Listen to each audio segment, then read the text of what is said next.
Book 1 of the Sword of Light Trilogy. Written by Aaron Hodges. Narrated by David Stifel. Prologue.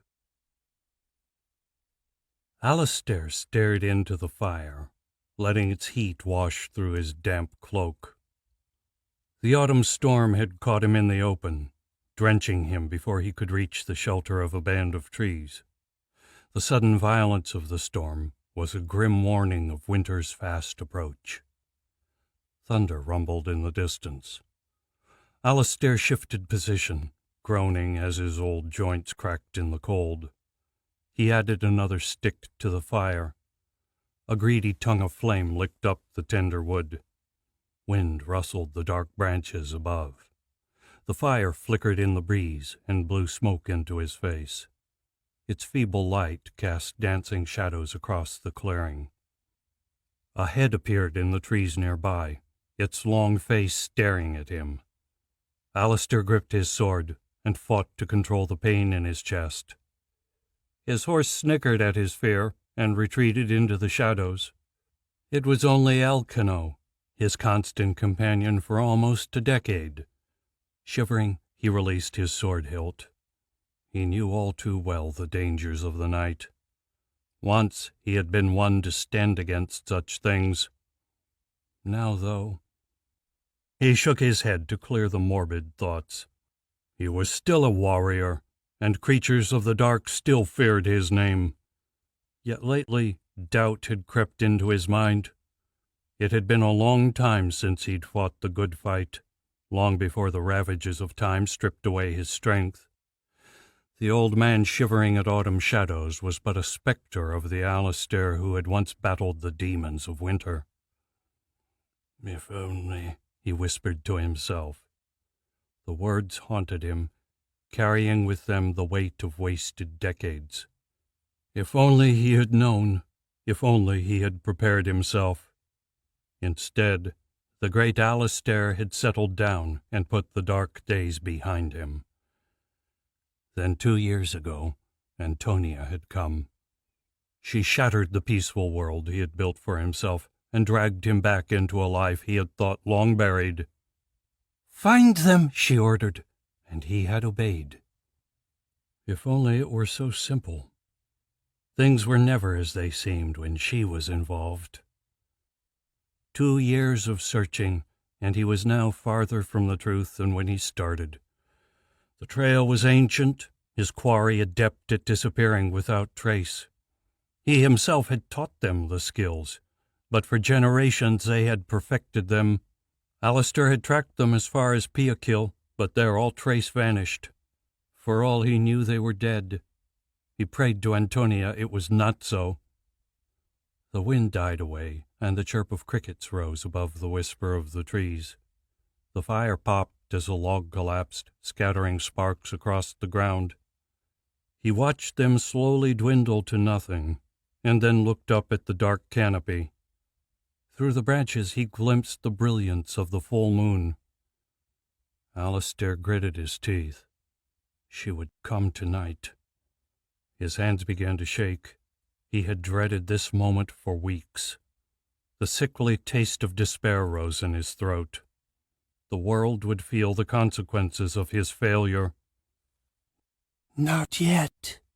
There is still time." The soft whisper of a female's voice came from the shadows. Antonia walked from the trees. A veil of mist clung to her small frame, obscuring her features. Her violet eyes shone through the darkness, making the firelight seem pale by comparison.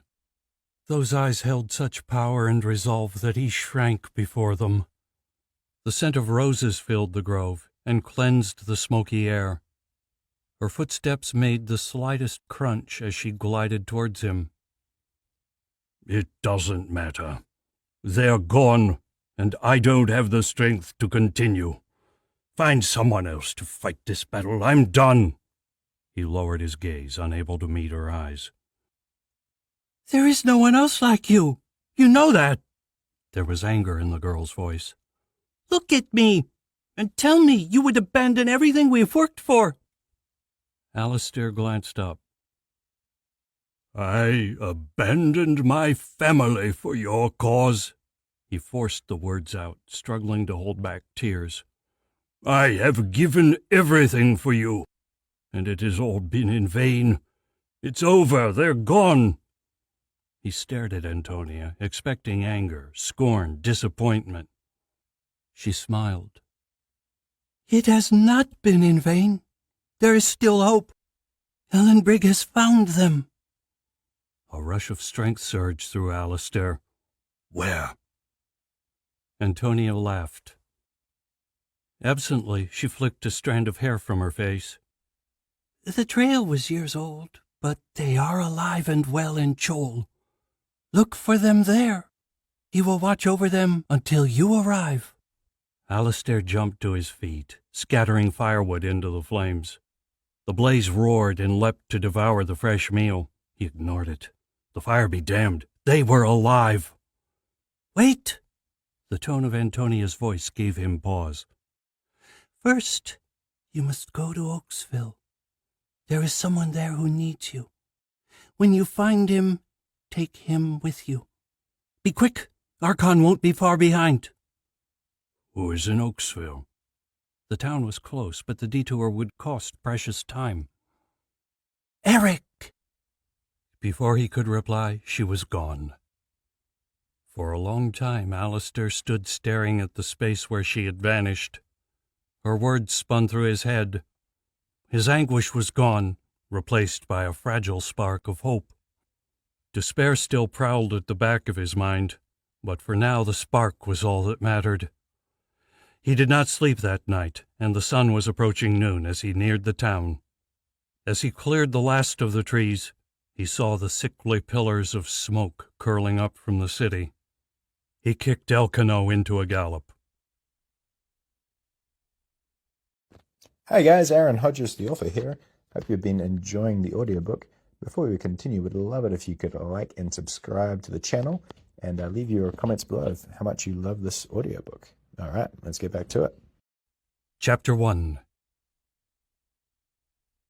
A pillar of smoke rose from the burning house. The roar of the flames was deafening. Heat scorched his eyes, but he could not look away. The blaze lit the night, chasing the stars from the sky. Amidst the fire, the silhouette of a boy appeared. He stumbled from the wreckage, clothes falling to ashes around him. Sparks of lightning leapt from his fingertips, leaving scorch marks on the tiled street. Soot covered his slim face, marred only by the trail of tears running down his cheeks. The wind caught his mop of dark brown hair and revealed the deep blue glow of his eyes. He wore an expression of absolute terror. "Help me!" Eric sat bolt upright, the nightmare tearing him from his sleep. He gasped for breath, eyes darting around in search of escape. A wall of vegetation loomed above him. The dark fingers of branches clawed at his clothing. He scrambled for his dagger, but it tumbled through his hands. He dove for the falling blade. His knees hit the dirt, and with a sudden rush, he remembered where he was. Eric took a deep breath, slowing his racing heart as he rose to his feet. The clearing had not changed while he slept. The trees still stood in a silent ring, their leaves speckled with the red and gold of early autumn. Where the canopy thinned above, he could make out the blue sky, but below, the dark of night still clung.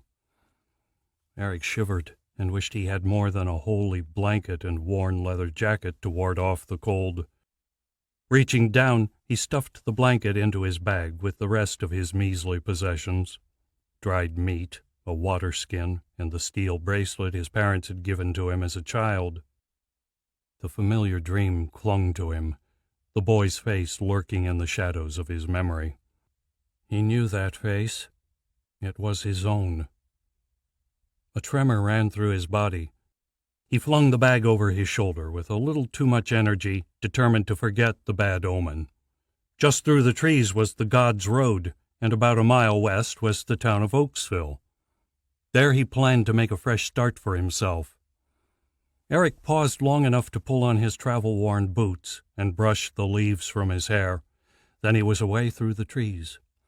Excitement quickened his pace. This was it. Today he would end his exile. In the 2 years since his 15th birthday, he had wandered alone through the forests and plains of Plorcia. In that time he had kept his own company.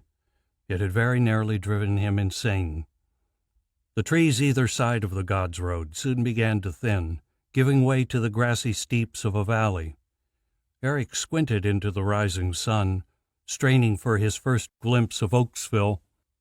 A layer of fog clung to the slopes, but it was quickly fading in the rising sun. Buildings began to take shape. Wooden houses with tall smoking chimneys, the three-pronged spire of the temple, an old castle set in the center that towered above the town walls. Eric's spirit leapt at the sight. Then the first gust of wind reached him on the hilltop, carrying with it the clang of hammers and clip-clop of hooves. His nose twitched at the tang of smoke and humanity hanging in the air. The image of a burning house flickered into his mind. He paused mid-stride. A voice whispered in his mind, "Go back. It's too dangerous." Fear gripped him. What if I'm not ready? His knees shook. His heart pounded like a runaway wagon on a cobbled street. His vision swam, and he felt the warmth of tears on his cheeks.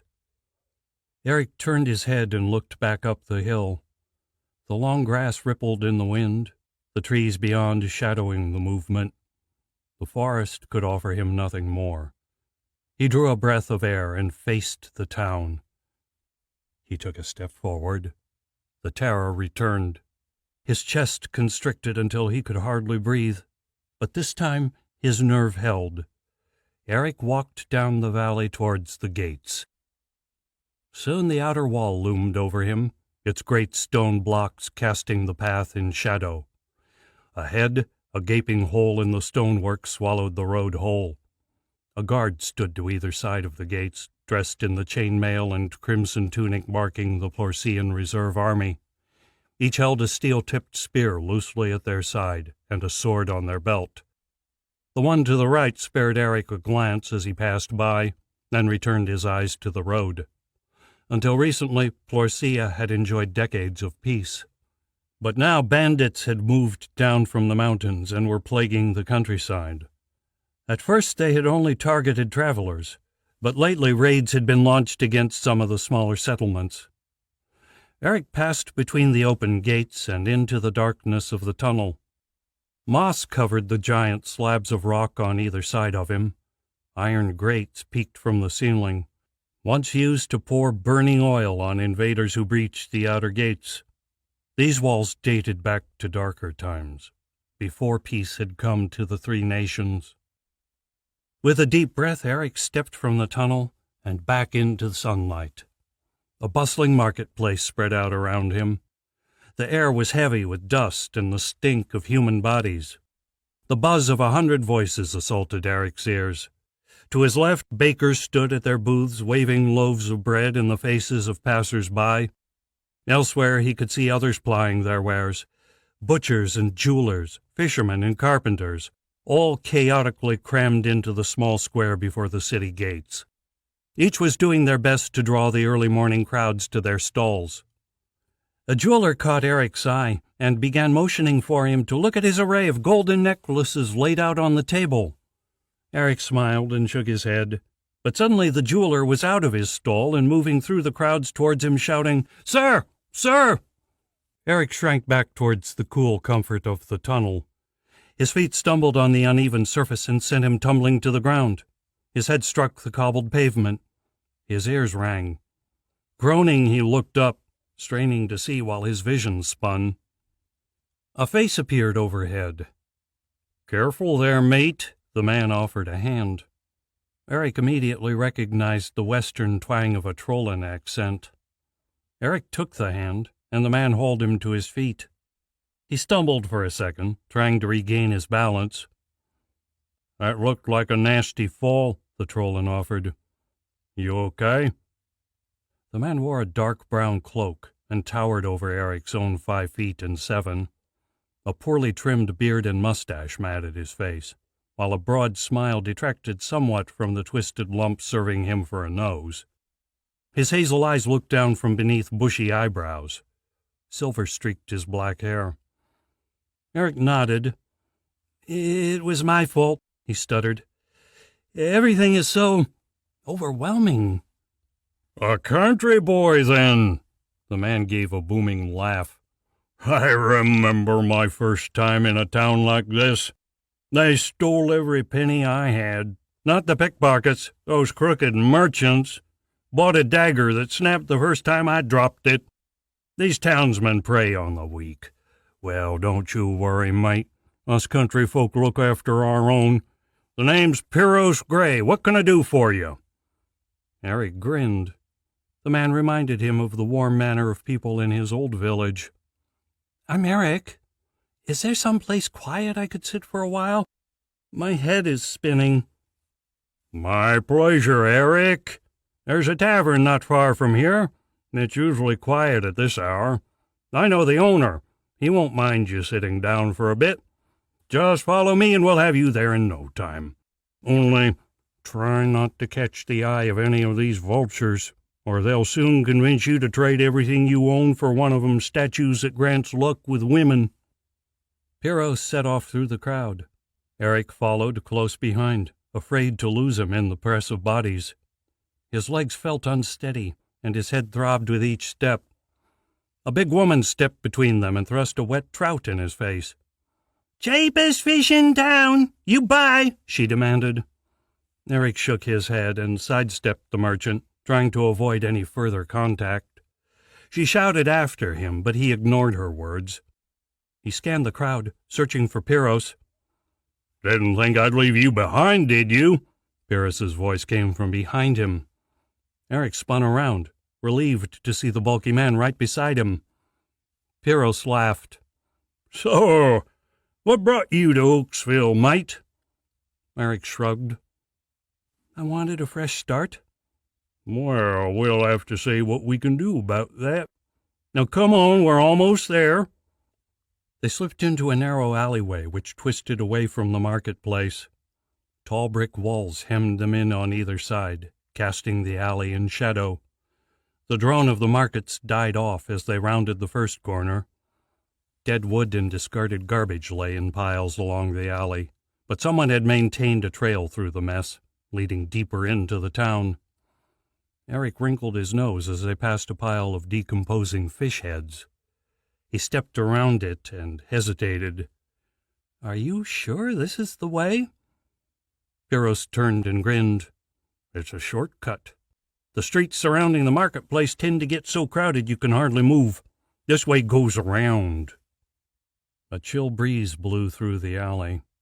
The hairs on Eric's neck stood up. He did not like the way Pyros was grinning. The man no longer seemed so friendly. Suddenly the way he towered over Eric was threatening, and a strange glint had appeared in his eyes. Eric's gut churned in warning. "I think I'd prefer the crowd to this mess, thanks." Eric turned to leave. Two men blocked his path. One spun a wooden baton in his hand, and the other held a heavy club. Each stood a head above Eric. They were dressed in plain clothes, but the smiles they wore lacked any trace of warmth. A coil of rope was slung over the baton wielder's shoulder. They spread out to block Eric's escape. "Don't bother running, mate." Pyrrhus's voice was menacing now. "You'll make this easier on everyone if you come willingly." Eric half-turned, keeping the other men in sight. "What do you want?"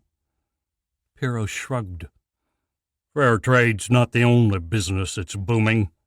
Slaves have grown popular in southern Trolla.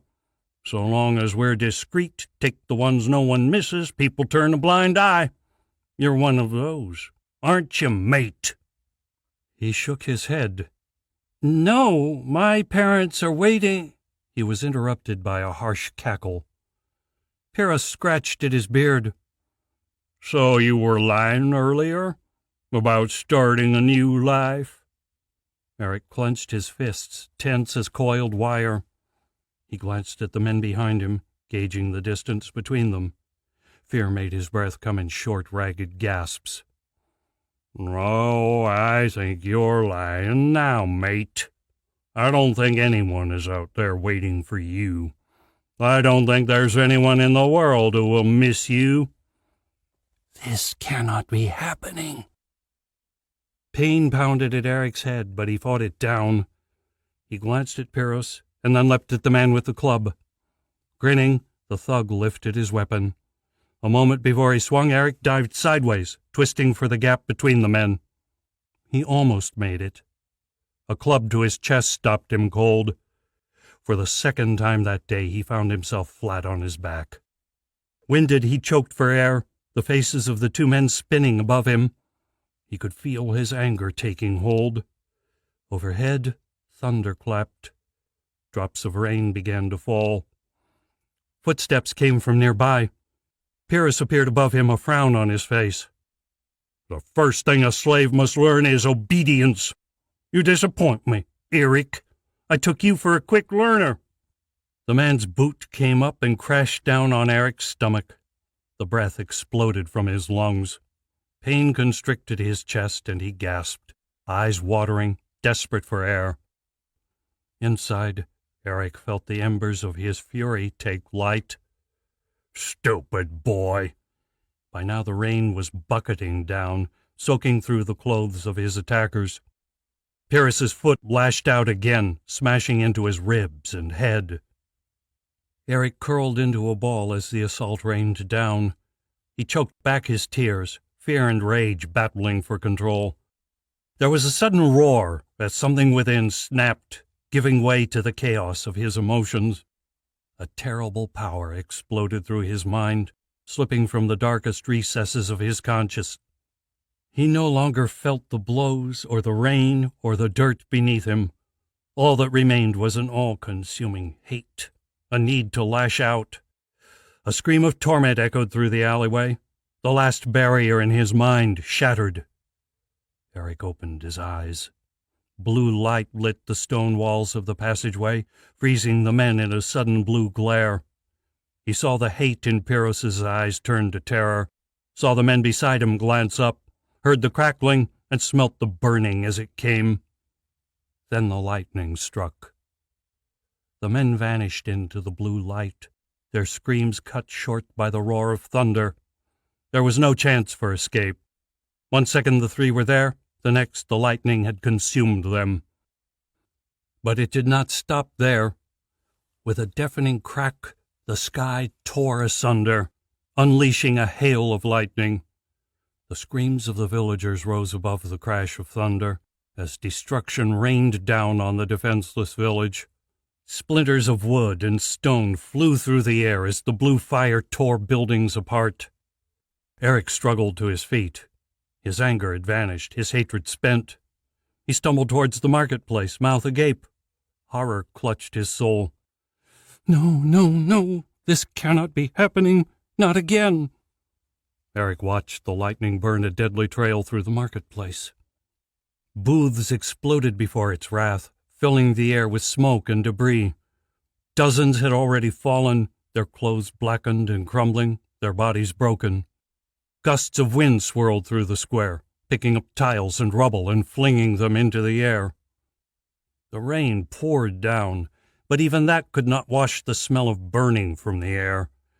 Eric stumbled amid the chaos, powerless to save his hapless victims. There was no escape from the storm's fury. It tore through the market, an unstoppable force of nature. Eric fell to his knees, his tears mingling with the torrent of rain. Lightning struck his frail body, but he felt nothing. Bolts of energy danced along his skin, raising goosebumps wherever they touched. Yet he remained unharmed. He buried his head in his arms. Why? The thunder died away, leaving a devastating silence in its wake. Eric could hardly summon the courage to look. At last he opened his eyes. His gaze swept the wreckage with growing shock. There was not a stall left standing. Burnt beams and canvas covered the square, and flames were already beginning to spread. Bodies lay scattered amid the ruin, at times half buried by the rubble. Eric choked at the sight, his mind rebelling against the truth. "This is my doing." Movement came from his right. He looked across as a man struggled to his feet. Their eyes met. Eric saw the horror grow in the stranger's eyes.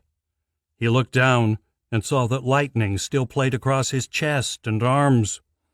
Noise came from elsewhere now as more survivors rose to view the shattered remains and to see the boy with the lightning dancing on his skin. Eric watched them, heart filled with despair. The faces of those around him wore only hatred. He had to say something, but could not find the words. His body ached and his muscles burned, but he struggled to his feet. A surge of blood rushed to his head. He swayed. Then, determined, he opened his mouth to speak. An angry buzz of voices assailed him.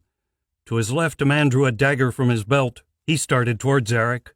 Another quickly followed suit, ripping a makeshift club from a pile of rubble as he approached. The broken ground crunched beneath their booted feet. Each wore a grim mask of determination. When they were a few feet away, they hesitated, eyeing him with caution. Eric struggled to find some words of explanation. He wanted to tell them it had not been him, that he could not control this curse. Yet he knew in his heart it would be a lie.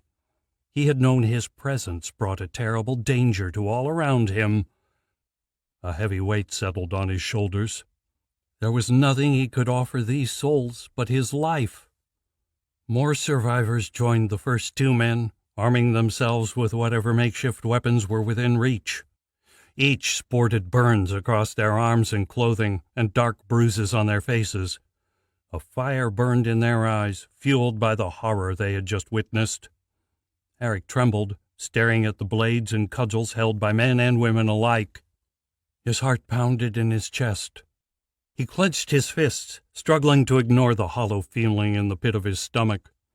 His rib cage ached where the club had struck him earlier. Bruises from the beating were already starting to swell on his arms and legs. His mind shuddered at the thought of the pain still to come. Cautiously, the survivors edged towards him, numbers fueling their courage. Eric backed away, his own courage fading with each step. The villagers moved faster, sensing his fear. He stumbled backwards over the rubble, unable to tear his gaze from the madness in the eyes of the crowd. He stumbled backwards over a pile of rubble and crashed to the ground. The shock lifted the spell. Eric scrambled to his feet and ran for his life. Chapter 2. Eric sprinted down the burning streets. The roar of angry voices and pounding footsteps from behind drove him through the downpour. He dodged past the wreckage of shattered homes, squinting through the rain, searching for a path. The whistling wind whipped across his face and sliced through his waterlogged jacket. His eyes watered as he ran through clouds of acrid smoke. Lifeless bodies lay scattered across the flooded streets. Thick droplets of rain splattered around them. Eric ran on. Soot clung to his skin, mixing with the torrents of water washing over him. He passed a hand through his filthy hair, struggling to think, gasping for air. His muscles burned, and great shivers ran through his body. He was at the end of his endurance. The light of approaching torches flickered in the lengthening shadows. The day was dying, and Eric could only pray the darkness would come soon. He drove himself on. The freezing autumn wind buffeted him, his footsteps splattering in the flooded streets. Water filled his boots. His leggings squelched with every stride. A shout came from behind, followed by the clang of steel-tipped arrows as they struck the wall a few feet to his right. Eric ducked, glancing back to see a crowd of people sprinting towards him. He slid into a nearby passageway before the bowman could fire again. Why? The thought chased itself around his head. He scrambled through the alley, scarcely able to make out a path through the shadows. A jagged piece of tile tore a slice of skin from his arm. Blood gushed from the wound and ran down his side. Eric winced, fighting down the pain. He burst from the alley into a broad avenue. The sun had finally set, leaving only dying tongues of flame to light his way. They cast the world into a realm of shadows. Curses came from the alley behind him. Eric did not stop to wait for them. Voices chased after him. He glanced back to see the first of the townsfolk emerging from the alley. Flaming torches lit the murky gloom and exposed the gaunt faces of his hunters. Eric weaved through the rubble-strewn street, listening for the telltale whistle of arrows. Water flicked up in his wake and mingled with the drifting smoke which clung to the street. An arrow shot past his shoulder. The shriek of its passage raised goosebumps down his neck. He looked back without breaking stride and saw two bowmen hurriedly knocking new arrows. Then the smoke closed in, the wind driving it down into the street, and they vanished. He ran on through a world twisted by his destruction. The darkness was finally complete, the last flames snuffed out by the blanket of night. The rain had ceased, and the clouds parted to reveal the star-studded sky above. The moon had yet to show its face, yet to cast its pale glow on the devastation below. Eric huddled among the ruins of an old building, listening carefully as the footsteps of his pursuers passed him by. A chill breath of air sent a violent shiver through his body. His clothes were soaked, ruined. His teeth began to chatter. He clamped a hand over his mouth, terrified of being overheard. The stench of his own body filled the small space, an overwhelming mixture of soot, sweat, and death. At last Eric allowed himself a deep breath, satisfied for the moment he was safe.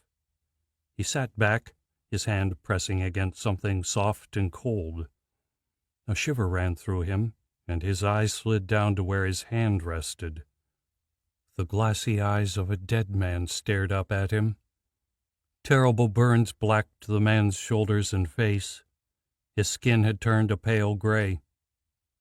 Eric threw himself back from the body. He scrambled to his feet as his stomach swirled.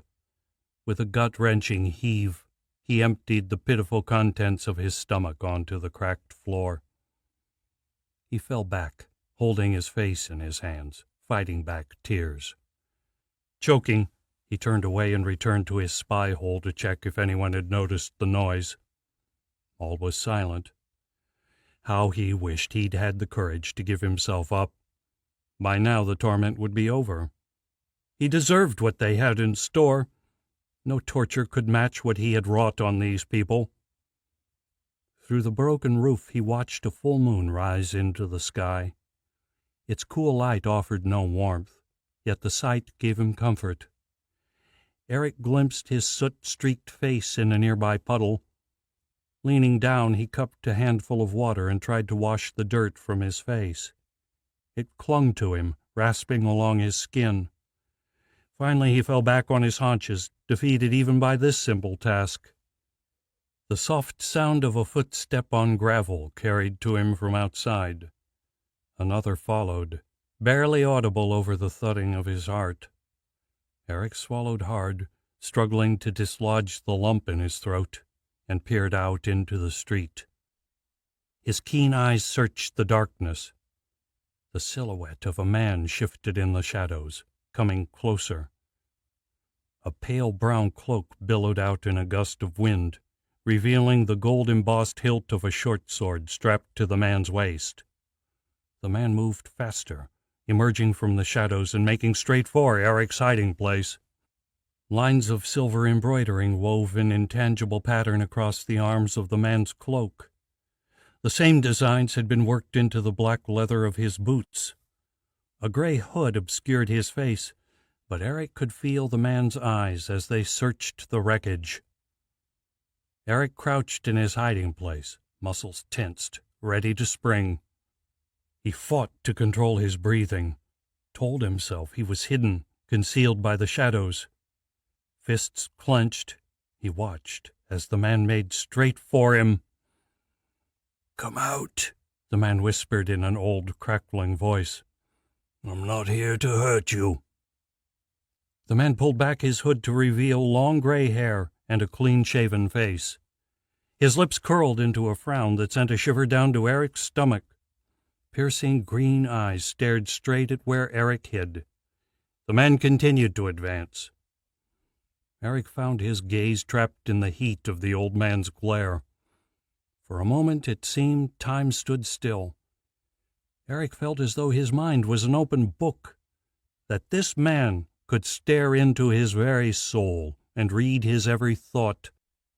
Staring into those awful eyes, Eric felt the shame well up within, felt the crushing weight of guilt crash down on him. Suddenly he wanted nothing more than to curl up and die. The old man blinked, and Eric shuddered as the spell broke. He sank to his knees, staring at the muddy ground. Fresh tears welled in his eyes and streamed down his face. Sobs racked his body. The man stood over him, sword in hand. It took a long time for Eric to regain his composure. Finally he stood. Taking a deep breath, he met the old man's eyes. The moon lit the space between them, turning the world to black and white. Eric spoke in a whisper. "What do you want?" "To help you," came the reply. Eric could have laughed. "Why? Who do you think I am? Look around you." Eric threw out his arms. "This is what I create. This is my existence. Chaos and destruction. Are you some demon come for an apprentice in murder?" The man's eyes hardened. "I am no demon, boy. I am a man who understands what you are, a man who sees the good within you. And I am perhaps the only chance you have to control that power inside you. If you want to live, I suggest you come with me." Eric stood rigidly in front of the old man. His mind was spinning, trying to make sense of what he had heard. "Who are you?" he whispered. "My name is Alistair. Now come, before the others find us." Alistair. The name had a familiar ring. Regardless, he was not prepared to trust so easily, not after what had happened in the marketplace. Who knew what this man planned? Then again, what had he to lose? If he wished him harm, he need only to swing his sword. Still he hesitated. "I don't trust you, Alistair." Alistair frowned down at him, a hint of anger in his eyes. Then, with a heavy sigh and shrug of his shoulders, he offered a small smile. "Fair enough." He flicked his sword into the air and caught it by the blade. He handed it hilt first to Eric. "You hold on to this for now if it makes you feel safer. You give it back once I've earned your trust." Surprised, Eric took the sword. Still hesitant, he gave Alistair a quick nod. Alistair nodded back and took off down the road. Eric followed, moving as silently as he could through the debris strewn across the ground. His senses probed the gloom, but the streets were deserted. The mob had moved on. Ahead, Alistair slipped off the road and into another alley. Eric followed close on his heels. He held the sword close to his body with the tip pointed down. He had never used a sword before. It felt strange and awkward in his hands. The old man moved on, drawing Eric deeper into the gloom. The alleyway grew narrower as they went, and with a shiver, Eric realized the buildings on either side of them had collapsed. Chapter 3. Gabriel knelt in the mud, head bowed, and let the grief wash over him. Pain wrapped around his heart, its thorny tendrils robbing him of strength. Sharp stones cut through the fabric of his pants. He no longer cared. Agony twisted through his mind, burning away all other sensation. The night's chill seeped through his rain-soaked clothes and sucked the warmth from his body. He could almost feel his life fading away, but he could not muster the strength to care. At least in death he might finally be free from this all-consuming grief. Until this morning he had lived a simple life, toiling alongside his father in the family forge, surrounded by the love of his parents and soon-to-be wife. Their faces flew through his mind, smiling and full, and then as he had last seen them, twisted in death. There had been no warning, just a flash of light and clap of thunder. Then death had rained from the skies. There was no defense, nowhere to run. Lightning danced through the streets, its fiery touch tearing through flesh and mortar. The wind had followed, tearing roofs from buildings and tiles from the streets. Debris hurtled through the air to smash the fragile bodies of those caught in the open. Death was indiscriminate, claiming young and old alike, leaving the few survivors to stare in shock at the tattered remnants of their lives. Somehow Gabriel had survived with only minor burns and bruises. He had stumbled through the shattered streets toward his home, each step bringing a growing sense of dread. By the time he rounded the final corner, he had already known what he would find. Everything looked the same through the howling wind and rain, and at first he was unable to process the sight that greeted him. Then, with sudden realization, he recognized the remains of his home. The 2-story villa was gone. All that remained were broken walls and scattered roofing. Flames flickered amid the wreckage, already growing. Gabriel plunged into the ruins, ignorant to the danger. He called out for his family, desperate for a response, for any sign of life. His father, mother, fiancé, they had all been home when he left.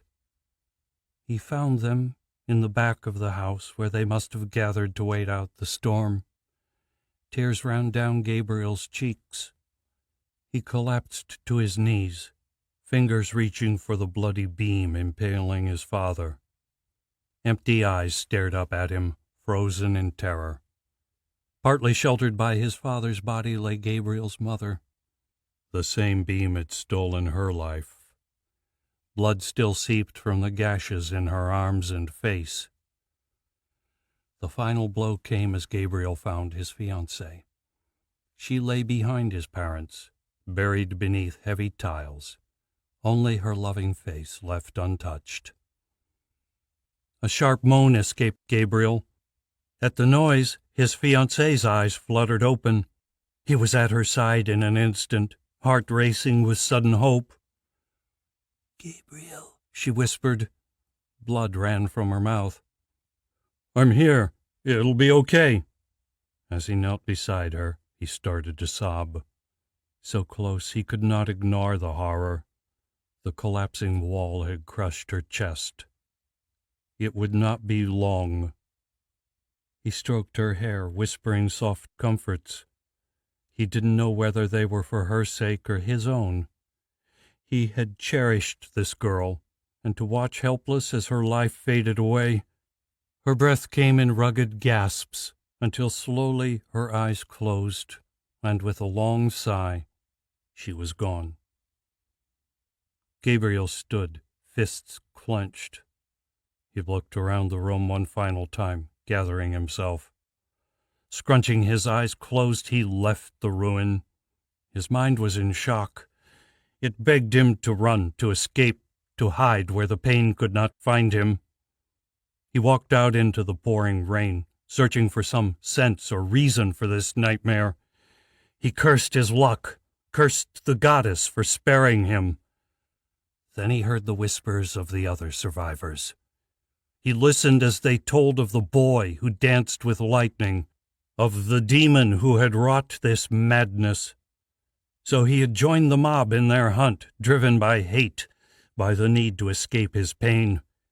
He no longer feared the powers such a demon might unleash. His own life meant little to him now. The gates were sealed, but their prey had vanished.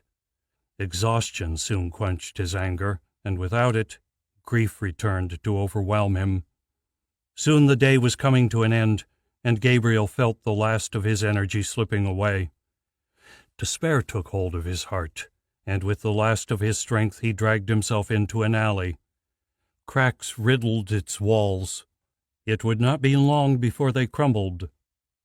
Gabriel stumbled through the growing darkness, moving deeper into the alleyway. In the darkness he sank to his knees, closed his eyes, and waited for death. Yet death did not come.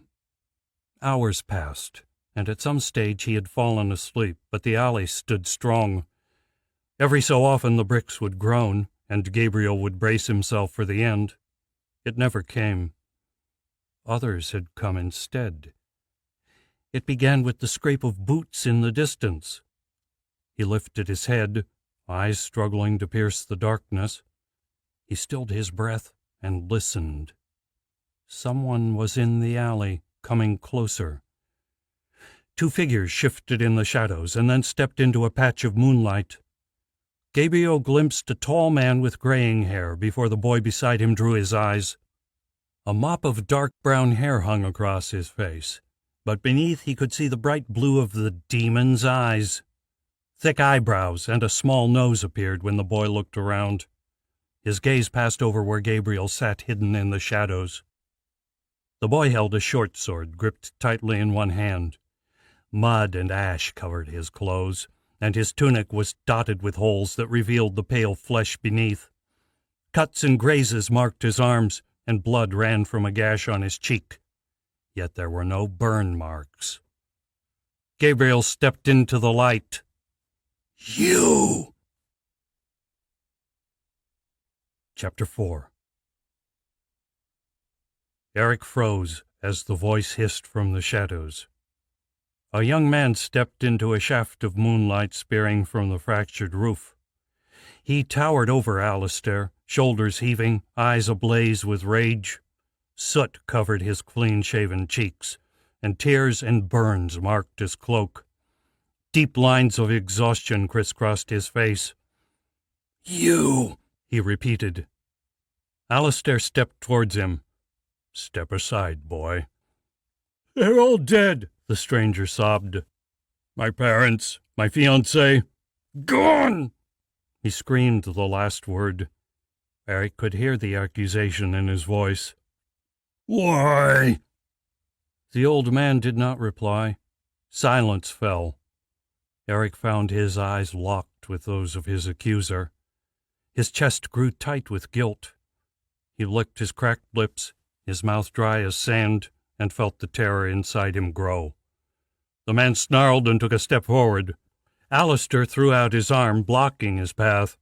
Eric shrank from the man's rage, his feet betraying him to take an involuntary step backwards. "Stop!" Alistair ordered, his voice laced with authority.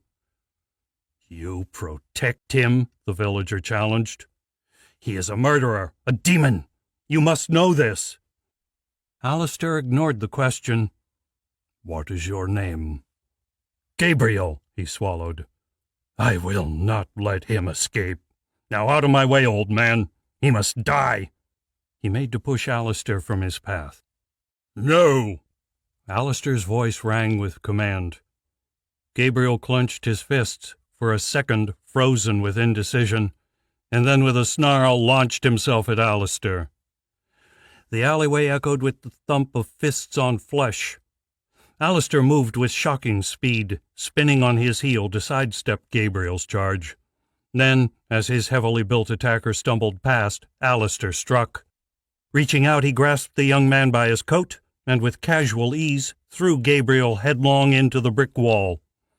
There was a harsh crunch, and a second later, Gabriel lay slumped on the ground, unconscious. "Come, Eric, we are running out of time," Alistair said over his shoulder. Eric nodded, struggling to peel his eyes from Gabriel. How had the old man moved so quickly? "He'll be fine. Come." He moved off. Eric followed, his not-so-silent shadow. They emerged into an empty street. Above them towered the bulk of the city's outer walls, the brick and stone forming a silent shadow on the night sky. Beyond, the stars glittered, and the cold moon had taken its place in the sky. Alistair took the lead again, crossing the road and picking his way through the rubble of an old building until they reached the foot of the city walls. Eric stared at the giant blocks of stone that made up the 30-foot wall. Each rock had been worn smooth by the passage of time, their surface slick with rain. He placed a hand to the cold stone. The ramparts of this wall had overlooked Oaksville for centuries. In all that time, they had stood as protection against the dangers without. Today they had witnessed the fall of Oaksville. A knotted rope trailed down from high above, flapping in the night's breeze. Alistair took the rope in one hand. Eric's legs trembled and fear rose in his chest. His heart began to race. He was terrified of heights. The thought of clambering up that rope was horrifying. Alistair held out the rope. They had already barred the gates when I reached the city, so I had to make my own way in. I left this here in case I needed to leave the same way. You'll need to climb first and wait at the top for me. There is another rope on the other side, but I've hidden it well. If you hear a guard while you're up there, whistle. But I imagine most are busy elsewhere." Eric struggled to keep his fear to himself. His breath came in quick, short gasps, and a cold sweat trickled down his brow. Hands shaking, he slipped Alistair's short sword into his belt, walked forward, and took the rope. "You can do this," he repeated the mantra to himself. He looked up. The wall towered 30 feet above his head. Gritting his teeth, he began to pull himself up, hand over hand. With each lunge, he planted the tips of his feet firmly in the shallow cracks of the wall before moving on. At first, the going was relatively easy. The knots gave him something to grip, so he rarely slipped.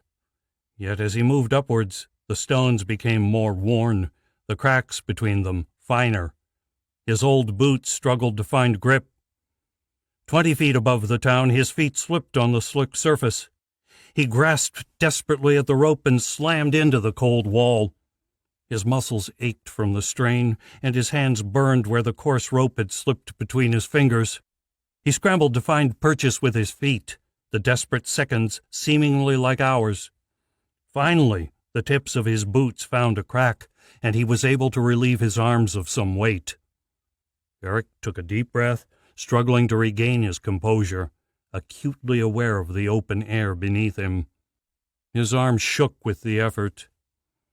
It took another 5 minutes to reach the top. With the last of his strength, he threw himself over the battlements. In that moment, he did not care whether a guard waited for him or not. All that mattered was escaping the yawning chasm beneath him. Head spinning, chest heaving, Eric peered over the side. He could hardly believe he had made it. After a few seconds, he drew back again. He shook his head, trying to free himself of the fear lodged there. He finally thought to look for guards. The bright moonlight illuminated the empty ramparts. Eric managed a grim smile. Boots scuffled on stone, and then Alistair was settling himself beside him. A hint of sweat shone on his forehead, but otherwise he showed no sign of exertion. He nodded to Eric. "I'll go down first. You look exhausted." He crossed to the other side, reached between two crenulations, and pulled up a rope. He vanished over the edge. Eric gazed back at the town. He had dreaded this moment, knew he shouldn't look, but the pull of his conscience overwhelmed him. He needed to know, had to see what he had wrought. Oaksville stretched out beneath him, the dim remnants cast in gray by the light of the moon. In places the flames still burned, but the rain had tamed the worst. From the wreckage rose the distant cries of the desperate and dying. A cloud of smoke hung low over the town, an embodiment of the evil that had cursed the place. With misty eyes he turned away. This was far worse than he could ever have imagined. Oaksville would never recover. He had been its doom. If evil had come to this place, it was Eric who had brought it. He thought of the thousands of lives that had been shattered and swore he would somehow make things right. The rope went slack beside him. It was time. Eric grasped the rope tight in both hands and leaned back over the side. He closed his eyes, the fear rising up inside him and threatening to overwhelm him. His head throbbed. A dull wind brushed against him. he began to make his slow way down. His hands clung to the rope while his feet sought tiny cracks to support his weight. His arms burned already, not used to the strain and still exhausted from the climb up. Every movement seemed to knock another bruise or scrape. Inch by inch, he descended towards the ground. A sudden gust of wind knocked his feet from beneath him. He slammed face first into the hard stone, arms struggling to hold him. The metallic taste of blood ran across his tongue. He spat it out and looked down. The rope trailed away beneath him, curling towards the ground far, far below.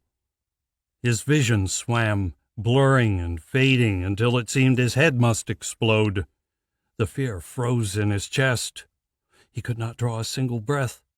The ice in his chest slowly spread to his arms and legs, freezing his entire body with fear. The wind came from nowhere, a sudden gale kissed with the deathly chill of the far north. It ripped at his wet clothing, sucking the little warmth remaining from his body. The temperature plummeted. Eric shivered and clung desperately to the rope. His teeth began to chatter. He sucked in a breath, using a hand to wipe the cold sweat from his forehead. Ice cracked and fell away into the darkness below. Eric stared at the bare stone of the wall, struggling to control himself.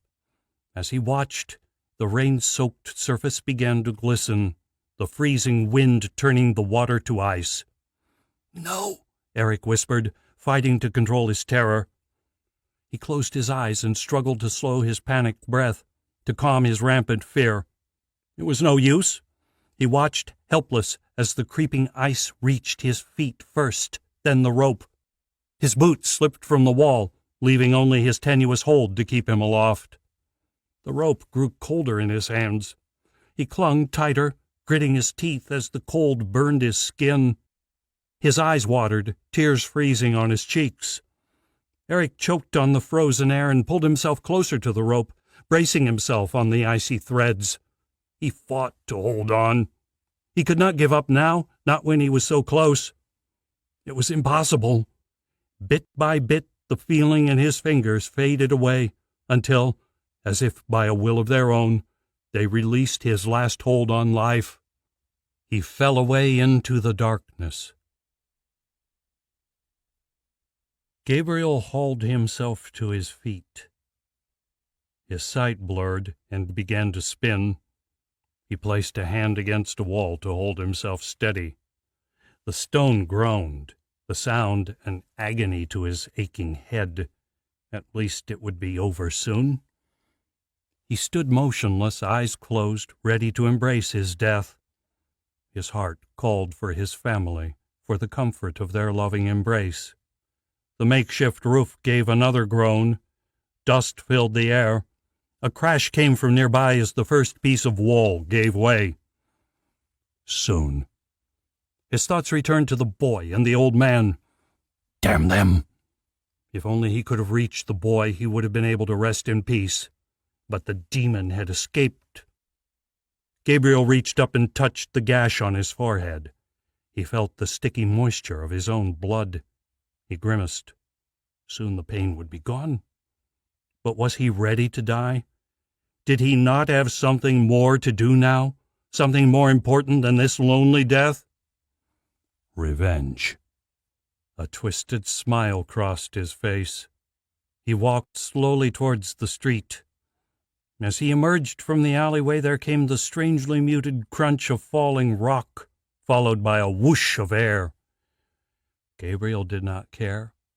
There was only one single tangible thought left in his mind. The demon would die. He would die for Oaksville. He would die for his fiancée and his parents.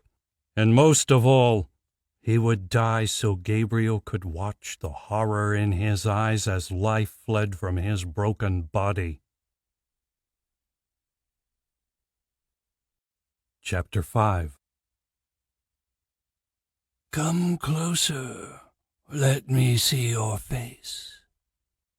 The voice whispered, snaking its way deep into the cracks of his shattered consciousness. Something deep within him shrank from the voice, fought against the darkness creeping through his mind. "Do not be afraid. You have a gift, one that could offer you the world." He could feel the defenses of his mind beginning to crumble. The dark silhouette of a face began to take shape. "Ah," the voice let out a long sigh. "I can almost see you now. Almost." The voice was eager now, filled with hunger and greed. His instinct screamed danger. With a wrench of effort he tore himself free. An ungodly wail echoed through the confines of his mind. There came a flash of light, and the dream ended. "Wake, Eric. We have to move. They have found us." A rough hand clasped his shoulder and shook him. Pain jolted down Eric's back. He jerked awake, instinctively reaching for his knife. For a moment the world was cast in red, and he saw only a tall figure towering over him. He lashed out with a fist, his other hand drawing the dagger from his belt. Calloused hands caught his wrists. "Stop! Remember where you are, Eric. I have carried you as far as I can, but my strength is running out." The red faded from Eric's vision, and he began to remember the night. The storm, the destruction, the climb, the fall. He ceased to struggle, searching his memory for the man's name. "Alistair!" The old man nodded. "Who are you?" Alistair shook his head. "There's no time. We must move, now." Eric could hear the urgency in his voice, but was not eager to leap at a stranger's command. He glanced around, noticing now the dense wall of trees surrounding them. He lay in a small clearing, the ground all churned mud and scattered leaves. Above, the light of the morning sun shone through the branches. He heard the first calls of the dawn chorus over the dripping of water on fallen leaves. Eric sat on the cold earth, the damp seeping through his thin clothes. The scent of fresh rain toyed with his nostrils.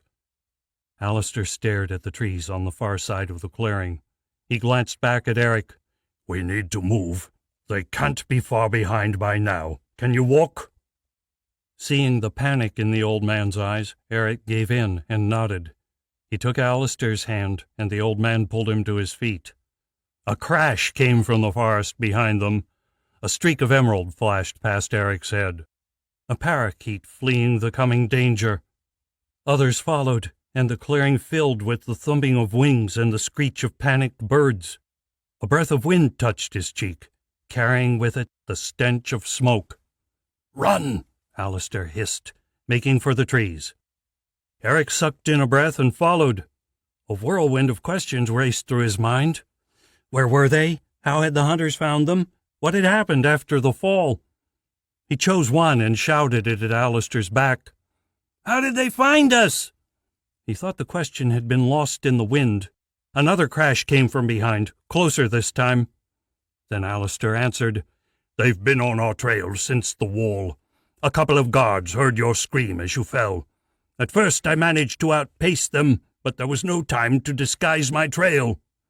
They were moving downhill now, and Eric struggled to keep his feet on the muddy ground.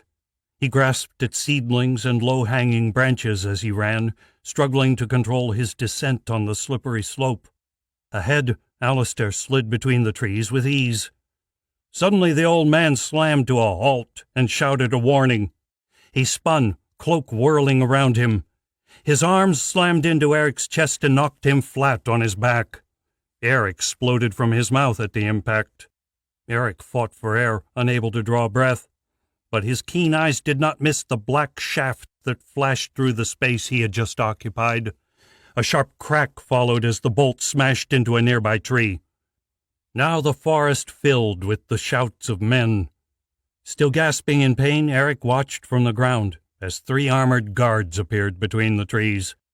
Twigs and stones littered the ground beneath him. They stabbed through his clothing and scratched at his skin. 2 inches to his left lay a fallen branch. Wincing, he reached out and wrapped his fingers around it. The rough bark stung the cuts on his palm, but its weight felt reassuring in his hands. Alistair stepped across him. Reaching down, he drew his sword. Its cold metal shone in the streaks of sun which speared through the canopy above. Silver streaks of hair hung across his face, masking his expression. Eric could sense his anger. He saw it in the hunch of the old man's shoulders as he marched towards the guards. Pulling himself to his feet, Eric took stock of the men who faced them. The foremost was a small man, clean-shaven, with short black hair. He was edging backwards with one eye on Alistair as he frantically wound his crossbow. The other two stepped past him, their eyes locked on Alistair. Both were larger than the first, with bulging arms and necks as thick as tree trunks. One held a long sword in an easy grip. The other raised his own crossbow and took aim. Each wore the blackened burns of the storm. The crossbow twanged. This time Alistair had no time to react. The metal bolt flashed through the space between them and buried itself in his left shoulder. Alistair stumbled back, face twisted with pain. Then, with a roar, he straightened, arms swinging out at his attacker. Eric watched with shock as some invisible force caught the archer and flung him through the air. There came a sickening crunch as the man plunged headfirst into a tree. Alistair had not moved a step, had not come within 10 feet of him. Magic! The word spun through Eric's head. The swordsman charged. He moved with shocking speed for such a giant, his footsteps making muffled thuds on the leaf litter. Before Alistair could raise his arm again, the man had closed the distance between them. With a scream of defiance, he swung his sword at the old man's head. The clash of steel on steel rang through the trees. Alistair pulled back his sword and stepped sideways as the man charged past. He spun to stab at his foe's exposed back, but the soldier had already righted himself. Sparks flew as their swords clashed again. An overhanded blow forced Alistair back a step. The old man's face clenched with pain, his movements disjointed. Yet still he managed to fend off his foe's unrelenting attack. Eric clutched his club at his side, unable to see an opening in the deadly dance of steel. Color was slowly draining from Alistair's face, turning his skin a paled gray. The bolt remained embedded in his shoulder. Blood stained his cloak. The guard pressed his attack, eyes narrowed with determination. His strength seemed to grow with every swing of his sword. His blade struck like a snake, tip darting out only to be narrowly blocked. Each attack drew closer to the killing blow. Beyond them, Eric saw the first bowman raise his reloaded weapon and then lower it again. Alistair was at least succeeding at keeping the swordsman between them, denying the archer a clean shot. The man's eyes slid to where Eric stood in indecision. He raised his crossbow. Eric threw himself to the side as a bolt flashed towards him. He felt the blood flee his face and his heart stop. Fists clenched, he silently swore to himself. Too close. Shaking his head, he scrambled to his feet. The bowman had vanished. He raised his club before him, eyes searching the trees for the dark-haired man. The clashing of swords seemed to die away against the harsh clanking of the rewinding crossbow. Eric felt a sliver of ice trickle down his neck. Eric's back began to itch as he imagined the hidden archer taking aim. He spun left, then right, eyes searching for any flicker of movement. His gaze took in Alistair and the swordsman, lingering on the old man's limp left arm. With every blow, the wrinkles on his face deepened. It seemed as though whatever trick or magic he had used earlier had run out. The clanking click of the crossbow ceased. Then something sharp pressed into Eric's back. He froze. "Drop the club," the archer growled into his ear. Eric's legs began to shake. He tossed away his feeble weapon. "On your knees, slowly now. Hands behind your head." Eric obeyed, kneeling in the mud and placing his hands over his head. The crossbow point followed him down. He could almost feel the man's finger on the trigger, and knew he might be only seconds from death. "Stay where you are." The pressure on his back vanished as the man walked round in front of him. The crossbow point never wavered from Eric's chest. A bead of sweat trickled down Eric's forehead. The huntsman's clothes were charred and streaked with mud, and the air around him reeked of soot and smoke. Raw hate twisted his face. "Do you know how many died last night, demon?" His voice shook with emotion. "I should kill you now, but no, that would be too good for you. You deserve the same suffering my people have felt. Your death will be slow and painful." Eric could feel his eyes begin to water, hopeless guilt welling up inside him. He deserved this hate, and whatever terrible punishment they devised. Yet still he shook with terror. "But your friend, he'll die quick, magic or no. Sammy's no amateur. The old man doesn't stand a chance." Alistair's arm shook with the weight of his short sword. His muscles screamed, but he drove on through the pain. He struck out with a short stab, but too slow, his foe blocking with ease. Pain shot down his arm as their swords met, the power in the guard's swing almost knocking the weapon from his hand. The man twisted his sword away and came again, forcing Alistair backwards. His blade slid beneath Alistair's guard, followed by the tearing of fabric as the tip sliced his cloak. Alistair forced his weary body forwards, stabbing upwards as his foe closed. The guard blocked, but Alistair was expecting it and lashed out with his foot. He struck the man a heavy blow to the chest. His opponent stumbled back, and if Alistair had possessed the strength, he might have finished the fight then and there. As it was, he barely stayed on his feet. His muscles burned, and his heart raced. Pain radiated from where the bolt was buried in his shoulder. He felt as though he had aged 10 years in the last 5 minutes. The man he faced recovered, snaring as he saw his opponent had not moved. Alistair cursed his hesitation when the men had first appeared. He should have used his magic then, but he had held back, knowing he faced only mortal men. How arrogant he had been. "Stupid old man, you will regret helping the demon by the time I'm done with you. You may have destroyed our town, but I will not let your evil prevail." Alistair sighed, summoning the last of his strength as the man made to renew his attack. They both knew the fight was drawing to an end. One way or another, one of them would soon be dead.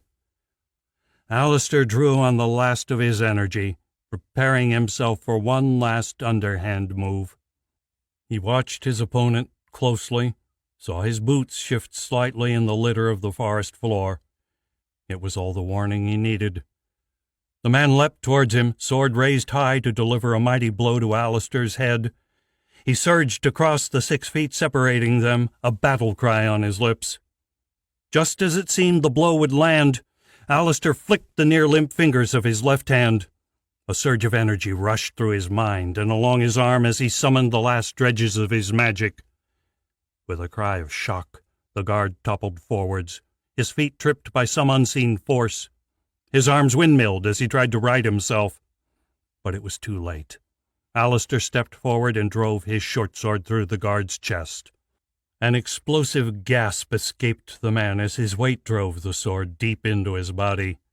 His eyes widened in shock, and a gurgling noise began deep in his throat.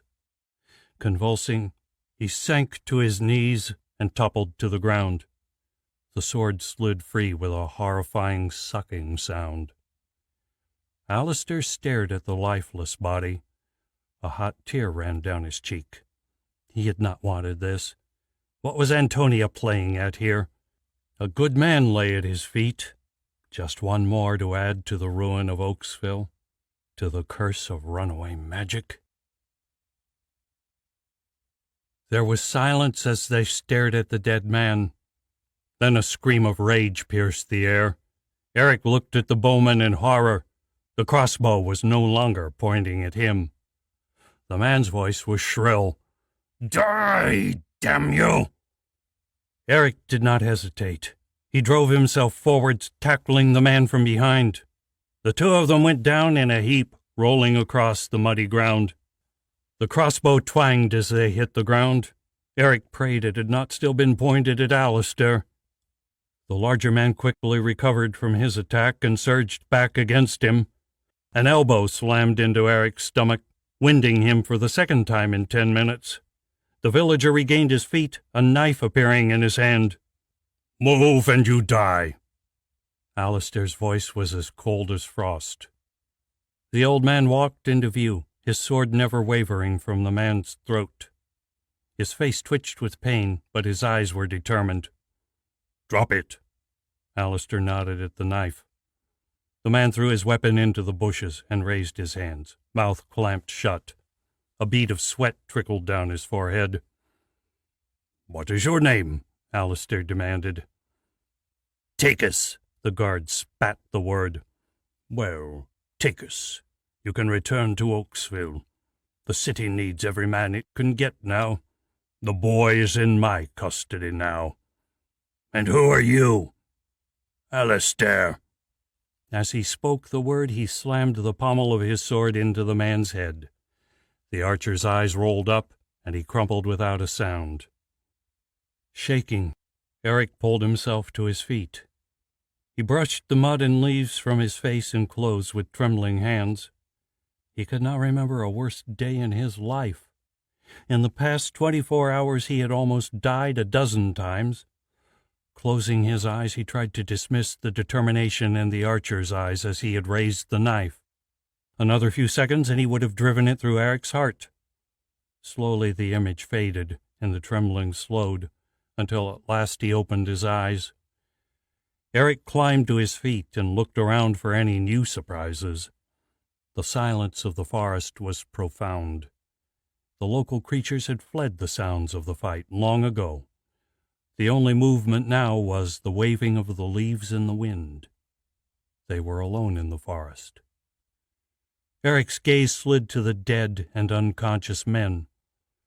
He tore his gaze away from their fallen foes, turning his concern to Alistair. "Are you okay?" Alistair shook his head. "No, but there's no time to worry about that now. We have to move.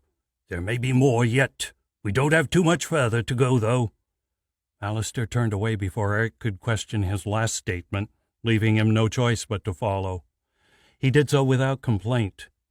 Now Alistair's pace was slower, his exhaustion obvious in the heavy tread of his feet and slump of his shoulders. He would not make it far without help. A surge of despair threatened to overwhelm Eric. There was no one out here to help them, and without treatment, Alistair would surely die of blood loss, or worse. Eric barely knew the man, but in the last few hours Alistair had risked his life, and more, for him. It was a gesture unlike any Eric had experienced, and one he doubted he would ever understand. "Alistair, are you sure we shouldn't take a look at your shoulder? How much farther?" Alistair raised a hand. "We're here." There was relief in his voice. He gave a short, sharp whistle. 2 horses appeared from the trees and walked over to join them. The first stood 16 hands tall and wore a glistening black coat and a brown leather saddle. It watched them with intelligent hazel eyes. It was a horse fit for a king. It wandered across and nuzzled at Alistair's shoulder. The second was a similar build to the other, although its chestnut coat did not glisten with the same magic. It stood slightly smaller at 15 hands and stared at Eric with glistening blue eyes. 4 saddlebags and a water skin hung from its saddle. Alistair tightened the straps of each saddle and turned to Eric. "The black is Elcano. He has been my horse for a long time. You can ride Briar. He's a pack horse, but a good gelding. I hope you've ridden before." Eric hesitated, his tongue tied in embarrassment. He had not been near a horse since his banishment, and even then his family had never been rich enough to own one. He had certainly never ridden a horse. He gave a short shake of his head. A slight smile added color to Alistair's face. "Very well, then. A quick lesson will have to do for now. There's no time for more than that. Come here." Eric moved cautiously to where Alistair stood with the horses. "Quickly now. Stand on Briar's left side." Eric hurried to comply, though the horse seemed to tower over him. Shivering, he placed a hand on Briar's silky coat. He felt the warmth of the horse beneath the thick hair and drew some comfort from it. The cold of the forest had long since seeped into his bones. He breathed in the scent of mud and straw and horse, the rustic smells bringing memories of his former life. Pain rose in his chest, and he quenched the thoughts from his mind. Looking up at Alistair, he caught the old man's emerald gaze. Alistair nodded and began to instruct him. "Place the toes of your left boot into the stirrup and grab the saddle horn." Eric complied, listening as Alistair continued to speak. "Now, push off with your right leg. As you push, straighten your left leg and swing your right over the saddle and into the other stirrup." In one smooth movement Alistair demonstrated with Elkanah. Eric tried to copy the movement. He made it halfway before he lost his grip and fell to the ground. He rose with a groan, mentally adding another strike to his tally of bruises. But he refused to quit. Stabbing his foot into the stirrup, he half climbed, half scrambled onto the horse's back, inhaling a mouthful of horsehair in the process. For a few seconds he sat doubled over in the saddle, his body racked by a coughing fit. When he finally recovered, he looked up to see an amused grin on Alistair's face. The old man gave a weak chuckle. "There's no time to adjust the stirrups properly. They'll have to do for now." Eric nodded, feeling awkward in the saddle. "Now, horses are generally trained to obey a few simple commands. To make him move forward, give a small kick with your heels. If you want to stop, pull back on the reins. Gently, mind. You don't want to hurt his mouth. To change directions, give a small tug in the direction you want him to turn. Got all that?" Eric nodded silently. The instructions sounded simple enough, but he had doubts as to whether that would transfer into reality. "All right, let's get out of here then." As Alistair spoke, Elkanah spun beneath him and started into the forest. Eric gave Briar a short kick. The horse bent its head back to look at him, snorted, and followed the black stallion. The heavy footsteps of the animal beneath him immediately sent jolts up his spine.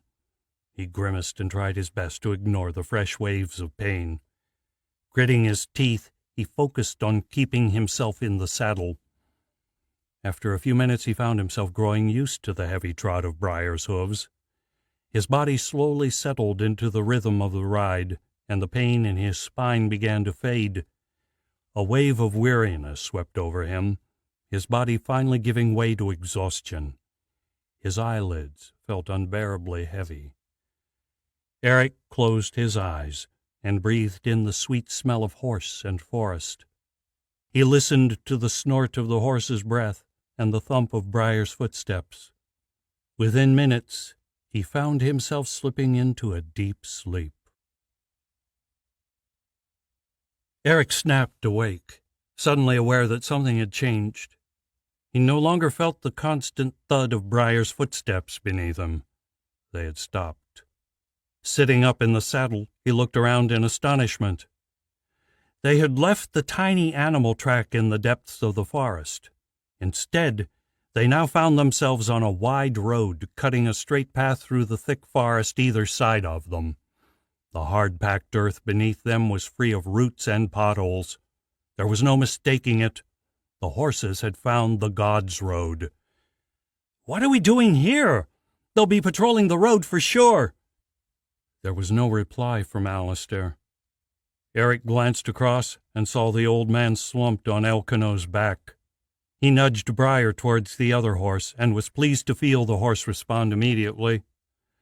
Eric gulped as he came alongside Elkanah. Alistair was unconscious, his breathing weak and rasping. His face was gray and paled, and seemed to have added 100 extra wrinkles in the last hour.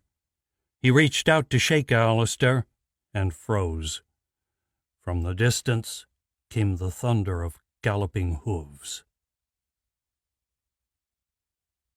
Chapter 6. It had not taken long to sift through the shattered remains of his family home. There was little left worth keeping: an old cloak and dagger of his father's, his fiancée's silver necklace, a few gold coins that were his family's life savings, and in the ruins of the forge, a short sword an old soldier had once given his father in payment for repairing his wagon wheel. Gabriel smiled as he lifted the sword from the rubble, its weight satisfying in his hand. He gave a few practice swings, the blade hissing as it cut the air. He had never used a sword before, but hoped his strength would suffice. Pleased with the small collection, Gabriel clipped the sword sheath to his belt and left the house. He had studiously avoided the room in which his family lay. No force on earth could compel him to face what waited there. He made his way out into the broken streets of Oaksville, glancing around at the other homeless souls wandering in the darkness. It was time someone gave them purpose. Gabriel had found his in the grim determination to bring justice to his family's killer. He knew there would be others who felt the same. His first recruit was a large man who wore the tattered cloak and chainmail of the city guard. From the slump of his shoulders and blank expression, there looked to be little fight left in him. He did not look up as Gabriel walked over to him, did not even register his presence until Gabriel reached out and grabbed his arm. "What's the matter with you, man?" he asked. The guard blinked as though waking from a deep sleep. Finally, he looked down at Gabriel. "What's the matter with me? They're all dead. Everyone I ever knew. Gone." "Aye, they are." Gabriel held his gaze. "What are you going to do about it?" "Do about it? This was the work of a demon, haven't you heard? There's nothing us mortal men can do to fight the likes of that. No one but the goddess could stand against such darkness, and the goddess isn't exactly easy to reach these days." Gabriel shook his head. "The goddess be damned. If she cared, she would have stopped this. No, it's up to us mortal men." He stared hard at the guard. "We may not have magic, but I have a sword, and last I heard, a demon still dies when you stab it." The guard looked down at Gabriel, a strange look on his face. "You're just one man." "Join me, and there will be two." The silence stretched out, but Gabriel held the man's gaze. With a grim smile, the guard nodded. "You're a tough little bugger. Aye, but you're right. Someone's got to stand against this evil." He held out his hand. "The name's Tom." After that, 2 quickly turned to 20, and then 50, then 100.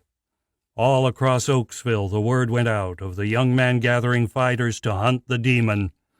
Many brought horses and weapons to spare. Gabriel soon found himself surrounded by a small army, an army of desperate men with nothing left to lose. Word came at dawn the old man and boy had been spotted fleeing east through the forest. Several soldiers had followed, but so far none had returned. That had been hours ago. There was no telling how far they could have traveled in that time, but sooner or later the forest to the east would run out, and they would be forced to return to the God's Road or risk crossing the wasteland. By sunrise, Gabriel had 60 mounted men and almost 200 footmen. He gathered his cavalry at the eastern gate, himself riding a horse one of the recruits had provided. He left orders for the rest to follow down the God's Road while the cavalry rode ahead to cut off their quarry. Gabriel waved to his foot soldiers at the eastern gate, then turned his horse and led the horsemen through the tunnel beneath the wall. His mind was already preoccupied with the chase, obsessed with bringing death to the two they hunted. The clatter of hooves on the cobbles were deafening in the darkness of the tunnel. Ahead, the bright light of the world outside Oaksville beckoned. Gabriel kicked his horse into a trot, eager to return to the light and begin the chase in earnest. As they emerged, he kicked his horse again, forcing the beast to a canter. The wind picked up around him and pulled at his clothes and hair. Within minutes they had reached the forest, and Oaksville had disappeared behind them. Trees towered either side of the road, their branches stretching overhead to blot out the sky. The rising sun flashed through gaps in the canopy as they raced onwards. The iron-shod shoes of their horses tore the damp ground, the fury of their passage sending leaves whirling into the air behind them. Gone was the stench of the burning city. Gabriel found himself enveloped by the earthy scent of the forest. His horse snorted beneath him, not used to the hard pace he set. Gabriel was not concerned about the health of their horses. There was only one thought on his mind now, to get ahead of the two they hunted. If they could do that, their quarry would be trapped between his cavalry and the men who followed. They would have them, and if it cost a few horses, so be it. Gabriel smiled at the thought of victory. He could almost see the fear on the demon boy's face as he plunged his sword into that black heart, almost smell the blood, taste the thrill of revenge in his mouth. Yet the memory of their previous encounter still gave him pause. Tom had been right about one thing. The two they faced were no mortal men. He had no doubt it would cost lives to bring an end to them. He prayed the 60 men at his back would be enough. Ahead, the bend in the road straightened. Gabriel felt his heart stop and then start to race. There, not 30 feet away, 2 horses stood in the middle of the road. Each bore a rider, one lying slumped over his saddle horn. On the second sat the boy, the demon. His face was stark with terror, his eyes widening in shock. Gabriel licked his cracked lips, rethinking his comments to Tom about the goddess. Antonia had sent them a blessing after all. We have them. He kicked his horse into a gallop. Their prey sat frozen as they raced towards them. Eric could only stare as the horses charged towards them. They had come so close, were almost in the clear, only to be undone by one stupid mistake. The crash of hooves had silenced the forest. He glanced at Alistair, amazed the old man was still unconscious, despite the roar of the approaching men. Eric found himself glued to his saddle, unable to summon the strength to flee. Surely this was his destiny. Surely this meant his death was the will of the gods. He could only watch now as fate raced towards him, chasing all hope from his mind. A gust of wind rustled the branches above, and a light rain began to fall. It was only the remnants of yesterday's storm. There was no welling of energy within him now. He would sooner die than allow his curse to run rampant again. He shivered as the water began to trickle down his back. The horses slowed as they approached, the men realizing their quarry had given up all thought of escape. Eric saw many had drawn their weapons and held a collection of swords, spears, and crossbows pointed in their direction. He saw the odd uniform of the city guards sprinkled through the crowd, but most seemed to wear the plain clothing of the townsfolk. The reek of smoke reached his nostrils. With it came images of the burning city he had left behind. He stared at the men who had come to avenge their city, whose lives he had forever changed. Each now carried a darkness in their heart, a sadness and hate that would never leave them. Briar shifted beneath him, slowly turning to face the oncoming horses. His ears lay flat against his skull. He began to snort, tremors rippling through his bunched muscles. Eric could feel the strength in the horse beneath him, but they could not flee now, not with the condition Alistair was in. Now the hunters were close enough to make out men's faces. A tingle of shock ran through Eric as he recognized their leader. It was the man from the alley, his face tight with hate, his eyes touched by insanity. Their eyes met, and a slight smile appeared on the man's lips. He kicked at his foam-flecked horse, eager to close the distance. Then they were there, weapons drawn, crossbows pointed, surrounding them in a circle of death. Their leader, Gabriel, he remembered, lay a short sword across his saddle horn and stared at him. I didn't think it would be so easy. The rest of the men did not speak, but Eric could feel their silent hate. The air was thick with unvoiced tension. Eric gripped Briar's mane, struggling to control his fear. A tremor ran through his body. He squashed it quickly, determined to stay strong. The silence stretched out, punctuated only by the heavy puffing of the horses. Gabriel spoke again, his voice rough but calm. "Don't you have anything to say, demon? Some last trick to play?" He gestured at the circle of men. A few held crossbows carefully trained on the two of them.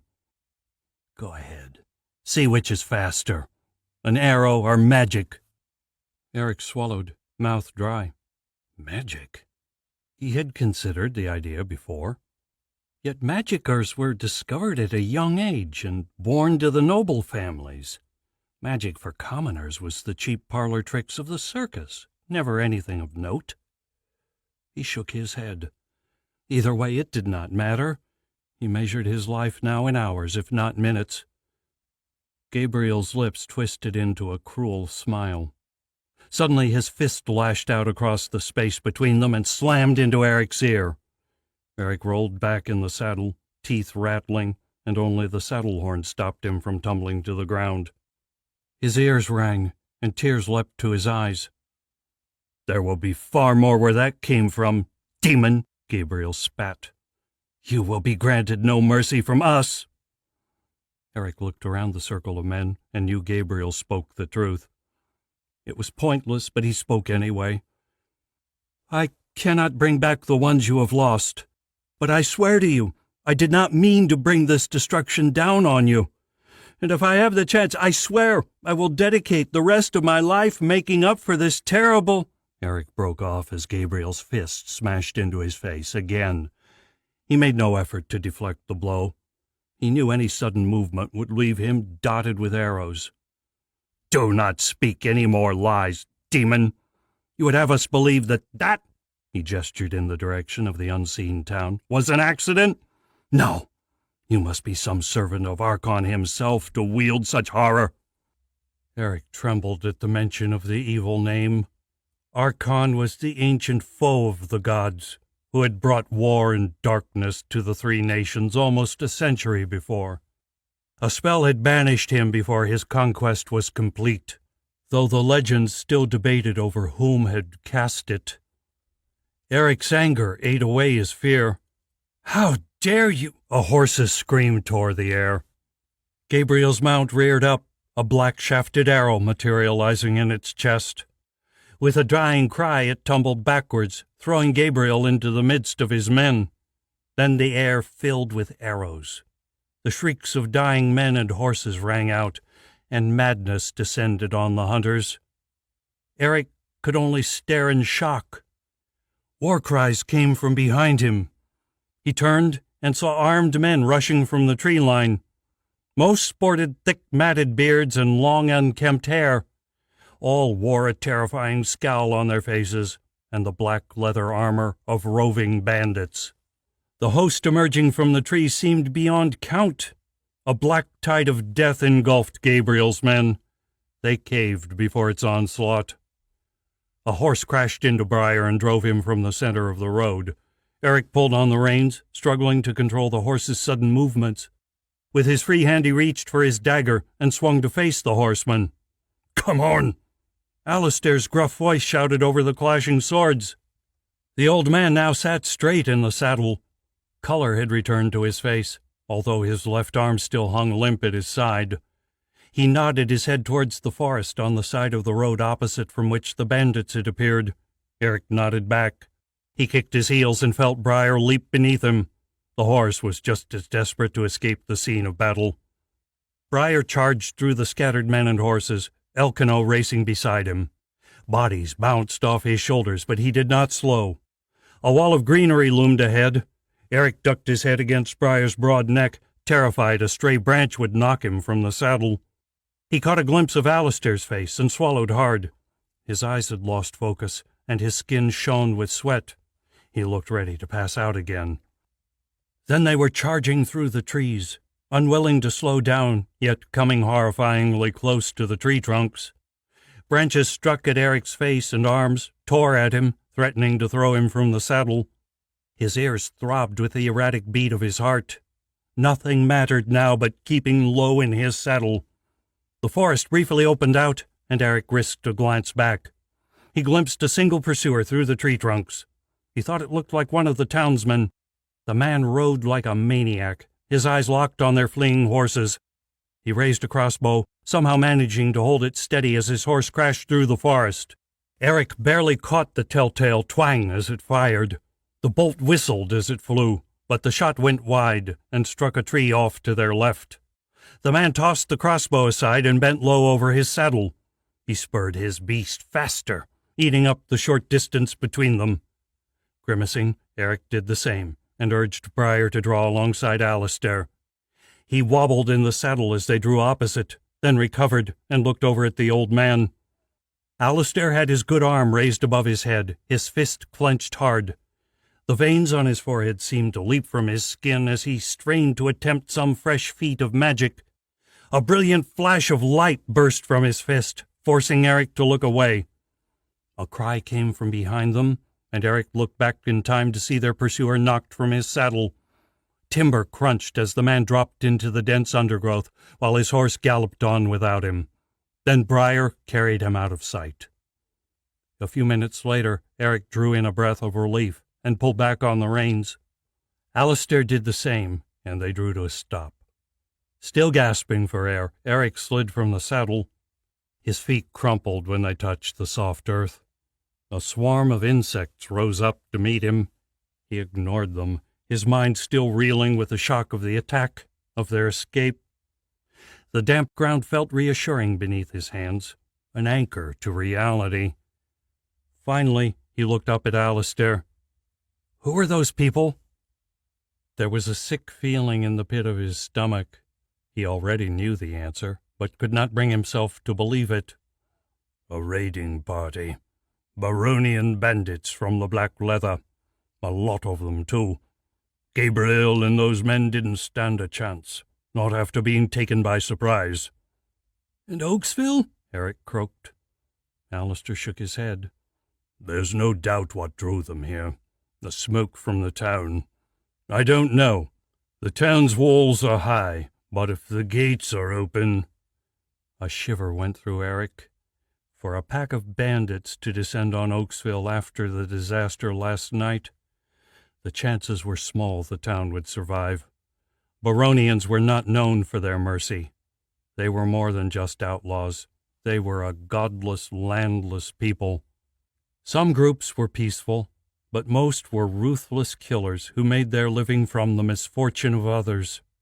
Patrols kept them from the main roads and cities, but lately they had grown bold. Still, it was unheard of for them to attack a town the size of Oaksville.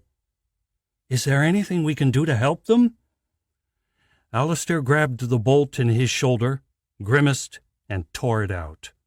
He groaned, wavering on his feet, then opened his eyes and stared at the bloody thing.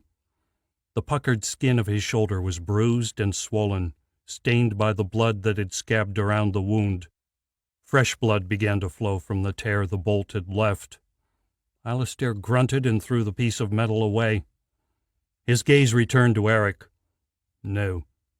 I'm sorry, Eric, but their fate lies in their own hands now. There is nothing either of us in this state can do." Eric stared up from the ground, eyes locked on the blood oozing from Alistair's shoulder. "You should do something about that," he snapped. Alistair glared back. Eric let the silence stretch out, unable to put words to the pain and horror he felt at this final blow to Oaksville. Muffled by the forest around them, the dying sounds of the battle being fought on the road was an all too vivid reminder of Oaksville's fate. The air exploded from Gabriel's lungs as he struck the ground. Pain shot through his chest, and he struggled to draw breath. Beside him, his horse kicked and screamed in agony, the black-shafted arrow still sticking from its chest. His men stampeded around him, their formation turned to chaos. Leaderless and taken by surprise, they were unable to fight back against whoever or whatever had attacked. Gabriel scrambled in the mud for his sword. The press of horses threatened to crush him, but he finally managed to scramble to his feet. Body aching, heart racing with fear, he looked around at the cacophony of men and horses. The rain of arrows had ceased, but now men streamed from the trees, launching themselves at the panicked townsfolk. Each wore the black leather armor of the Baronians. A shiver ran down Gabriel's spine. There were too many. Already, half his horsemen had fallen to arrows, and the rest were quickly being dispatched. Gabriel swore. How could this be happening? They had been so close, had the boy within their grasp. Now their quarry had disappeared in the chaos, and his followers were dead, dying, or fleeing for their lives. At least the footmen they had left behind would be warned of the coming raid. They could retreat back to the town and close the gates. Oaksville may still survive, if there were enough men left to man the walls. The scream of a dying horse interrupted Gabriel's thoughts. He turned in time to dive from the path of a battle axe. He slammed into the ground and rolled, springing back to his feet with his sword at the ready. The axeman grinned, his face black with soot to match his armor. He raised his axe and, with a scream of rage, charged. Gabriel leapt backwards as the axe carved an arc through the space where he had stood. There would be no blocking such a blow with his short sword. As the axe swept past, Gabriel rushed forward, sword stabbing out to disembowel his opponent. The axeman met him with a fist to the face that knocked Gabriel flat on his back. His vision swam. Instinctively he rolled and heard the thunk of the axe blade as it embedded itself in the soft ground. He kicked out at his foe's legs and heard a satisfying grunt as the man fell. Ignoring the pain throbbing from his nose, Gabriel threw himself atop his attacker. His sword had been lost when he fell, so he smashed his fist into the axeman's face. The man surged against him, but he was no match for the strength Gabriel had built as a blacksmith. Grimacing, Gabriel gripped his black-garbed foe by the throat and began to squeeze. He saw panic flash across the man's coal-speckled eyes. Arms flailed at him, struggling to break his iron grip.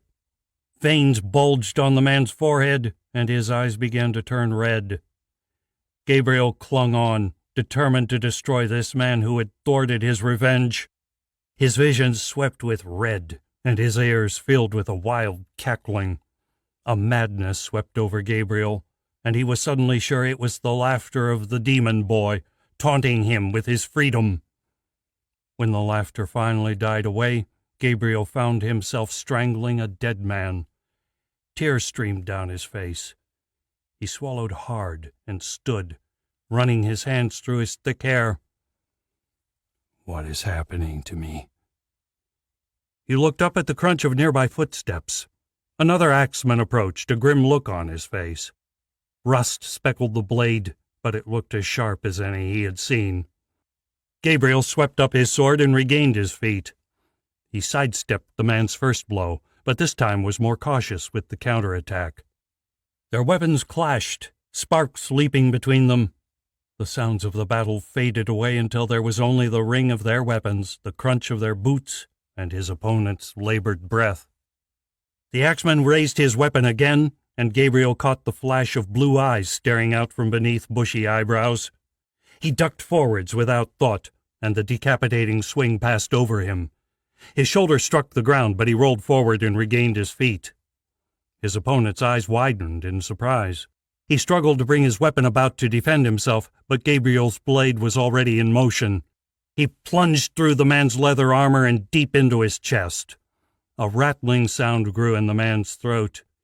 The axe slipped from his fingers as he fumbled at the blade impaling him. His legs gave way beneath him, and he slumped to the ground. Grabbing the hilt of his sword with both hands, Gabriel tore the blade free.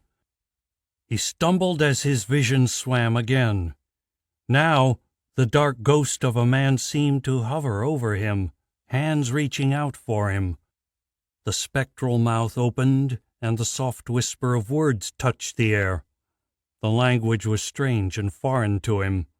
The figure leaned closer, and then vanished. Gabriel shook his head, trying to shake the apparition. The battle had moved on, without him. The Baronians had forced his remaining men farther down the road towards town. There were only a dozen or so left standing. They fought hard, but they were on foot now, their horses long dead. It would not be long before the Baronians trampled the last of them into the ground.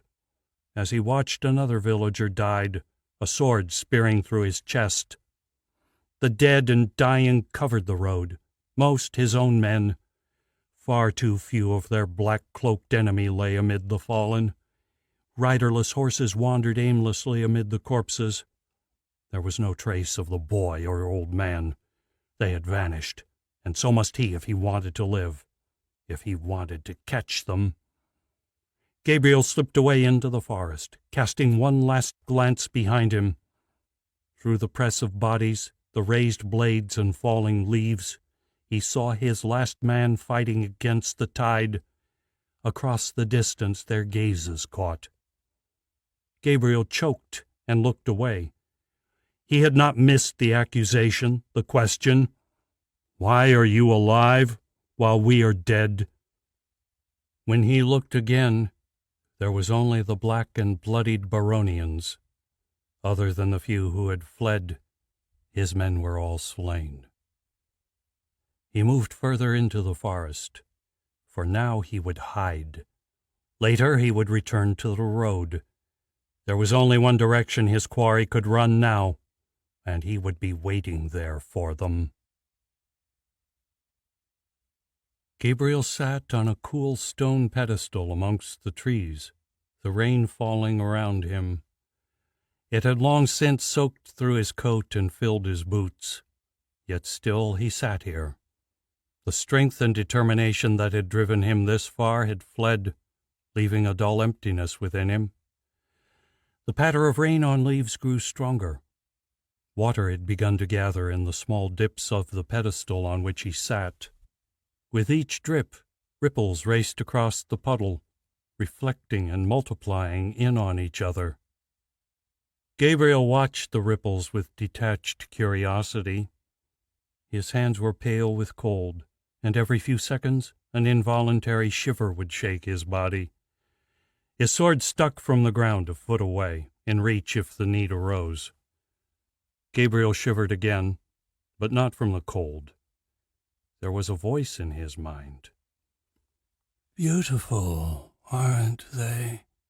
So complex, yet so predictable. Each path can be tracked, followed, foreseen." Gabriel groaned. He shut his eyes and put his head between his hands. The voice hissed through his mind, slivered into his every thought. It had started as a whisper as he fled from the road. Now it filled every recess of his consciousness. His head ached, throbbing with each new word. What would make it stop? What did it want? "To help you." His eyes shot open. This time the voice had not come from within.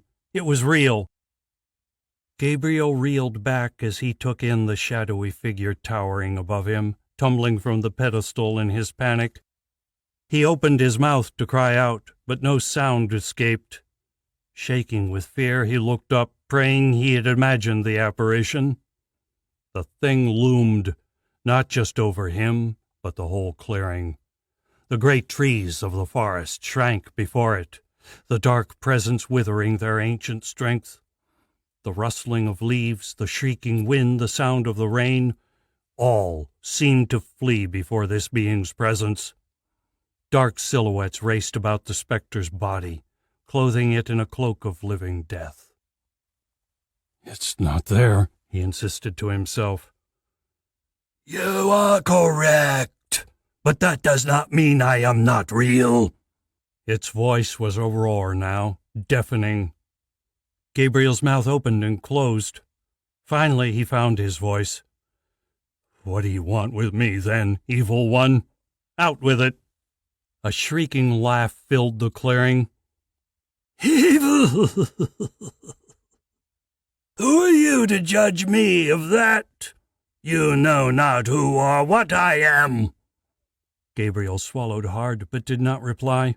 He knew what he felt, what he saw. "What do you want?" he demanded once more. "To help you on your quest." "Why? Why would you want death for your fellow demons?" "My reasons matter not. Why do you care? Is not the death of these demons all that matters to you now? I ask nothing in return, nor will I take anything from you." "And why would I need your help?" Gabriel found courage in his anger. It laughed again, now a soft, crackling sound that reached through the air and clawed at his sanity. There was a creeping corruption in the laugh that sent tendrils through his very soul. It called to him, begged him to join the rancid laughter. He had never been so glad as when it stopped. "Look around you. Your men are dead, your town a ruin, and here you sit, freezing in the rain while your quarry draws ever farther away." Gabriel shook his head. How could this creature help him?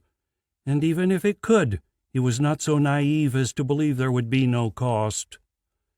"What help could you possibly offer me?"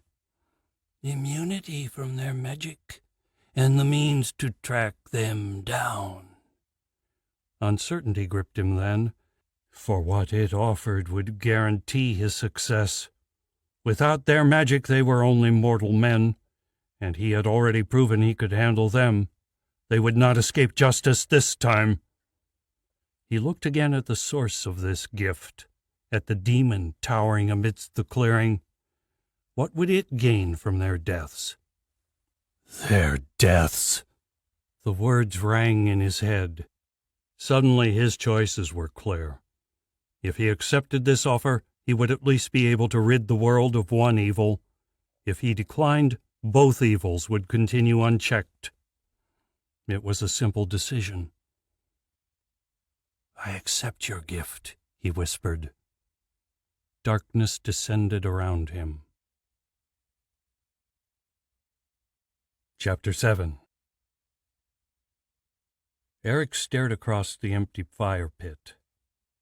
A cool autumn breeze had picked up as the sun began to set, encouraging him to prepare a fire before realizing it would be a beacon to their hunters. Now he sat shivering in the lengthening shadows, with nothing but Alistair's snoring for company. When they had finally stopped, Alistair had dismounted, propped himself up against a tree, and promptly went to sleep. Wincing, Eric shifted into a more comfortable position on his log. The day's ride had left his body hurting in places he had never dreamed. Even his knees hurt. Gods only knew how that had happened. To his left, Alistair slept on. He half wondered if the old man would succumb to his injuries and never wake again. Yet after what he had witnessed in the last 24 hours, it would not have surprised him if Alistair were to wake fully recovered. The birds had fallen silent, and twilight had now settled over the forest. The last glow of the setting sun lit the sky red, reminding him of the savage flames from the night before. Only now the world seemed at peace. They were not far from the God's Road now. Alistair wanted to be away before the sun rose, which would be almost impossible without the road to follow. He reasoned the Baronian threat meant there was little chance the hunters could continue the pursuit. The silence from the road seemed to confirm the old man's suspicions. Eric's mind was alight with an endless loop of questions. Alistair had promised answers when he woke. Until then, Eric was left to stew in his thoughts. A chill gust of wind swept through the tiny clearing. Eric shivered, looking up in time to see a last flash of sunlight through the branches above. His breath steamed in front of his face. It looked like a cold autumn was on its way. Good evening, Eric. Eric jumped, almost tumbling from the log. He looked across to see Alistair awake and raising an eyebrow in his direction. The spark of life had returned to his eyes. Anything happen on the road while I slept? Eric shook his head, watching as Alistair stood and stretched his arms. His bones creaked with the movement, and Eric again found himself wondering how old the man truly was. Alistair took a moment to inspect the wound in his shoulder. The bleeding had stopped beneath the makeshift bandage he had applied. "How is it?" "Better. There shouldn't be any infection. It'll heal eventually." Standing himself, Eric walked across to where they had tied the horses. "Hope you don't mind, but I explored Briar's saddlebags. I got hungry." Reaching into the bag strapped to Briar's side, he retrieved a strip of beef jerky. He tossed the lump of dried meat across to Alistair and fished out another for himself. There wasn't much in there but beef jerky and dried fruits. Alistair smiled. "I was planning on buying supplies in Oaksville, although I don't generally carry much anyway." Eric hesitated. "Is that why you were in Oaksville, for supplies?" The old man looked up at him. "Starting with the questions already. Can't you let an injured old man finish his meal?" Eric scowled. "Not after listening to him snore all afternoon." Alistair laughed. "I was in Oaksville for you, Eric. And before you bother asking, no, I cannot tell you how I knew you were there." Eric stared at the other man, slowly chewing the salty strip of meat. Eric had guessed some things had been left unsaid in Oaksville. Someone, or something, had sent Alistair to find him. The question of who was burning on his tongue, but Alistair's expression made it clear there would be no headway there. He asked the other question consuming him. "Why?" He tried to keep his tone neutral, but his desperation still seeped into the question. "Because you have magic." Eric heard the words Alistair spoke, but his mind refused to process them. Suddenly he was struggling for breath. His head throbbed, he felt a sharp pain in his palms, and realized he was clenching his fist so hard his nails had punctured the skin. Finally he shook his head. "That's impossible. Only nobles have magic." "No.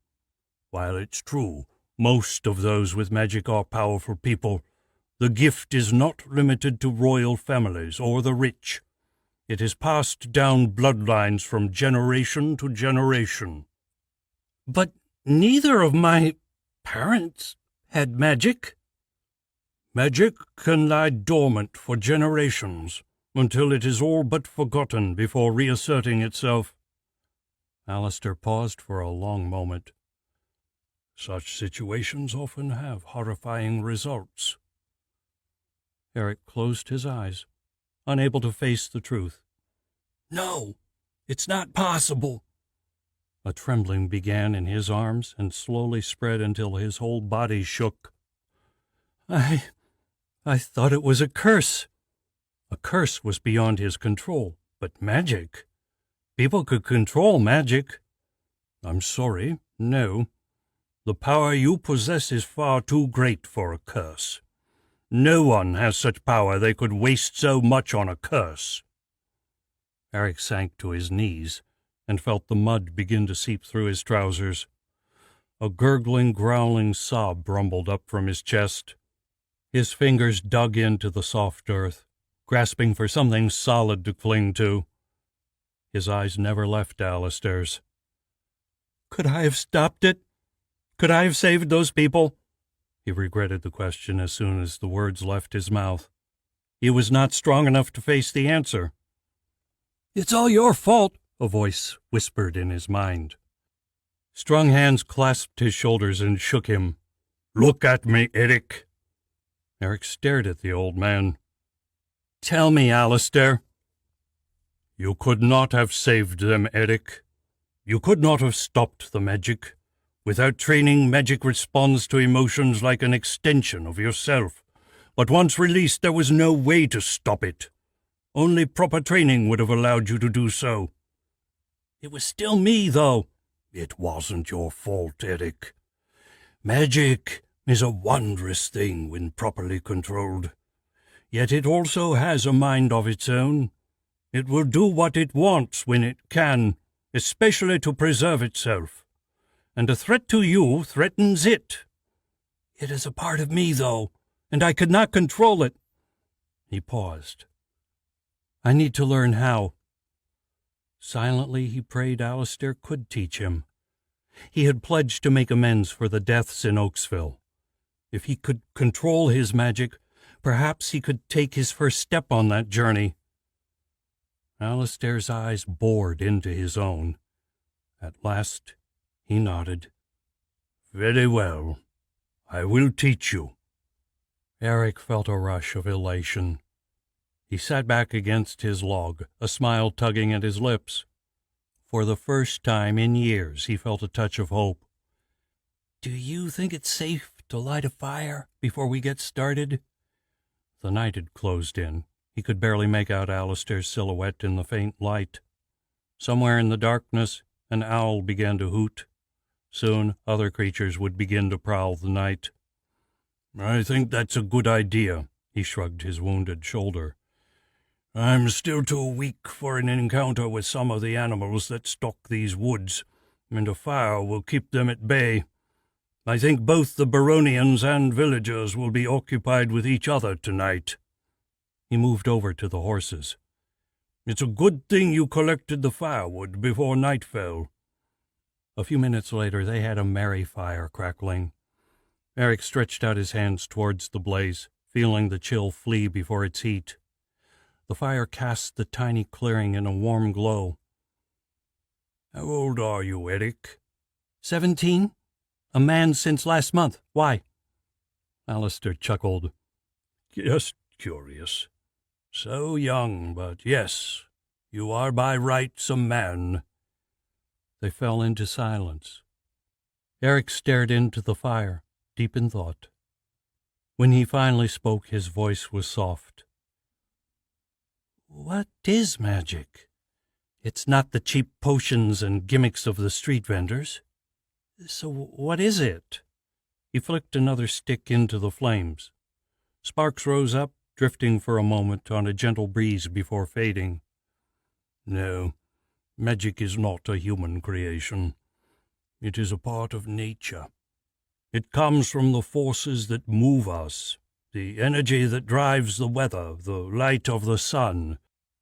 It is the harnessing of the energy stored in everything on this planet.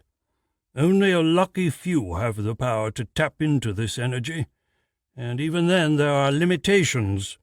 For starters, a person can only be connected to one of the elements." "What do you mean by the elements?" Alistair frowned. "Sorry, I'm getting ahead of myself. The forces of magic are divided into 3 elements: the light, the earth, and the sky. Most people control just a small part of an element. For instance, I am able to manipulate the forces of attraction between objects. That comes from the light element. But I cannot control fire or light itself, which are other aspects of the light." "And mine?" "Your magic is different. From what I have seen, it seems you may control all facets of the sky. And while it is the weakest of the elements, that is no laughing matter." "It didn't seem weak when I created that storm," Eric replied bitterly. "No. But you should also understand, our magic cannot create. Only the gods can create something out of nothing." Eric tilted his head. "What do you mean? That storm certainly seemed to come from nowhere." "Yes, but that is because it came from somewhere else.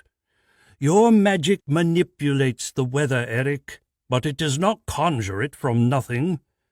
The magic within you drew that storm to Oaksville and made it larger by pulling in other weather systems. But it was not created." Eric ran his hands through his hair, trying to process the new information. The magic was a part of him, a part of everything, but only certain people could control it. Magic could manipulate the world, but could not create new forces. His head still ached from the beating Gabriel had given him. "Night." Lost in thought, Eric only caught Alistair's last word. "Sorry?" "I think that it would be best if we stop for the night. A good night's rest will do you good. As I said, magic comes from within you, and when you use it, it draws on your life force. That can be exhausting. In fact, I'm surprised you've lasted this long. I'll keep watch, since I slept all day. We'll leave before first light." Eric nodded, struggling to contain a yawn. His questions had kept him alert through the day, but now a wave of exhaustion swept over him. His eyes were drooping, and his thoughts had grown fuzzy and confused. It would be useless to continue their discussion now. He grabbed a blanket he had taken from Briar's saddlebags and curled up in front of the fire. Closing his eyes, he sought sleep. Thoughts drifted through his consciousness. Images appeared, some as clear as day, others just a blur, as if viewed through a cloud of smoke. Then, as it so often did, his mind turned to his parents and his 15th birthday. The day was still clear in his memory, clearer in fact than much of the 2 years that had followed since. The time he had spent on the road seemed a dream compared to the clarity of that fateful day and the horror the night had brought. It haunted him still. "Eric, catch!" The nectarine tumbled towards him. Eric reached up and plucked the fruit from the air. He wiped it clean on his shirt before sinking his teeth into the soft flesh. His friend sat in the branches of the tree above him, munching on a second nectarine. Juice ran down his young face. Behind him, an autumn sunset lit the sky blood red.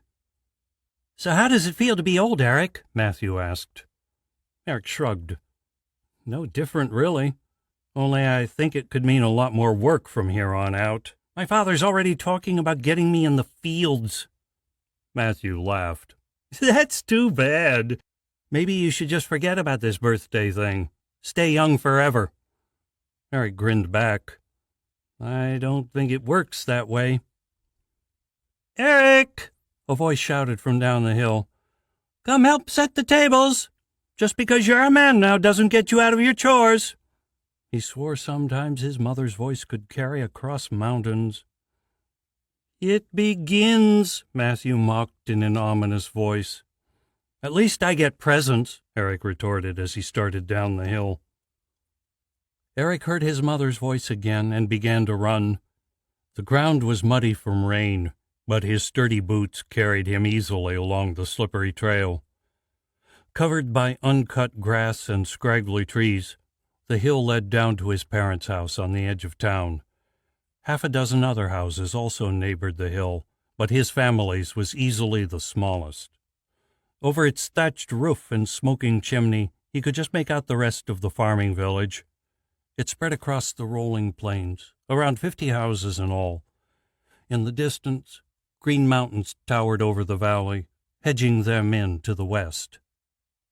Puffing, he ran up to his back door and pulled it open. Leaning down, he was sure to scrape the mud from his shoes before entering. His mother's fury would be something to behold if he trekked mud into the house again. "There's the birthday boy, or should I say man?" His father greeted him with his booming laugh and welcoming grin. He moved across the room and scooped Eric up into a bear hug. His strong arms crushed the air from Eric's lungs before releasing him.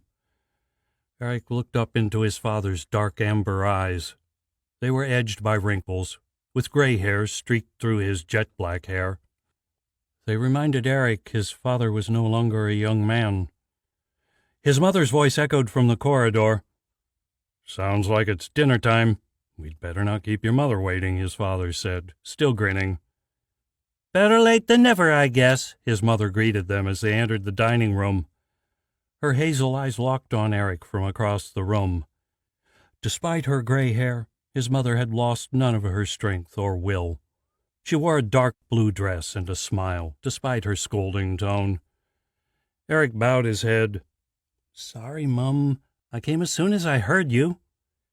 His mother shook her head, laughing softly. Oh, don't worry, you. It's your day after all. Come here. She, too, drew him into a long hug. They sat down at the small table then. The sweet aroma of roast lamb filled the room. Its source, a haunch of lamb, sat centerpiece on the table, surrounded by potatoes, broccoli, and an assortment of other vegetables. It was a feast unlike any Eric had seen in his youth. They spent the evening talking of his childhood and dreams for the future. The past and future intermingled freely, both bright and full of life. Finally, his exhaustion overcame him. Yawning, he bid his parents good night and headed to his room. There, the darkness entered his dreams. He watched as an army of demons marched across the valley of his hometown. The villagers fled before them, but were overrun, dying by the hundreds. His village burned, but the destruction did not stop there. The demons spread across the land, entire cities burning in the night. People ran screaming from their homes, clothes ablaze, human torches lighting up the darkness. Rivers turned red with blood, and then overtopped their banks to drown the land. Through it all, Eric could hear the soft cackling of laughter. With a scream of terror, Eric wrenched himself from the dream, awakening in his house, his bed. But the dream had followed him. His room was burning. Flames clung to the walls, and lightning leapt across the ceiling above, leaving scorched timber in its wake. Eric screamed again, throwing off his blankets and leaping from the bed. The lightning caught the covers, and suddenly the wooden floor was alight as well. Eric fled the bedroom, heat swamping him. The house was already ablaze, and smoke filled the corridor. He held his breath and sprinted for his parents' bedroom. He yanked open the door and was met by a blast of heat that forced him back a step. His eyes burned, but he pushed forward again until he could see what lay within. Through the heat and smoke he made out the burning bed and its occupants. Nothing living remained in that room. Eric stumbled backwards, tears boiling from his face. Shrieking in horror, he turned and ran from the nightmare. His heart hammered in his chest as he ran through the falling rubble, the house collapsing around him. When he burst through the front door, a crowd had already gathered outside. He staggered a few steps towards them, and then collapsed to his knees. His hands clawed at the ground, seeking something solid at which to cling. He swayed, felt the hot tears streaming down his face. The crowd surrounded him, staring. No one spoke. No one approached to help him. Their eyes were wide, their mouths open in shock and fear. Some sported burns and ash-covered faces, as if they had tried and failed to enter the house. The whispers of the watchers began to race around their circle. Eric looked around at them, reaching out, unable to form words but silently begging for their help. The crowd drew back as one. It was then he noticed the lightning. It crawled along his skin, jumping between the raised hairs on his arms. Sparks leapt from his arm as he moved, yet he felt nothing. Eric fell backwards, scrambling to brush the horrible stuff from him. Lightning burst from his arm and struck the ground. Thunder cracked, and the crowd screamed. Eric looked up at them, terror in his eyes. "Help me!" Somehow his burnt throat managed to croak the words. It felt as though he had inhaled the flames. The crowd stared back at him. No one spoke a word. Then he saw Matthew in the crowd and turned to him. "Help me, Matthew!" Matthew stared at him, His face was a mask of terror, but still he took a step forward. He had always been brave, always been the one to leap from high cliffs into the river where Eric had been too scared. As he walked towards Eric, the crowd shifted with fear. The inferno lit the expressions on their faces: anger, fear, agony, sorrow. Eric reached out to his friend. "Help me, Matthew!" Matthew ignored his outstretched hand. Instead, he drew his dagger. Eric had seen it many times. His own parents had given it to the boy last year as a birthday gift. It was a good blade, although nothing expensive. Now it glowed red in the light of the flames. "Leave now, Eric, or I swear by Antonia I will plunge this blade through your heart." Beside the campfire, in the forests near Oaksville, Eric found himself once again crying at his friend's words, at the death of his parents. If only he had known. Finally, he slept. Gabriel sat up. His head burned and his muscles ached, yet somehow he felt rejuvenated, filled with a strange energy that throbbed just beneath his skin. Already the pain was fading. Closing his eyes, he searched his body, looking for a change. Nothing, and yet something felt different. He looked around for the demon, but the clearing was empty now, the trees silent. Standing, he walked across and pulled his sword from the soft earth. As he turned in the direction of the road, movement came from the bushes. He watched as a wolf walked from the forest, eyes bright as a full moon locked on his. It bared its yellowed teeth, jet-black fur bristling. A growl rattled deep in its throat. It took a step towards him. Gabriel stepped back as the huge beast approached. He held his sword out, ready to strike, silently cursing the demon for his useless gift. Sudden laughter echoed in his mind, and the wolf halted. "Relax, Gabriel. I am here to track the two you seek." Chapter 8. They were a long way from Oaksville by the time the first rays of sunlight announced the start of a new day. As the light grew, Eric turned in his saddle to check the road behind them, searching for the first signs of pursuit. The trail remained empty, but in the distance, smoke from the hidden city still stained the horizon. Alistair was confident the hunters would have returned to protect the city, leaving them in the clear. Eric was not so sure. Gabriel was obsessed with revenge, and if he had survived the battle, nothing would stop him from following them. Alistair had proven in Oaksville that, alone, the man was little threat, but they still needed to be wary. They rode hard down the well-kept road. Eric bounced along in the leather saddle for most of the morning, unable to find the rhythm of his horse's trot. By lunchtime, his backside felt as though it had been beaten black and blue. Beneath the canopy of branches, the air was still, but the wind whistled through the upper treetops. The higher branches swayed in the breeze, and a rain of copper leaves drifted slowly in the air. The cool grip of autumn seemed to have arrived overnight. The two had barely spoken since they had risen in darkness. Eric's mind was racing. Terrified, Alistair might have reconsidered his teaching.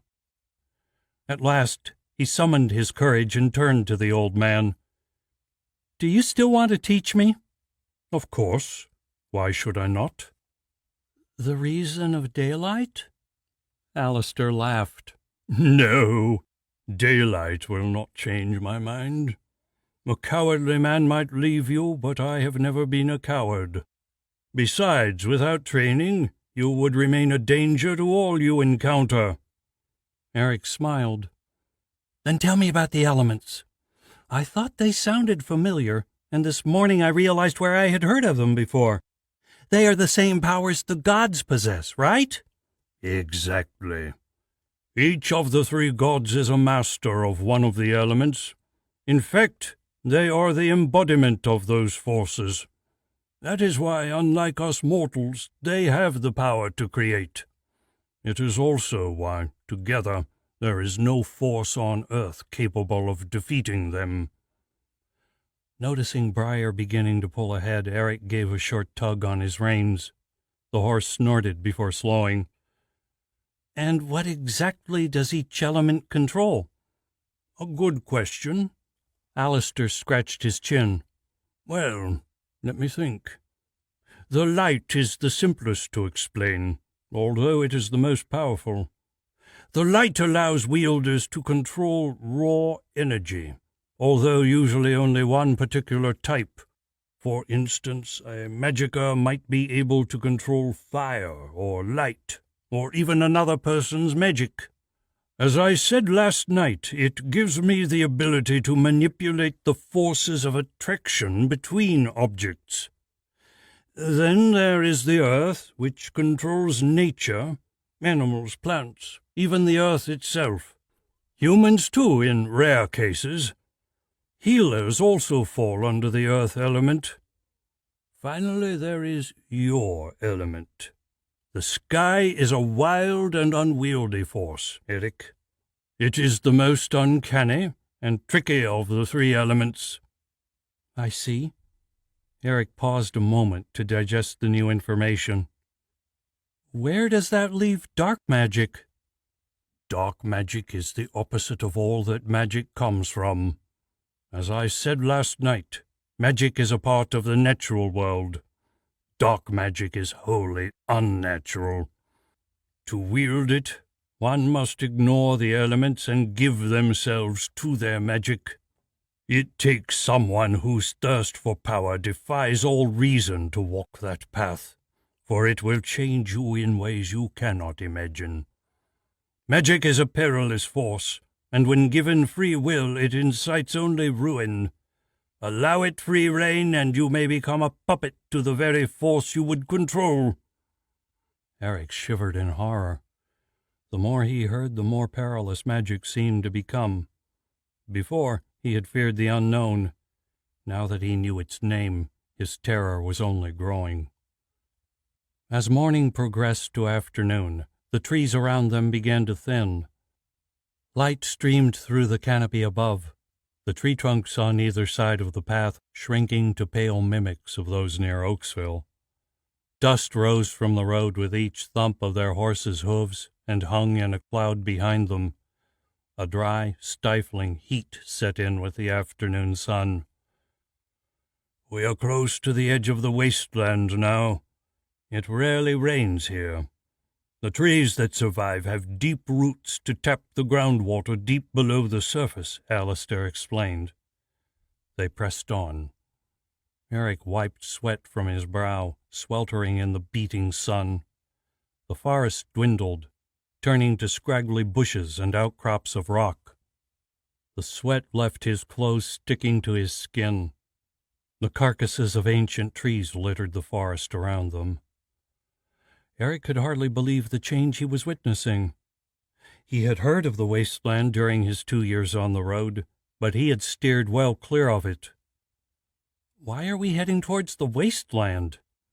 The hunters did not give us much choice of direction, but fortunately I had already planned to head for Chol. The dying city? Why? There is someone there I must meet. Who? I cannot say. But there is little time to waste. We'll have to travel through the wasteland itself. Eric's chest constricted in fear. I thought the road went around the outskirts of the desert. It does. But there is an old road that crosses the desert. It leads straight to Chol. That's insane. If even half the tales I've heard are true— Relax. Alistair shrugged his injured shoulder again. Most of the tales are exaggerated. Plus, I healed quickly. My shoulder will be greatly improved by tomorrow. And of course you are forgetting you now travel with a magicka. I have crossed the wasteland many times without incident. Eric fell silent, only partly reassured. He realized something else was still weighing on his mind. What about the city? What if I lose control of my magic again? We will work on that. I cannot make you a master overnight, but I can help you to at least gain some control over it by the time we arrive. Eric fell silent. Alistair had not allayed his fears. So far he had learned nothing to help him control the horrific force inside of him. To enter another city seemed like madness, especially so soon after Oaksville. They reached the end of the tree line as the sun dipped towards the horizon, lighting the sky on fire. The trees either side of them gave way to cracked brown earth, as if sliced away by the axes of men. The wasteland stretched into the distance, where 3 volcanic peaks rose from the skyline. The plain was devoid of life. Only the petrified corpses of the old forest remained. Dust coated their lifeless trunks. The air smelt of baked earth and old rock, and the only sounds were the whistling of the wind and the snort of their horses. The road veered away to their left, but a thin gravel path continued into the arid land. Alistair spurred his horse onto the path. He turned back as Eric directed Briar to follow. Keep your eyes open. We're in a different world now. These are not safe lands. Tell me if you see anything. Dark things hide within these crevices. Eric nodded, an involuntary shiver running down his spine. It did not take much imagination to fear a place like this. Suddenly the hunters from Oaksville almost seemed preferable to whatever nightmares stalked here. He prayed Alistair knew what he was doing. He stared at the 3 volcanoes stabbing up into the red sky. The middle one he knew was Mount Chol. The others remained nameless. They had erupted from the earth 100 years ago, at the apex of the war with Archon. The great magicers of the time saved the city from the lava flows, but the mountains still stood not a mile from the city, and the magic had not stopped the shadow the 3 peaks cast across the land. The drought that followed had all but destroyed the once great city of Chol. Eric hoped his magic would not be the final nail in the city's coffin. Flames crackled in the darkness. Eric and Alistair sat huddled close to the fire, its warmth warding off the chill that had fallen over them with nightfall. Above, a tapestry of stars crowded the sky. Eric shifted uncomfortably on his log, body aching from the long day's ride. They were a long way from Oaksville now. He felt almost relaxed. Almost. His neck tingled. He could feel the unseen eyes of unknown creatures peering at him from the darkness. Alistair was not doing much to allay his fears. He sat staring into the night, as if his eyes could pierce the veil of darkness surrounding them. The silence ate at Eric. In his head, thoughts and worries vied for attention until he found himself jumping at every pop of the fire. "Do you think Gabriel could still be out there?" he asked, remembering the insanity in the man's eyes. It was not something he wished to face again. "I do not know. It seems unlikely he could have survived the attack on the highway, but the man was driven. He has been pushed past the brink. There is not much that could bring him back now." "I think he is still alive. I think it would take more than a few bandits to stop him. He terrifies me." Alistair nodded. "With good reason. There is much to fear from someone with nothing to lose. But there is more to it than that, isn't there?" Eric stared into the fire. "I can't defend myself against him. Whatever he has become, my actions created him. To hurt him would be the greatest hypocrisy." He fell silent, waiting for the old man's reply. It was a long time coming. "There is nothing you can do to change the past. All you can do is your best to make a difference now. to balance the scale against what happened in that city." Eric opened his mouth to reply, but suddenly Alistair was leaping to his feet. "Get up, now!" "What?" "Up, quickly! Get your back to the fire! Now!" Alistair hissed. Eric rose, spinning to face the surrounding darkness. He clenched his fist around the knife in his belt. The flames had robbed him of his night vision, but his eyes were quickly adjusting. His ears seemed to be playing tricks on him. Stones scattered away to their left, then crunching footsteps from the right. Or was that his imagination? His eyes flicked back and forth, but there was nothing to see. The only living things in sight were the horses, tied to a dead tree a few feet from the fire. A roar erupted from the darkness, shattering the silence. Eric's body shook with fear. He had not imagined that. His nose caught the scent of rotting meat. He gagged and held a hand over his nose. Alistair drew his sword and dropped into a crouch. Despite his wound, he looked strong and steady. The firelight flickered on his coat, catching the silver lines that threaded the fabric. Elcano and Briar began to shriek and tug at their tethering. Their feet shifted on the hardened earth, ears flicking back against their skulls. Ripples ran through their muscles as they shivered, bodies taut and ready to flee. Eric wondered if they should be doing the same. Eric stood with his back to the fire. The roar came again. Fingers trembling, he bent and picked up a burning branch with his spare hand. He shuddered, fear chewing at his mind. Whatever was out there sounded big and fast. He did not know if Alistair could face it alone, especially with his wounded shoulder. A chill wind swept through the camp. Eric felt it and fought to calm himself. "Was that me?" Then the beast appeared. One moment there was nothing.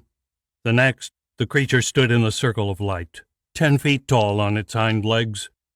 Corded muscle bulged from its limbs, its muscular tail stretching out behind it. Sleek black scales flickered in the firelight, coating its body like armor. Scars crisscrossed its chest, pale streaks on the reptilian skin. It took a step towards them. Gravel crunched beneath its feet. Arms longer than any man's reached for them, its claws like daggers. Blood-red eyes locked on his as the whisper of its husky breath began to race. Saliva dripped from its giant gaping maw. Rows of razor-sharp teeth grinned at them. The smell of rot was strong enough to taste. It roared, and the horses screamed. Eric hardly noticed the thunder of hooves as their mounts broke free and fled. All his energy went into keeping himself upright. All he could see was the monster, not 3 steps from him, about to hurl itself at his feeble body. The impact would shatter every bone he had. He looked into the depths of its bloody eyes, frozen in its dreadful gaze. The beast leapt. Eric flinched backwards a step, only to see the monster hurled sideways by an invisible force. Alistair rushed after it, sword in hand. The other waved high as he worked his magic. The creature smashed against an outcrop of rocks, shattering them on impact. Alistair lunged with his blade, but it was already on its feet. With a bound of its powerful legs, it cleared Alistair's head. The old man spun, but not fast enough.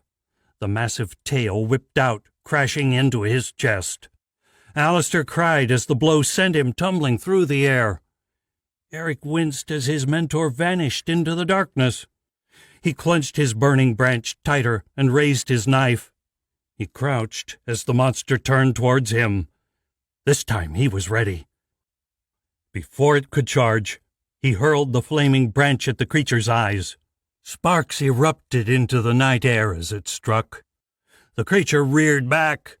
Its high-pitched screech forced Eric to his knees, hands against his ears. It felt like shards of glass were driving deep into the recesses of his mind. He closed his eyes and endured. When it ceased, he threw himself at the fire, gathering up another stick. He turned, slipping in his haste, and braced himself for the worst. His breath came in rapid gasps, adrenaline pumping through his veins. A few feet away, Alistair and the beast circled each other warily. Alistair's face was cut and bruised, already beginning to swell. His coat was in tatters, and all his weight was on his right leg. The monster, on the other hand, looked ready to kill. Their attacks had done nothing to pierce its scaly armor. Eric shuddered again as he stared at the long yellowed teeth, already imagining them tearing at his body. A low growl echoed from its throat, sending shivers down his spine. Alistair's sword spun, orange firelight sparkling along the steel edge.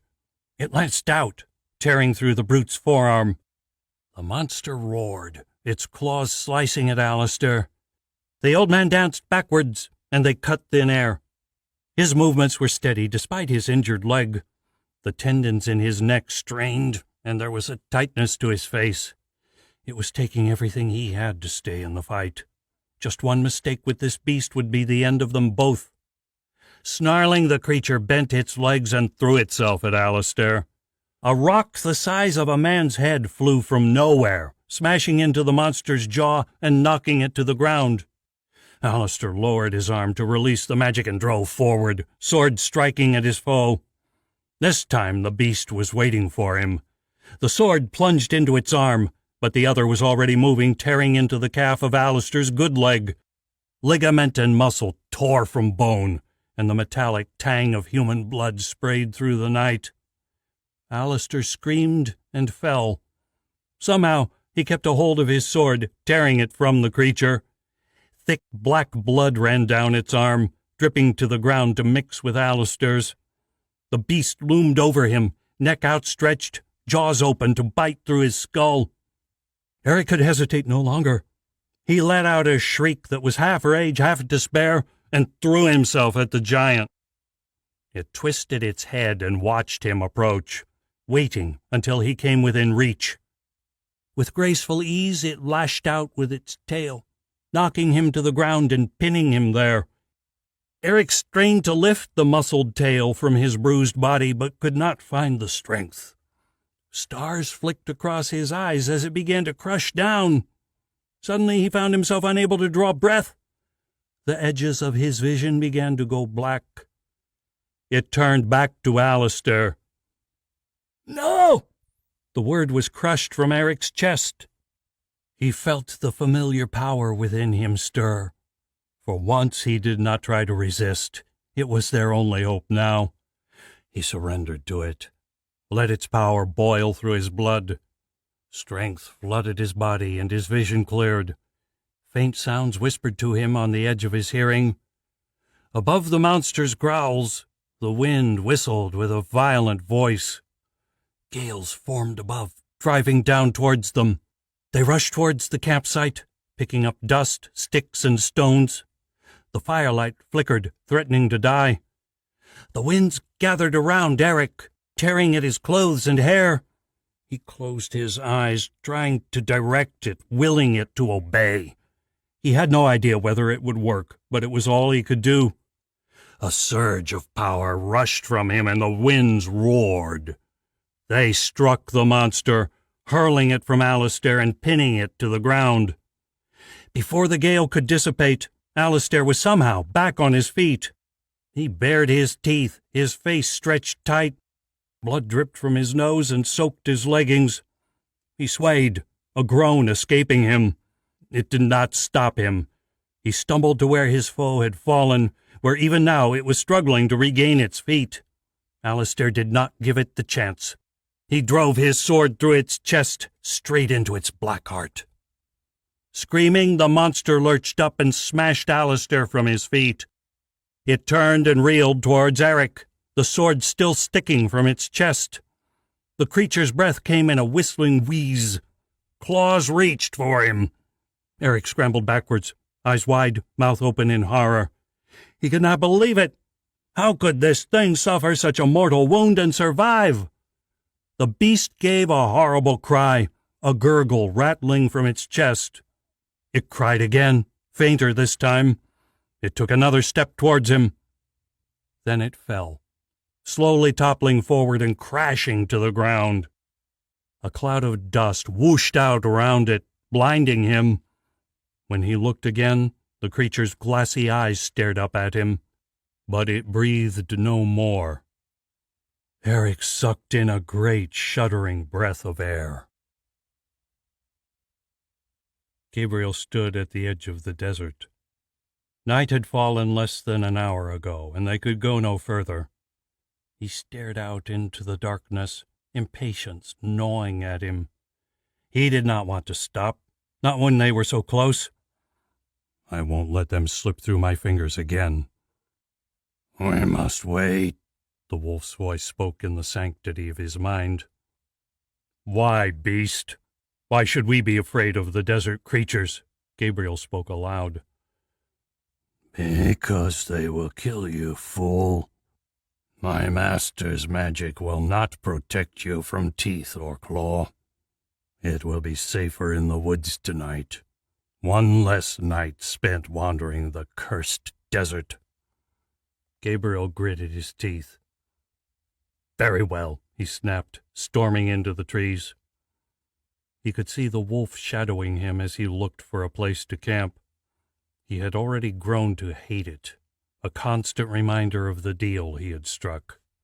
Regret was never far from his thoughts. What was I thinking? You needed help. You took it from the only option left to you, the wolf supplied. Stay out of my head. If I wanted your opinion, I'd ask for it. The creature lifted its shaggy head and howled. The noise cut through the night, raising goosebumps on his neck. The hoot of an owl and the chirping of crickets vanished. Gabriel glared at the wolf and drew his sword. The howling ceased. The black beast lowered its head, teeth bared. Its growl sent a shiver down Gabriel's spine. Just keep quiet, mutt, he snapped, sheathing his sword. Gabriel closed his eyes and put his head in his hands. How had his life crumbled so quickly? He tried to picture his parents, his fiancée. Their images floated through his mind, and he felt his chest constrict with love and pain. Yet their faces were blurred and indistinct. Then flames burst within his mind, consuming his family once more. He opened his eyes and smashed his fist into a tree. They had taken everything from him, even his memory, it seemed. He could no longer even grieve. The tears would not come. All he found was his hatred. He could not stand the thought of their freedom. They would be punished, he would see to that. Perhaps then he would find peace. Chapter 9. Silence settled like a blanket over the night. The fire burned low, leaving nothing but mere embers to light the camp. The shadows it cast were long and haunting. The air reeked of blood, rot, and ash. The stars stared down from above, uncaring witnesses to the slaughter of the night. Sharp stones ground beneath Eric's knees, tearing into his pants, stabbing at his skin. He didn't care. He crouched beside Alistair, his trembling fingers searching frantically for a pulse. The old man's eyes were closed, and he did not respond to Eric's touch. His body lay crumpled on the ground, his clothes soaked with blood. No, no, no, no, Eric whispered. He could not bring himself to believe the mighty magicier who had spirited him out of Oaksville could lie dying. An iron fist wrapped around his heart and began to squeeze. His breath could not come fast enough. This couldn't be happening. Come on, Alistair. You can't do this. You can't die. You have to live. He shook him. Tears ran down his face and dripped onto Alistair's. It did not take a doctor to see the wounds were beyond any mortal man's will to live. Alistair's right leg was a tangled mess, muscles torn from bone, threads of tendons dangling in the dirt. His left foot twisted at an awful angle. The final blow had shattered his rib cage, leaving a deep indentation in his chest. His face was torn and bruised, and a cold sweat beaded his brow. A thin red trickle ran from his mouth. Eric finally found the vein in his neck and felt a faint pulse. It was already growing fainter as the life fled from his friend. He would not survive the next few hours, let alone until morning. Even if he did, they were still stranded in this cursed desert, miles from help. He sat back on his haunches, defeated.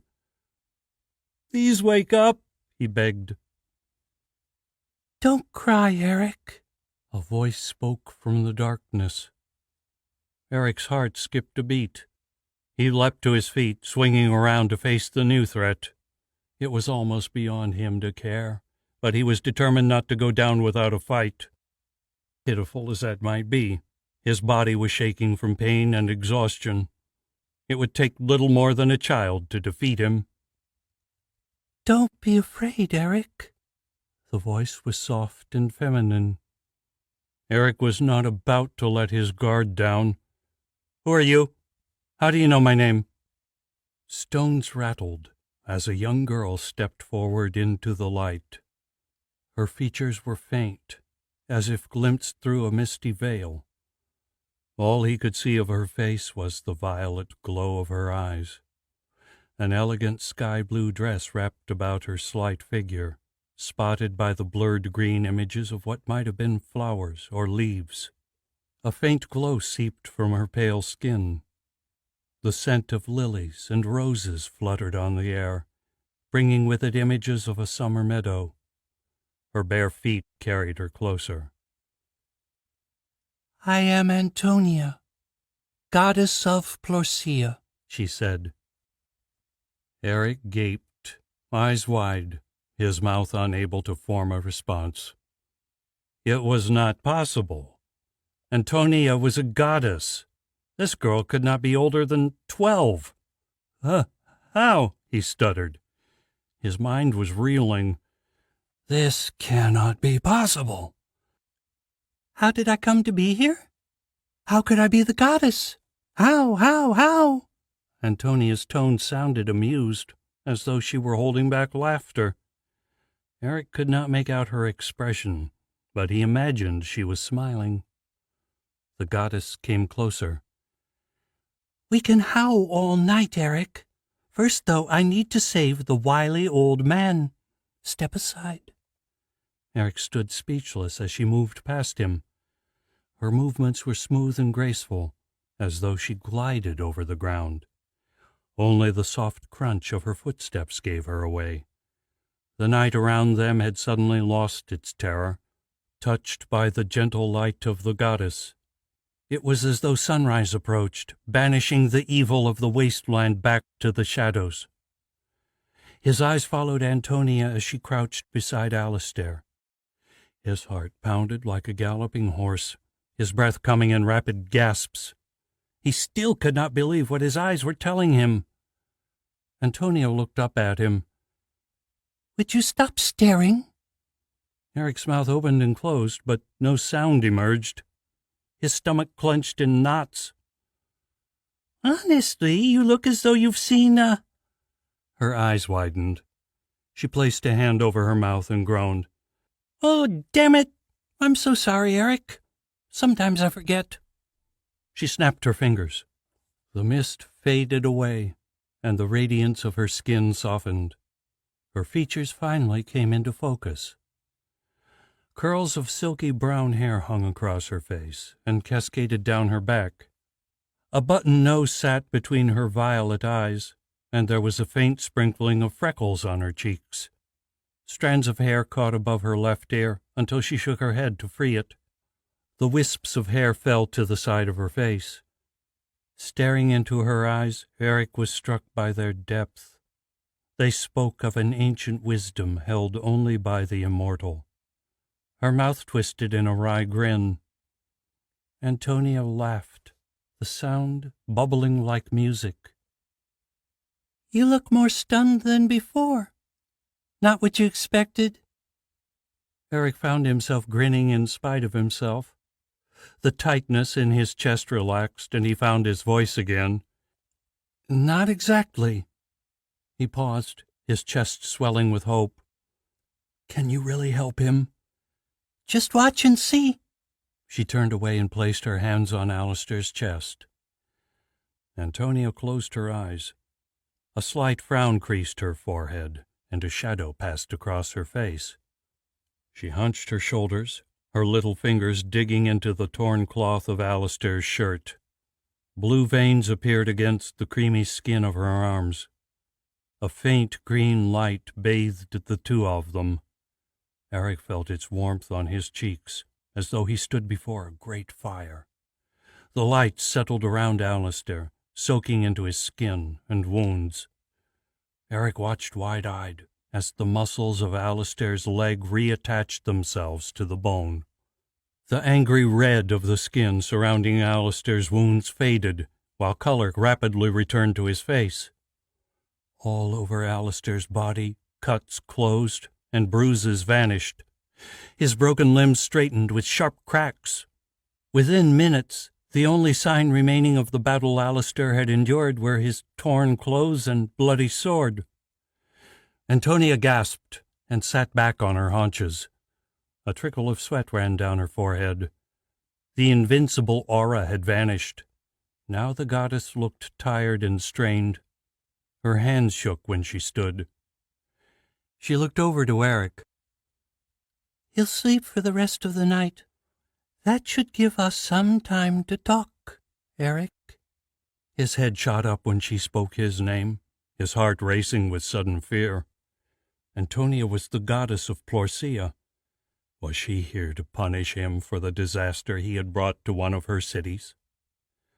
Antonia smiled, the weariness falling from her face.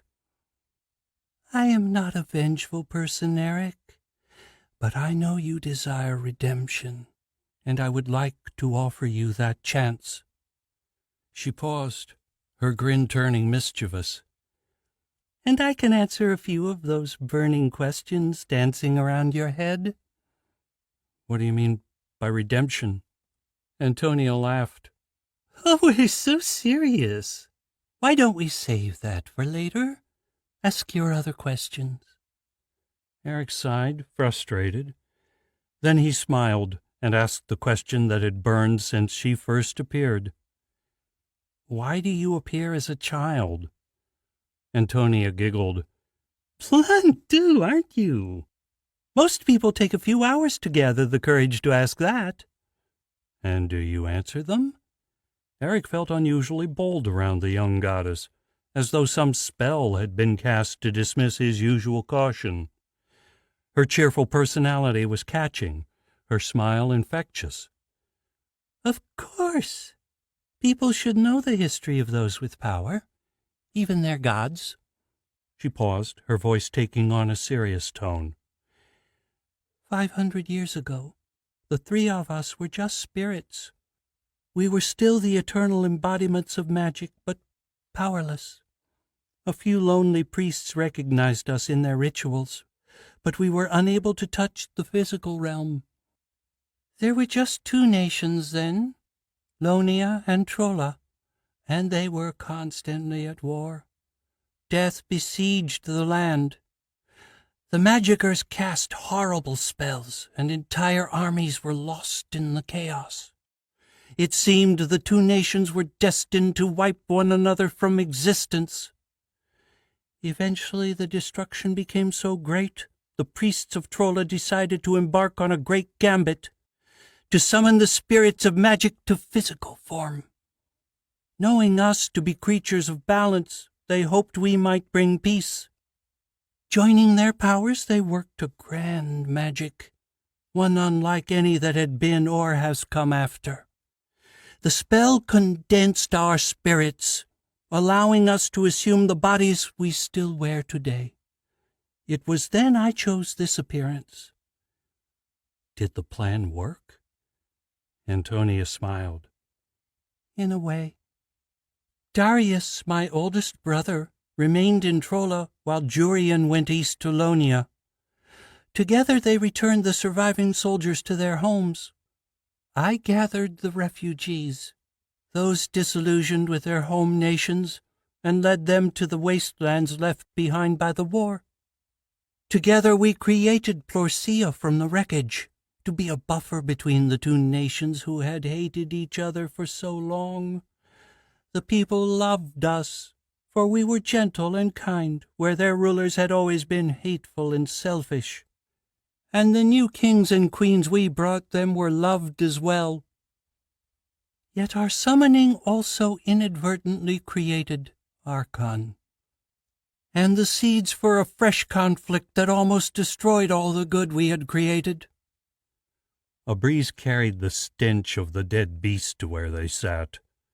Eric wrinkled his nose, stomach roiling. Antonia must have smelt it too, as she stood and walked over to the corpse.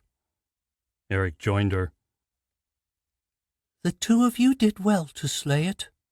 Few survive the wrath of such a beast. What are they called? How can they survive in such a wasteland? They are raptors, and not by my will, I assure you. She raised a hand. Light spilt from her hand to bathe the beast. Tendrils shot from the ground to wrap around the corpse, small, green, and strong. They twisted and turned, growing tighter and thicker as leaves sprouted. The body shook as though it had returned to life. Then shoots erupted from its flesh, weaving together with the others to engulf the corpse. Within minutes, a bush stood where the body had lain. Pink flowers began to bloom. A beautiful azalea plant now stood amidst the stark desert plain. There, that's better. Eric sat down, hard. He recognized the significance of what he had witnessed. Antonia had created the bush from nothing. He stared at her, seeing what his ancestors must have seen all that time ago when they followed her to Plorcia. Yet he could also see the strain on her face. Her skin had paled, and she was panting softly. A sheen of sweat beaded her forehead. "Are you all right?" he asked in concern. Antonia nodded. "It's hard to work my magic in this place. The curse that lies over the wasteland is not one I can break alone. The land itself is ingrained with Archon's taint. It fights the magic of the earth. Within a few days the bush will die, as does everything good in this desert. That is why you cannot restore the forest. Alone I do not have the strength.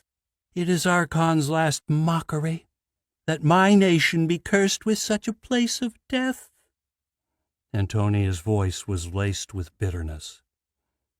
Silence fell. It seemed war was the incurable blight of the three nations. Eric had only heard legends of the great wars from the time before the gods, but all knew the details of Archon's war. It had been over a century since those dark times, yet mention of his name could still cast a shadow over the brightest of days. Eric breathed in the sweet scent of the flowers, drawing strength from the plant's beauty amidst the wasteland surrounding them. His mind toyed with another question, one he felt Antonia might be able to answer. Who is Alistair? What is his purpose? The words slipped from his mouth in a whisper. Antonia turned the glow of her violet eyes on him. Her smile faded. "Ah, so we have come to the crux of the night." Eric turned his head in confusion. "What?" "Alistair is a complicated man, and his purpose is one of great secrecy. Can you be trusted with such a secret, Eric?" She flicked a strand of hair away from her face. Eric felt a rush of fear, but it fled before his rising excitement. He owed Alistair his life. The least he could offer in return was his aid in whatever undertaking had driven him through the wasteland. Eric stared into the goddess's eyes. "I swear by, Antonia, that you can trust me." Blood rushed to his head as he spoke. The purple of Antonia's irises seemed to swirl. Then his vision cleared, and he found the goddess smiling. "Good. I'll hold you to it." She cleared her throat. I'd better start at the beginning, although you will know parts of the story. 200 years ago, my brother Darius vanished. He abandoned Trolla and the three nations, and no one has heard from him since. He did not care to tell even his siblings where he went or what he was doing. I hope this isn't your big secret, because I hate to disappoint you. Everyone knows that. And what does it have to do with Alistair? Antonia grimaced. I said I'd start from the beginning, Eric, so try not to interrupt. When Darius left, he at least had the foresight to leave behind a sword, infused with his power over the element of light. Which became the Sword of Light? Yes. Now is this my tale or yours?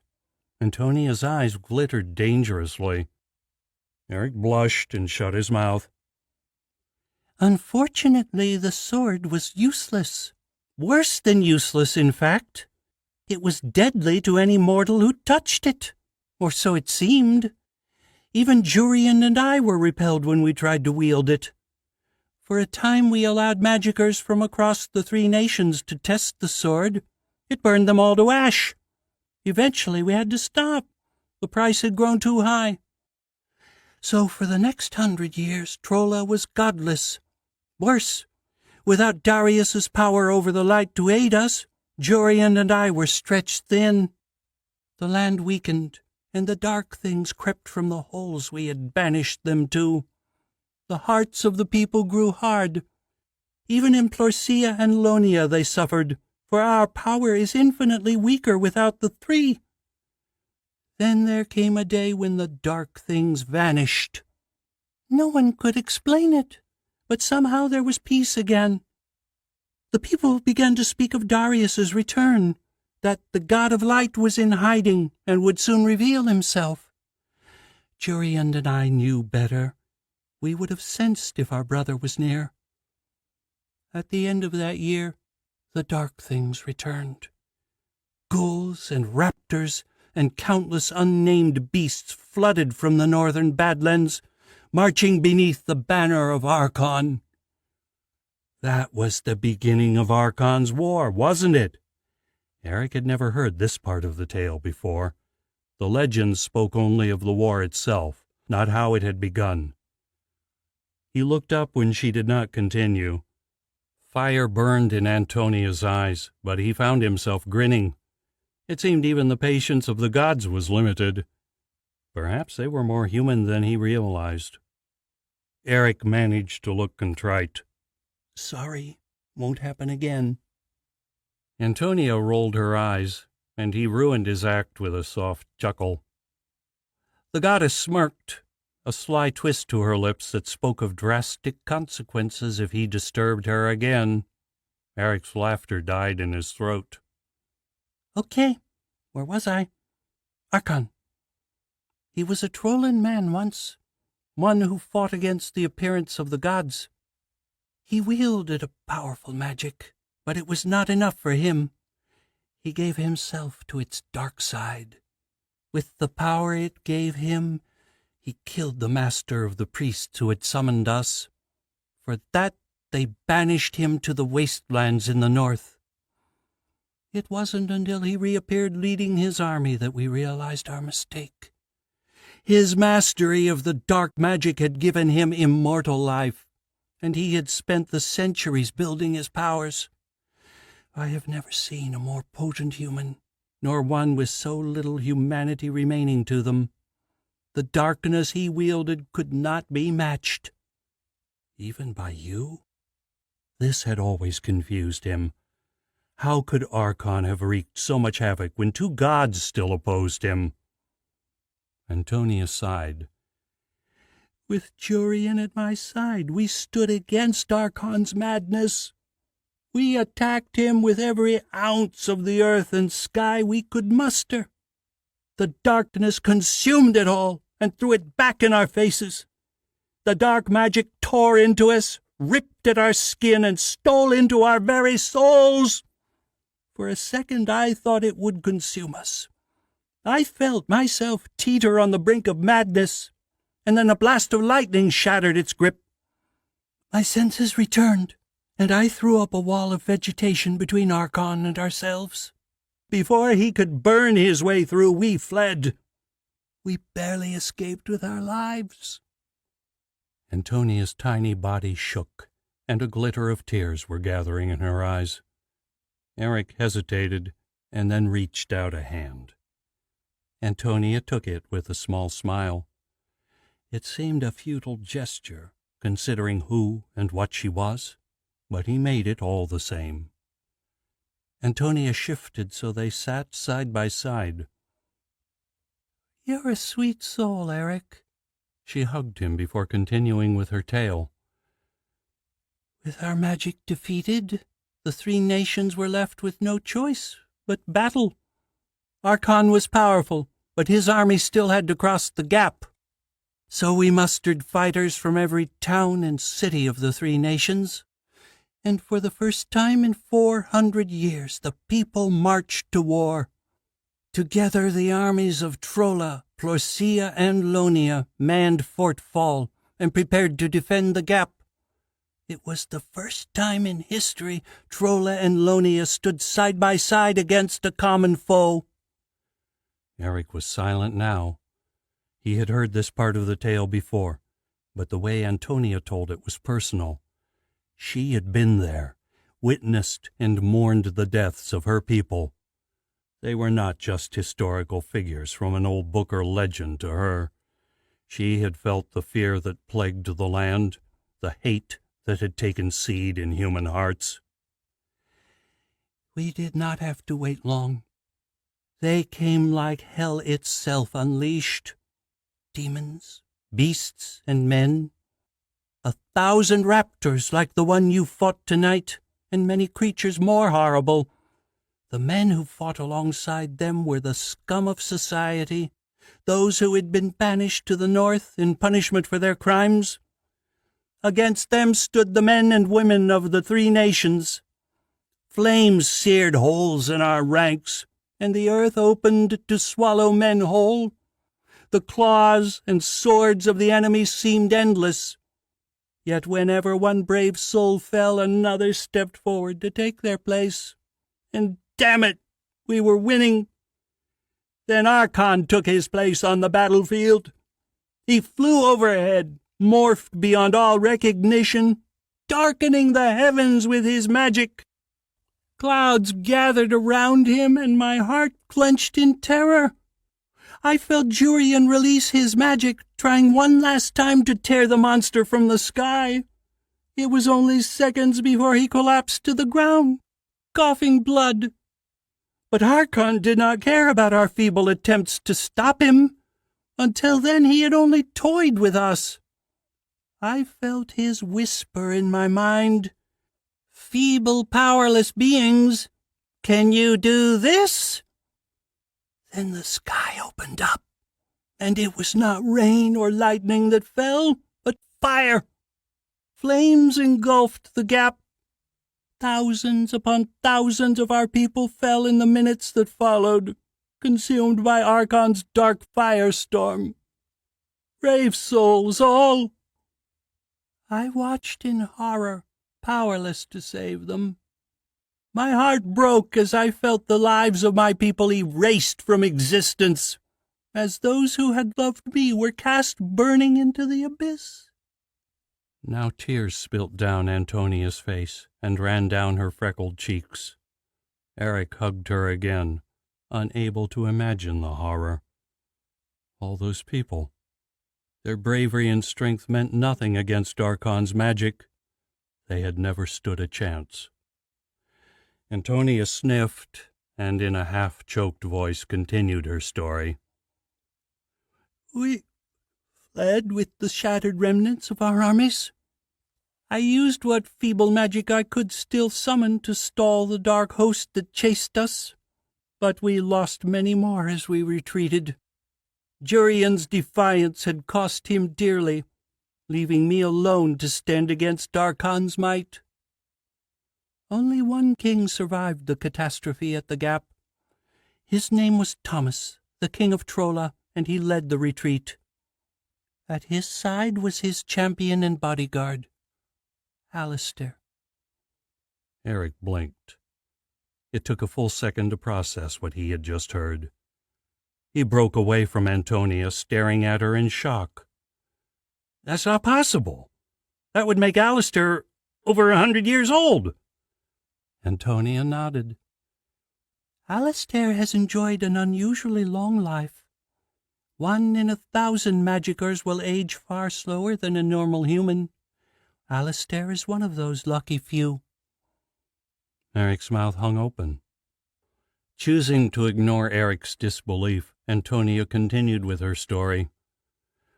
Thomas and Alistair led the remnants of the army south as far as Chol, but there they were ensnared and forced to make a final stand. The enemy had spread out across the land, wreaking havoc as they went until we were completely encircled. Eric remembered what came next. Isn't this where you give— Eric! Antonia shrieked. He winced, glancing across at her meekly. Sorry? Antonia shook her head. The sly grin returned, and her eyes sparkled with humor. Eric had a feeling the laugh would be at his expense. Eric, you really are impossible. I think we'll try doing this a little differently. She leaned across and placed her hands either side of his head. Her grip was light and her skin soft to the touch. The smell of roses grew sharper. Slowly, she began to apply pressure. Eric looked straight into her eyes, fascinated by the intense concentration on her youthful face. This won't hurt much.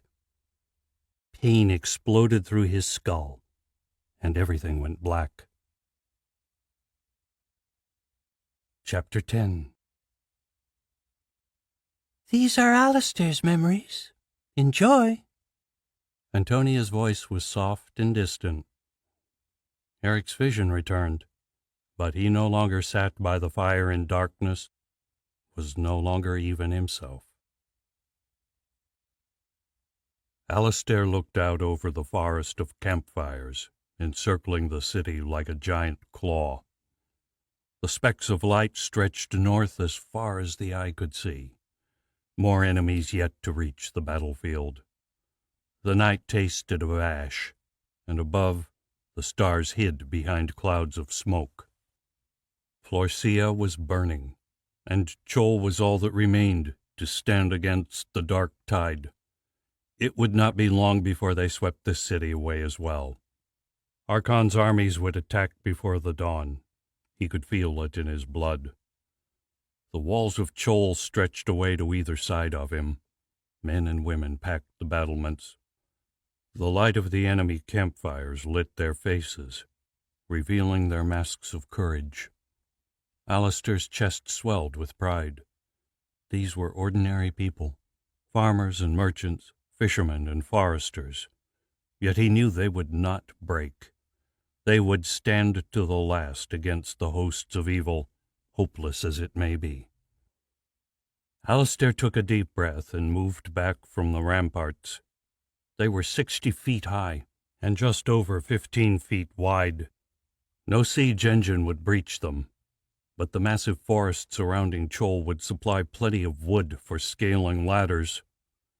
Taking another breath, he began to stretch, loosening his muscles in preparation for the coming fight.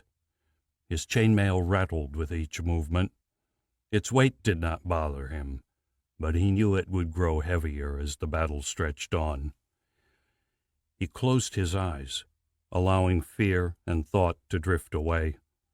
It would be a long night and a longer day. He needed to focus. The men stared as he moved through a sequence of blows and parries. He ignored them, concentrating on the host of ghostly soldiers surrounding him. His movements grew faster as his muscles warmed. His frosty gaze revealed nothing of his inner turmoil. There was no need to add his fears to their own. Unsheathing his sword, he began a new string of attacks. His blade hissed as it sliced the air, each cut deflecting imaginary blades, each thrust piercing a phantom heart. The soldiers nearest backed away to give him space. He stepped up the tempo again, his sword becoming a blur, his feet stepping from stance to stance without hesitation. There was a slight sheen of sweat on his forehead when he finished.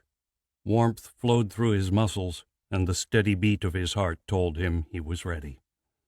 His worries had fallen away, replaced by a cool determination to survive.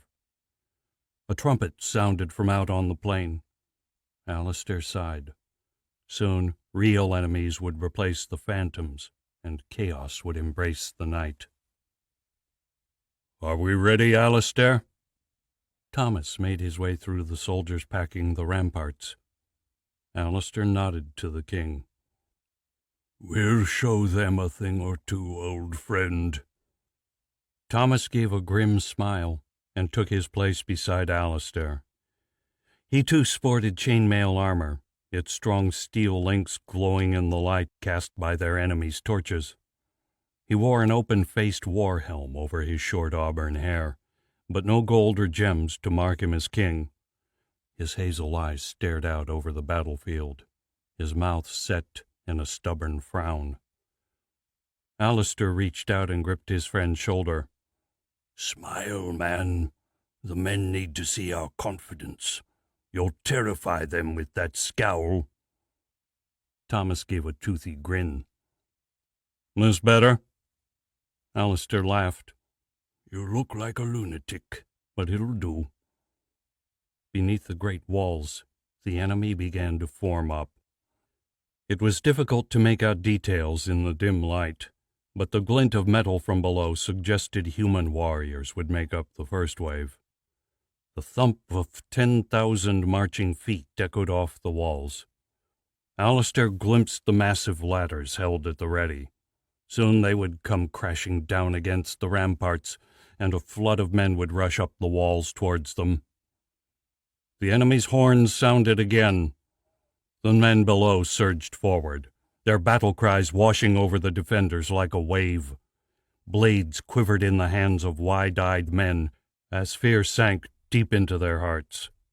Below, the enemy rushed towards the walls, weapons raised, wooden shields held above their heads. "Archers, ready!" Thomas's voice carried no fear. Others carried the call along the line. The men nearest them straightened and held their weapons higher. Thomas's bravery was legend among the men, his deeds at the gap almost gospel. His courage inspired them. They would follow him to the end. Alistair watched their enemies charge across the open ground. He counted slowly, knowing they would be within range in seconds. 1, 2, 3. "Fire!" Thomas shouted.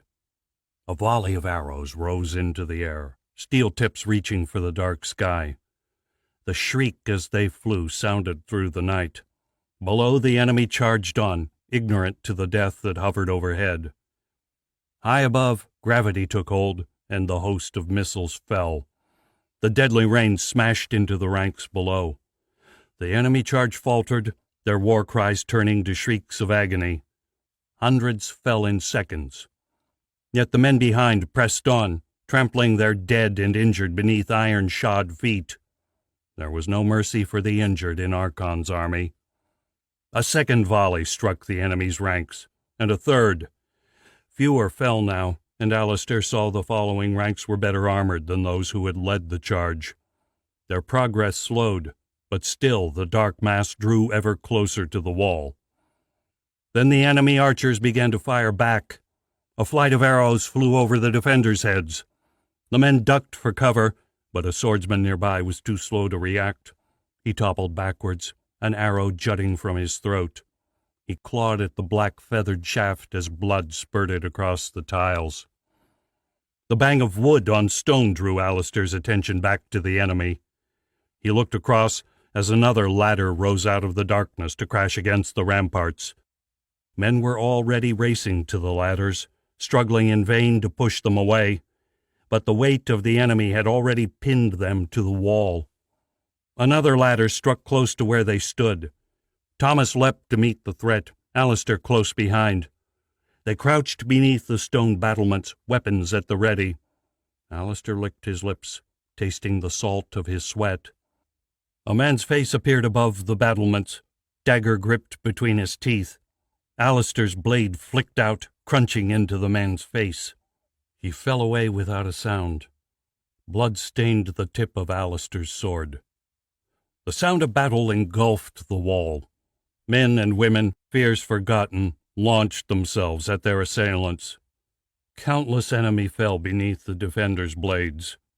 Yet their deaths came at a price, and they could not spare a single soldier, not while the endless thousands of Archon's army stretched out around them. Another man sprang to the ramparts. He came up fast, axe already swinging as he crested the stone battlements. Alistair ducked beneath the blade, while beside him Thomas's sword lanced into the axeman's chest. Blood sprayed through the air, and the man disappeared over the side. Another clambered to take his place. Alistair thanked the gods they only faced humans. When the beasts came, they would have no need for ladders.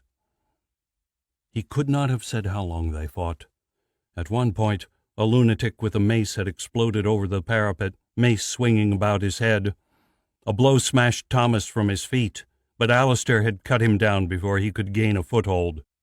Thomas now sported a gash across his forehead, and his helmet was lost to the night. Yet still the king fought like a man possessed.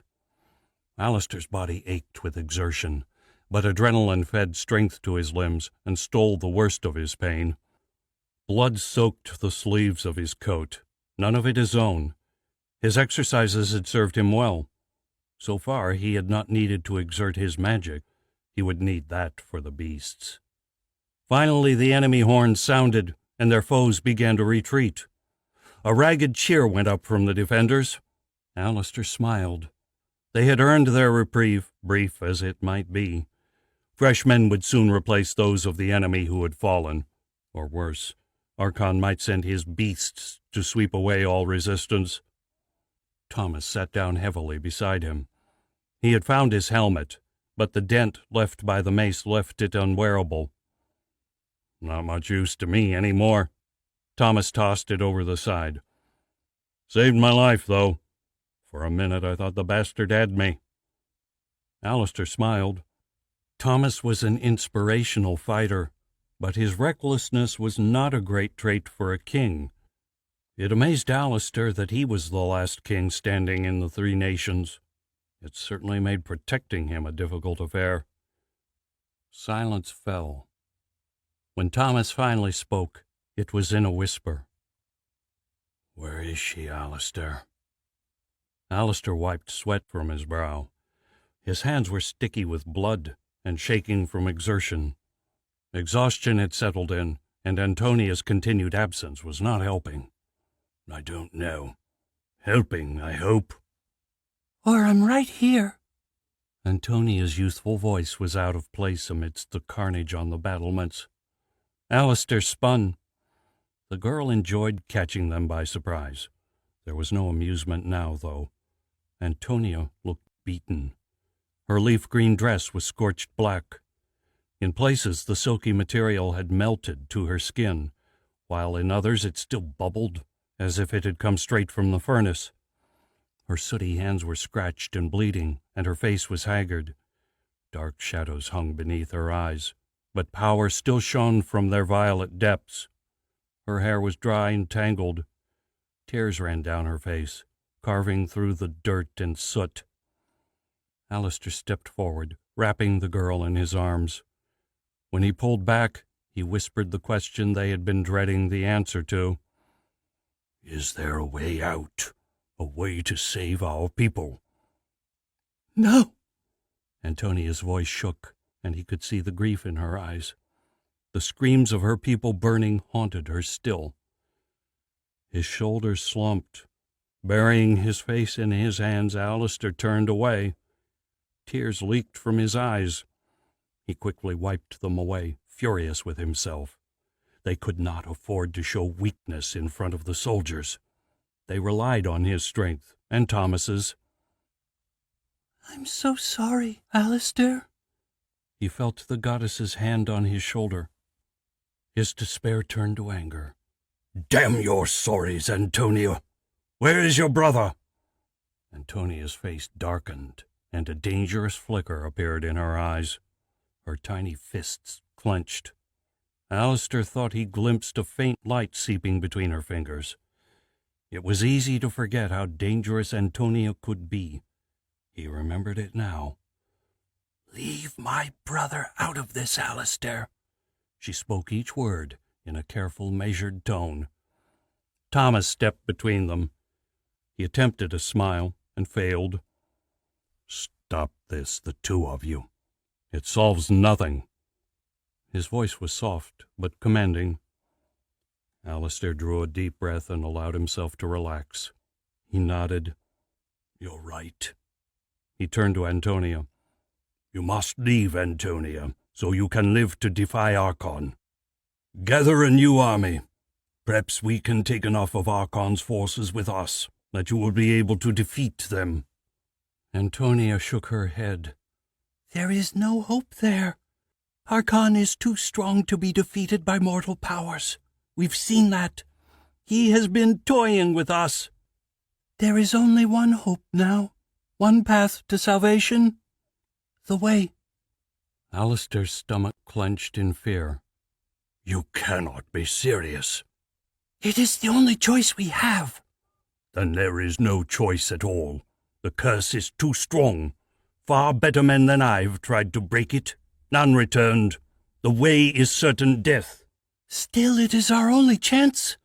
I can collect Jurian and wait for you in Calgan. We cannot take you ourselves, but the way can get you there. If you make it through, perhaps we will have a chance. The amethyst of her eyes stared straight into his. Alistair's hand shook. He clasped them together, mind racing. Antonia was right. The sword was in Calgan. If they could get to it, there might be one last chance for victory. If they stayed, they faced certain defeat. He gave a sharp nod, lips tight with worry. I'll see you in Calgan. She stepped close and hugged Alistair tight. Thomas has the better chance, she whispered. Protect him with your life.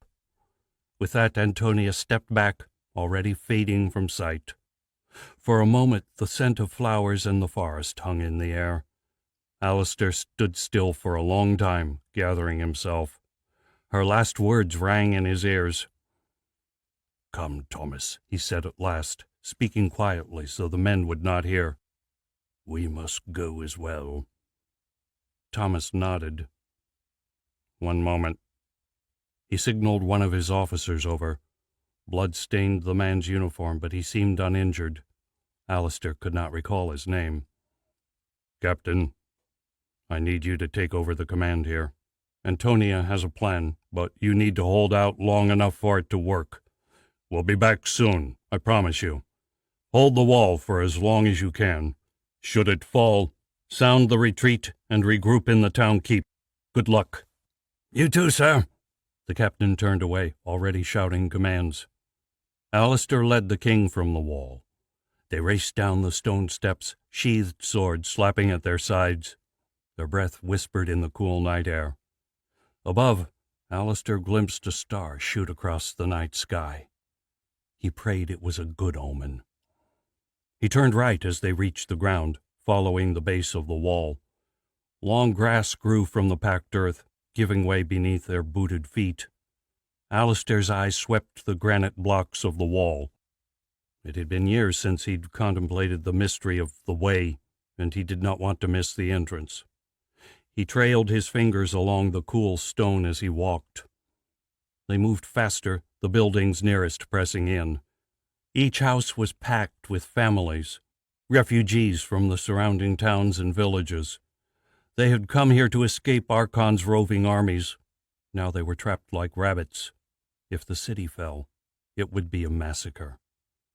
A war horn sounded from above, followed by the muffled war cries of enemy warriors. Alistair's keen ears picked up the twang of bowstrings as the defenders unleashed their first volley. Time was running short. Alistair cursed as his hand caught on a thorny vine. Drawing to a halt, he held up his hand to inspect the damage. Blood dripped from his fingers. Rubbing it on his cloak, he stared up at the dark surface. Thick vines hung like snakes from above, swaying gently in the breeze. Their bright green leaves hid the stone beneath them. Tiny white flowers blossomed between the thorns, adding their rosy tint to the air. Sword blades rang out overhead. The enemy had made it to the top of the ladders. The screams of dying men quickly followed. "Hurry, Alistair. Chol does not have much time. The wall will not last the night if this continues." Alistair nodded. "I know. It would fall within minutes if Archon unleashed his beasts. It's a good thing he enjoys toying with his food. But I am afraid we have arrived, and my knowledge cannot take us any further. Your magic is needed now. These vines are a part of an ancient magic the founders of Lonia put into the walls of Chol before it became a part of Plorsia. Only those with power over the earth can command them to reveal our path." Thomas nodded. His magic gave him control over living things. He would have little trouble with the vines. They both knew the real test would come later. The king stepped up to the wall and took hold of the nearest vine. His face revealed nothing as the thorns pierced his skin. Thomas closed his eyes, his breath softening. The vines began to ripple, and a faint green glow lit the dark alley. Slowly they curled back on themselves, slithering upwards, retreating from Thomas's touch. Beneath was not solid stone, but an empty abyss stretching away into oblivion. A strange light shone from within, bathing them in its power. Alistair felt the dark pull of the shadows in his soul. The world around them began to fade, until only the abyss remained. "Beware, Alistair," he heard Antonia's voice in his mind. He shook himself and shouted a warning. "Beware, Thomas! The ancient magic is corrupted. Keep your soul closed, or it will destroy you." Thomas nodded grimly. "Where does it lead?" "Follow, and you will see." Alistair's voice was bleak. There was little chance they would see the other side of the portal. Taking a deep breath, Alistair stepped forward into the abyss. His doubts did not matter now. All his energy must go to seeing Thomas safely to Calgan. It was their last hope. As he crossed the threshold, a twisted rainbow streaked across his vision. The world spun, and his mind burned. Gravity vanished, and then suddenly pulled him skyward. He spun, a terrible screeching tearing at his ears. Blood ran from his nose, and his stomach churned. Gritting his teeth, he endured. Thunder clapped, and all sensation vanished. An instant later, he struck the ground. Alistair groaned, struggling to keep himself from throwing up. Slowly his senses returned. He opened his eyes, looking around for Thomas. His eyes returned only blurred images before the world around him clicked into sharp clarity. Around him lay the bones of long-dead men and women. The empty eye sockets of human skulls stared at him, toothy grins fixed to their stark white faces. No trace of flesh or cloth remained. Thomas sat nearby, his eyes wide with shock. Alistair shook his head, pulling his wits together. A blood-red sky stretched overhead, its infinite expanse unmarked by cloud, sun, or stars. Stark peaks rose all around, their bleached white cliffs hemming them in all but one direction. A path led through the piles of dead. The bones grew thinner as it wound its way down the hill. Obviously, most did not survive their first step into this strange world. There was not a living thing in sight. The air was deathly still. "What is this place?" Thomas's voice shook. Alistair glimpsed fear on his friend's face. "The way," he said, standing, "and we had better move quickly. Time passes differently here, and there's none to waste." Thomas stood, brushing off the dust of the dead. His hands trembled, but there was determination in his eyes. "This way," Alistair waved at the path. "Stay alert. Who knows what lurks in this realm?" Alistair began to pick his way amidst the bones, Thomas following close behind. His boots crunched on sharp gravel and shards of bones. The sound echoed off the surrounding cliffs. "What happened here, Alistair?" Thomas's voice had regained its composure. Alistair sighed. "The way is ancient, predating the gods themselves. It served as neutral ground for negotiations between Lonia and Trolla when the two nations were at war. Only a few souls can enter at one time, so there was no way one nation could ambush the embassy of another. It was obviously a much safer place then." "How?" Thomas broke off, staring around at the red waste. How did it become like this? "It was cursed. At first, no one understood who would have the power to achieve such a feat, but we know now it was Archon.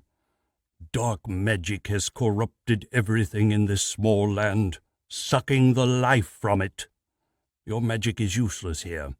The raw energy of the light is the only element to still hold sway against the darkness." Thomas loosened his sword. "Then we must rely on your powers and our steel." Alistair nodded. "Something waits out here. No one has passed this way in 400 years and lived to talk about it." Thomas fell silent. They plodded on, their passage witnessed only by the glares of long-dead souls. A granite arch stood guard at the end of the canyon. Flowers were etched across the stone, entwined one over another. A dull fog hung in the air beyond the arch, concealing what lay beyond. It could only be the exit. Alistair's blood was cold. Beneath the archway stood the embodiment of the curse. It grinned at them across the short distance, yellowed teeth jutting from milky bone. Empty eye sockets glared at them from the naked skull, held aloft by a crooked spine. Bone rattled as skeletal arms drew a rusty scimitar. The blade grated as it slid from its sheath. The skeleton's bony toes gripped the rocky ground. Alistair felt as though the canyon walls were closing in on him. He shivered, a cold darkness sweeping across his soul. A weight settled in his chest, freezing him in place. This creature had killed those hundreds who had come before him. Now it sought their lives, and Alistair doubted there was much chance of survival. "Whatever you do, stay behind me, Thomas," he whispered the words from the corner of his mouth. His eyes never left the undead skeleton. Alistair walked forward, his short sword sliding into his hand. "Out of my way, damned hellspawn!" His voice echoed back and forth off crumbling stone. Slowly the words died away, until it seemed they had been spoken by some feeble old man. Alistair felt his confidence wither. The skeleton laughed, the soft whispering cackle of the dead. It raised its blade in mock salute.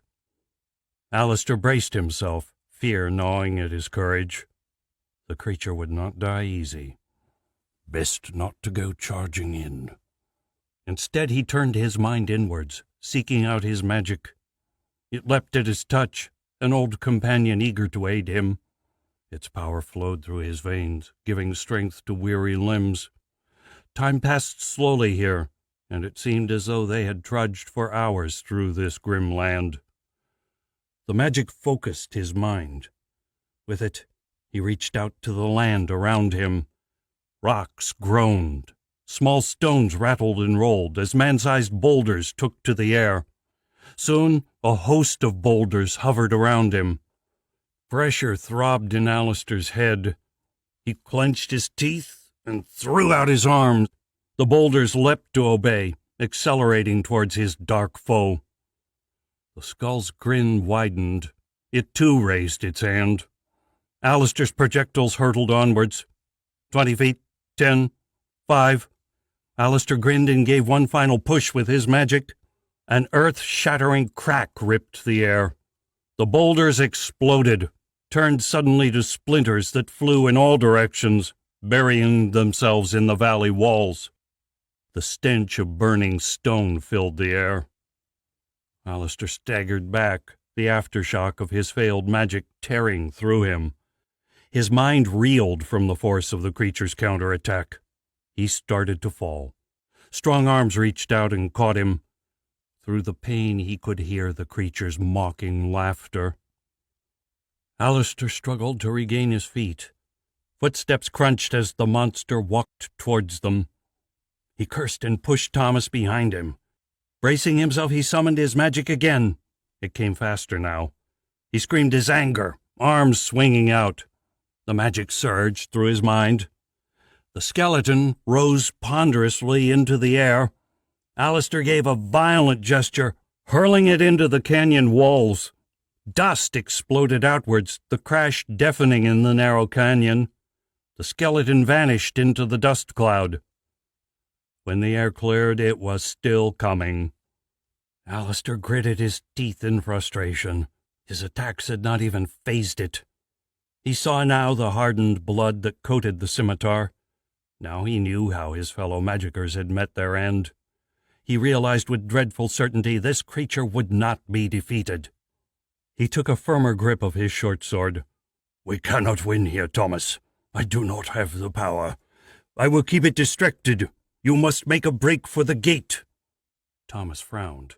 He opened his mouth to speak, but Alistair cut him off. "It is our only chance. At least one of us must reach Calgan." Thomas scowled.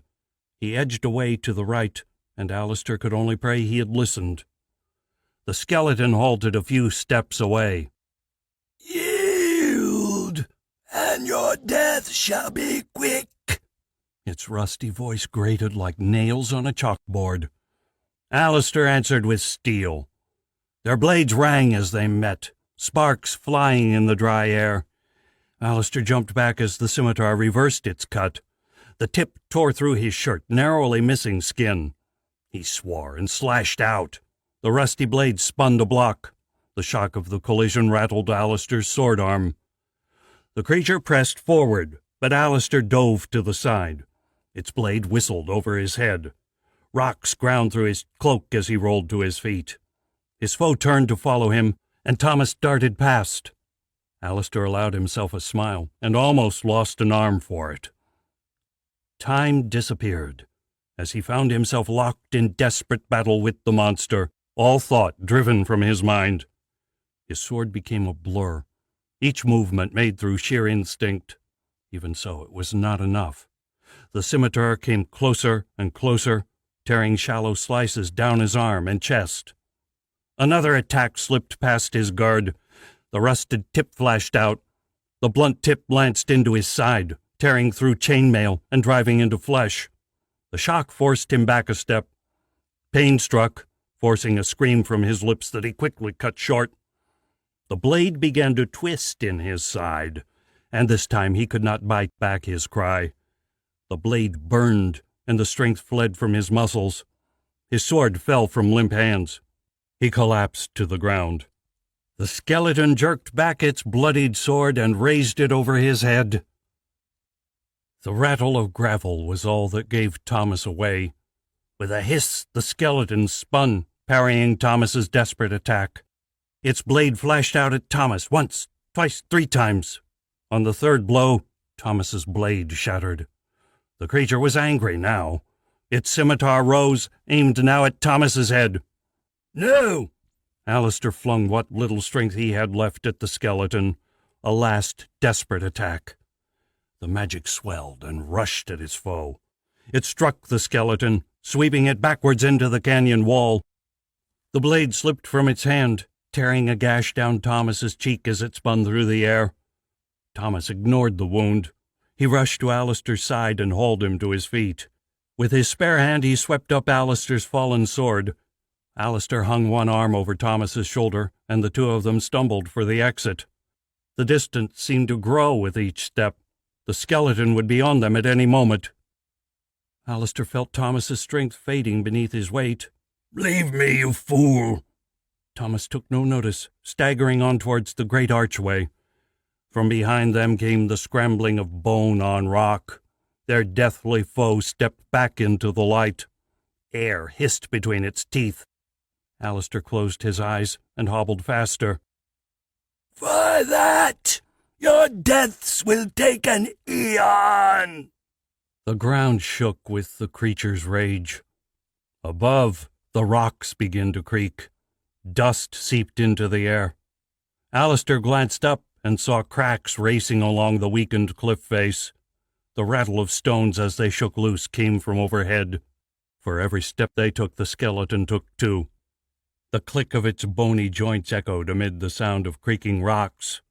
Then, with a mighty roar, half the cliff face broke away. The cursed skeleton had only a second to turn and roar its defiance before a ton of rocks smashed down on it. It disappeared beneath the rubble. Thomas and Alistair stumbled for the exit, the landslide rumbling its way towards them. They passed beneath the arch, and the mist rose up to meet them. At its soft touch, the sound behind vanished. "Safe!" The word echoed through Alistair's mind. Blazing light lit the world, banishing all sight. When it faded, the citadel of Calgan had materialized before them. Alistair looked around, taking in the great grass lawns within the walls of the keep. The night sky was clear overhead, revealing a full moon that lit the world beneath. The seamless granite walls of the inner citadel stood before them, the only entrance a pair of massive steel doors. Somewhere in the darkness an owl began to hoot. The chirping of crickets soon joined in. A cool sea breeze touched Alistair's face, bringing with it the tang of ocean air. The scent of freshly baked bread hung in the air, its source somewhere in the city outside the walls. They had returned to the real world. It was almost enough to wash away the debilitating pain of his wound. Almost. The citadel was dark, its doors barred shut. The building stood empty, the people long gone north to the battle for the Gap. It did not matter. What mattered was the crystal case that stood center stage of the lawn. Within, throbbing with a dull white glow, was the Sword of Light. It stood tipped down, its 3-foot blade silver in the moonlight. He knew that with the coming of dawn the blade would turn the softest gold. Leather wrapped around a 2-handed grip below the hilt, although the blade was lighter than any short sword. A smooth diamond decorated the pommel of the blade, shining like a tiny sun. A shriek pierced the night silence. "You made it!" Antonia came springing across the lawn towards them. For a second it looked like she would make a running leap at the two men. He braced himself for the impact, angling himself to protect his wound. At the last moment, Antonia skidded to a stop. She eyed Alistair, concern replacing joy. "Are you okay?" Alistair grunted, fighting to stay conscious. His legs buckled, but Thomas kept him upright. The king answered for him. "He's been stabbed." Antonia nodded and moved to stand with them. She laid a hand on Alistair's wound. Warmth flooded his side. He watched the concentration etched on the young girl's face and kept his eyes averted from his wound. The sight of his own flesh knitting itself back together tended to make him retch. When Antonia finally removed her hand, Alistair allowed himself to look down. The jagged hole in his side was gone, and the pain had vanished. He sighed and took his weight off Thomas. "Thank you, Antonia." He looked across at the Sword of Light. "What now?" "Now?" The goddess hesitated. "Now Thomas must take up the sword. If Darius meant anyone to use it, it would be the kings of Trolla. I know your father tried, Thomas, but age had stripped him of his strength, and I believe you are strong enough to succeed where he failed. If you can wield its power, together we will have the strength to stop Archon." A man's voice spoke. Alistair glanced up as Jurian strode into view. The storm god had seen better days, but looked more alive than the last time they had met. Exhaustion still lined his face, but determination shone from his ice-blue eyes. There was a spring to his step now, and some black had returned to his graying hair. His clothes were blood-stained, although he did not seem to notice. The musty scent of fresh rain clung to the air around him. He drew up beside Antonia. "You must do it now, Thomas. The two of you have been gone for over an hour. Joel won't last much longer." Thomas nodded, eyes locked on the sword of light. There was a determined set to his jaw. He knew the risks. If Jurian was wrong, the sword would burn through the king to dust. Alistair turned back to the gods, his chest tight with fear for his friend. "Is there anything you can do to protect him?" Antonia shook her head. There were tears in her eyes. "It doesn't matter." Thomas walked towards the case. "If we cannot use the sword, we all die." Thomas carried Alistair's sword in a tight grip as he walked. A powerful spell had been cast on the crystal to protect the sword of light, but Alistair's blade was infused with spells of its own. Thomas lifted the weapon above his head and brought it down on the case. Light flashed, and then came the tinkling of 1,000 tiny crystals falling to the ground. Thomas let Alistair's sword fall to the ground. Slowly he reached out a hand. His fingers wrapped around the leather hilt of the sword of light. He lifted it from the case, hands shaking with reverence. He stood for a moment, eyes closed and brow furrowed as if he fought some great battle within his mind.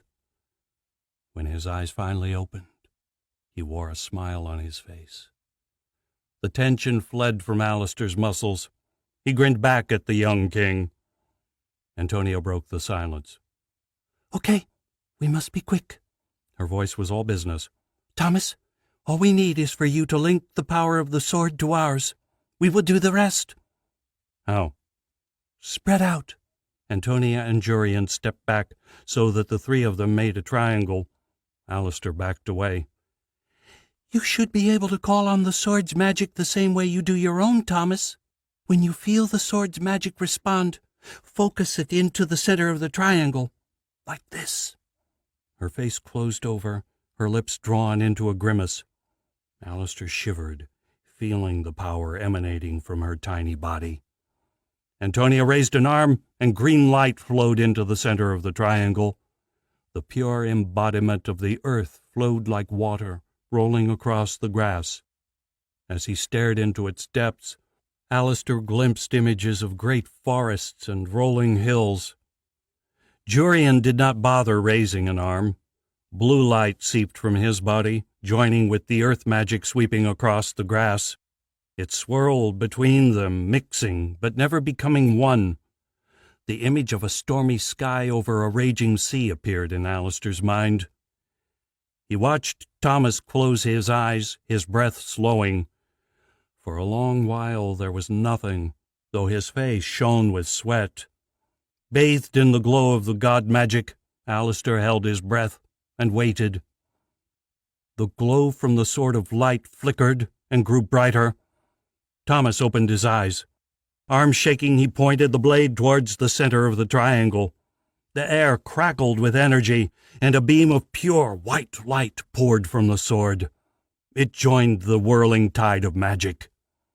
The conflagration flicked, colors changing now. At once it was white, then green, then blue. The magic began to bubble and steam, leaping and pushing against invisible barriers, seeking escape. It grew higher, towering over them, a column of pure, unimaginable energy. "Now!" yelled Antonia. The column burst. Light shot upwards into the sky. 1,000 feet above there came another explosion, and 1,000,000 colors flooded the sky. The magic spilled outwards in all directions, burying the stars. In that instant, Alistair thought he glimpsed a shadow sliding towards the trio. He took a step towards them, but it vanished before the flickering glow of the magic above. Shaking his head, he dismissed it as a trick of the light. He looked up at the sky, feeling a weight lift from his shoulders. This was the end of Archon. With the gods' power over the three elements restored, they were invincible. It was time to stop jumping at shadows. The dream ended, and Eric woke. Antonia sat at his side. The fire had died, leaving the night in almost perfect darkness. "Did you see?" Eric nodded. "I did. You saved us all. But how does that explain Alistair's purpose today?" "Ask him. For now you have seen what you needed to. Don't worry. The answers will come soon. Now sleep." She stood. Eric made to follow, but his legs refused to obey. A great weariness settled over him, and he fell from the log.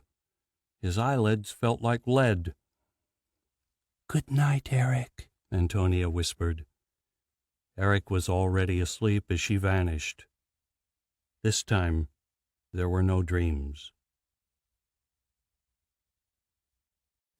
Hey guys, Aaron here again. Just as we're reaching the halfway point, I thought I'd give you another little reminder to like and subscribe and leave your comments below of how you're enjoying the story so far. Chapter 11. Eric woke to a long, wet tongue dragging across his face. Choking in disgust, he rolled away from the unknown assailant. Opening his eyes, he saw the long snout and friendly eyes of the two horses staring down at him. They shook their heads and snorted, the sound almost like laughter. Eric found himself laughing as well, glad to see they had returned in the night. "Good morning, Eric," Alistair called. "How was your night?" Eric's smile widened when he spotted Alistair standing over a fresh fire, a rack of sausages hanging over the flames. Eric's mouth began to water as he smelt the cooking meat. His stomach rumbled with hunger. The sun hung low on the horizon behind him, coloring the sky bright orange. The morning was still young, but he could already feel the heat of the desert searing his skin. Walking across to the old man, Eric drew him into an embrace. His eyes stung, but he did not cry. There had been enough tears the night before. Pulling away, he grinned at Alistair. Alistair smiled back. "Glad to see you too, Eric. I take it we had an unexpected visitor last night." Eric nodded. "Unexpected doesn't begin to describe it. You didn't tell me you were on a first-name basis with the goddess of Plorcia." Alistair laughed. "We have a complicated past." Eric stilled. "I know." He hesitated. "She showed me Archon's war. Who knew you were so old?" Alistair scowled. "Old and a great deal wiser than you, boy. How much did she show you?" "Until Thomas and the gods cast the spell to banish Archon." "I see. Did you see what happened after Archon had been banished?" Eric shook his head. "Typical Antonia, always forgetting the finer details. It was the clash between Archon and the god magic that created those." His hand swept out to encompass the trio of volcanoes marring the horizon.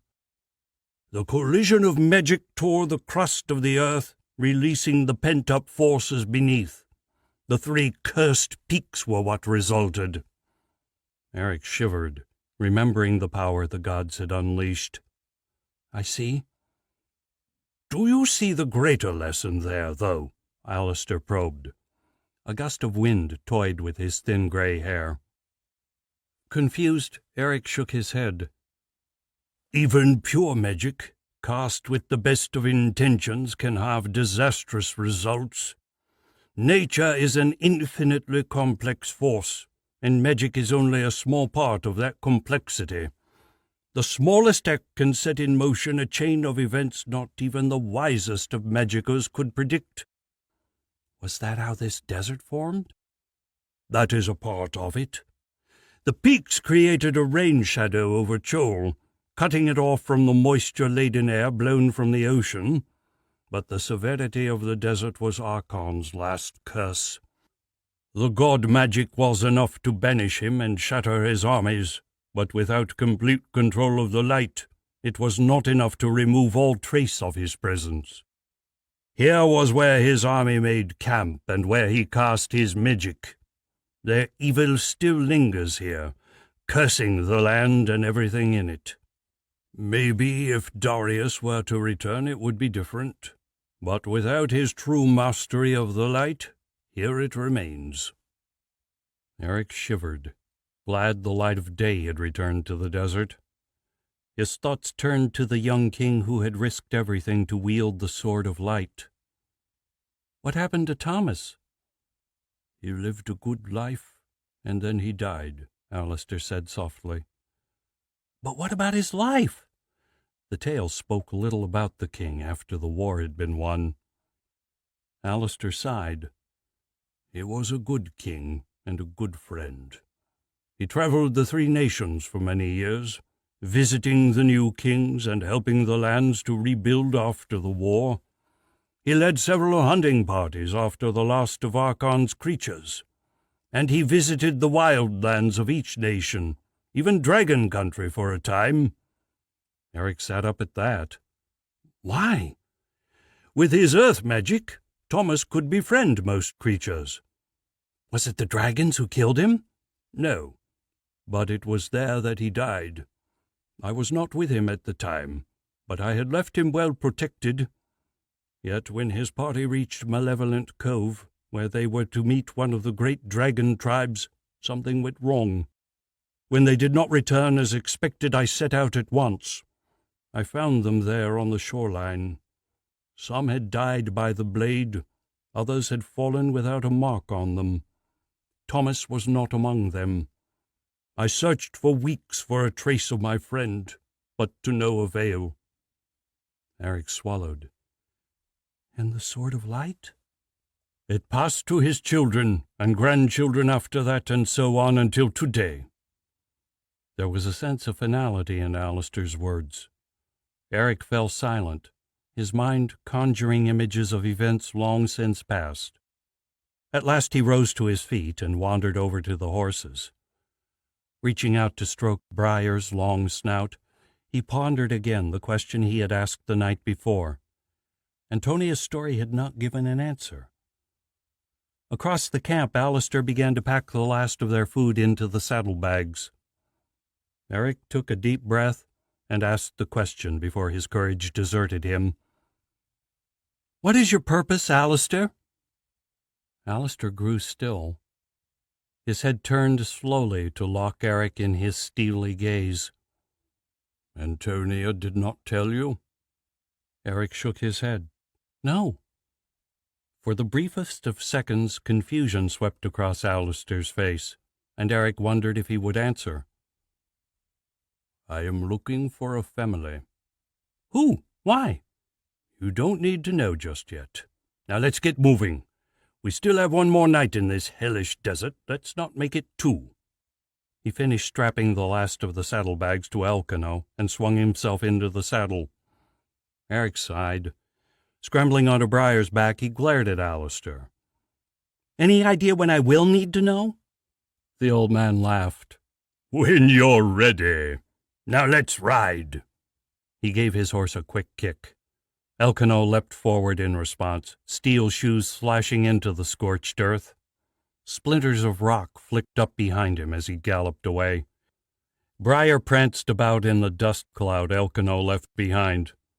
Eric coughed, hacking up the mouthful of dust he'd swallowed. He struggled to point Briar out of the dust cloud, and then turned the horse to follow.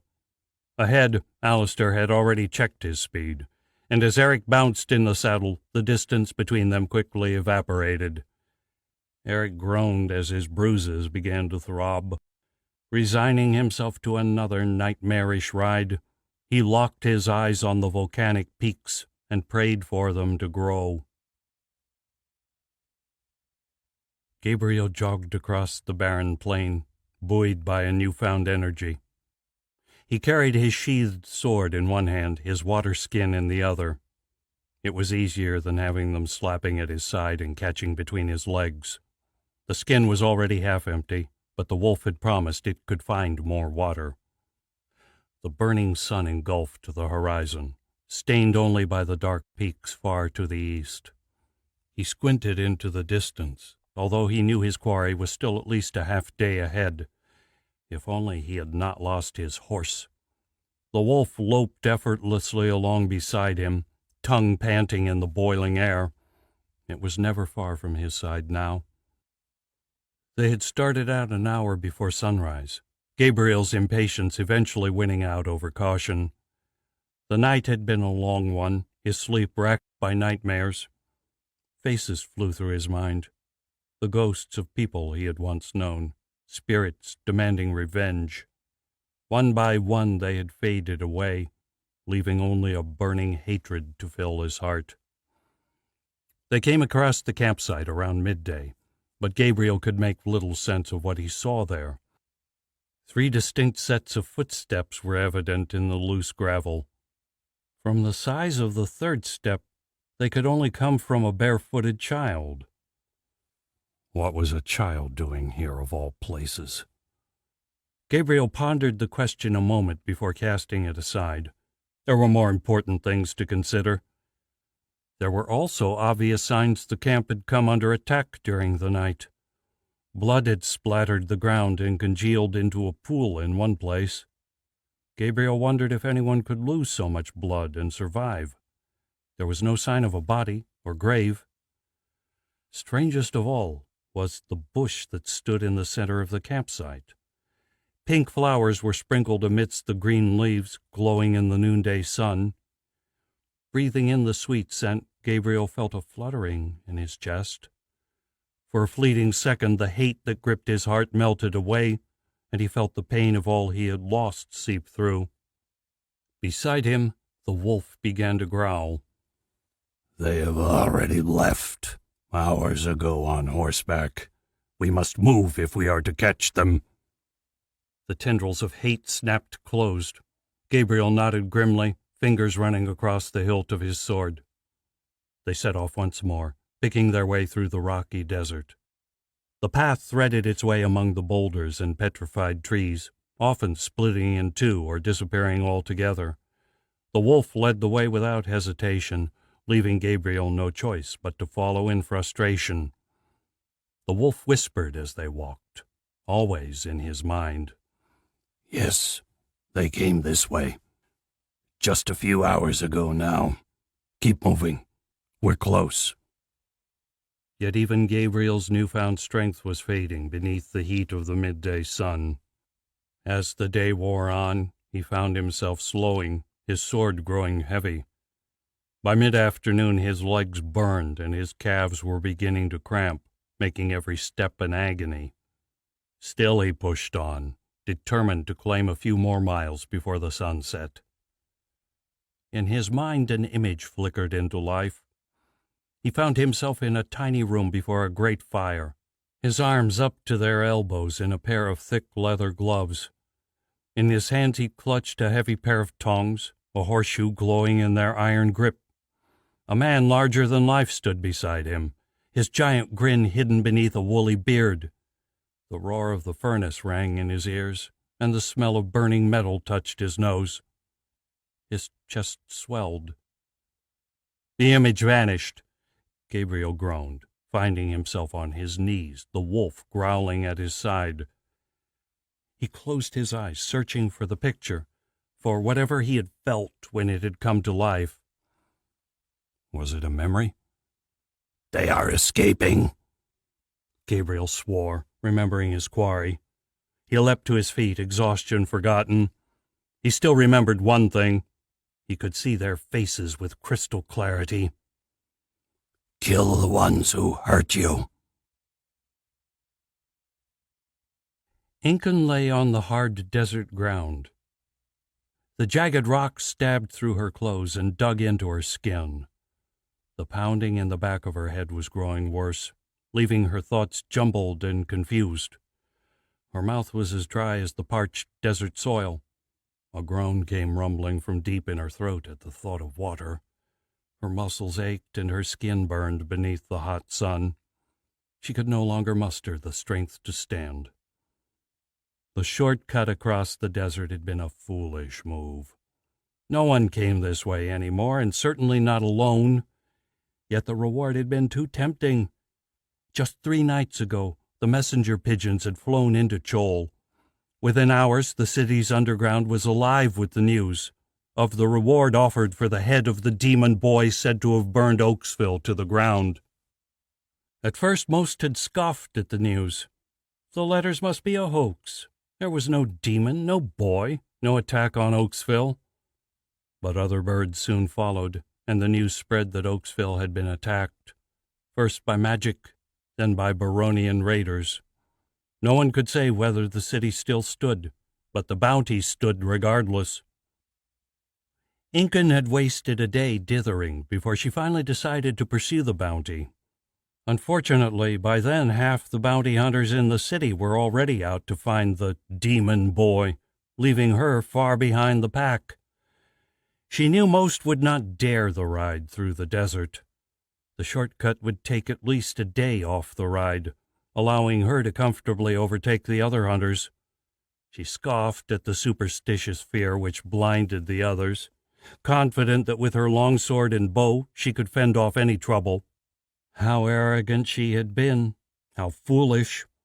The childhood tales of the monsters that lurked in the desert should have warned her. The people of the Chol made no secret of the dangers lurking outside their city walls. It had not taken long for her to discover the truth behind those tales. She had never even seen the beast.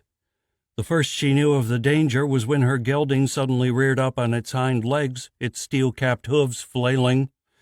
With a terrified scream, the horse bolted, leaving her clinging desperately to the saddle horn. Even then, the beast almost had them. Just a few feet from the path, the beast exploded from the earth. It ran on all fours, short yellow fur bristling over its cat-like body. Powerful muscles propelled it after them, its claws digging deep into the hard ground. On 4 legs it was almost as large as her horse, with a mouth large enough to crush her skull. Giant teeth bristled as it roared, sending ripples of terror down her spine. The chase seemed to last hours, with only inches separating the two beasts. Hungry jaws snapped at her gelding's tail.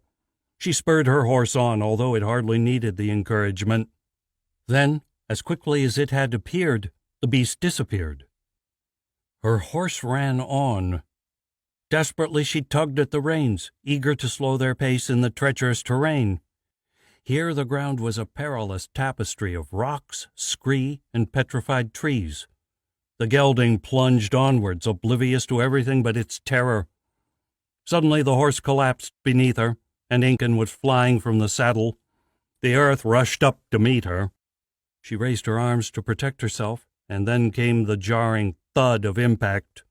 She heard something go crack, followed by searing pain as rocks slashed and stabbed through the flesh of her stomach and chest. She tumbled head over heel, the rocky ground scraping skin from bone. The horse screamed again, struggling to rise behind her. Incan shuddered with pain, a moan growing in her chest.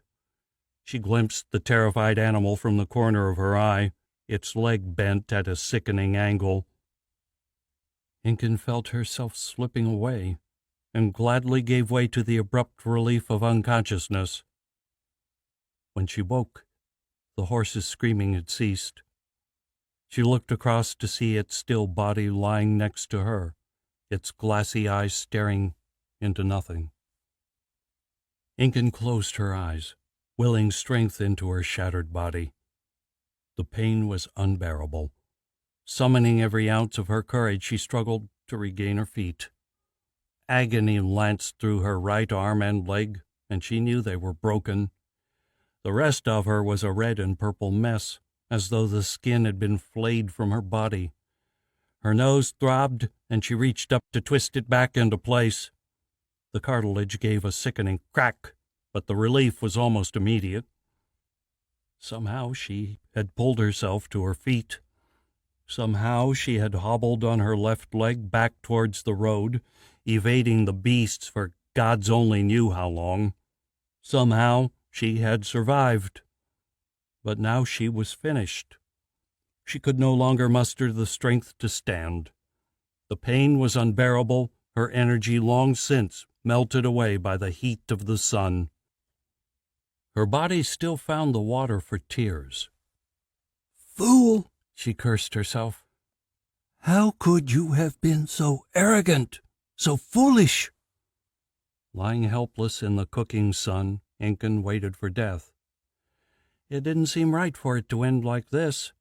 She had yet to reach her 20th birthday. Of course, life was never fair. She knew that better than most. Fair would have been 2 loving parents rather than a mother who abandoned her to an abusive father. The evil old man would be laughing now. He had always said she was nothing without him. The clatter of hooves on rock came from off to her left. Her eyes shot open. She turned her head and squinted into the painful light. 2 horses were riding past not 5 yards away, their riders talking softly in the dying light. "Help!" Incan tried to shout, but her throat cracked and the word came out as a whisper. She swore silently to herself. "Help me! The call was louder this time. Please!" Alistair, why did my magic only awaken when I turned 15? The question had plagued Eric for a while now. So late? Alistair asked. He sat on a rock opposite Eric where they had stopped to rest the horses. Eric nodded. Most develop earlier, but then that is in families with a long lineage of magic. He closed his eyes, his brow furrowed in thought. Magic always awakens on the anniversary of our births, but which birthday depends on each individual and the environment they're exposed to. The more magic you come into contact with in your childhood, the faster your own will develop. Eric shook his head, still coming to grasps with the intricacies of the mysterious force. Okay. Alistair stood, brushing crumbs from his cloak. We're running short of water and supplies, but there is a spring ahead. If we make good time, we should be able to reach it by nightfall. Eric rolled his shoulders and groaned. The riding was slowly growing easier, but his body still ached from the long hours in the saddle. All right, then. Well, we're not getting any closer sitting here, I guess. They mounted up and rode on, pushing their horses to a fast trot. The rocky miles wore away beneath pounding hooves as the sun slowly dropped towards the distant horizon. The land around them was silent and still. The burning sun stung their eyes, leaving them squinting into the distance in search of danger. At last the sun touched the horizon behind them, and Alistair slowed their pace to a walk. It would be easy in the lengthening shadows to make a mistake on the rough terrain. It won't be far now, Alistair reassured him. Eric did not reply, drawing his horse to a stop. He listened to the whisper of the wind through the rocks around them. He thought he had heard a cry. The leather rein scrunched in his hands. His eyes roamed the landscape, searching for movement. The creature's attack the night before was still fresh in his mind. "Help me." The call was so soft Eric would have missed it had he not stopped his horse. "Help." It came again. He turned his head, trying to identify the source. Hairs prickled on the back of his neck as he considered the possibility of a trap. The voice was distinctly human, though, and female. Yet he could see nothing amidst the tumbled rocks and petrified wood adjacent to the trail. Eric shook his head, wondering if his mind was playing tricks. Then one of the rocks seemed to move, and he realized he had been looking straight at her. The dull brown of her leather jacket and leggings blended in with the dirt and baked stone, camouflaging her into the desert. "Alistair, wait!" He pulled on Briar's reins, sending the horse off the trail. The young woman's hazel eyes followed him as he approached. Eric shuddered as he took in her injuries. He could not imagine the pain she must be suffering. Her bright red hair was thick with dirt, and dried blood ran down her forehead and neck. Tears in her jacket revealed bloody wounds and purple bruises, and her leg was twisted at a horrific angle. The relentless sun had burned the skin of her face bright red. Her eyes were swollen with exhaustion, and her whole body shook as though she were outside on a winter's day. Eric watched her struggle to sit up as he approached. He was shocked by the courage the feat must have taken. It was not enough, though, and as Eric leapt from his horse, she slid back to the ground. Her eyes closed as she slipped into unconsciousness. Alistair dismounted behind him, and the two crouched beside her. Alistair pulled his water-skin from his belt and held it to her lips. Cradling her head, he trickled a small amount into her mouth. After a few swallows, she started to cough, and Alistair pulled the skin back. "Don't speak, girl. Save your strength." Eric pulled a blanket from his saddle and covered her, hoping it might help protect her from the sun. He wondered what horrific accident had befallen her. She carried no food or water, and her only weapon was a knife strapped to her side.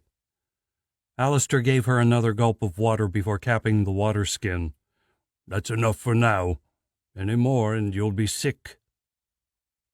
"Thank you." Somehow she managed to smile, her dried lips cracked and bleeding. "I'm Enkin." Her eyes closed again. "Eric, help me with her. We will have to be very careful. Who knows what injuries she may have. I'll ride with her on my horse. We need to get her to the spring. She needs water and broth to replace the salt she's lost in the sun." "Will she make it?" "I don't know. Her best chance is if we can get her to the spring. It's not far now." They knelt either side of her and placed her arms over their shoulders. "Careful, this arm is broken. We'll need to do this very gently." "What do you think happened to her?" "We'll have to ask her when she wakes again. Now help me get her to Elcano." Eric carefully took her weight on his shoulder. For a small woman, she was heavy.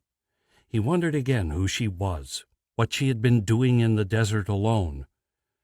Together they managed to get her slung over Alistair's saddle. Alistair climbed up behind her, while Eric helped rearrange the limp woman so she would not fall. She did not stir through the entire ordeal. Alistair took up his reins while Eric mounted Briar. He patted the horse's mane before they set off, knowing the horses needed the water as much as they did.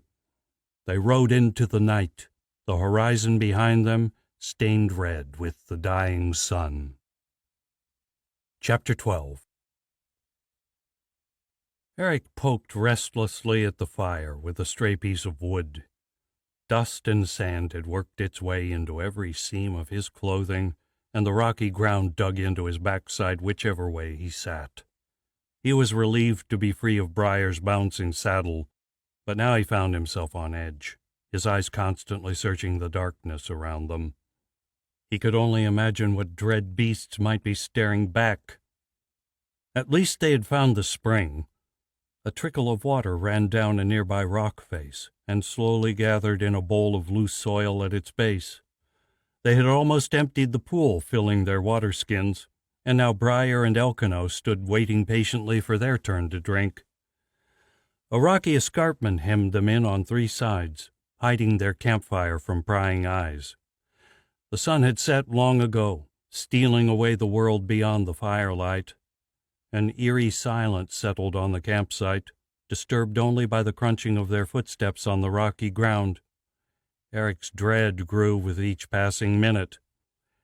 At least Alistair said they would arrive in Chol by noon the next day. He would not be sorry to see the last of the arid wasteland. Although the thought of entering the city was worrying in an entirely different way. Alistair had taught him the basics of magic, but he still knew nothing about controlling it. The girl, Incan, lay opposite him, shivering by the fire. They had covered her with blankets and managed to feed her more water, but she had not stirred since they arrived. Her hair blazed red in the firelight, its glow intoxicating. The hard lines in her young face had softened with sleep.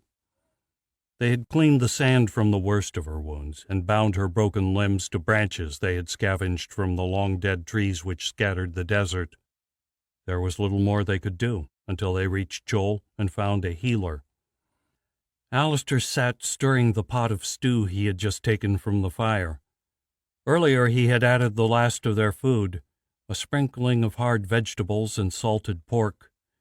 If Incan woke, she would need whatever they could get into her to restore what had been lost to the unforgiving sun. Alistair placed the pot back over the fire. It still needs some more time. I'm going to check our fire is properly hidden. I don't want any surprises this time. We might not get so lucky twice. Eric chuckled softly. Okay, I'll keep an eye on her. Be careful. He watched Alistair disappear into the night, and then returned his gaze to the young woman beside the fire. 1,000 questions were bouncing around in his mind. What had she been doing out here? While a few inches taller than him, she could not be much older than his own 17 years. He looked closely at the burns marking her skin and shuddered. The only part of her untouched was the fiery red hair, and even that was tangled and filthy. With luck, though, they would find a healer among Antonia's priests in Chol. The temples of the earth were renowned for their healers, although whether the temple in Chol still survived was another matter. The earth element held little sway in the wasteland. Eric added their last stick to the fire. Alistair had hacked the branches from one of the fallen trees. The heat and dust of the desert had turned the ancient logs the color of rock, but beneath they were still wood, desiccated by time and heat into the perfect firewood. "Who are you?" Eric jumped, his reaction prompting a chuckle from the pile of blankets. The laugh was rich and good-natured, but ended with a groan of pain. "Oh, I shouldn't have done that." Eric stood and walked around the fire to sit beside her. By the firelight, he saw one of the gashes on her face had split and was bleeding again. He offered her the water skin, and then gently pressed a damp cloth to her face to stem the bleeding. She grasped the skin and took a long swig. She sighed as she finished. "Water never tasted so good." Eric removed the cloth as she took another mouthful. Then she handed it back, her eyes now sharp and alert. Eric could almost see the questions ticking over in her mind. "Thank you, kind stranger." Her big hazel eyes stared up at him. "May I ask who you are?" Eric grinned. "My name is Eric, and my old friend is Alistair. We're traveling to Chol. You're lucky we saw you as we passed." Incan offered him her good hand, although it was still scratched and torn. Eric took it gently. "Thank you, Eric. I owe you and Alistair my life. I'm Incan. I made a foolish mistake deciding to travel to Oaksville by the desert path. I was lucky my mare was able to outrun the desert beast that attacked us. Sadly, before I could stop her, she tripped on the uneven ground, nearly killing the both of us." Eric stilled at the mention of Oaksville. He scarcely heard the rest of the story, his heart sinking at the thought of breaking news to her. He could already see the grief and tears on her face, and wondered who it was she had risked so much to visit. Everything seemed to come back to that single horrific mistake. "I'm sorry, Incan. I don't know how to say this, but we came through Oaksville. There wasn't much left of the town." He spoke the words softly. Incan nodded. and her eyes closed tight with pain. "Arr! Everything hurts. I know what happened to Oaksville. The town's magistrate sent a letter. He offered a lot of gold for the head of the one who did it. I was planning on claiming it." Eric's blood ran cold. He gaped, the muscles of his neck growing taut. He shivered, suddenly seeing Incan in another light. The lines of her face seemed to harden, a dark glint appearing in her eyes. He saw now the thick muscles of her arms and shoulders as those of a warrior, of a hunter. His eyes flickered to the dagger at her side. Her fingers lingered near its hilt. He wished now they had disarmed her while she lay unconscious. An icy hand seized his heart. What if she finds out who I am? He realized she was staring, and that he had not said anything for some time. He gave himself a mental shake. You are a brave woman. The wreckage that was left in Oaksville. He shook his head. Incan chuckled. I'm no longer sure if I was brave or stupid. Trying to tackle the desert alone was certainly a bad move. I had given up hope when you appeared. I certainly don't have a chance in hell of claiming the reward now. Perhaps it's for the best. How could you have killed such a powerful demon? Incan absently flicked a strand of hair from her face. Demon, magicer, or mortal, an arrow from the shadows will kill most things. Eric gulped, his voice deserting him. Alistair's return saved him. He reappeared without warning, his footsteps somehow silent as he walked across the gravel. He sat down opposite them, letting a pile of firewood tumble to the ground. Hello? You must be Alistair, Incan greeted him. Alistair smiled. I am, and you are Incan. She nodded. So, why are the two of you traveling to Chol? When Alistair did not answer, Eric spoke. You'll have to weasel that out of Alistair. I'm just tagging along. He hesitated. Perhaps you should get some sleep for now, though. Eric no longer felt much like talking. Being around someone looking to kill him had robbed all the enjoyment from the conversation. Moving away, he lay down on the hard ground and closed his eyes. The world seemed to rock beneath him. He struggled to ignore the queasy feeling in his stomach. Alistair had mentioned the motion of the horses could linger sometimes after a long ride. It would pass, though. He only had to endure. He heard Alistair move over to the fire and stir the pot of stew. The flames crackled as he added more wood to the fire. Eric licked his lips, stomach growling. He hoped the food would be ready soon. His thoughts returned to the enigmatic Incan. Just thinking of her made his heart race. Beneath the burns and bruises, it was obvious she was a beautiful girl, and a very dangerous foe. Despite her seemingly agreeable nature, bounty hunters were notoriously ruthless.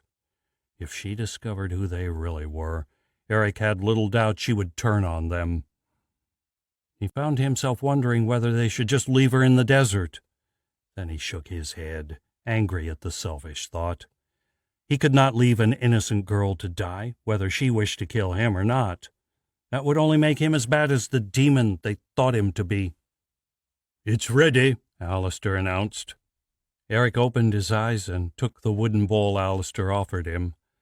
The thick stew gave off a rich aroma of meat and herbs, although there was little substance to it. Give it to Incan, he said. Eric gave a reluctant nod and moved across to the injured woman. From the slow rise and fall of her chest, she appeared to be asleep, but her eyes snapped open as he approached. She offered a smile when she saw him. Ah, my hero returns, and with food. The two of you are resourceful, aren't you? Eric found his smile as he offered the bowl. Incan reached out a hand to take it, then hesitated. Her cheeks flushed. I'm not sure I can hold it, She opened her hands to show the raw flesh of her palms. She hesitated. Do you think you could help me?" Her face turned crimson. This was a girl used to taking care of herself. Eric felt his own face grow hot. Just sitting near the young woman made him nervous. Sweat trickled down his neck. A confusing string of emotions ran through his head. He stuttered. "Please, Eric?" Eric looked at her, lying there helpless, begging for his help. She had come so close to death in the desert, and she was not out of the woods yet. Her broken arm lay limp at her side, and he could see the muscles in her neck twitching with pain.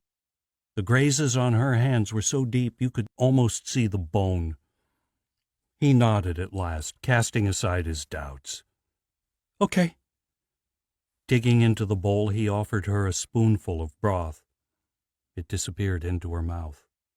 She closed her eyes and chewed, making even that simple task look to be an effort. However, it did not take long for her to finish, so he offered another mouthful. Eric found himself smiling. The whole situation was surreal. Here he was, spoon-feeding a woman hired to kill him. Her burns were almost invisible in the dim firelight. Eric studied her as she ate, finding himself torn. He searched for a hint of the killer in the glint of her eyes or the sharp curve of her cheekbones. Yet all he could see was her injured beauty. He could not connect the girl before him with the image of a ruthless bounty hunter. When she had finished the stew, Eric stood and returned to his own patch of gravel. Alistair offered him another bowl, and Eric happily gulped it down. His stomach rumbled as he ate, grateful for the meal. "Eat quickly, Eric. You'll need your strength.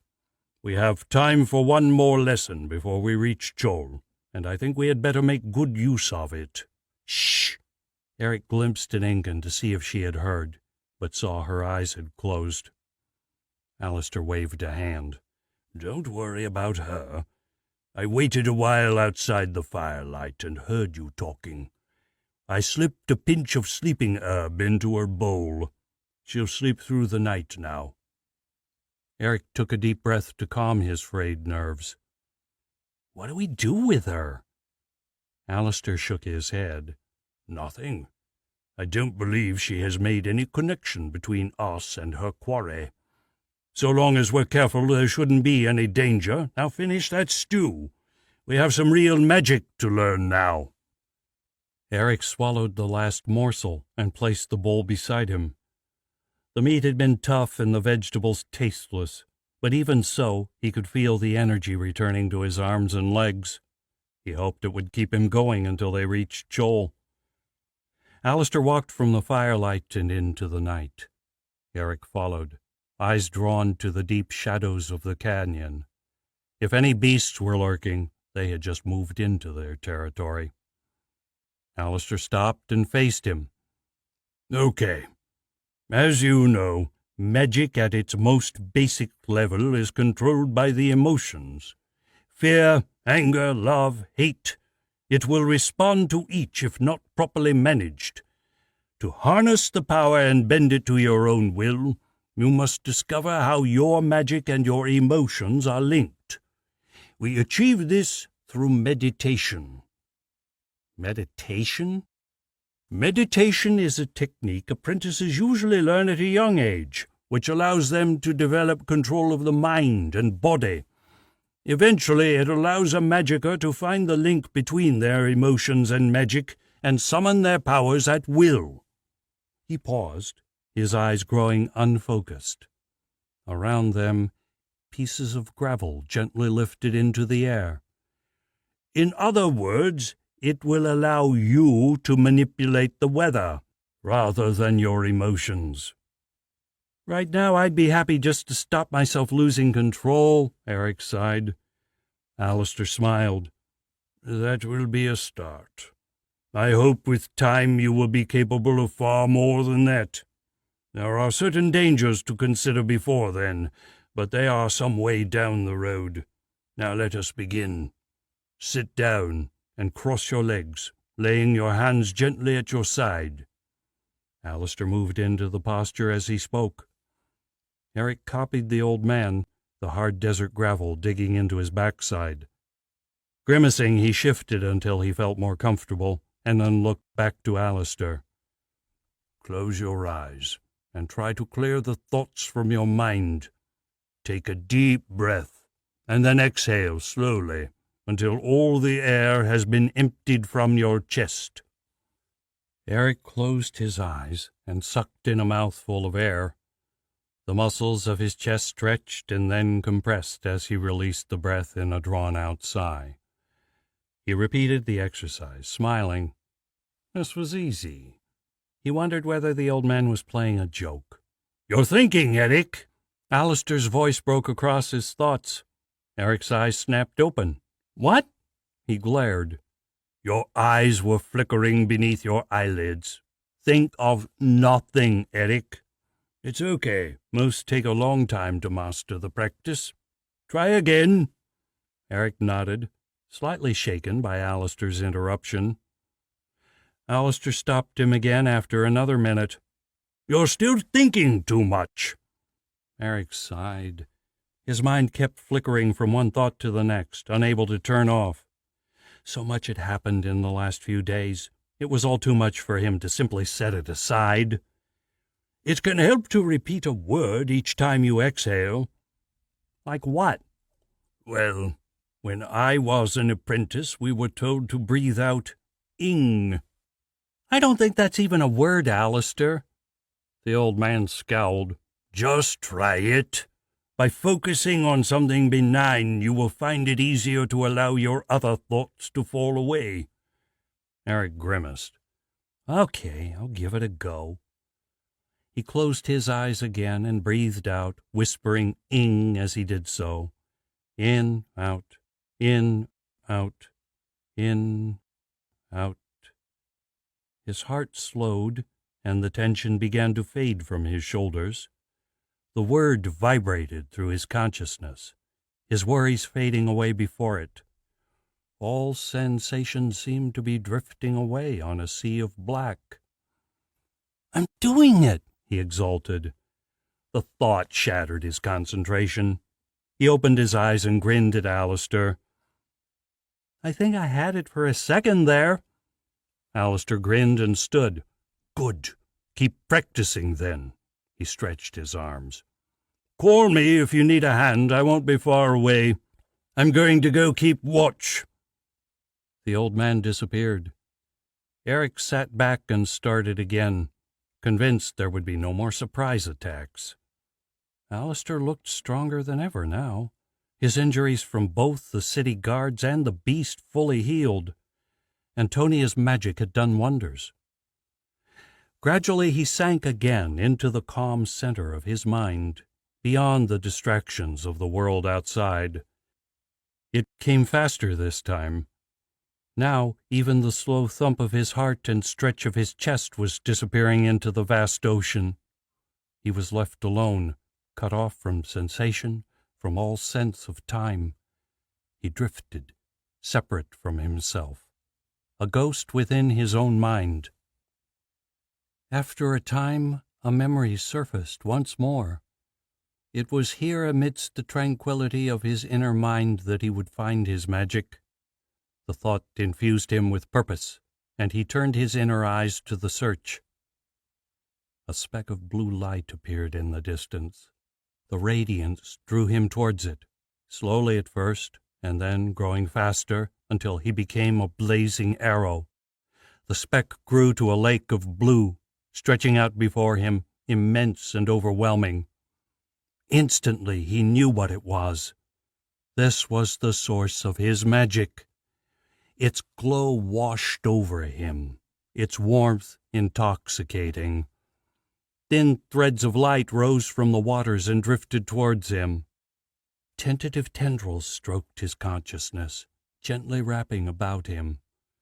Eric felt a surge of power at each new connection. He could hear it calling to him, hungry. He sensed its need and felt his own desire flooding him. This force, this power, It could give him whatever he desired. He had only to use it. He floated closer, the threads weaving around him, tiny hooks burying themselves in his mind. He no longer noticed, swallowed by the magic's call. He toppled towards the lake below. The light rose up to meet him, changing, becoming not a lake, but the jaws of a great wolf. Teeth crashed shut as it swallowed him, and the blue light crawled inside him. A rush of fear rose in Eric. Drowning, panicking, he tried to wake. Instead, the tendrils of magic wrapped more tightly about him, drawing him deeper into recesses of his mind. Freed of its prison, the wolf blazed brighter, teeth glittering, hair bristling. It grew, even as Eric shrunk in terror. He could feel it merging with him, its hunger eating away his resistance until they became one. Eric opened his body's eyes, but they were no longer his own to control. The force within was master now, flowing through his veins and muscles, flooding them with power. His body tensed, and he lifted to his feet. His body looked around. Invisible wisps of magic stretched out around him, searching, seeking out power, seeking the storm. Over the rainforests to the west they found it. The storm clouds had been building through the day, growing strong off the moist air. Their energy grew with each minute, water and air and dust smashing to create friction, igniting the lightning within. It waited to be unleashed. The magic tore great chunks from the clouds, drawing it across the miles to where his body waited. It arrived with a crash of thunder and blast of light as the lightning struck the ground. It rushed towards Eric, the crackling electricity scorching wherever it touched. Roaring, it gathered around him. Thunder boomed again and again, new bolts tumbling from the sky to join the conflagration. Eric lifted his fists in exultation, while deep within his mind a voice screamed, but the magic, the power was everything now, exhilarating, intoxicating, indestructible. "Eric, stop!" a voice shouted over the thunder. Eric raised an arm towards the speaker. No enemy would rob him of this power now. Blue lightning crawled along his arm, tingling where it touched. As it reached his fingertips, it leapt. A bolt of lightning shrieked through the night. He watched the shadowy figure dive from its path. Light flashed as it struck the cliff behind him, leaving only molten rock. "Eric, listen to me. I am Alistair, your teacher." The name was familiar, but he shook his head. He needed no teacher now. Another bolt chased Alistair into the darkness. The world was burning again, but now Eric breathed it in with relish, reveling in the smell. Yet still the man escaped him. "Die!" he screamed into the night. Flashes of lightning shot from him, leaving tracks in his vision long after they passed. "Eric, you must stop this. The magic will destroy you. Remember Oaksville." Eric broke off his attack. The word reverberated in his mind, cutting a track right to his soul. Some small, forgotten part of him grabbed for it, like a lifeline in the open sea. Sanity clawed its way back from the deepest recesses of his mind. Horror struck him as he took in the world around him. Bile rose in his throat. "Oaksville! Oaksville! Oaksville!" The word rang out again and again, drawing him back. Yet the magic rose again, burning away thought and reason. Eric gritted his teeth, determined to force it down, guilt eating away at fear. He would not let it consume him. He must tame this monster inside him. The lightning around him flickered, but he could not let it go. Its heat radiated on his skin, stinging now where it touched as his magic receded. If he released it now, it would destroy everything around him. Alistair and Incan would be helpless before it. Eric sucked in a breath, and with it drew the lightning to him. It danced over his skin, closer and closer, until it seemed his flesh itself was alive with electricity. Then, to his astonishment, it began to sink beneath. He did not stop to think. He could not afford to hesitate, or the lightning might escape. Within, he could still feel the lightning sting. He gripped it and forced it deeper. He sank again into his inner mind, determined this time not to lose control, and drew the lightning and magic with him. The power fought against him, the electric blue lightning merging with the magic. He drove them deeper, driven by instinct. The lake appeared again.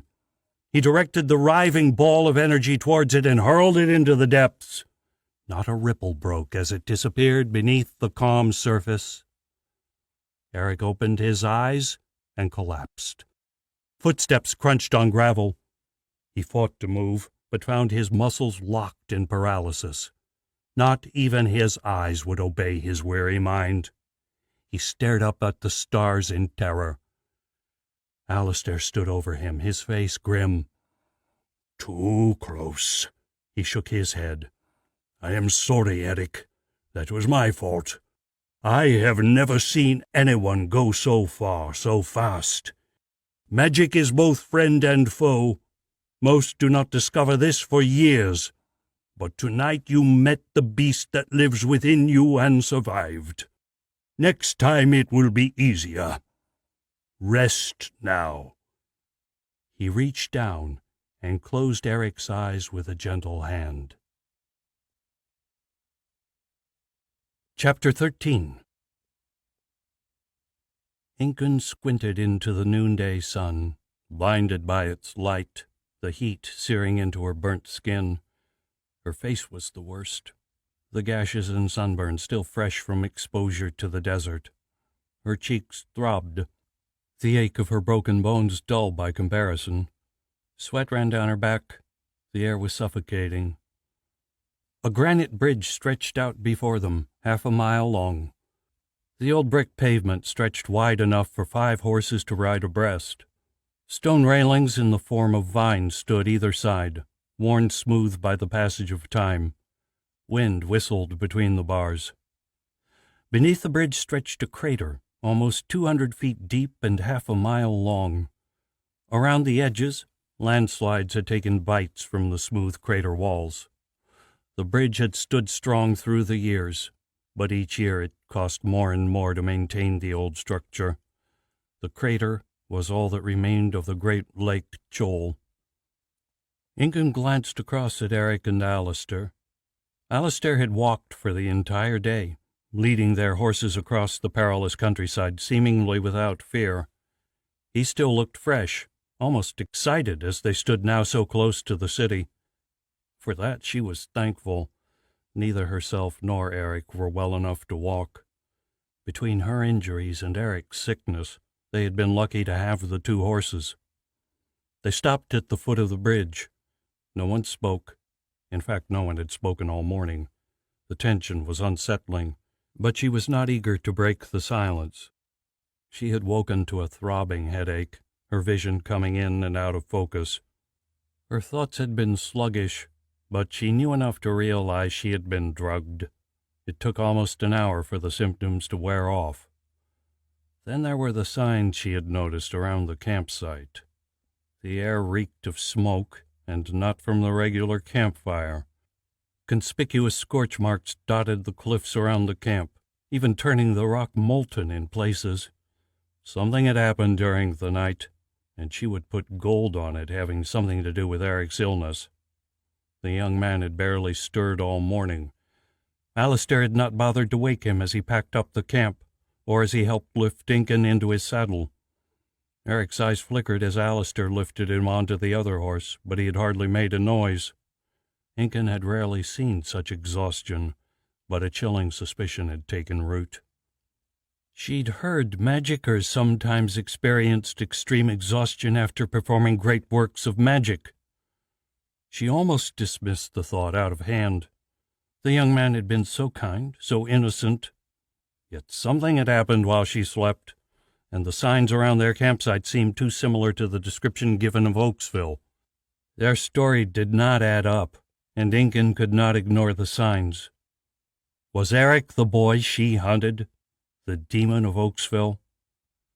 Yet he had been the one who'd seen her in the desert, the one who had helped her, saved her. Incan thrust the thoughts to the back of her mind, focusing on the present. No longer able to stand the silence, she said, "This bridge is a reminder of our folly." Eric stirred, twisting in the saddle to look at her. He seemed more alert now. "What do you mean?" "The original bridge was destroyed when Archon laid siege to Chol. Afterwards, it took years for Chol to recover enough to rebuild. Almost a decade had passed before construction started. By then, the rains had retreated behind the volcanoes, and the lake had started to shrink." "And they still built it?" Incan nodded.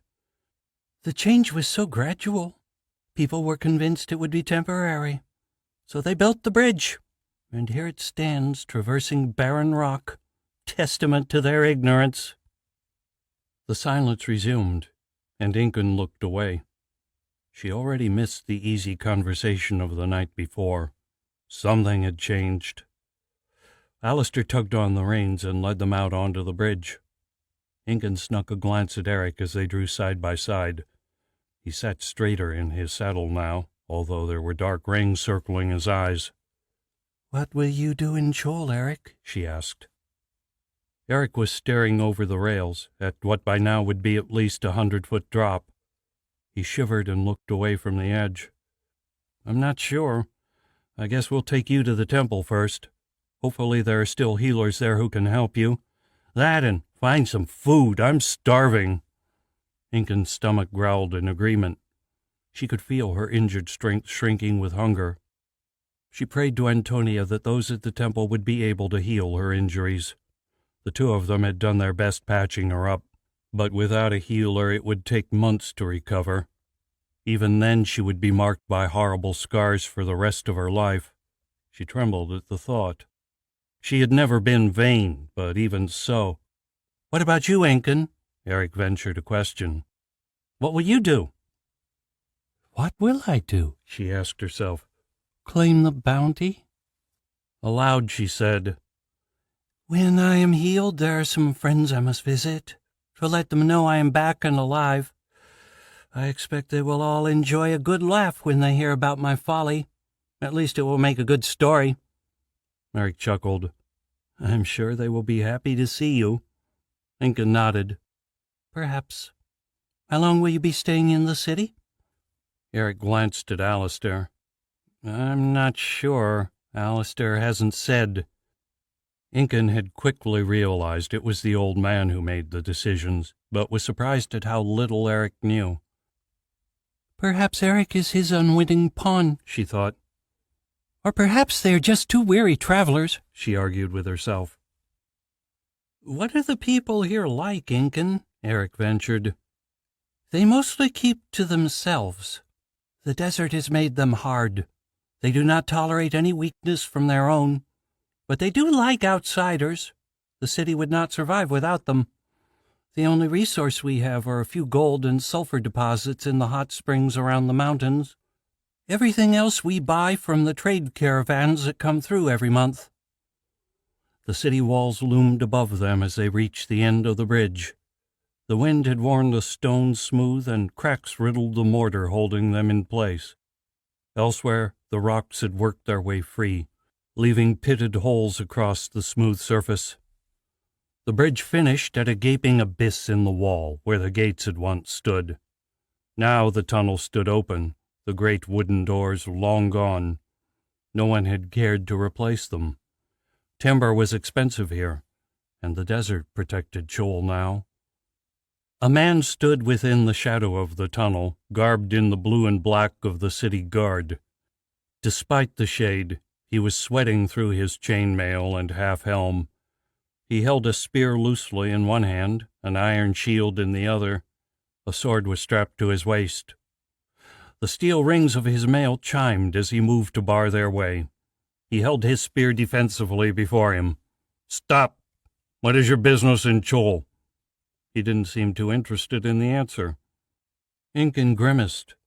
As much as they tried, that was the way of things in Chol. Order was slowly evaporating in the dying city. As the population shrank, more and more turned to crime to make a living. Meanwhile, the city guard dwindled. The city's underworld no longer had much to fear from the magistrate. My name is Alistair, and this is Eric. We found this woman Incan in the desert. She's been badly injured, so we're taking her to Antonia's temple to be healed. The guard glanced at Incan. She didn't recognize him, thankfully. It would be bad enough telling the tale herself, without word of her folly spreading ahead of her. One look at her face was enough to convince the guard. He waved them through without another glance. Incan sighed as the shadow slid across her face. The relief from the sun was instant, soothing her burning skin. Unfortunately, the stifling heat remained. On the other side of the wall, the tunnel opened out into a short street. Buildings hemmed them in on all sides, each in a state of disrepair. Those who lived closest to the walls were generally the poorest, and here the houses were little better than flea-ridden hovels. Open sewers ran along the roadway, carrying with them the stench of human waste. Garbage littered the streets. A pack of dogs looked up from a pile as they approached, and then retreated down the street. The rats ignored them. They rode deeper into the impoverished city, seeing little of its human inhabitants. The few they did glimpse moved about their business quickly, ignoring the strangers. Others sat hopeless against the grimy walls, their hands stretched out in silent entreat. As they passed a homeless man who had lost both of his arms, Incan caught a glimpse of Eric's face. His eyes were wet with tears, his gaze lingering on the desperate man as they passed. His mouth opened, but no words emerged. His reaction only added to her confusion. They moved on, leaving the poorest districts behind. Dried-out fountains appeared, although Incan had never seen them run. They stood as another silent reminder of Joel's past. The muddy road turned to brick, although even here the passage of time and people had worn deep grooves into the ground. The piles of garbage shrank, although the stench remained. Alistair led them confidently through the maze of streets. Incan watched him closely. It was clear he had been here before, probably many times. Joel's streets were a rabbit warren at best, and few other than locals could find their way confidently. Landmarks were rare. One dead garden looked much the same as another. The city seemed empty, and they made good time. Incan was thankful it did not take them long to reach the Temple of Antonia. Here, at last, was a building that had resisted the erosion of time. Marble columns as thick as the giant redwoods to the west towered over them, bordering the stone steps which led up to an outdoor patio. Overhead, stone eaves rested atop the pillars. Priests garbed in light green robes sat in quiet meditation in the shade of the courtyard, while behind them the pillars gave way to the walls of the inner temple. The quiet chanting of a hymn drifted on the breeze. A priest waved to them from his seat at the bottom of the stairs and said he would take care of their horses. Incan stared up the steps, heart sinking. They were only 24 in number, but even so, they were well beyond her strength. It took a shoulder from Alistair and her own grim determination to make the climb. Her heart warmed a little when she noticed Eric following them up. It made her feel slightly better to see he also needed a hand from a monk to reach the top. She had enjoyed his quiet company, whoever he really was. They made their way through the meditating monks, drawing the eyes of a few curious watchers. Incan's shoulders were tense with anticipation. If there was no healer here, she would have to make do with the services of a doctor. One would probably be among the priests, but she knew which option she preferred. Another monk stood waiting for them in the doorway to the inner temple. His robes were edged with gold, with white bands adorning the sleeves and collar. A purple diamond patch on his right breast marked him as a doctor. He offered a friendly smile as they approached, wrinkles appearing around his amber eyes. His hair was jet black, streaked with gray. His smile faded as they reached him, a concerned frown taking its place. "Welcome, travelers. My name is Michael. Please come this way," He spoke in a warm voice. His eyes lingered a moment on Incan before he added, "Quickly!" They followed him through the doorway. Inside was dark, lit only by a scattering of candles, and the air was thick with incense. The scent carried the whisperings of fruit and flowers, a rare offering in the desert city. The floor was covered by a worn green carpet, which led to a simple wooden altar at the end of the room. Citizens and priests knelt on the ground around the room, offering their silent prayers to the goddess Antonia. In the far corner, a young man played the piano, the gentle music welcoming them into the sanctuary. Michael led them to a small door beside the altar and through into a corridor. Doors lined the hallway on the left, while on the right, windows opened up onto a central courtyard. Incan shrugged off Alistair's hand and hobbled across. She peered through the panes in astonishment. The building ringed a courtyard at its center. In the courtyard was a garden, filled with the green of life. Plants grew from soft, moist earth, defying the fierce heat of the sun. They thrived amidst the brick walls, trees and vines thrusting from the earth, ignorant to the desert without. Incan stared, feeling a new respect for the priests who lived here. To be able to grow anything in Chol was an accomplishment, and they had achieved far more than that. Michael coughed, drawing her attention away from the miracle beyond the glass. They continued along the corridor, Incan snatching glimpses of the garden as they moved. She wished she had visited this place earlier. She had never paid much attention to the religions of the three nations, but perhaps she needed to reconsider. She was thankful it did not take long for Michael to find the room he sought. He pulled open a simple door and beckoned them inside. Within was a simple room without any decoration or furniture. A man sat alone on the tiled ground, watching them with pure white eyes. Skin hung in folds from his face, and long locks of gray hair tumbled down his back. A narrow scar stretched across his face. His arms were frail and marked by old battles. He wore robes similar to Michael's, except where a pink diamond had replaced the purple. Incan sighed in relief, recognizing the mark of a healer. "Welcome, Alistair. It has been a long time." The healer's voice rasped like gravel. Alistair grinned. "So it has, Ellen Brigg. I fear my time has been rather occupied lately. She has had me dancing to the old tunes." "Aye, and without luck, I've heard." Alistair nodded.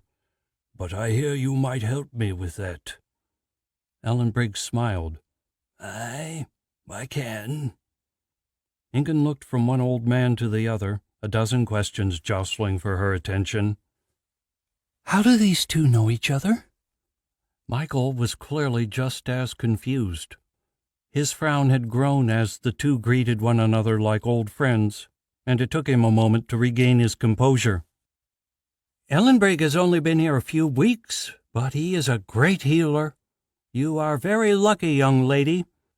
Our temple is not usually so fortunate to host someone of Ellenbrigg's talents." "Nor will it for much longer, I am afraid," Ellenbrigg added.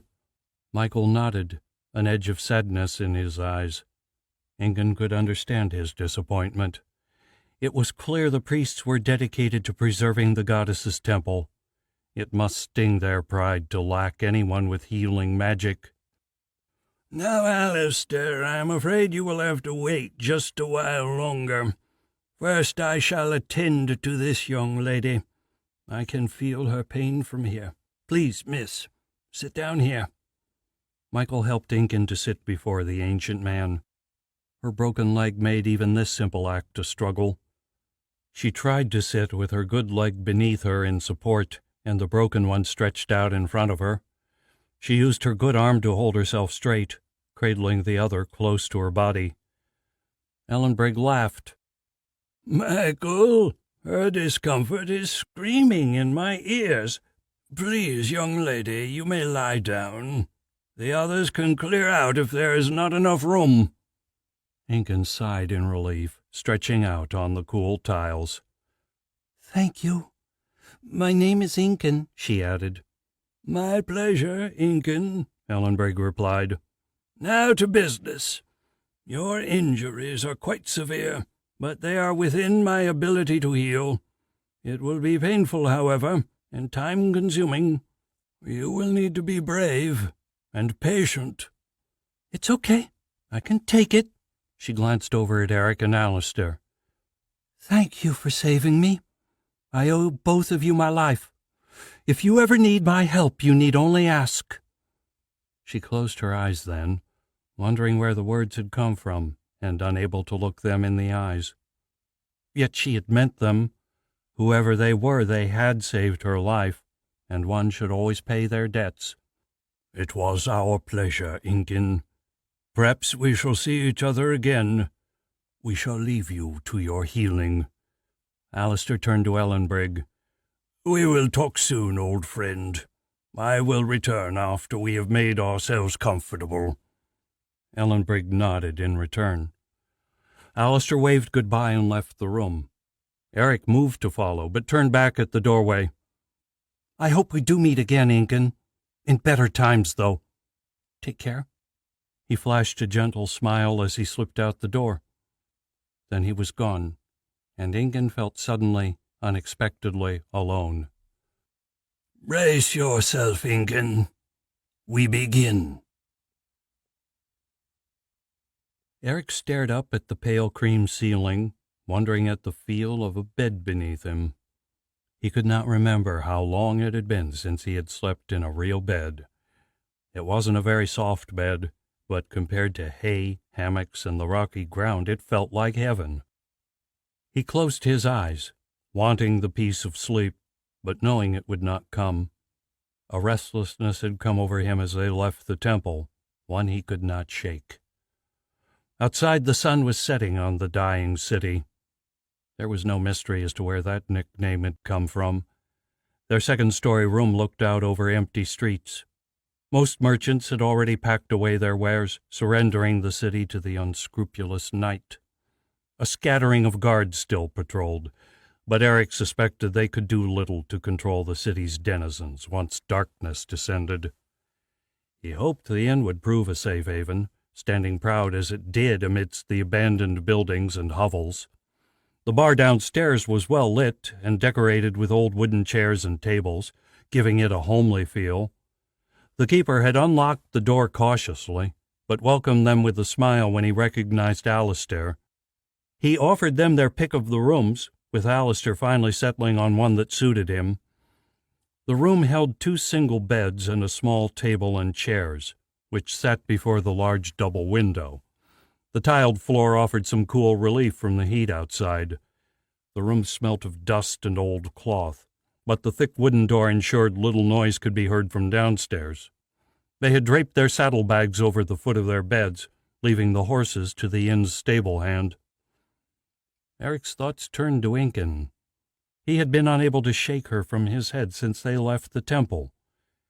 Images flashed through his head, the moonlight reflecting off her soft curves, her gentle smile as she looked at him, the cool glint of the killer in her eyes. He pictured her slipping through the night, bringing the soft kiss of death to her foes. He groaned, hands running through his hair. None of this mattered any longer. Despite its poverty, the city was huge, and Alistair had not told her where they would be staying, and she still did not know who he was. At least he hoped she didn't. The noise from downstairs was gradually growing louder as the dining room and bar filled. His stomach rumbled, and he guessed it was probably almost time for dinner. Alistair would be waiting for him. He rolled off the bed and pulled himself to his feet. Stretching, he fought down a groan. His exhaustion that morning had shocked him. His muscles felt as though he had run 10 miles, gotten to the end, then turned around and ran it again. The ache had begun to fade, but Alistair still had not told him what had happened. The old man was reluctant to give answers where others could overhear. He pulled open the heavy door and turned left down the hallway, searching for the stairs. Their room was the last in the corridor, and he did not appreciate the extra distance. No doubt Alistair had his reasons. He grabbed the railings as he descended, staggering his way down to the first landing. Each step sent a jolt up his shaking legs, his knees threatening to give way. At the bottom, he pushed through the double doors into the diner. The room was already half full, and the last of the tables were going quickly. Waitresses threaded their way between the tables, balancing plates of food and great mugs of beer in outstretched hands. The floor was old oak, worn smooth by the passing of patrons and scratched by moving chairs. Behind the bar, 3 men stood serving those customers looking to quench their thirst after a long day's work. The rich aroma of stewed meat and spilled ale filled the air. The roar of voices throbbed in his ears, but the prospect of food drew him deeper into the crowd. He moved among the tables, his gaze sweeping the room for Alistair. He had promised to meet him here for dinner. Eric found the old man near the back, sitting at a small table by the windows. Eric sank into the opposite chair with a sigh of relief. Alistair grinned across at him. "About time you showed up. I was afraid I'd have to eat yours for you." He gestured at the large bowls of stew sitting on the table. Eric glimpsed chunks of beef and potato, mixed with carrots and green vegetables of some sort. His stomach growled again.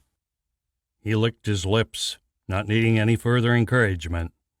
He took a spoon and started gulping down the hot food. It had been a long time since they'd enjoyed a proper meal. The spices in the stew were unfamiliar, and after a few mouthfuls his tongue began to burn. He stopped to swallow some water, his eyes watering. By the time he'd emptied the bowl, he was sweating heavily. Eric glared across the table as the old man chuckled in amusement. Eventually, a waitress came to clear the table, and Alistair slid a few silvers across in payment. Eric swallowed hard when he saw the price. Apparently, food did not come cheap in the dying city. Together they stood and made their way back up the stairs. When they reached their room, Alistair unlocked the door, then stood aside as Eric stumbled inside and collapsed onto his bed. Eric gathered his strength and asked the question that had been eating at him all day. "Okay, I think I've waited long enough. What the hell happened last night?" Alistair stood still, staring out the window.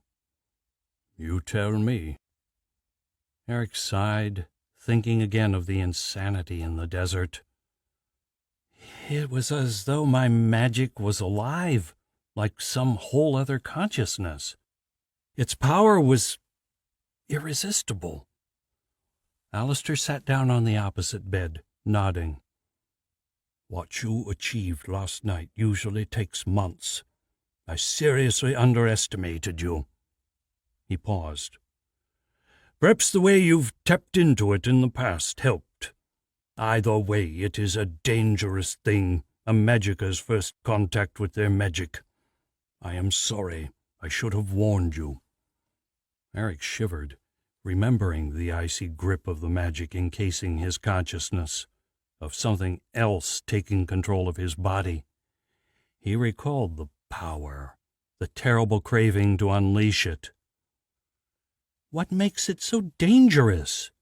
It did not seem fair that he finally had a way to control the curse within him, yet still it sought to destroy him.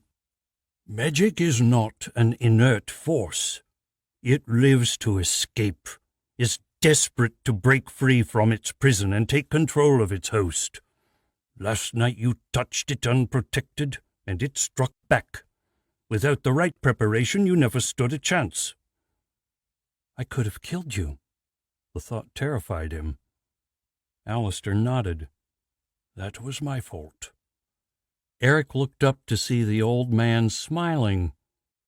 "How do I control it?" "You master your fear.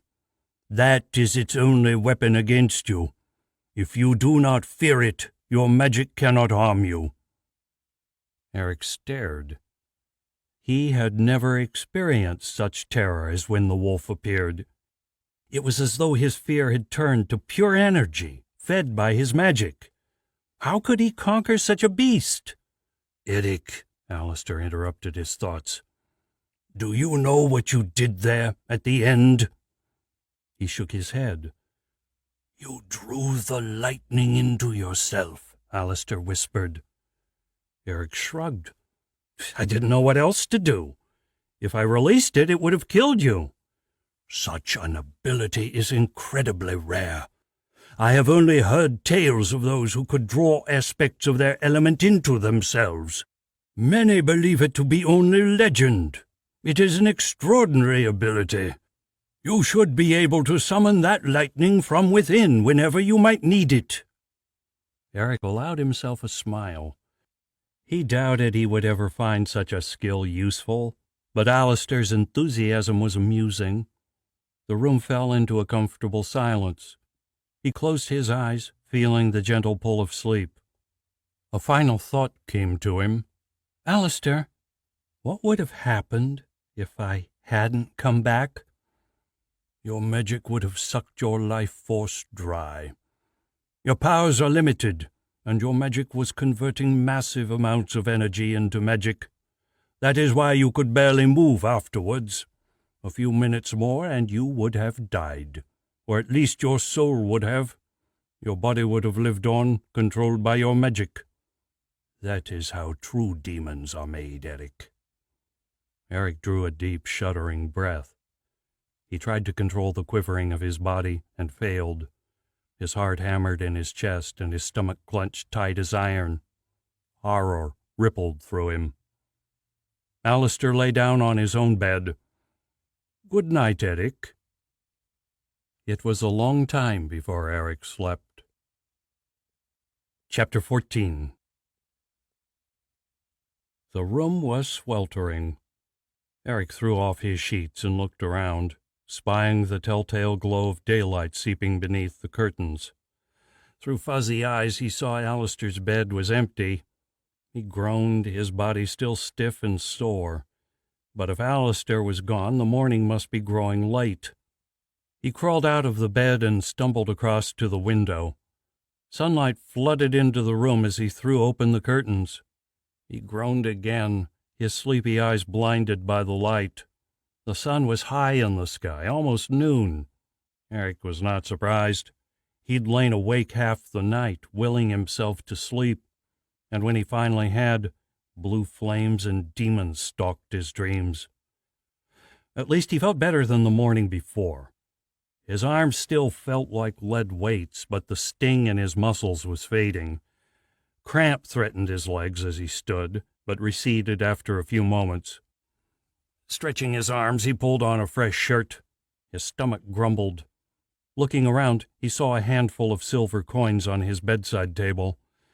Presuming Alistair had left them for him, he swept them up and headed for the door. It still took an effort to reach the bottom of the stairs, but he made it safely through the big wooden doors at the bottom and into the diner. Lunch was still an hour away, but the aroma of roasting meat filled the inn. The scent set his stomach rumbling. The few other occupants ignored Eric as he made his way to the bar. He hoped he would be able to get an early meal before the place became too crowded. Seating himself on one of the bar stools, he waved to the bartender. As the man approached, he realized it was the inn's owner. He smiled when he saw Eric, showing his yellowed teeth. "You look like you're feeling better today, young man," he observed. Eric smiled back. "A little. I'll feel better still with a bit of food, though." He slid the coins onto the counter. Alistair had not mentioned the price of the dinner last night, but Eric guessed lunch would be no cheaper. The innkeeper laughed. "No doubt. I'll see if I can find you some lunch, then." He took 2 of the coins and handed the others back. He disappeared into the back room. Eric slumped against the counter as he waited. Through the windows he could see the street outside, baked dry by the harsh sun. The reflection off the pale bricks was so bright it hurt his eyes. The air was still, heat radiating through the air like a sickness. A trickle of sweat ran down Eric's back, leaving his clothes sticking to his skin. A few minutes later, a waitress placed a plate of hot food in front of him. Eric picked up his fork and knife and attacked the tender steak. Gravy ran off the meat into the mashed potatoes and boiled vegetables. Eric shoveled his way through the food, eager to ease the ache in his stomach. He felt a pang of disappointment when he scraped the last crumbs from his plate. Eric licked his lips, thoughts drifting over the last few days. He was surprised to find himself smiling.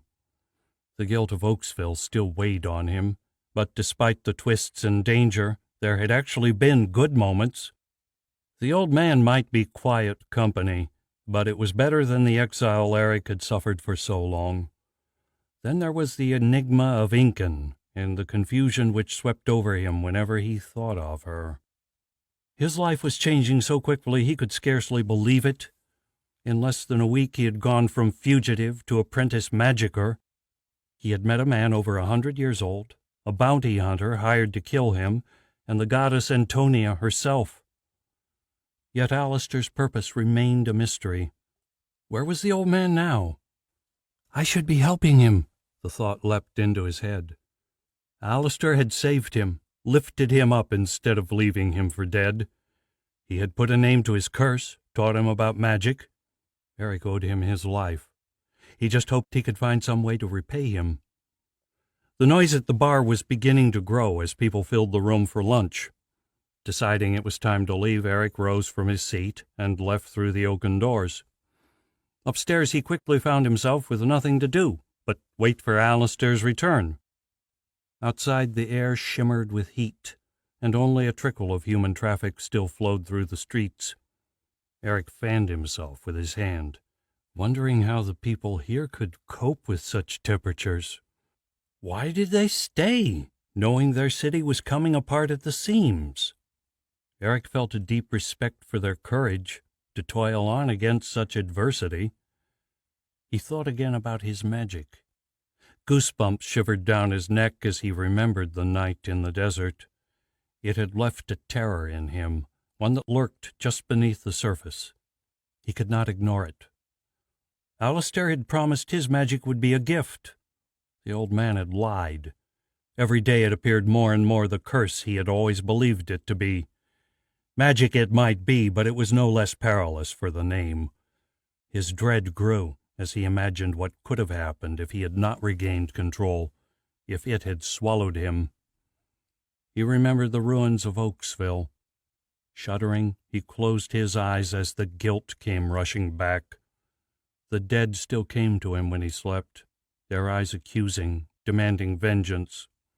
He must redeem himself, must take the opportunity Antonia offered. Yet how could he help anyone unless he could master his magic? A tremor ran through his body. The notion would not go away. He could not change the past, but he might still change his future. Without magic, he could spend an eternity righting wrongs, and it would never be enough. With it, he might just be able to make a difference, if only he could overcome his fear. A memory leapt unbidden from the depths of his mind. He had been swimming in the river near his house when a strong current dragged him under. It took all of his energy to pull himself back to the surface. The undercurrent threatened to drag him back down, and with water filling his mouth, he had made one final lunge for the bank. His hand had found an overhanging root. With the last of his strength, he had pulled himself onto the bank. When he finally made it home, he had found his father and sobbed the story to him. "I was so scared, Dad. I'll never go swimming in the river again," he had finished. "Why, Eric? You've always loved the water. Why let one bad experience ruin that? Next time you'll be more careful." Eric remembered the terror then, sapping away his courage. "I can't, Dad. I'm afraid."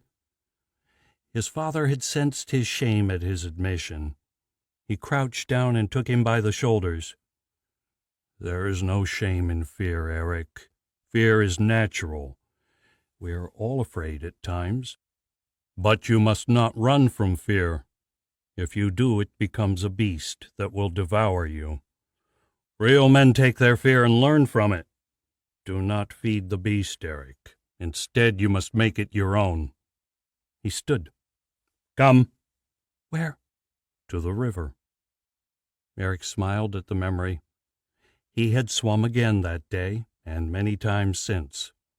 The fear had still been there, but each time it grew less. His father would tell him to face it now, too, not run from it. He knew what he had to do. Today would be his first step towards redemption.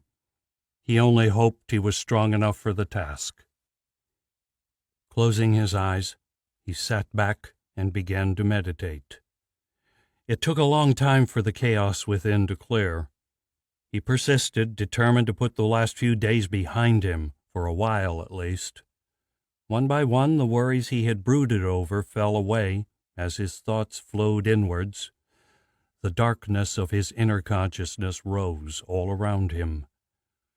He flinched as the first tendrils of magic touched him. Its voice whispered in his mind, its lure sinking into the recesses of his conscious. Terror rose in his throat, but he crushed it down. Eric summoned his courage. Light flooded his consciousness. The pool of magic filled his vision, banishing the dark. Yet here he did not fear the darkness. The light was far more treacherous. When he touched it, the wolf would come. Could he tame it? Eric gritted his teeth. He had come too far for second thoughts. He had to do this. If he ran now, he might never stop. He braced himself, then stepped off the ledge into the pool. For the longest time, nothing happened. Then, slowly, the light began to shimmer and change, drawing in upon itself. Legs clawed their way into existence, lightning rippling along each limb. Gradually the wolf took shape. The beast snarled, teeth snapping, its monstrous image filling his mind. Eric shivered. The wolf took a step forward, towering over him. His courage began to crack, his fear shining through. His defenses were crumbling. Eric tensed, preparing to flee. "You must not run from fear, Eric." His father's words echoed in his mind. They shot through him, and his heart surged in response. He relaxed and looked back at the wolf, his fear slipping away like water between his fingers. The wolf growled, yet as Eric watched, it seemed to shrink. His soul swelled, feeling its power fall away. He approached it, seeing through the wolf to the magic at its heart. His magic. The magic he needed to save Joel. He towered over the wolf now. It nipped at his heels, no more threatening than a fly to a giant. He smiled to himself and reached down to catch it. Power flooded him, but this time it rose at his command. He was master now. Gone was the lust, replaced by his determination to use it for good. If only he knew how. Sensing the magic building within him, he thought back to when his magic had taken control. It had reached outside of him to summon the storm. Could he do the same? Eric looked to the sky, imagining himself amidst the cloudless heavens. His mind spun, and he felt the weight of his body vanish. He opened his eyes and watched the rooftops of Chol fall away beneath him. His soul soared upwards, the magic branching out around him in search of his element. For a while he drifted, his purpose forgotten. He had never felt anything like this, never seen the world in such a way. All physical sensation was left behind. Hunger, pain, and exhaustion were gone, left below with his body. Eric felt the arid air blowing around him, its heat sucking life from the land. It sapped at his strength as well. Death lingered with its touch. It was time to put an end to it. Gathering up his magic, he raced east, sensing the gathering of storm clouds in the distance. Their power called to him, guiding him over desert and volcanic peaks. A ripple passed through him as he flew across the last of the mountains, and the sickness vanished from the air. He pushed on. The ocean was close now, the storm clouds waiting. They raged over the dark waters, wind driving great waves to batter the rocky coast. Trees bent beneath its onslaught, the air filled with torn branches and flying leaves. Precious rain fell on salty seas. Again Eric drew on his memory of the night in the desert. His magic had formed hooks to draw the storm to him. He would do the same. The clouds beneath him glowed blue with his magic. Claws formed, sinking into the hurricane, while lines wrapped their way around the dark clouds. Wisps of cloud slipped from his grasp and seeped away, and the storm railed against him. Eric tightened his grip, determined. With a surge of energy, he started to pull.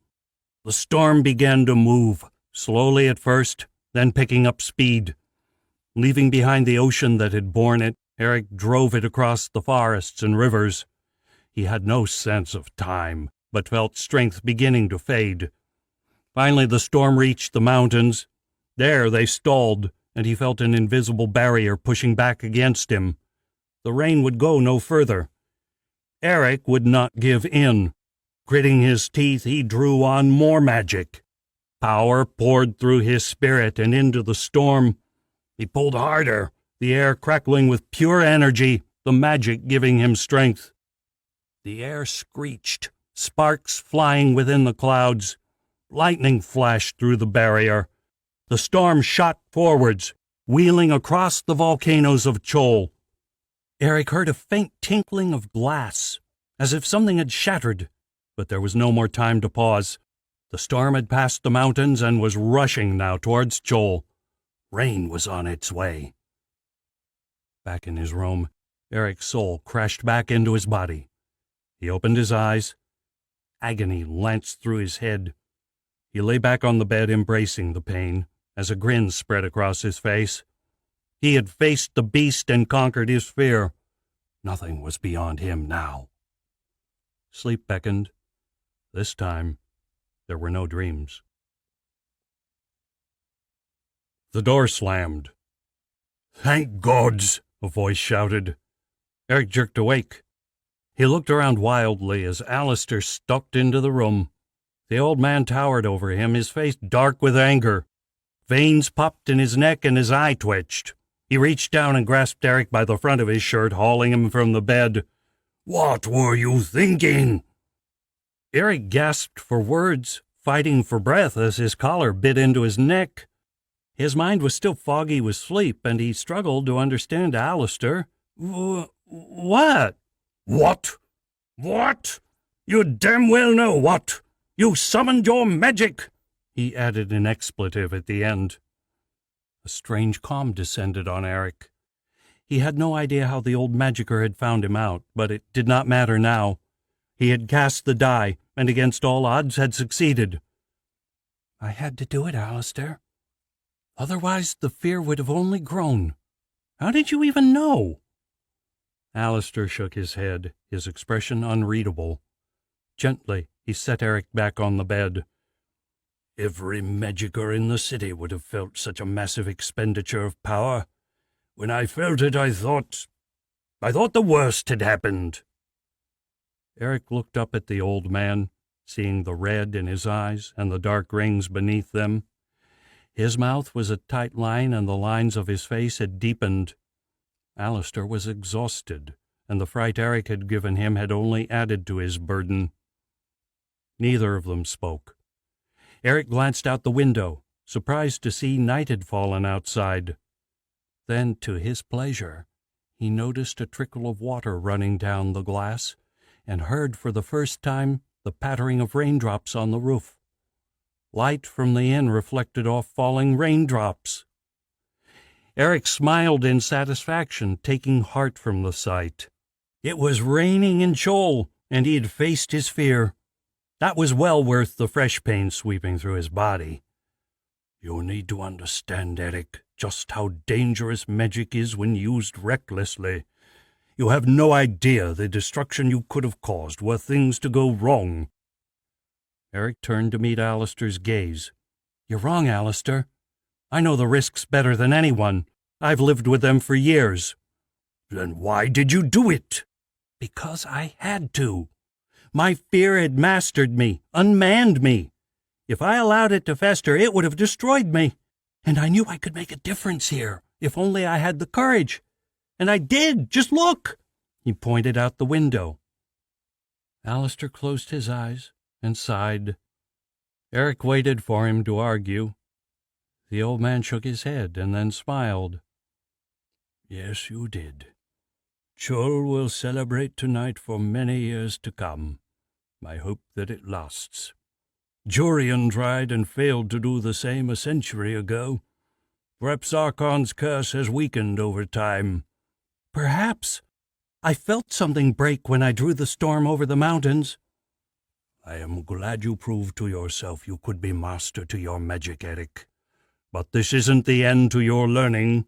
Your magic can still be treacherous even when you intend to use it for good. Please, please, refrain from using it when I am not around. And I would leave it for the next few days, too. He waved at the rain falling outside. Such a feat will have emptied your pool of magic, and anything more will be drawing on your own life force. Eric laughed. Teal! He paused. But I want you to take me with you tomorrow. Alistair frowned. Why?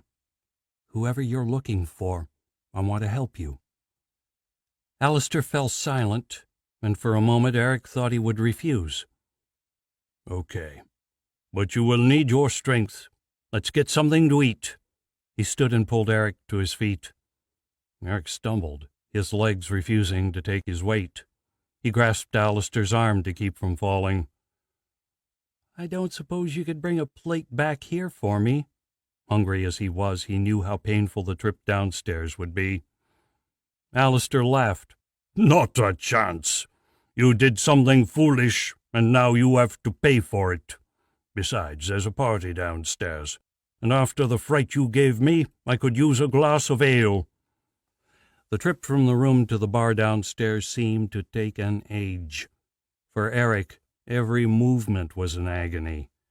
The ground no longer seemed a solid object, but one that shook and shifted with each step. By the time they pushed open the doors to the dining room, Eric almost wished he'd gone hungry. Noise washed over them as they entered. A band played in the far corner, its 2 guitars, cello, and drums setting the bar alive. Someone had pushed the tables into the corners, making room for the city's revelers. People packed the room, dancing and hugging and laughing, while water dripped from shirts and coats. There was not a sober soul present. The few tables still standing had been abandoned by the merry townsfolk. Eric slid onto the seat of a spare table, then watched as Alistair vanished into the throng. He prayed he'd gone for food. Sitting back, he tried to comprehend the chaos. Men and women danced in open joy, bodies pressed close with hardly the space to breathe, their voices raised above the music, arms raised over their heads. Eric grinned at the sight. It took a quarter of an hour for Alistair to return, a plate of steaming food in each hand. He placed them on the table and disappeared again, returning with 2 flagons of ale. The room was too loud for speech, so together they dug into the food. Roast pork and potatoes vanished in minutes, golden liquor washing down each mouthful. When his plate was empty, Eric sat back and belched. "Thank you, Alistair. I needed that," he shouted over the din.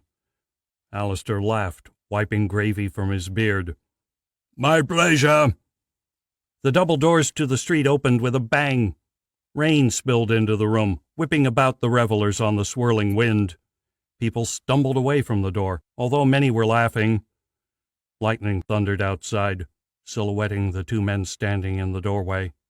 They stepped inside and swung the door shut behind them. Each wore a sword at their hip and a steely glare, suggesting they were not here for the celebration. Their eyes swept the crowd, falling on the table at which they sat. They moved across the room, parting the crowd before them. The 2 said nothing as they pulled up 2 chairs and sat down opposite Eric and Alistair. The 4 of them sat in silence, staring at each other across the thick slab of wood. Despite the revelry around them, Eric felt a sinking feeling in his gut. Had the bounty hunters found them? Was it you, Alistair? The older of the two asked. He wore a purple robe pulled tight around him. Eric glimpsed chainmail beneath the faded fabric. His bald head shone in the firelight, and a wiry mustache hung beneath his long nose. He regarded Alistair with a cool stare, his eyes seemingly unaware of Eric's presence. Alistair returned the frosty glare. Who are you? The speaker turned out his hands. Forgive me. My name is Ballastor. I am a magicier of the Procyon army. I have seen you once before, though I doubt you would remember me. Alistair turned to the other man. And you? The man straightened his shoulders. He too wore chainmail, its links clearly visible beneath his scarlet tunic. He was not a large man, but his arms were finely muscled, and he had moved with the subtle confidence of a fighter. There was the faintest trace of stubble on his chin, and his hazel hair was soaked with rain. Sergeant Caitlin at your service. It's an honor to meet you, sir. He offered his hand to Alistair. Eric was impressed. Unlike some of the higher ranks to which young nobles were appointed, sergeants worked their way up from the infantry on the back of their accomplishments. Caitlin could not be much older than 20. He must be very skilled to have advanced so quickly. His tawny green eyes flickered towards Eric. He held out his hand. And who are you? Eric blinked, taken by surprise. He reached out and took Caitlin's hand. I'm Eric, Alistair's apprentice. It's nice to meet you. So, was it you, Alistair? Ballastor interrupted.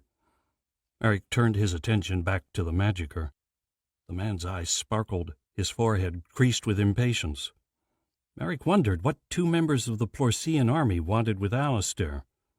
The rain, you mean? Alistair smiled. No, that was Eric. Both men turned their heads to stare at him. Eric felt his cheeks turning red. Dropping his eyes, he studied the tabletop in embarrassment. Alistair saved him from answering their questioning looks. How can I help the two of you? Why, it is us that would like to help you, Alistair, Ballastor replied. What makes you think I need your help? King Fraser himself sent us. Caitlin spoke over Ballastor. He told me who you are searching for, and why. I was sent to offer whatever aid I could. Ballastor caught up with me on the road with the same instructions. When Ballastor sensed the release of magic earlier, we guessed it might be you. It took a while to find the right place. Caitlin trailed off as he noticed the look on Alistair's face. There was fire in the old magicier's eyes. His fists tightened around his cutlery. Eric watched the steel knife slowly begin to bend. How, pray, did the King of Procyon find out about my purpose? Caitlin swallowed. A dream, sir. He said Antonia came to him in a dream. Alistair cursed. That girl needs to learn when to keep her nose out of my business. So why do I need the two of you? Eric glanced from Alistair to the two soldiers, his confusion mounting. What was so important about the family Alistair was searching for? Caitlin bowed his head. All I can offer you is my sword. I was chosen because I won the King's Tourney of the Blades last year. Ballastor snorted. Of course. That counts for little when you are surrounded by magiciers. The king chose me for my magic. I am a master of fire, and I am at your service, Alistair. His tone was rich with pride, bordering on arrogance. Eric wondered how much truth there was in their tale. He found it strange the king would send only 2 men to help Alistair if his quest was so important. But then Eric still had little idea about what was going on. He closed his eyes, swallowing his irritation. It seemed everyone but himself knew Alistair's purpose. He was tired of being kept in the dark. The conversation between the 2 men continued for some time. Eric laid his head on the table, too tired to care. He had heard their story. Alistair would judge the truth of it. After all, he was the one with all the answers. Finally, Alistair seemed to accept their story. He sent them away to restock their supplies. Eric was surprised. It was a menial task to give a sergeant and magicka of the Plorsian army. They watched the two leave and then headed for their rooms. Eric fell onto his bed before the door had even closed. His eyes were already drooping, his mind close to sleep. He rolled over, glancing out the window. Outside, the rain poured down, flooding Chol's parched soils. Lightning flashed across the sky, but it was far from the city and no danger to anyone. Eric closed his eyes and slept, a smile on his lips. Gabriel stared at the ancient walls. Rain poured down around him. It ran down his face and into his teary eyes. His clothes were soaked to the skin. He held out his hands, watched the water wash the blood from his fingers. He looked down at the body again. The guard lay sprawled across the ground, Gabriel's dagger embedded in his throat. His blood still pumped from the wound, staining the ground red. The guard had stopped struggling. His eyes were open, but there was no longer anyone behind them. He was just a corpse now. His soul had fled. "Why did I do that?" "It was in your way," came the voice of the wolf. Gabriel shivered. "In my way?" The man was only doing his job. He looked at his hands again.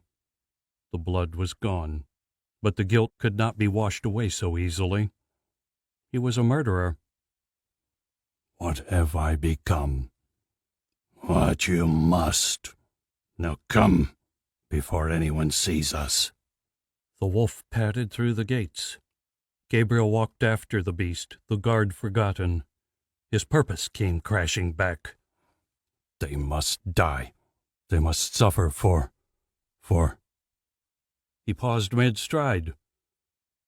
"What did they do?" he whispered into the night. "It doesn't matter. The old man must die."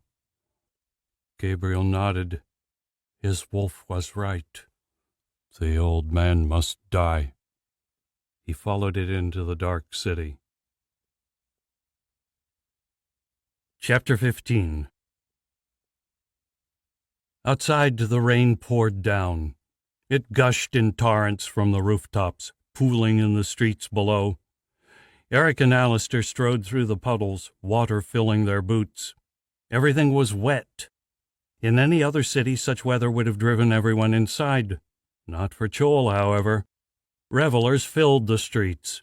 The night's party refused to cease with the new day, though the sun had yet to appear from behind the heavy clouds. Eric shivered, glad for the cloak Alistair had given him.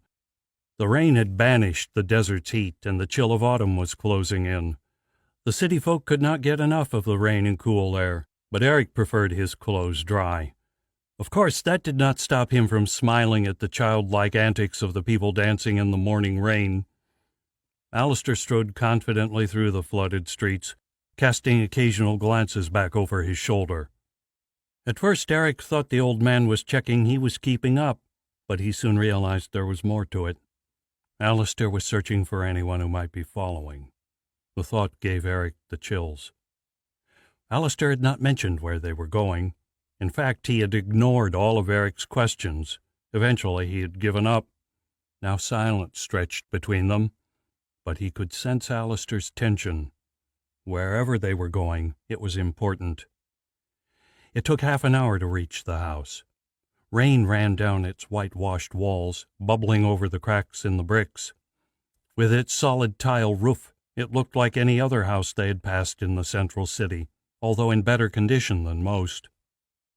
Alistair walked past the old picket fence and through the empty garden.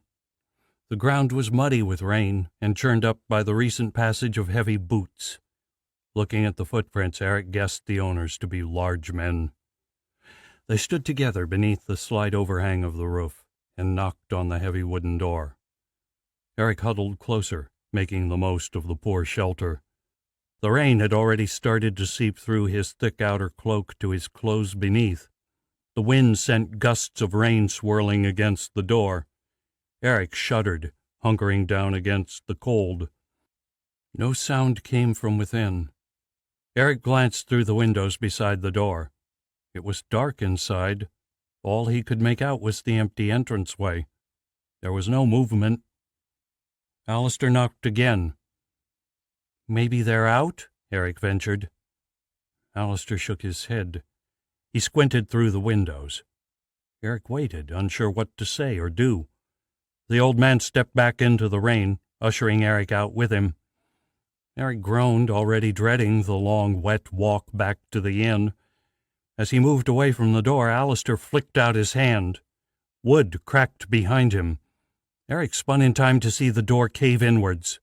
Splinters exploded through the air, leaving a gaping hole where the door had stood. His mentor strode through the wreckage, sword drawn. Eric stood, gaping. The wind tore away his hood, and the rain ran down his face. Water soaked his hair, but he was too shocked to care. A crash from inside snapped him from the trance. He glanced around, realizing how exposed he was out there in the open, and moved quickly after Alistair. He stepped over the remains of the door, leaving the rain behind him. Fear tightened his chest. Inside, there was no sign of movement. He walked further into the house, head twisting in search of danger, his hands clenched into fists. Another crash came from down the hallway, from the far room. It took all his courage to move towards it. "It's just Alistair," he repeated to himself. Eric moved through the doorway, eyes taking in the room with a single sweep. A large woven mat covered the wooden floors, and a table and chairs were set in one corner. The cutlery and food were set on the table, untouched. A cactus sat in a pot on the windowsill, tangled with the sun-bleached curtains. Flecks of blood stained the whitewashed wall. His stomach churned. He tasted bile in the back of his throat and struggled to keep it down. Blood had soaked the mat, surrounding the bodies of the man and woman who were sprawled in the center of the room. They lay face down on the rug. Their clothes were slashed and tattered, exposing the hideous wounds beneath. The tang of blood carried to his nose. Eric shuddered when he saw their hands. Their fingers were missing, and long, shallow slices ran down their arms. Theirs had not been an easy death. He dropped to his knees and lost the fight with his stomach. His breakfast came hurling up. Tears stung his eyes as he sucked for breath. He scrunched them shut, blotting out the gruesome sight. He could not believe what he was seeing. Who could have done such a thing? Footsteps echoed on the wooden floors. He jumped to his feet, heart racing, and spun. Fear clogged his throat, but it was only Alistair. His face was grim, and he seemed to have aged a decade. Tears ran from his bloodshot eyes.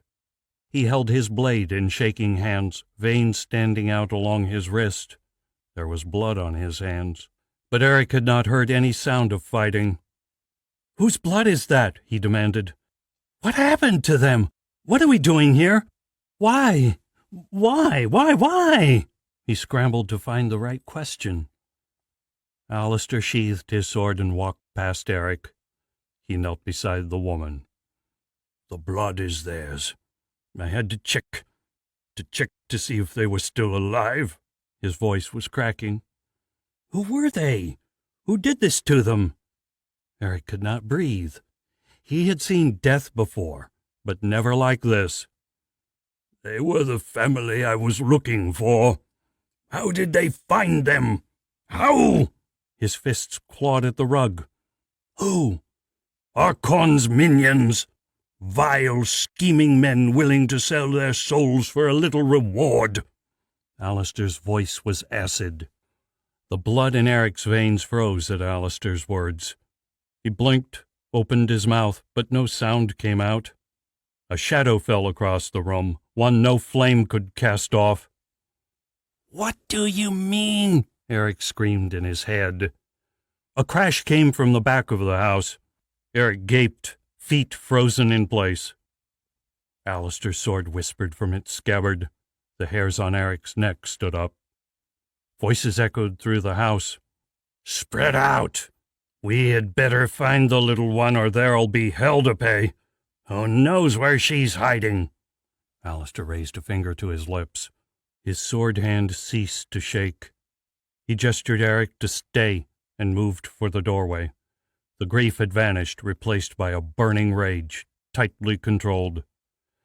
Eric felt his own anger stir. Who were these people who could commit such terrors on an innocent family? He glanced at the fallen couple and felt a red-hot rage twist in his chest. Turning, he moved to follow Alistair. Just as Alistair reached the open door, a man appeared in front of him. The man's eyes widened in shock at the sight of the two strangers. He held a crossbow in his hand and a sword at his waist, but in his confusion did not raise either. Blood covered his pants and tunic. He opened his mouth to yell. Alistair's sword crunched into his face, and he fell without a word. Blood sprayed the air. He crumpled backwards into the corridor with a thump. The voices from deeper in the house fell silent. Alistair strode across to the man and yanked the sword free from where his magic had buried it. He walked over the corpse and disappeared through the door. Eric followed, orders forgotten. He stared at the fallen killer as he passed, anger mounting. He felt his magic stirring within, but it felt weak and drained. He prayed Alistair knew what he was doing. They raced down the corridor, bursting through into the next room. Crossbows bristled and pointed in their direction. A dozen men stood in the tiny space, each armed with the deadly bows. They wore the blue uniform of the city guard, though the clothing was old and tattered. The reek of their unwashed bodies was overpowering. Eric wondered how Chol's city guard had fallen so low. He swallowed hard, glancing at Alistair. The old man dropped his sword and raised his hands. Eric raised his own, his rage evaporating before his fear. A bulky, black-bearded man stepped forward. His uniform was newer than those around him, although it sported a hole in one shoulder. A scar ran from his right eye to chin, turning the iris blood red. "Where's the girl?" he asked in a cold voice. "Which girl?" Alistair replied smoothly. "Nala, the daughter of the two in there," the man growled, face to face with Alistair. Spittle landed on the old man's cheek. "Yeah, where is she?" another of the men shouted, brandishing his weapon. Eric's heart stopped in terror. The man held his bow in trembling fingers, tight around the trigger. He could not tear his eyes away. "Where is she?" the first speaker repeated. Eric took a shaky step backwards and tripped over an unseen stool. The chair toppled to the ground and crashed on the wooden floor. Every bow in the room turned on Eric. He dived to the floor, instinct guiding him. Air exploded from his lungs as crossbow bolts shrieked over his head. They smashed into the wall behind him, slashing it to pieces. Above them, the roof groaned. Eric looked up in time to see Alistair's arms come sweeping down. The room exploded. Wood and bricks flew from the ceiling, dust filling the air. The men crumbled beneath the falling timber, disappearing beneath the rubble. Coughing dirt from his lungs, Eric sat up and began patting himself down. Somehow he had come out unharmed, and through the dust he saw Alistair still stood. No one else remained. No movement came from the pile of debris that lay where the men had been. Rain began to fall through the hole in the ceiling. "What the hell is going on?" Eric shrieked. Alistair bent and picked up his sword. He turned to look at Eric, his face grim. "Those were the men who murdered that couple. There is someone in this city working against me, someone who wants to ruin everything and usher in a new age for Archon.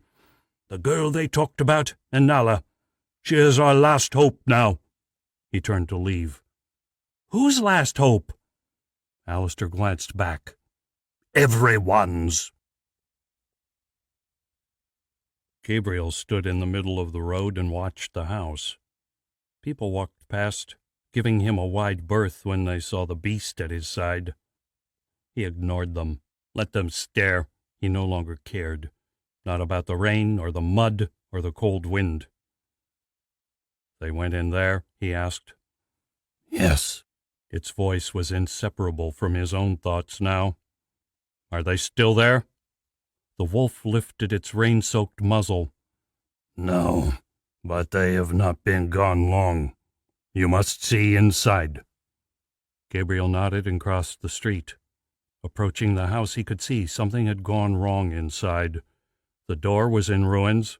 Rain swept through the jagged hole where it had stood, pooling on the floor inside. He walked over the splintered remains and moved into the house. It did not take long to find what he needed to see. They lay in a pool of their own blood, faces to the ground. He felt a pang of grief. A picture flashed through his mind. A house in ruins, and 3 familiar faces lying dead amidst the rubble. They did this, he realized. There is something else. The wolf raced around the room, nose to the ground. Someone else. The beast bared its teeth, sniffing at the edges of the rug. It sank its great fangs into the fabric and dragged it sideways. The bodies came with it, leaving a smear of blood on the wooden floorboards. He walked over as the floor beneath appeared. The blood had soaked through the rug and congealed in the gaps between the wooden boards. Gabriel crouched down and inspected the floor. The blood made it difficult to make out the trap door the rug had hidden. It was well fitted and tightly shut, but his fingers quickly found the groove with which to prise it loose. The hinges groaned as it opened, revealing a ladder leading into the darkness. "Stay here," he told the wolf. He levered himself over the hole and began his descent. The ladder went down less than 10 feet before he reached solid ground.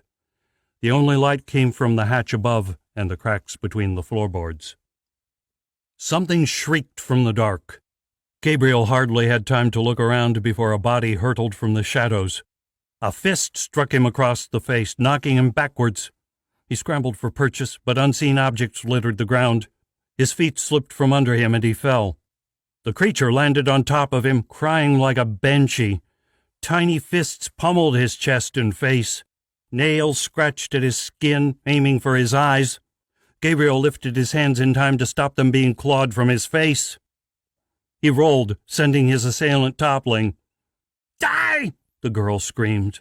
The sound echoed in the tiny space, so loud Gabriel had to cover his ears. She lunged forward, sinking her teeth into his shoulder. Gabriel, still on the ground, cried out and threw her off. She fell heavily, rolled, and came at him again. "Die! Die! Die!" she bawled. This time he was halfway to his feet when she launched herself into his stomach. The wind exploded from his lungs, but he managed to keep his feet. "Stop!" he coughed. "It wasn't me. Please, let me help you." To his surprise, she obeyed. Sobs began to rack her body. She slid to the ground and buried her face in her arms. The light caught on the golden locks of her hair. "Go on, just kill me," she sobbed. Gabriel crouched down and wrapped his arms around the girl. They sat in the darkness for a long while. He breathed in the musty scent of her hair. Memories flickered to life in his mind of another woman he had once held and comforted. My fiancée, he remembered. Tears of his own sprang from his eyes. "I couldn't save her." He wept. After a few minutes, the tears began to slow. He realized the girl had stopped crying. He looked over to see her staring at him, eyes wide in shock. Gabriel shrugged. "Come on, we'd best get out of here." The girl nodded, silent now, and followed him up the ladder. When they reached the top, Gabriel helped her over the lip of the trapdoor. In the daylight, he realized she was not as young as he had first thought. She stood silent and still, sapphire eyes brimming with tears. The sunlight played across her hair, the blonde curls hanging down to her shoulders. A single copper lock hung across her face, standing out like black sheep in a herd of white. She blew it from her eyes, thin lips tight with grief. She stood as high as his shoulders, her plain clothes torn and tattered. Despite her small frame, she displayed the curves and figure of a young woman. Gabriel guessed she might be 16 or 17. A growl came from across the room. He spun, remembering the wolf. It padded forward, teeth bared.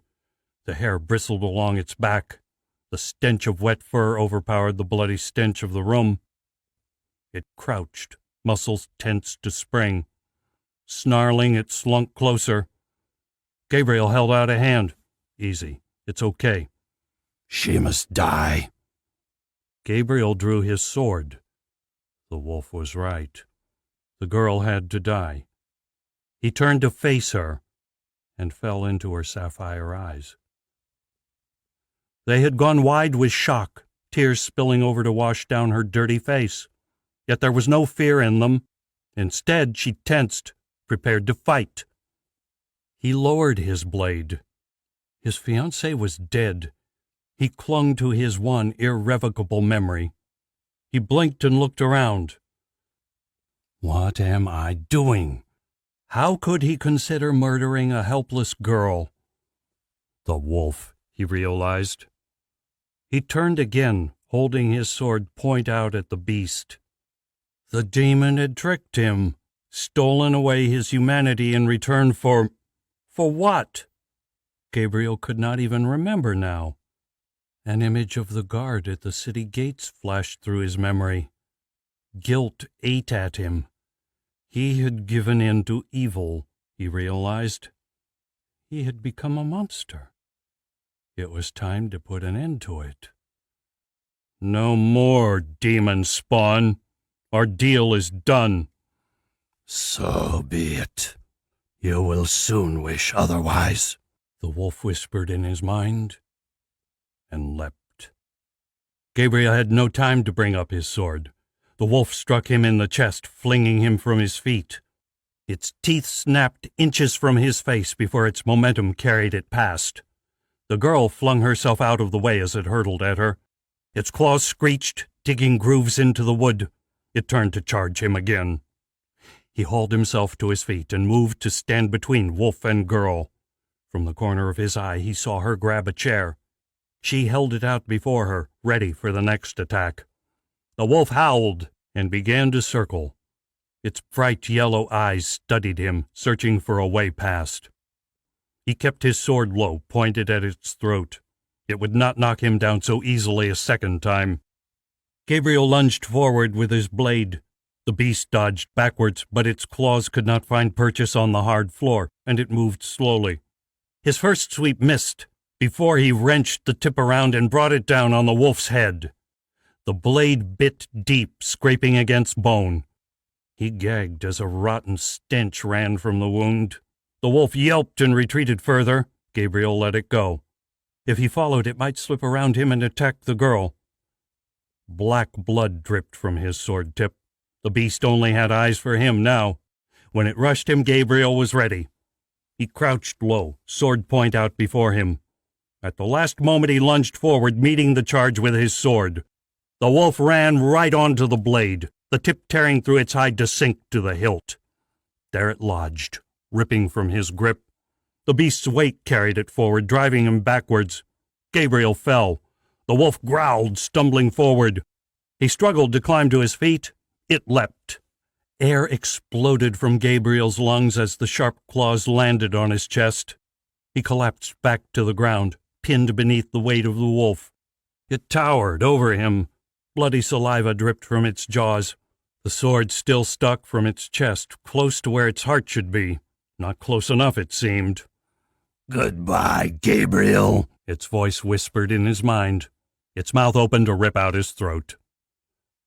Neither of them saw the girl. The chair lashed out, smashing the wolf from Gabriel. She bounded over him, weapon in hand and heartbroken fury on her face. The wolf thrashed about, fighting to reclaim its feet. The chair crashed down on its back. The girl lifted it and swung again, screaming with each blow. Gabriel saw one smash its head, another its chest, a third the sword. Again and again she struck, long after the creature had ceased to move. Gabriel pulled himself to his feet. His chest ached where the wolf had landed. Bloody patches marked his jerkin where its claws had torn skin. They were nothing compared to the suffering of this girl.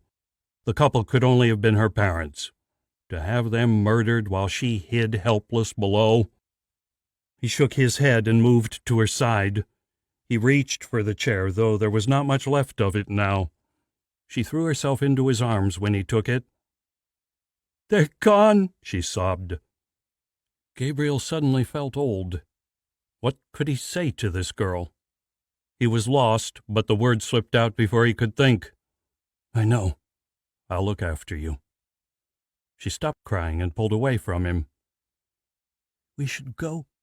Her voice was steady. "There are people out there looking for me."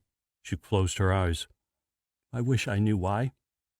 Gabriel nodded. He reached down and pulled his blade from the wolf. Wiping the blood away on the beast's coat, he made a silent vow to himself. Never again would it be used for evil. He moved towards the door and paused. Turning back, he asked, "What is your name?" "Anala," she said. "I'm Gabriel." They walked out the front door and disappeared into the heavy rain. Chapter 16. 3 days had passed. 3 long, endless days of searching, questions, and danger. Yet still there was no sign of the missing girl, not even a whisper. Instead, they found themselves leaping at shadows, worn down by the ever-present threat of Archon's hunters. Eric sat at the table in their room, staring into his hands. His clothes were still damp from the search. The endless rain hampered their efforts, and now another night was closing in. Another day was over, and still Anala remained an enigma. Alistair sat across from him, exhausted. Each day sucked a little more life from the man. His eyes were downcast and ringed by shadows. The rain lashed at the misty glass of their window. Ballastor and Kalon would return soon. They had enlisted the men in their search, although Eric was unsure whether Alistair now trusted them or was just desperate. Either way, even with the 4, the task had proved impossible. They didn't even know what Anala looked like, and there were hundreds of empty buildings in which she could hide. It was like searching blindfolded for a needle in a burning haystack. Eric glared at the old man, his irritation growing. He had kept his silence until now. Sure, Alistair would finally tell him why the girl was so important. It was galling, knowing the 2 strangers knew the truth while he searched in ignorance. Tired and hungry, he now found his anger bubbling just below the surface. "Where are they?" Frustration strained Alistair's voice.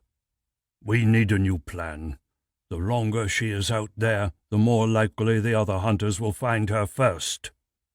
Eric's anger finally snapped. "Who is she, Alistair? Why is she so important?" he all but shouted.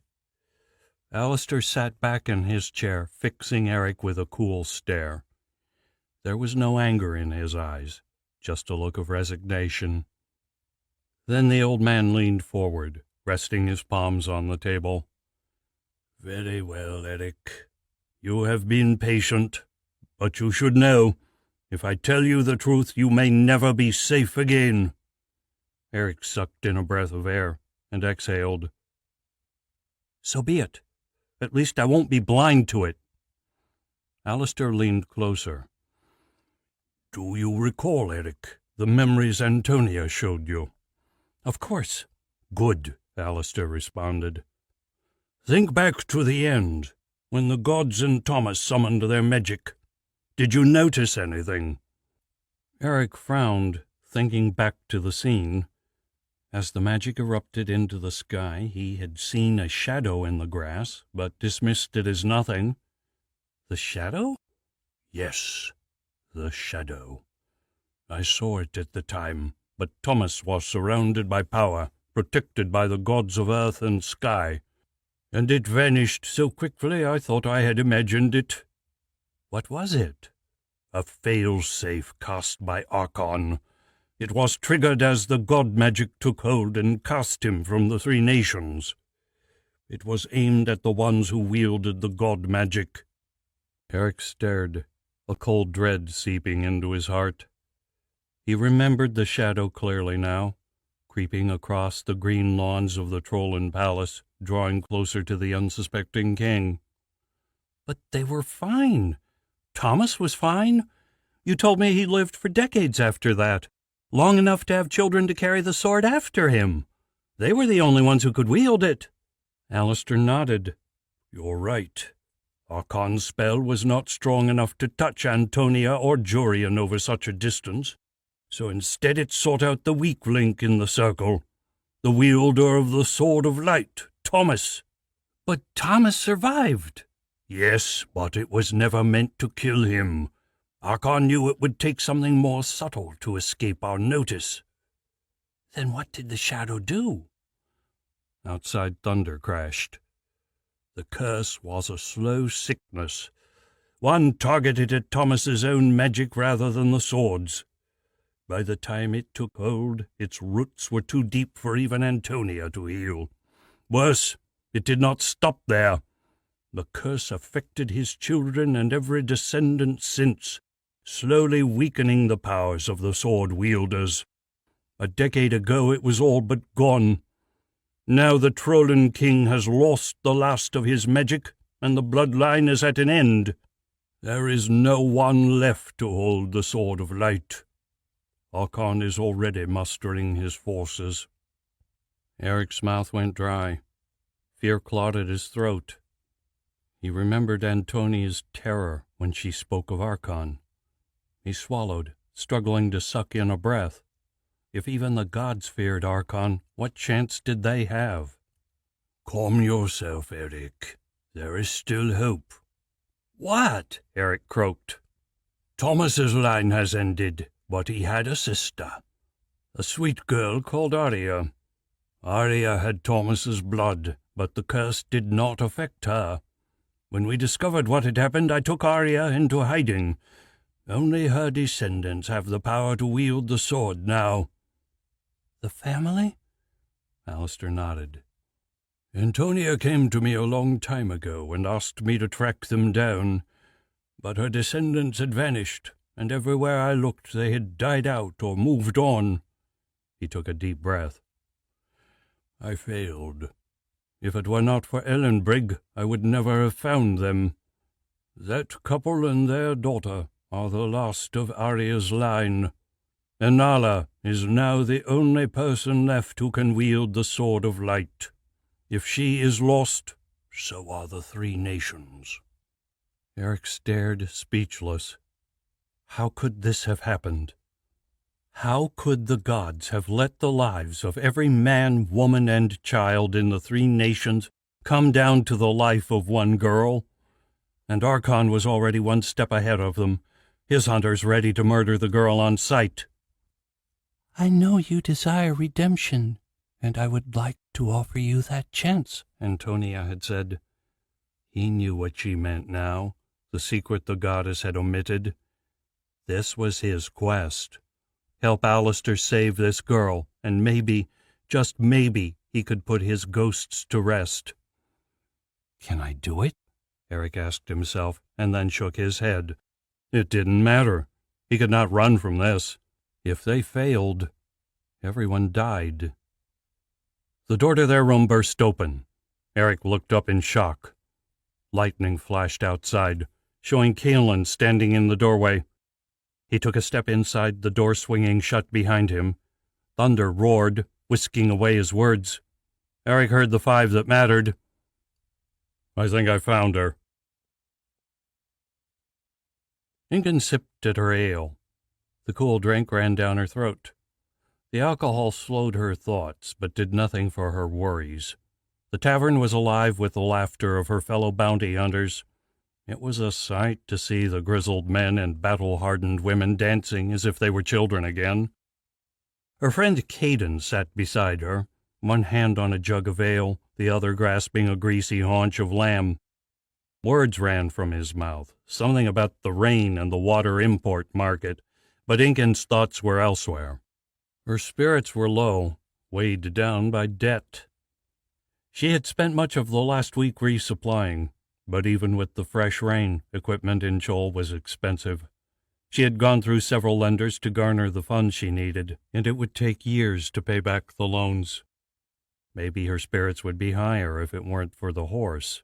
That particular decision irritated her beyond measure. The gelding was a nice animal and the only decent horse she could afford. But the color! What was she going to do with a white horse? A bounty hunter had to remain inconspicuous, and even the thickest criminal would soon hear about a warrior on a white horse riding into town. The rest of her equipment was sound, if expensive. The saber she wore was light and well-balanced, and would be useful in a fight on horseback. It would serve well, as would the short recurved bow she had leaned against the bar. The maker had carved the black-stained bow with great care, and the oak would give extra distance to her arrows. A man brushed past Incan as he made his way through the tavern. She smelt a wisp of ash as he passed. He wore a black cloak with the hood pulled up, casting a shadow across his face. All she could see was the glow of his eyes. He wore a sword at his side, but that was common in this bar. Even so, something about him made her gaze linger. She watched as he walked up to one of the larger tables. Several men looked up as he stopped before their table. Their conversation broke off as they stared at the man in confusion. Suddenly, he leapt. His feet easily cleared the table's top, and his muddy boots slammed down on the wood. Plates crashed and food went flying. The men cursed as ale spilt in their laps and glasses crashed to the floor. The room fell silent. Even Caden was staring, open-mouthed. The stranger spun, sweeping the room with his dark gaze. His cloak swept out behind him, but the hood remained, hiding his face. "Bounty hunters!" his voice boomed to the stunned room. "I have a message for you. Some days ago, a message came from the magistrate of Oaksville, offering a lifetime's gold in reward for the death of a demon. Many of your companions rode to claim it." Incan saw that many of her fellow hunters were glaring in anger at the stranger. The men he'd knocked from their chairs scrambled to their feet. "They failed." The man's announcement halted any pending violence. "The demon is here, in this proud city, and Oaksville's magistrate is slain. His word no longer counts for dust." There were angry mutters from around the room. Incan's eyes widened. Her pulse quickened at his words. Had she been right? No, he must be wrong. "However, my word is gold," he spoke over his audience. The man reached into his cloak and drew out a cloth bag. He tossed it to the ground where it split. Gold coins spilled across the floor, the chime they made silencing the tavern. "And I will reward a bag just like that to each and every bounty hunter who comes with me, now. We will bring this demon and all his accomplices to justice. Who's with me?" The room erupted around Incan. She stood to join in, although her heart was sinking. She stared at the gold, thoughts racing. The reward would more than cover her debt. And if the hunt was for a demon, why should she hesitate? Yet what if it was Eric? Incan shivered. The man had leapt from the table and was leading the crowd out the doors and into the rain. Incan rose, picking up her bow. She toyed with the carved wood, staring at the smooth workmanship. "Are you coming?" Caden stood beside her, open greed in his eyes. She pictured the gold coins spilling across the ground. This was too great an opportunity to pass up. "It can't be Eric. The boy is no demon," she told herself. Incan smiled. "Of course. Let's go." The man in the black cloak strode down the street. He did not look back. The fools would follow. They always did. His anger flared. It had been a mistake to underestimate Alistair, and now he was paying for it. These hunters were only loyal to gold. They were no replacement for the followers he had lost. They had known what they fought for, and were dedicated to the cause. They truly wished to be free. He cursed to himself. He should not have waited so long to set his plan into action, but it had been worth the risk. If Alistair had found the girl for him, the battle would have been won. But after 3 days, time was up. The plan would still work. They would finally be rid of the vexatious old magicker. It would be a heavy blow to the cursed goddess. They strode through the muddy streets, the end looming ahead. He reached out with his mind, searching for the aftertaste of magic. It clung to the boy like mud, seeping from his pores. Such power, misplaced in one so young and naive. But it was missing now. They were not in the inn. He left his hunters outside and went inside to investigate. The innkeeper told him they had left an hour before, heading towards the eastern wall. Outside again, he signaled for several of the men to follow. The rest he left to take up stations around the inn. He would take no chances this time. If Alistair and the others returned by a different path, they would not escape his net. He moved down the street with his followers. They came to a crossroads. He stationed them there, ready to ambush the fools when they returned. In the meantime, there was one more thing to do this night, one last chess piece to eliminate. He allowed himself a smile. The game was at an end. The timer was almost empty and there would be no escape. Alistair would finally die. Tonight. Eric took another step up the worn stone staircase. He heard the footsteps of Caelan and Alistair from above, but he dared not look anywhere but his feet. To his left, the staircase ended in an abrupt 30-foot drop to the city below. Silently, he willed himself on. The top of the wall could not be far now. The wind grew stronger as they ascended, tearing through their rain-soaked clothes and threatening to hurl them to the cobbles below. Eric shivered, wishing for the cloak he had left behind. They'd left with such haste he had not thought to grab it from his chair. The crunching of footsteps above him ceased, and Eric froze, gaze still locked to the steps. He blinked the rain from his eyes, cursing his fear. He could feel his weakened magic stirring, and up on the city walls that could prove fatal. He took a deep breath to calm himself. Laughter came from above. "What are you doing, Eric?" Caelan called down. "Why have we stopped?" Eric shouted back. Alistair answered with a humor in his voice he had not heard for days. "We've reached the top. You're just a few steps away." Eric's cheeks grew warm. He walked up the last few steps and scowled at the two men. Then, ignoring them, he walked out onto the battlements. The path along the top of the wall was neatly bricked and slick with rain. The ramparts stood up past his waist on either side of them, providing scant shelter from the wind. Caelan moved past, leading the way along the parapet. Eric followed, looking back out over the ramparts.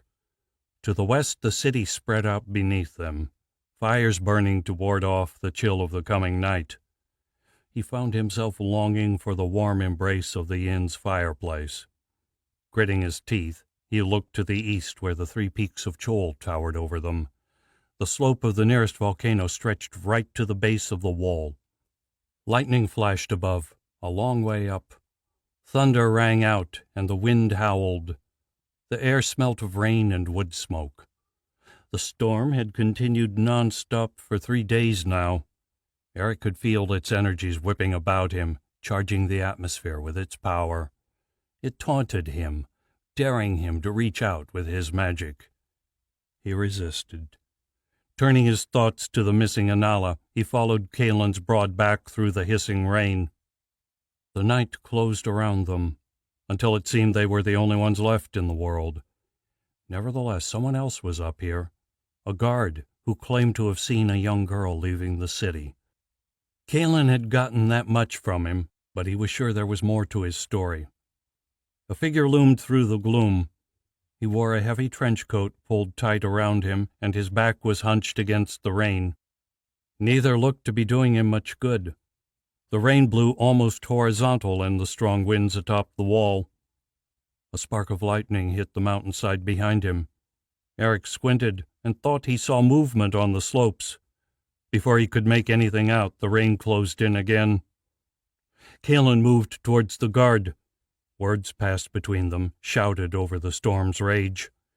Kalen nodded and moved back. He won't talk. He ran his hands through his soaking hair. This is the man I spoke to, though. Alistair scowled and elbowed past. As he approached the guard, he slipped one hand into his pocket. The guard flinched backwards, reaching for his sword. Alistair drew a small bag from his cloak and tossed it to him.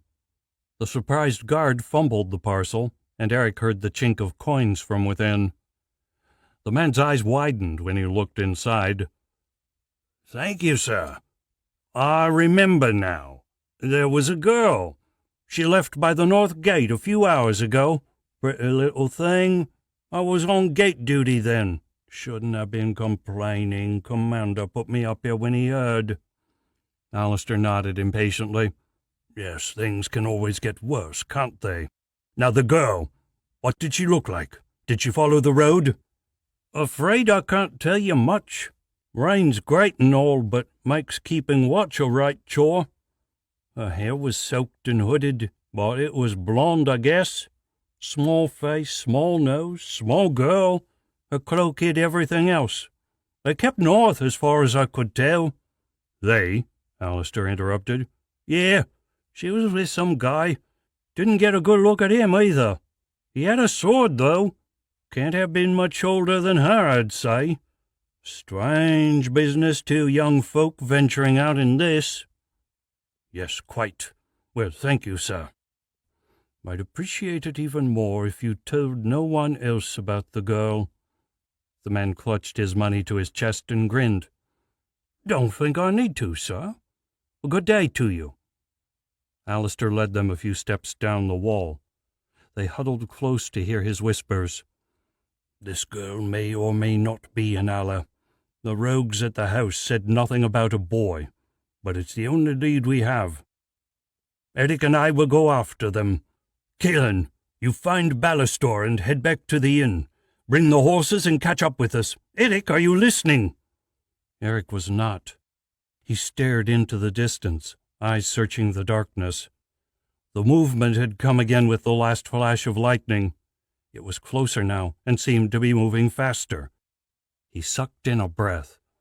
There's nothing there. It's not what you think. It can't be.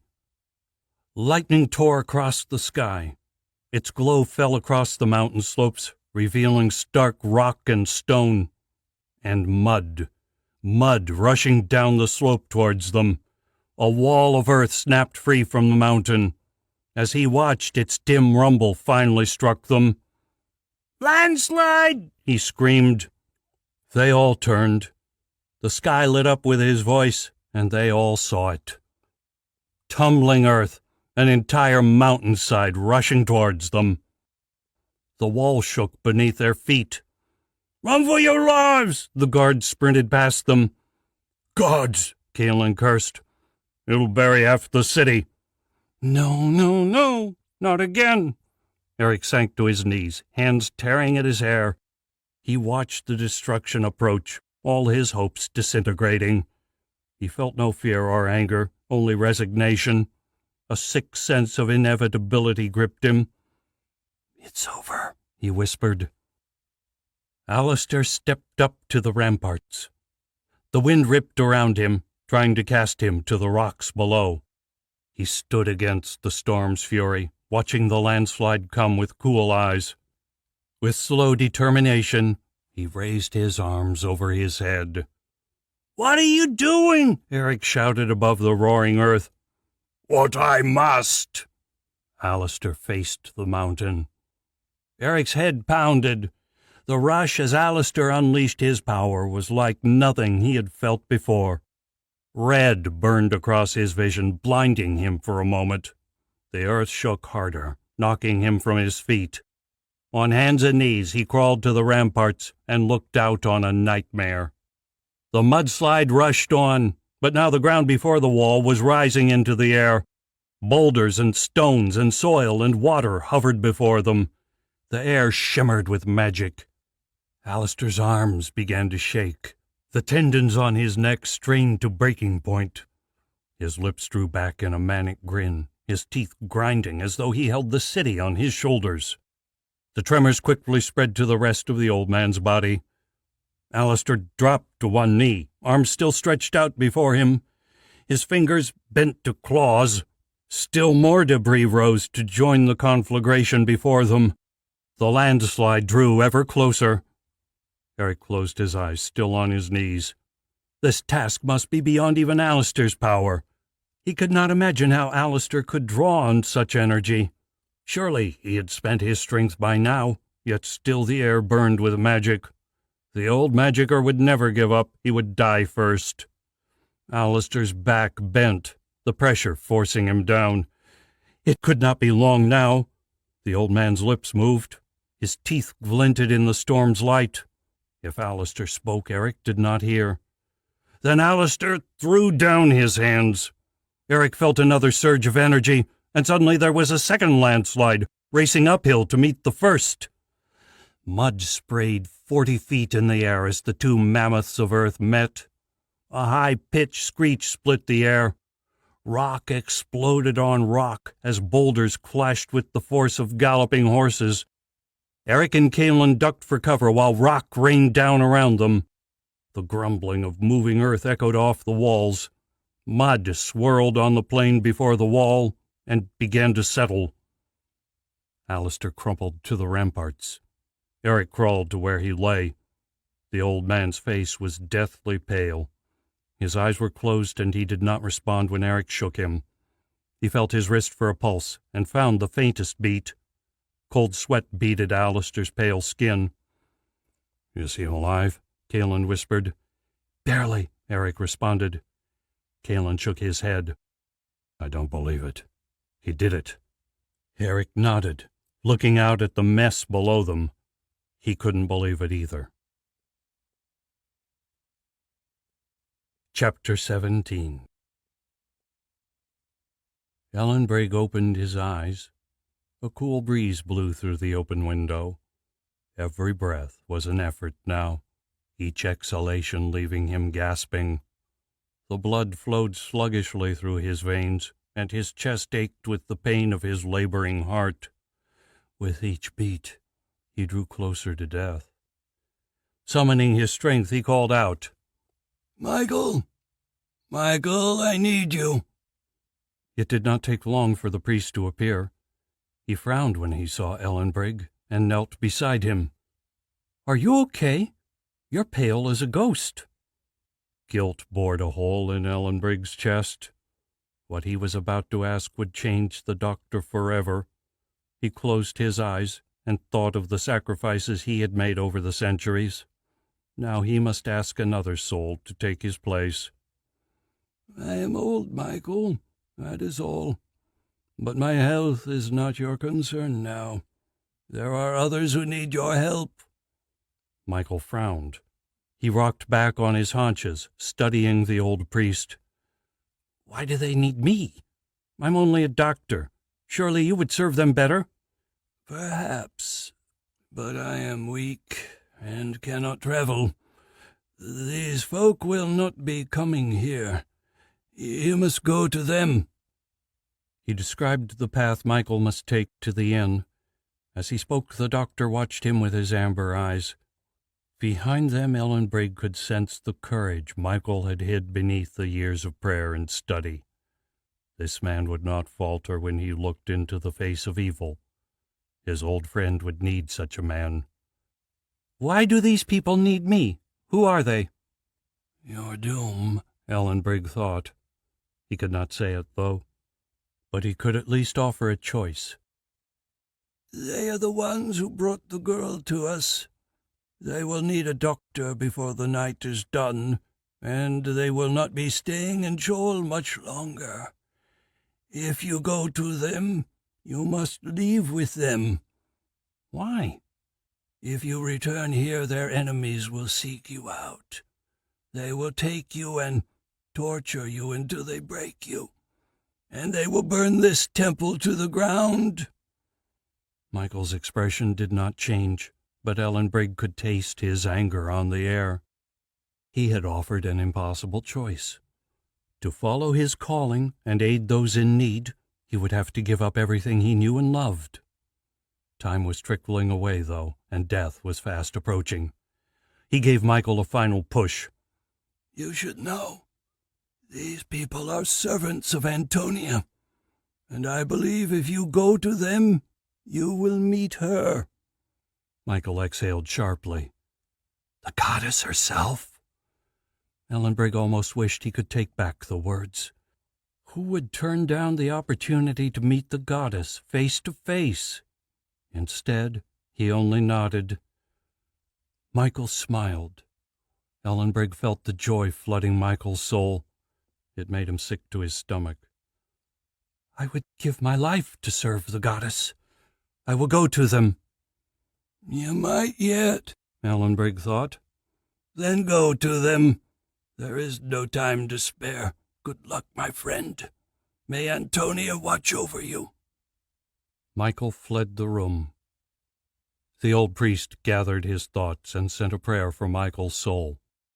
If he survived this quest, he would be a priest no longer. The darkness would change him forever. He was strong, though, and the challenge would only make him stronger. It did not take long for his second visitor to arrive. The dark-cloaked man stepped into the room, sword in hand. Ellenbrigg sat up, preparing himself for this final confrontation. "Ellenbrigg, it is a pleasure to finally meet you." The voice was soft, mocking. "I've heard so much about you, though I am afraid you don't seem to live up to the stories. Age does not become you." "Time claims all of us." The man laughed. "Not me, nor my master. The dark arts offer all manner of riches. When he comes, I will live forever." "And yet you do not live at all. What is left of the man you once were? Where is your soul? What is immortality without joy?" Ellenbrigg's voice was touched with sadness. "It is immortality. I would not expect you to understand." He waved a hand. "Now, do you have any final words? I have other matters to attend to." Ellenbrigg sighed. "There is no need to kill me. I will play no part in this fight. I am an old man now, my days of power long past. My only desire now is to spend my final years healing the sick. Will you not give me that?" His visitor cackled. "You are the only mortal left who remembers the birth of the gods. That alone is a death sentence, and I will take no chances in this game. The last shackles of the past fall tonight, and neither you nor Alistair will be here to see the dawn of the new age." "Alistair will not die so easily." At this moment he knew how false those words were. His old friend had nothing left to give. "And I would rather die than see your new age." "Death I can grant you." The man raised his hands. Ellenbrigg stared into the man's dead eyes and let the void claim him. Alistair's breathing was growing more shallow with each gasp. Rain had soaked through his clothes, and he was starting to shake. He needed shelter and help, fast. Eric looked up at Caelan. "We need to get him back to the inn, now." Caelan crouched opposite him. "I'll carry him." He wrapped his arms around Alistair and lifted him from the muddy stone. The old man seemed to have shrunk, as though the magic had drained away muscle and bone, leaving only a skeletal husk in his place. Caelan hauled him over his shoulders and marched for the stairs. Eric ducked past him and took the lead. He glanced back, checking to see how the young sergeant was coping with his burden, but Caelan showed no signs of weakness. His stride was firm and confident, as though he carried nothing but air. They reached the staircase and started down. This time Eric scarcely noticed the height, his mind preoccupied on Alistair's fate. The rain had begun to clear. Wind gusted around them, but it grew weaker as they walked. The flashes of lightning now came from far away, the thunder a distant rumble. The storm was finally ending, leaving silence in its wake. Loose stones clattered on the staircase, dislodged by their passage. Eric continued down, Kaelin a step behind him. Eric did not hesitate when they reached the ground. There was no time to waste. Alistair's head bounced with each step Kaelin took, his wispy gray hair hanging across his pale face. The rain had ceased, but its smell lingered in the air. The shadows cast by the buildings closed in around them. The clouds still hid the moon and stars, leaving only a sparse scattering of street lanterns to light the way. Eric let Kaelin take the lead. Even in daylight he could not have navigated the jumbled streets. The young soldier led them through the night. Eric glanced into the shadows, breath coming in short gasps. He had not forgotten Archon's men, nor the underworld who ruled the night here in Chol. The image of the murdered couple was fresh in his head. The stench of blood came with it, so convincing he paused to search for its source. But it was just a memory, a nightmare. He moved on. His eyes slid through the dark surrounding them.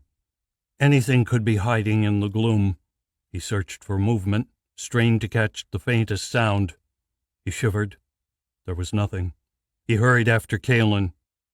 Finally they came to a crossroads Eric recognized. A single lantern hung on the corner, a frail beacon lighting the way. They were close, only a few blocks from the inn. Thankfully, as Kaelin was lagging now beneath his burden. His breath came in ragged bursts, steaming in the cool night air. He would not make it much further. Eric's ears caught the slight rustle of clothing from behind them. He spun, glimpsing the sheen of light on steel. A blade hurtled at him from the shadows. He dived aside, but not fast enough. The dagger tore through his clothes and plunged into his side. He struck the ground, white fire dancing across his vision. Kaelin dropped Alistair and leapt across Eric. His sword hissed from its sheath, a dagger appearing in his other hand. The soldier placed himself between the shadows and his fallen comrades, crouched in anticipation. His movements were smooth and practiced, his face unreadable. Eric groaned, agony lancing from his side. He glanced down and saw the dagger's hilt still buried in his flesh. Hot blood ran down his leg. He tried to move and winced as the cool steel cut further. Lying back, he saw 3 men emerging into the light. Their dark clothing clung to the shadows at their back. Big, muscular men. They held great swords at the ready. They towered over Kaelin. Eric prayed his ally's skill was enough to take them. The men spread out as they approached, attempting to encircle their prey. They moved quickly, eager to end the last opposition standing between them and their reward. Once surrounded, Kaelin would have no way of defending against all 3 of them. The fight would be over before it began. But Kaelin was no fool. He didn't wait for the snare to close. He sprang at the man to his left, sword snaking out. His enemy made a clumsy jab to turn aside the blow, surprise written on his meaty face. Kaelin drew back his blade and attacked again. The man blocked, but there was no avoiding the dagger. Kaelin buried it in his stomach and tore it loose. Kaelin bounded backwards, bringing his sword to the ready. The wounded man staggered a few paces after him and pitched face first to the ground. He groaned, fingers clawing at the hole in his stomach. A dark puddle began to form around him. Kaelin grinned at the remaining thugs, beckoning them forward. They drew closer together, approaching warily now, fear making them hesitate. Kaelin stood frozen in place, sword raised high in his right hand, bloody dagger low in his left. He stood like a statue, daring his opponents to break him. The night rang with the clash of steel.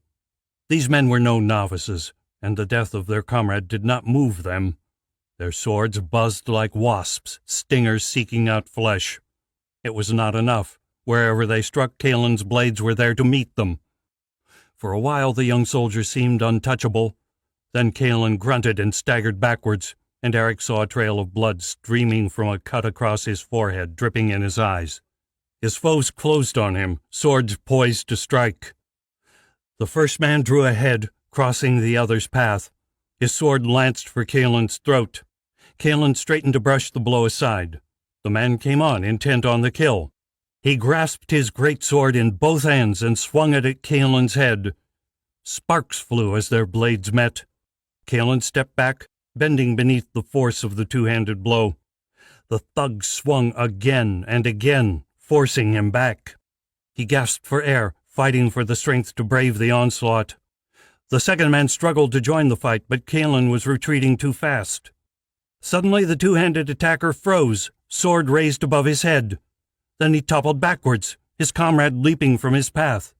Eric's eyes widened as he saw Kaelin's dagger buried in the man's throat. Kaelin strode over the corpse, his face grim.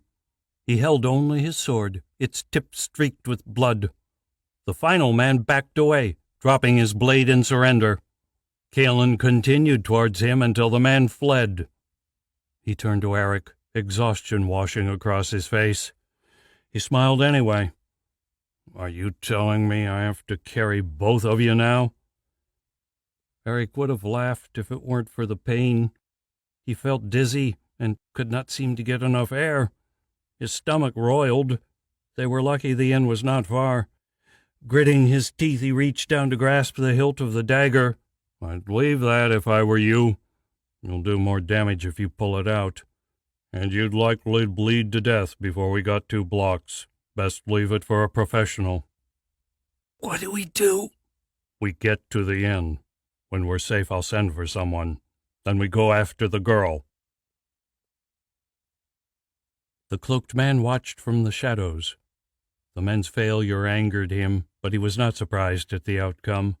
They were a probe, a test of their strength before he revealed his hand. Now 2 were wounded, the third exhausted. He could hardly contain his glee. He crept closer. These 3 he could finish himself. He imagined the pleasure it would bring to drive his blade through Alistair's damned heart. "Then we go after the girl," the soldier said.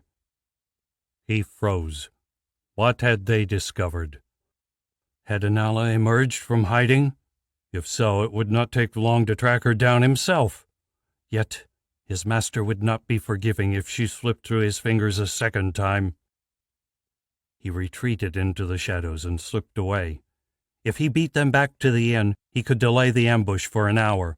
He needed time to listen for what they knew about the girl. Then he would wipe the field clean. Eric groaned as Kaelin kicked his way through the inn's double doors.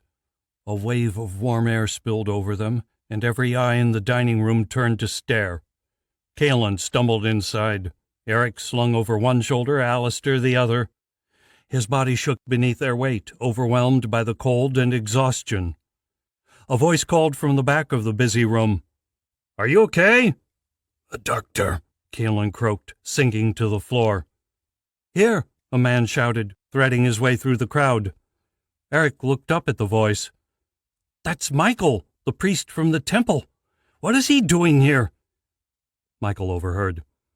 "Ellenbrigg sent me. What's happened?" "Explanations will have to wait," Kaelin snapped. "Michael, take Alistair for God's sake before I drop him." Michael bent and took Alistair over his shoulder. The old man was still unconscious, and Eric doubted the doctor would get very far beneath the burden. He was not a heavily built man, and his hair was already streaked with gray. "I'll take him." Ballastor appeared beside the doctor. "Where have you been?" Kaelin grunted. Michael handed Alistair's limp body over to the magicier. "Looking for the girl. What the hell happened to you 3? No one was here when I returned." He turned as he spoke, leading them towards the stairwell. Eric looked around through a haze of pain. People were staring. It was not safe. Their enemies were closing in, and word of their entrance would spread quickly. They needed to get out of the city and after Inala, if she still lived. He tried to speak, but each footstep sent a fresh wave of agony from his side. He had to bite his lip to stop from crying out. Blood ran down his leg, his strength slowly trickling away. Tears in his eyes, he fought to stay conscious. People moved aside as they pushed their way through the room. They made their way into the corridor and climbed the stairs. Eric focused on the thud of Kaelin's heavy boots, the sound anchoring him in reality. At the top, Alistair led them to their room and unlocked the door with Alistair's key. Kaelin and Michael followed him inside. Ballister laid Alistair on one of the beds, as Kaelin did the same for Eric. He sank back onto the soft cushion, the feeling unreal, as though he were floating on a cloud. His head spun as he stared at the ceiling. He closed his eyes, willing it to stop. "What happened?" Ballister asked grimly. The bed sank beneath Eric's feet as Kaelin sat on the end. The soldier put his face in his hands, exhausted. Michael bent over Alistair, prodding his face and chest with steel instruments. "We were attacked," Kaelin offered. "Ambushed on our way back to the inn. I stopped them." "Just." Ballister nodded, his face clouded. His eyes slid from the dagger in Eric's side to Alistair's pale face. Michael rummaged in his shoulder bag, glass clinking from inside. His hand finally emerged, holding a small vial filled with a bright green liquid. He glanced at Kaelin. "This is a restorative potion. It's the strongest I have, but looking at his condition, it will not be strong enough. It might give him a few more hours, but ultimately, he's dying." "No!" Eric struggled to sit up. Kaelin placed a firm hand on his chest, holding him down. "Stay calm. You need to save your strength. I'll take care of this." He turned to the doctor. "Is there anything else you can do?" Michael shook his head. "I'm only a doctor, and he's too far gone for that. There may be something else, but I will tend to the young man first. He at least I can help." Eric could almost feel himself shrink as Michael moved to his side. His eyes were grim, and though not unkind, they sent a chill down his spine. His heartbeat fluttered, and a new fear gripped him. "Am I going to die?" He dared not voice the question. Michael bent to examine the wound, his frown deepening.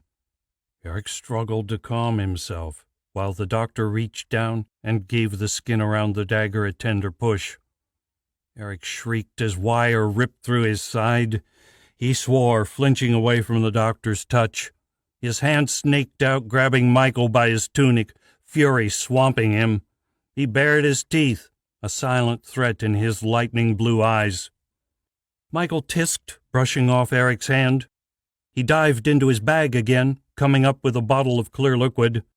He removed the cap, releasing the harsh scent of alcohol. The hairs on Eric's neck stood up. "Hold him down. This is going to hurt," Michael said. Eric tensed as Kaelin and Ballister took a hold of him, but he did not fight. The alcohol would burn away any infection in the wound, but it would also burn like nothing else. A cold sweat dripped from his brow. Michael took a cloth and soaked it in the alcohol. Leaning over him, he grasped the dagger's handle. Slowly, he began to draw the blade from his side. Eric screamed, back arching against the pain. The wound was fire, the agony of a red-hot poker jabbed into his skin. Waves of shock ran through his body. His mind whirled. The bitter taste of bile rose in his throat as the world spun. Tears coursed down his face. He fought against his comrades, fought to free himself from their iron grip. Words tumbled from his mouth, senseless, nonsensical profanities that shattered on the walls of the room. At last the darkness rose up to claim him, the pain falling away into oblivion. Eric woke to chaos. Distant screams came from the open door, while Michael stood staring into the corridor. Alistair lay in the bed opposite, unmoved, but Kaelin and Ballister had vanished. His hand went to his side, fingers finding the jagged edges of his wound. Stitches held together the angry red flaps of skin. It was painful to the touch, but his head seemed clearer now. Michael looked back and saw he was awake. He moved to his side. "I washed it out as best I could and then stitched you up. I gave you a small concoction to help with the pain. You were lucky. I don't believe the blade hit any major organs. We'll put a poultice on it later if there's time." "Thank you." What's happening out there? I am not sure. Your friends have gone to investigate. At that moment, Kalen strode back into the room. We have to go. A scream from below emphasized his statement. Kalen moved to the window and levered it open. The cold night air swept into the room. He leaned out to see what was below. There are men downstairs. Hunters, I think. They're looking for us. Ballastor is holding them at the stairs. You three are going out the window. I don't think that's a good idea, Michael ventured. What about you, Kalen? Eric demanded. Ballastor and I will provide a rear guard. Pick up Ballastor, Doctor. Michael hesitated. Kalen took a step towards him, and the doctor raised his hands in surrender. He looped his bag over one shoulder, then reached down and picked up Ballastor in both hands. Arms straining beneath the weight, he moved to the window. The frame was wide, allowing him to balance on the sill without difficulty. You don't expect me to jump, do you? Michael asked, head hanging out the window. Kalen gave him a kick to the back. Michael and Alistair vanished through the opening. Eric gasped, turning on Kalen. What did you do that for? Kalen smiled. Alistair chose your room well. There's a big bale of hay beneath your window. They'll be fine, and it's your turn. Careful with the landing. You're probably going to burst a few stitches. He lifted Eric as he spoke. Wait! Eric resisted. Kalen didn't bother to stop. He stepped across and dropped him out the window. Panic flooded Eric's foggy mind. His limbs flailed in every direction, scrambling for a hold that was not there. The stitches at his side pulled tight. Below, the haystack rushed up to meet him. He closed his eyes, hands out to break his fall. The air whistled through his hair. Eric surrendered to his terror. His magic leapt in response. Eric stopped falling. So suddenly he gasped in pain. He opened his eyes and found himself hovering several feet above the haystack. Wind flowed around his body in massive gusts, holding him aloft. Straws of hay flew with it, dancing through the maelstrom of air. Eric stared in shocked bemusement, the terror fleeing him. The winds went with it, dumping him into the damp hay. Shouts came from overhead. Eric looked up in time to see Kalen tumbling through the air, angling his body away from him. The soldier yelled in defiance and disappeared into the haystack. Ballastor appeared on the window above. Fire leapt from his hands, burning up the window frame. Then the magicier went stiff, his eyes widening in shock. His hand slid from the windowsill, and he toppled awkwardly through the window. The fire in his hands died. An arrow protruded from his back. Flames engulfed the room behind him. Then Michael was hauling Eric up. They stumbled from the haystack, Kalen a step behind them, Ballastor leaning on his shoulder. He'll have carried all of us by the end of the night, Eric thought to himself. They stopped in the alleyway, their breath steaming in the icy air. The doctor had already dragged Alistair clear, but there was no way Kalen and Michael could carry them all to safety. Eric looked around, searching for the rear door to the stables. His heart soared as he spotted it nearby. The unmistakable whisper of steel on leather came from the shadows. Men began to emerge into the moonlight. 5, 10, a dozen. Weapons held at the ready, they spread out to encircle the 5 companions. Eric swallowed. Backs to the wall, surrounded by enemies, there was no escape. Kalen stepped forward, sword sliding from its scabbard. Come on, then. Who dies first? Chapter 18. The wet tiles slipped beneath Incan's feet. She swore and took a quick step back. Too late. A tile broke free and tumbled down, shattering on the street below. The crash echoed in the empty alleyway. She winced, imagining the angry glares of the hunters below. Shaking her head in silent apology, she sat back at a safer angle and eyed the inn's dark windows. The trap was a good one. The man with the gold had a dozen men set to storm the building when the conspirers returned. He'd also set men in the alleyway out back, in case anyone escaped that way. Incan had volunteered to scale the building out back, intuition telling her the prey would elude the frontal assault. There would be extra gold for each kill, and she intended to collect it. A shout pierced the night. Incan strung her bow and nocked an arrow, eyes narrowed in search of movement. It would not be long now. She doubted their prey had the numbers to withstand the hunters attacking from the front. Their only option would be retreat. 2 people hurtled from a second-story window. Incan gasped, expecting them to smash to the tiles below. "What the—" Then the duo disappeared into the haystack below. She smiled at their ingenuity. Another fell, but this one did not reach the ground. His plunge halted a few feet from the ground, gusts of hay whirling around him. "Magic," Incan whispered to herself. She drew back her bowstring and took aim down the black-shafted arrow. Her target was completely exposed, without so much as a feather of shelter to protect him. Incan drew a deep breath, preparing to loose on the exhale. Then the figure spun in the air, and Incan caught a glimpse of his pained face, the unkempt black hair and shocking blue eyes. Her jaw dropped, heartbeat fluttering. "Eric!" Incan hesitated. Her arm began to tremble with the force of her bowstring, but she could not release. Then the forces suspending Eric in the air disappeared, and he vanished into the haystack. She eased her bowstring back, struggling for breath. What could she do? Footsteps clattered in the alleyway. The bounty hunters closed in, swords drawn. They would be on them in seconds. 2 more tumbled from the window, taking Eric's group to a party of 5. They piled out of the haystack. Incan squinted, noticing a green-robed man carry Eric free. Worry touched her heart. "Has he been injured?" She frowned at the thought, burying her compassion at the back of her mind.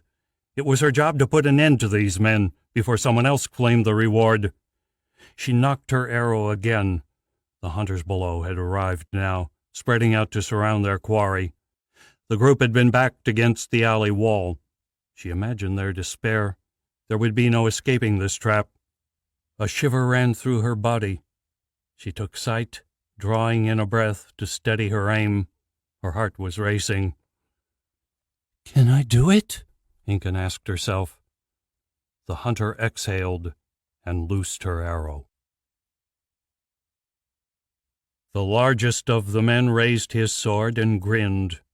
Michael stepped back, arms shaking. Eric struggled to summon his magic, but felt it slip from his grasp. Kalen braced himself, sheltering his defenseless comrades. The hulking hunter stepped towards them. A black-fletched arrow sprouted from the man's head, halting him mid-stride. His sword slipped from limp fingers, clattering on the bricked road. He slumped to his knees, then crumpled to the ground. The others whipped around, scanning the skyline for the hidden archer. A couple turned and fled, but one leapt at them with a snarl. A second arrow took him in the shoulder, spinning him to the ground. Pandemonium broke out among the hunters as the black-shafted missiles rained down among them. Kalen did not hesitate to press the advantage. He charged into their foes, screaming with fury, his sword cutting a jagged hole through their ranks. Before the ferocity of his attack, the last vestiges of the hunters' courage dissolved. They turned and fled down the narrow alley. Kalen dared not chase after them. He turned back to his companions, sword still at the ready. His eyes squinted against the dark skyline, searching the rooftops for their hidden ally. They waited, frozen beneath the burning window. Time ticked away, each second giving the hunters more time to regroup. Horse hooves clattered on tiles. Kalen spun, sword raised. "Put that away," Incan ordered as she rode from the shadows. "And get your horses! We're going to need them!" Eric inhaled sharply as he recognized her. She rode up on a silver horse, aglow by the light of the fire. The curls of her scarlet hair tumbled down across her sun-kissed face. The marks of the desert had vanished, revealing the smooth curves of her cheekbones and soft red lips. She wore a tight-fitting leather jerkin and pants that hugged the curves of her body. She sat tall in her saddle, injuries forgotten and saber at the ready. Incan smiled in his direction. It's good to see you again, Eric. I couldn't help but notice you were in a bit of trouble. Michael's grip on Eric slipped, forcing him to take his own weight. He groaned, his head swimming with pain. Incan dismounted and moved to his side, concern etched on her face. He attempted a grin. You're a welcome sight, although sadly we seem to have switched roles now. Incan gave a quick nod and a wink in reply, then turned to Kalen. The horses, quickly. They won't take long to regroup, and I don't know what's happened to the others in the inn. Fire, Ballastor groaned. Eric glanced up and saw Ballastor was right. Half the inn was ablaze. A crash came from deep inside the building, and a blast of hot air swept from the lower windows. He felt a pang of sadness. The little inn was the closest thing to a home he'd had for a long time. Kalen ran into the stables, Incan close at his heels. Eric leaned on Michael, watching the alleyway for their enemies, tensed in expectation. For once, luck went their way, and no one appeared. A few minutes later, the two appeared again, leading the horses. Michael had a light brown mare of his own, although she was blind in one eye. He boosted Eric into his saddle, and then helped to strap Alistair and Ballastor to theirs. Both were unconscious now. Incan mounted up and took the lead. Eric urged Briar alongside her, fighting to ignore the pain of his wound. It felt good to have the horse beneath him again. The others trotted behind, the echoes of horseshoes on stone loud in the tight space. They emerged from the network of alleyways several blocks from the inn. Incan said nothing, and Eric did not press her. Her rescue still shocked him. She was a bounty hunter, after all. Those had been her comrades back there. He could not imagine what had driven her to make such a decision. Kalen rode up beside them. We need to take the north or south gate. The east is blocked, he ventured. We'd better move quickly, then. There's a man spending gold like it's nothing to stop you. Half the city could be looking for you by now. They won't be far behind. I'll take the rear, then. Kalen turned his horse and dropped back. What happened to you? Incan asked, urging her horse round a sharp turn. Eric shook his head to clear his thoughts. Whatever Michael had given him had left his mind lethargic, and his thoughts were distracted by the sight of Incan. It's a long story, he hesitated. But I was stabbed. I'll tell you the rest when we're clear of the city. You have magic, Incan pressed. I saw it. Does that mean... She couldn't finish. Eric closed his eyes, knowing the question and unwilling to answer. If he did, would she turn on him? But he knew he could not hold back the truth. Not now. Yes, it was me. It was there Alistair found me and saved me. He's a magicer as well. I'm his student. He's teaching me to control my magic so no one else dies, he finished with a whisper. He risked a glance at Incan. There were tears in her eyes, sparkling in the moonlight. Her expression was unreadable. Eric looked up. The clouds had disappeared, leaving 1,000 stars to light the night sky. Did you bring the rain? Incan asked softly. Eric nodded, though he shuddered at what that deed had almost caused. Thank you. Incan's voice was barely a whisper. Michael drew alongside them, rummaging in his bag. The medicine for your pain will fade soon. Take this before it becomes too much. Eric accepted the small vial and removed the cap. A sour scent came from the purple liquid, but he threw back his head and downed it in one gulp. His eyes watered as the potion burned its way down his throat. Making a face, he handed the vial back to Michael. Incan was smiling at him again. Eric fought to suppress a smile of his own, wiping his eyes with the back of his sleeve. His clothes were slowly drying out from the rain. It was not long before the northern gates appeared. Incan turned to him. Are you up for a race? Eric winced, but he could see what she meant. A guard was waiting by the gates, arms crossed as he watched them. Their passage this late at night with so many injured was bound to draw attention. Even the laziest guard would insist they wait for the sergeant to question them. They could not afford to be delayed so long. He nodded. Though a gallop was sure to burst his stitches, Incan whispered a hurried instruction to the others, and then rode towards the guard. They followed close behind her, legs tensed in their stirrups. The guard stepped out to block the way as they approached. A few feet from the gate, Incan shouted and kicked her horse hard in the sides. The gelding leapt in response, bowling the guard from his feet. Eric dashed after her, briar pounding beneath him, his side shrieking with each stride. They raced beneath the wall, filling the tunnel with the clattering of hooves. They rode through the darkness, drawn on by the light at the end. Then they were free, racing on to the plains outside the city. The road stretched out in front of them, straight and smooth beneath their horses' pounding feet. This was the main road to Chol, where most of the traffic into and out of the city passed. Further north, the desert gave way to fields of grass, and eventually the farmlands of Lonia. The companions did not slow until they were well away from the city.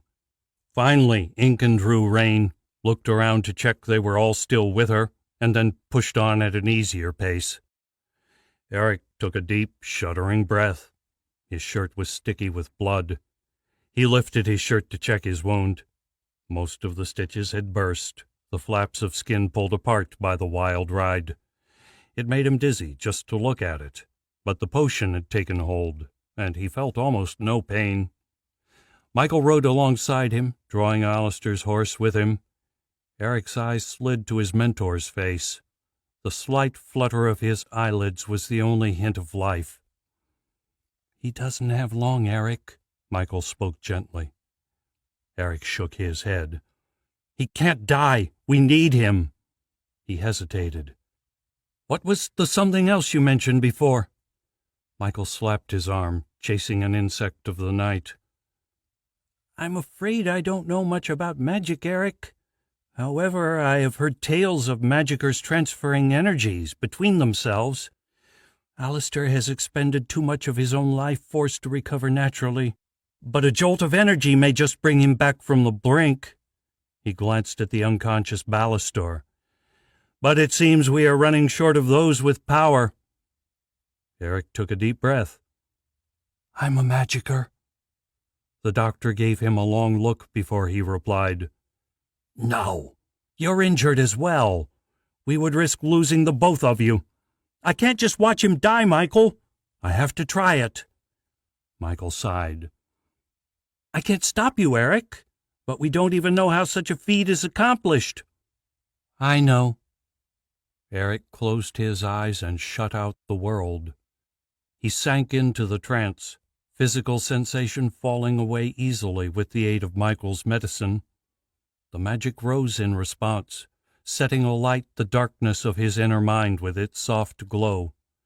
It seemed weaker now, already spent and drained away with his life's blood. He hoped there was enough. He reached out, summoning the fickle energies to the surface. Opening his eyes, he looked at Alistair's still form. He hesitated, the hairs on his arms prickling with power. What did he do now? How could he give this strength to Alistair? Eric swallowed. He would not be here if not for Alistair. The old man had risked everything to throw him a lifeline. Now he was dying because of a mistake Eric had made. Whatever the danger, he had to find a way. Taking hold of his magic, Eric let his soul take flight. The aches of his body fled behind him as the heavens drew him skyward. Opening his spirit eyes, he looked around. His conscience shivered. His comrades rode on, oblivious to his ghostly presence. Each glowed with an inner light, their auras lighting the night around them. Their life force, Eric wondered, or magic, he thought as he looked at the bright beacon within Ballastor. He stole a glance at Incan. Her fiery red aura matched the ember glow of her hair, though there was no menace to the light. Bracing himself, Eric left thoughts of her behind and turned to Alistair. The old man's aura was all but gone, reduced to a wan gray spark deep within his chest, a mere candle against the darkness. Eric drifted closer, worry clouding his thoughts. His magic began to slip, Grimly, he forced his emotion down and turned his mind to the problem. He grasped his magic in ethereal fingers. Slowly it began to spin, thinning and stretching into a thin cord.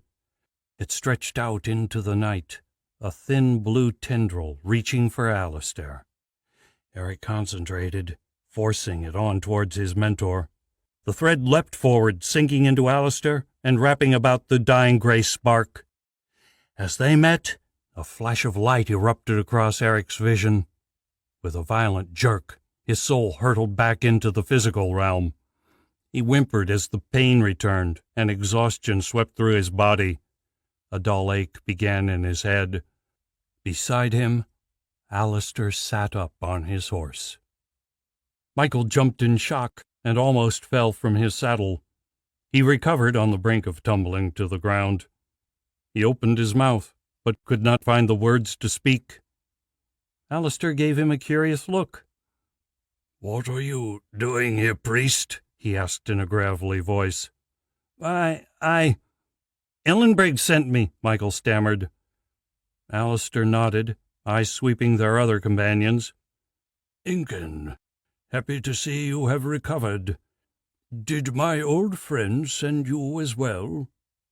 Incan stared at him. She brushed a strand of scarlet hair from her face before answering. "No, I'm not sure why I am here.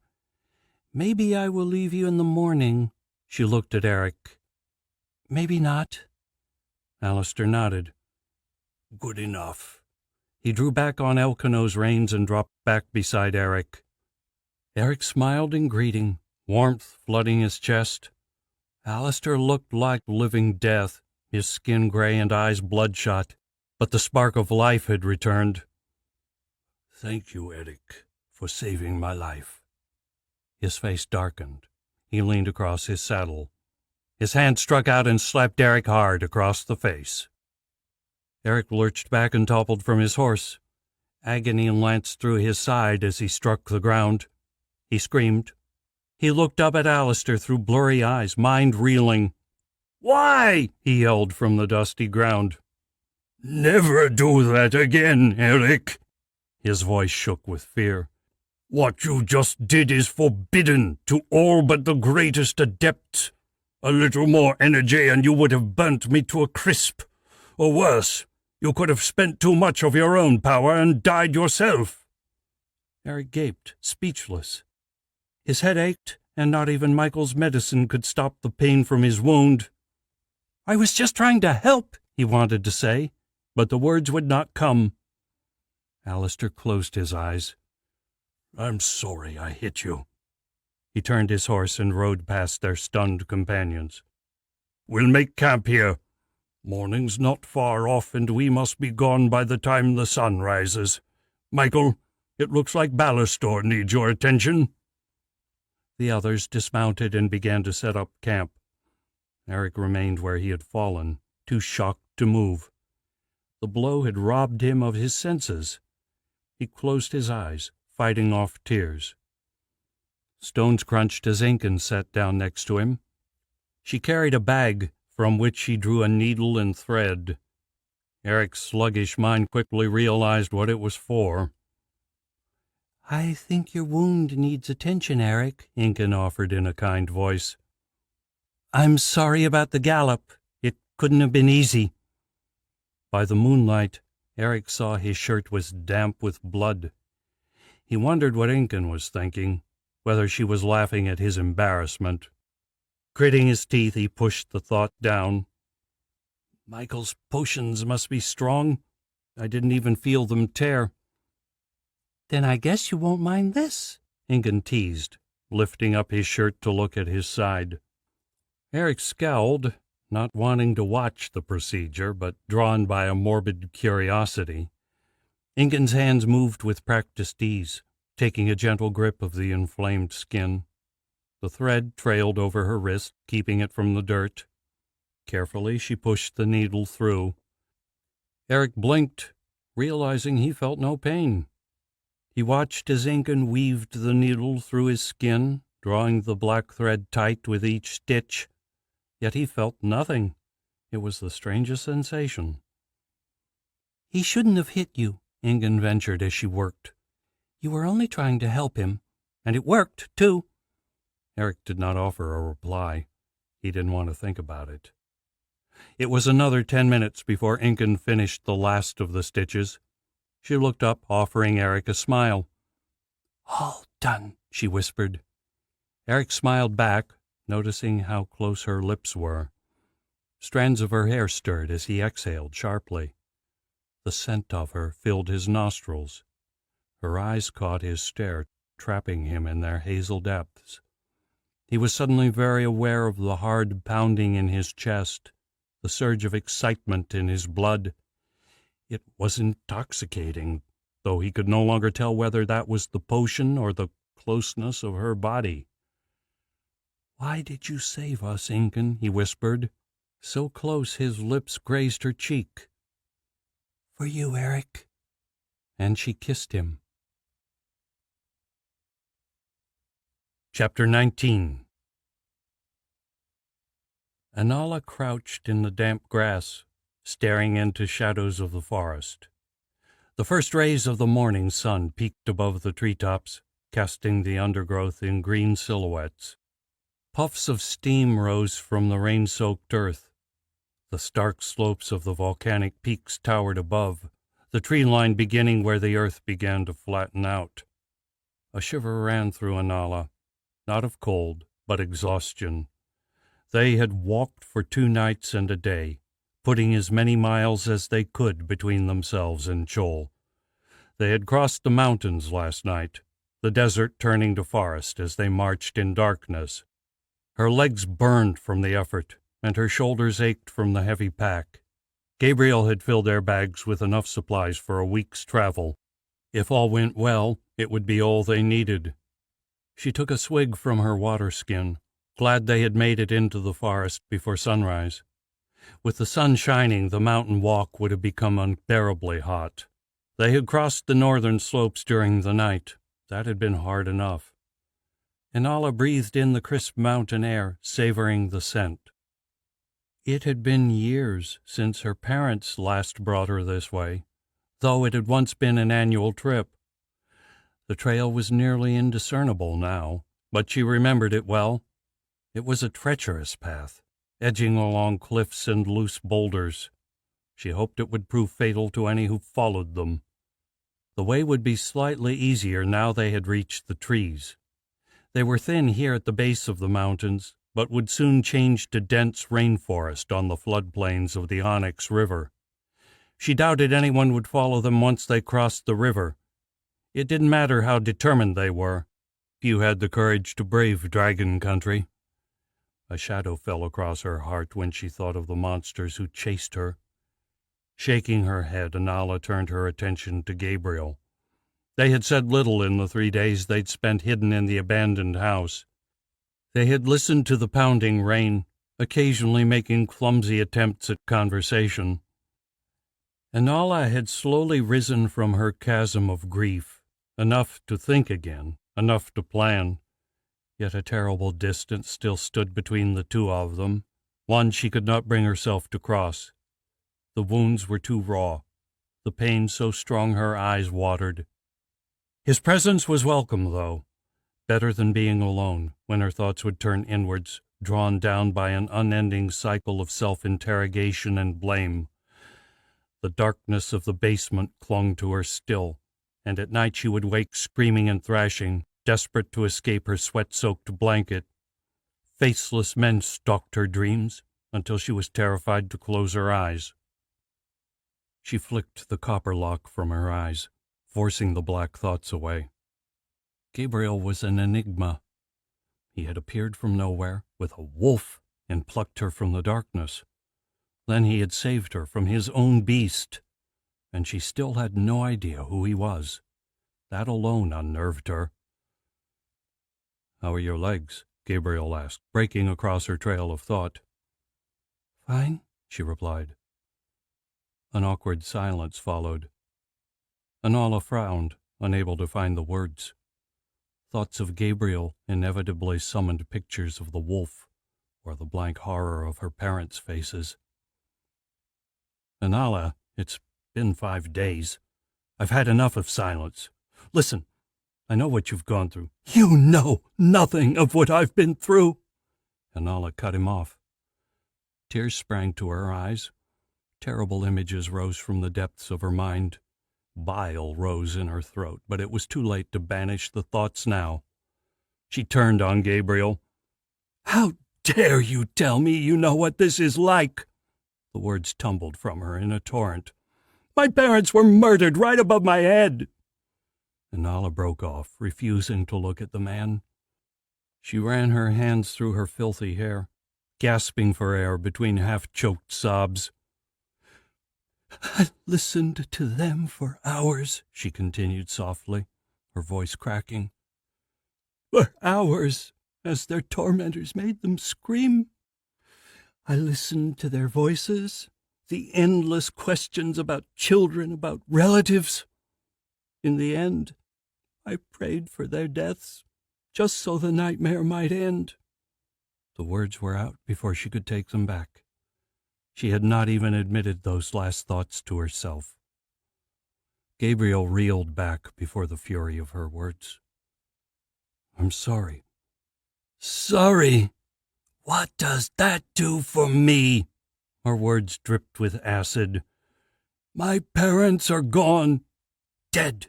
I wished them gone, yet still they kept me a secret.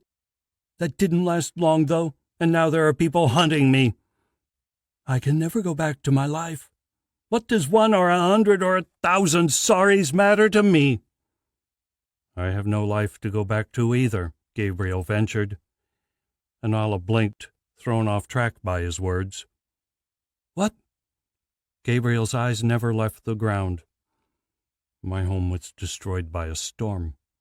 My parents, my fiancée, they didn't survive. He looked up, steel in his voice. I may not have lost them as you lost your parents, but don't you dare tell me I have no idea of loss.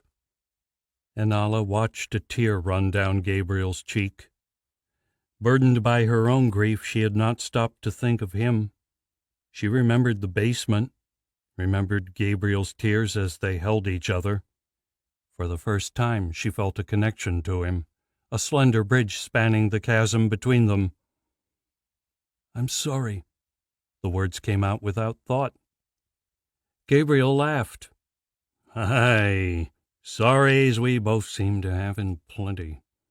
I guess in the end we're both just 2 sorry orphans. Friends, he offered his hand.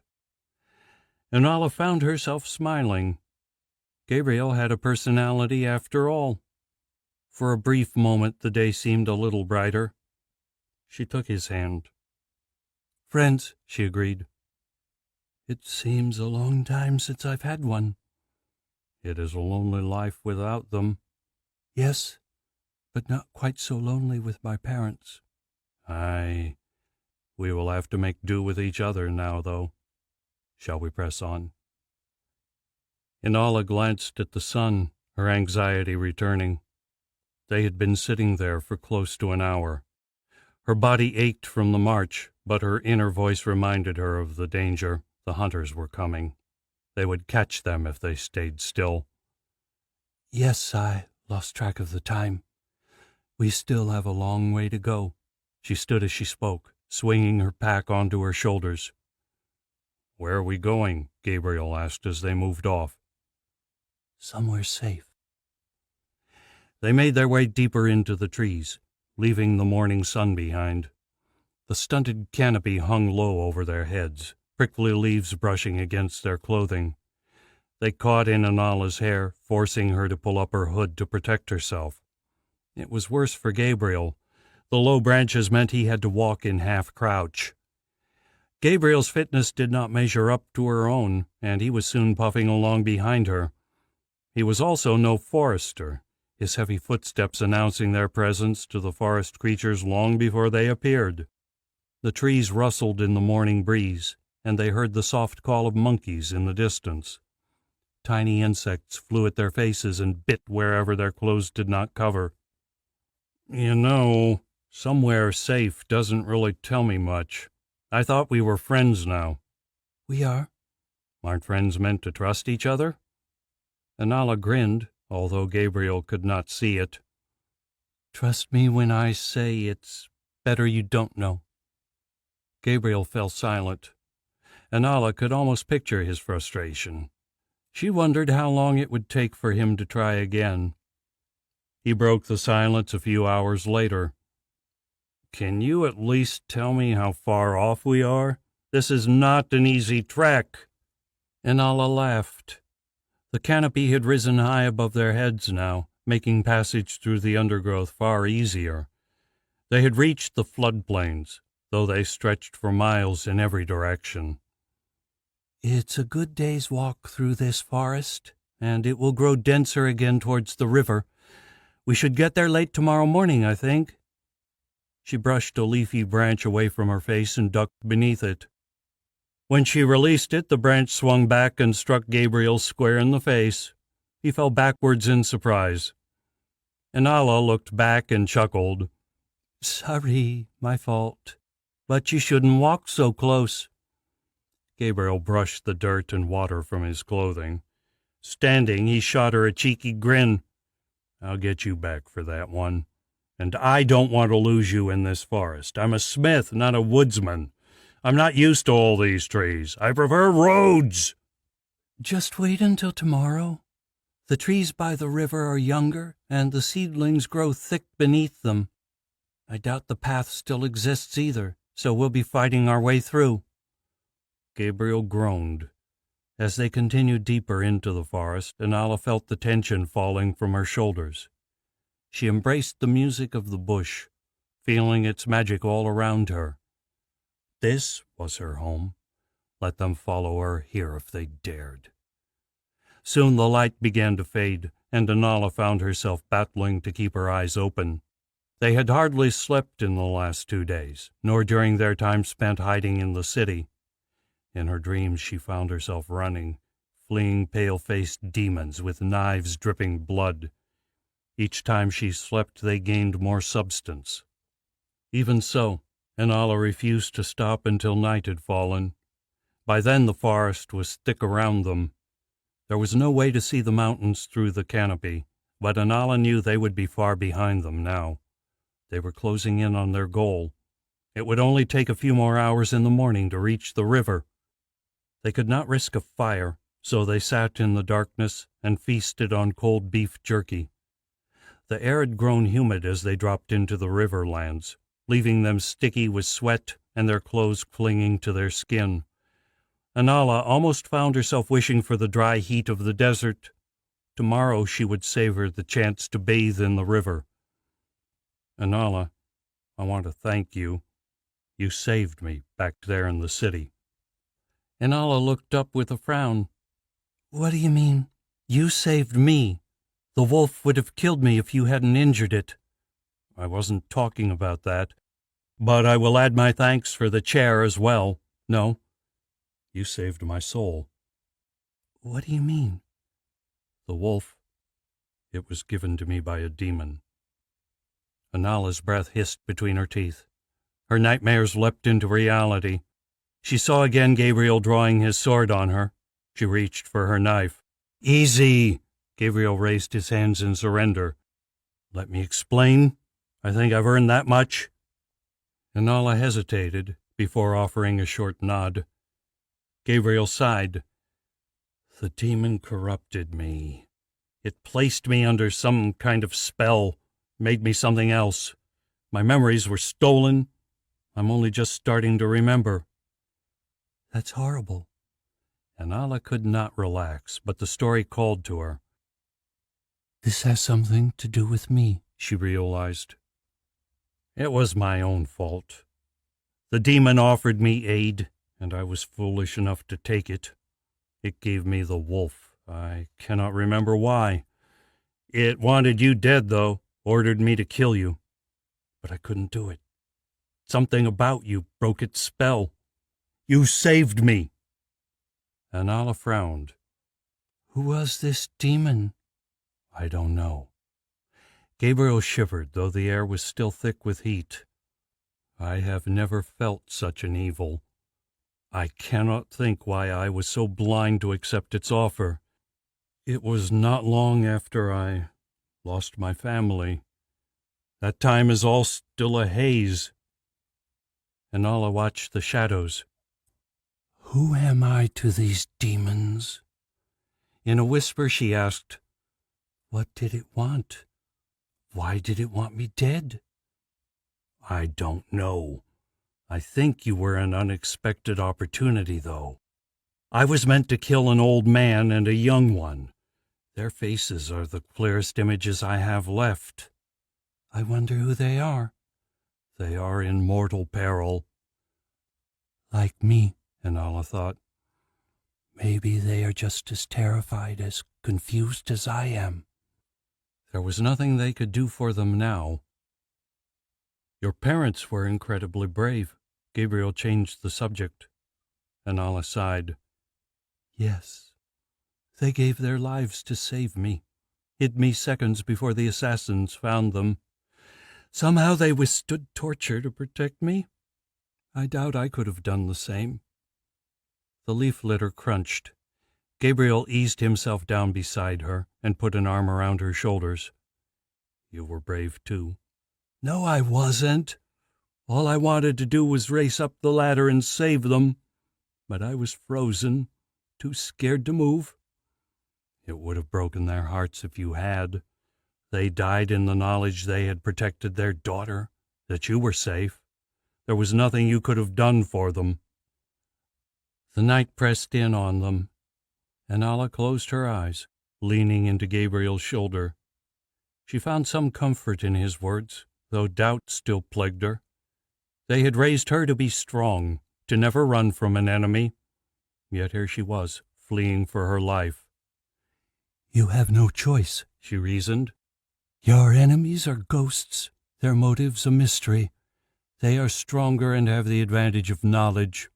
There is no choice but to run. Still, she wondered what her parents would have done. Their murder screamed out for justice, but she did not have the strength or courage to give it. Anala could feel the steady beat of Gabriel's heart beneath her head. The earthy scent of his clothes was soothing. She thought of sleep, and no longer found it so frightening. She felt safe in Gabriel's arms, his heartbeat a lullaby in her ear. She slept. Anala woke to sunlight shining in her face. She opened one sleepy eye and looked around. Nearby, a bright red and green parrot hopped along the ground, pecking at the crumbs of their dinner. She lay in Gabriel's arms, though he was still fast asleep. She sat up, smothering a yawn. The bird froze, watching her closely. When she stood, it fled into the sky. With it, the last vestiges of sleep fell away. She swore softly to herself. They had not kept a watch. Anyone could have come on them, captured or killed them without so much as a fight. She leant down and nudged Gabriel's side. His eyes snapped open. We'd better get moving. The day is well underway. He groaned and sat up. How did you sleep? Better. Anala had not so much as stirred. Her dreams were already fading away, but she recalled a deep sense of security, one that kept the demons at bay. Come on, we need to cross the river before lunch. Gabriel climbed to his feet and pulled on his pack. No breakfast? Anala considered it, but the risk was too great. No, we slept too long for that. If they spotted us leaving Chol, they might not be far behind. We've already lost too many hours today. Gabriel nodded. We'll make up for it at lunch, I guess. Lead on. Anala checked the sun, then pushed her way into the undergrowth. The bush grew thick here, the branches interlinked to block their passage. She forced her way through the spiky seedlings that tore at her skin and hair. Thorny plants were common on the floodplains, their only defense against the large flightless birds that roamed here. It was past noon when they finally reached the river. By then they were both sweating in the tropical heat and stinking as though they had not bathed in weeks. Mud stained Anala's blonde hair, and her clothes were reduced to tatters. They had heard the roar of the waters from a long way off, but the river still took them by surprise. The trees stretched right to the river banks, their twisted branches hanging out to conceal the dirty water. Unaware, Anala strode right over the edge, her feet sliding towards the raging current. She flung out her arms, her desperate grip finding Gabriel's hand. Her shoulder jolted as he yanked her back to safety. Anala rubbed her shoulder and moved back to firmer ground. The narrow river was running high from the recent rains, its waters racing past at a frightening pace. "We need to cross that?" Gabriel asked. Yes. "How do you plan to do that? Can you swim?" I didn't live in Chol my entire life. Yes, I can swim, and I think I have a plan. She moved back into the forest, searching for branches. Her parents had never crossed with her when the river was this high, but she knew how. It would be dangerous, but not as dangerous as staying on this side. Anala returned to Gabriel carrying 2 heavy tree branches, one over each shoulder. Each was around the length of her body, heavy and half rotten. Nevertheless, they would float, which was all they needed. Gabriel relieved her of a branch when she walked up.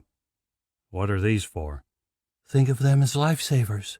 They'll keep us afloat in the river. She sat down and started taking off her boots. "Are you insane? Those currents will drag us under in seconds." Anala grinned. We have 2 choices, cross or wait on this side to be caught. You can stay if you want. She tucked her boots into her pack. But I'm crossing. Gabriel sighed, shaking his head. He sat and took off his boots, placed them in his pack, and tied it closed with his sword belt. Anala hoped the leather packs would keep most of the water out. They would need dry clothes when they reached the other side. She lashed her bag to the branch and glanced at Gabriel. Ready? "Oh, absolutely. This should be a ball." Anala laughed and threw herself into the water. The river caught her, and for a second the wood sank beneath the surface.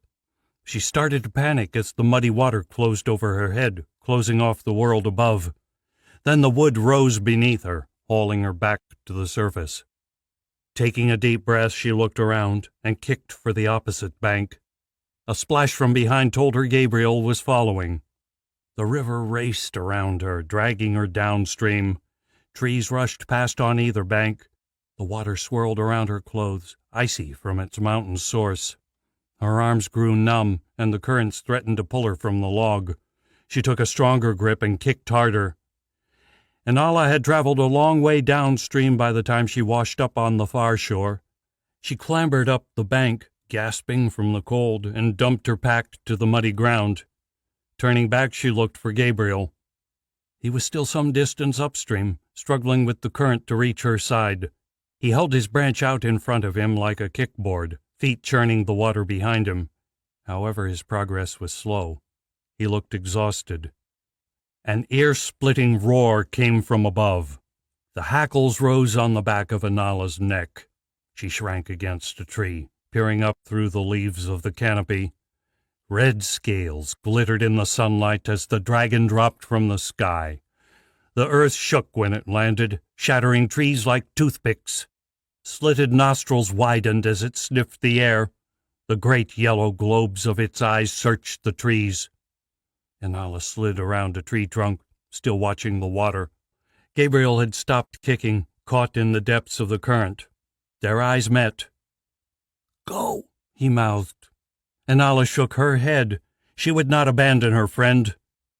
The rumble of the dragon's breath came closer. "Go now!" Anala could see his fear, his desperation.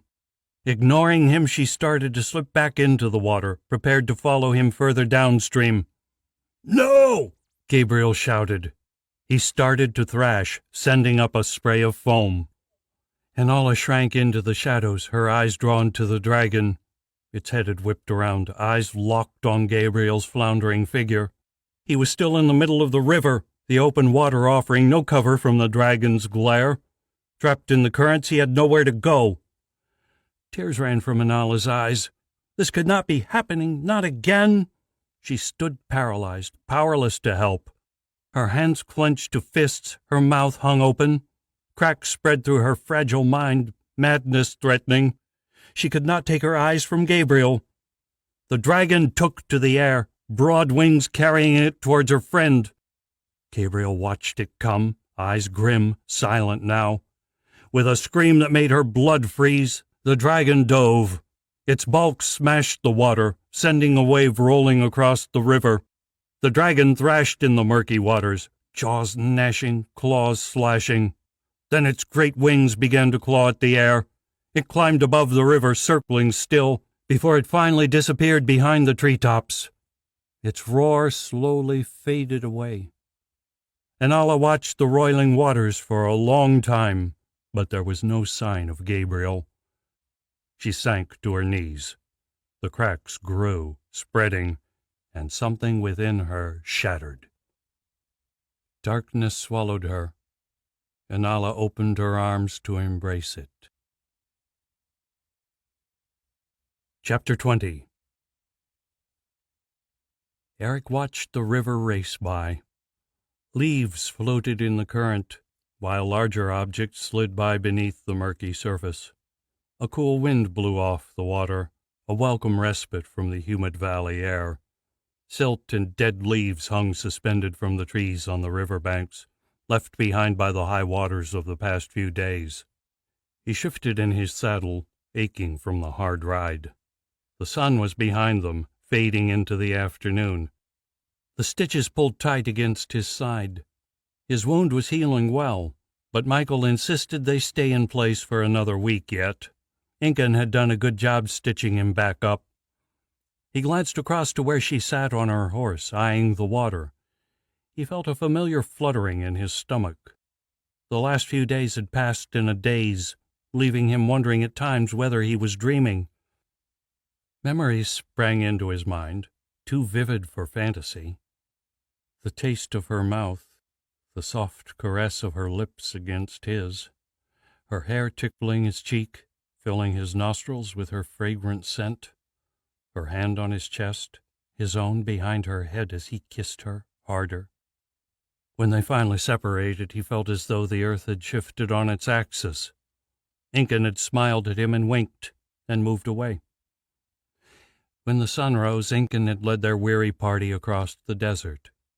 She had spotted where Inala and her companion had left the northern road and searched out their tracks east across the sand and stones. It was no easy task. The hard ground left little sign of their passage. It took all of Incan's expertise to follow them across the barren earth and up into the mountains. Eric paid little attention to the rest of their party. Ballastor's wound was not as bad as Eric had thought, for he now rode straight in his saddle. Michael said his shoulder blade had prevented the arrow from penetrating deeper. The doctor himself was quiet, clearly uneasy in their presence, while Keelan rode with Alistair. There was little conversation, the air taut with tension. A distance loomed between himself and Alistair now. Eric had already forgiven the blow. Alistair had done too much to hold it against him. But he would not be the first to break the awkward silence. They had not made it far into the forests of the Onyx Valley before the gloom forced them to make camp. The trip had been silent and miserable. The gloom was wearing, feeding his doubts as he wandered about his kiss with Incan. They had hardly spoken that first day, too preoccupied by the chase. He had noticed her watching him, though, and each time his heart thumped harder.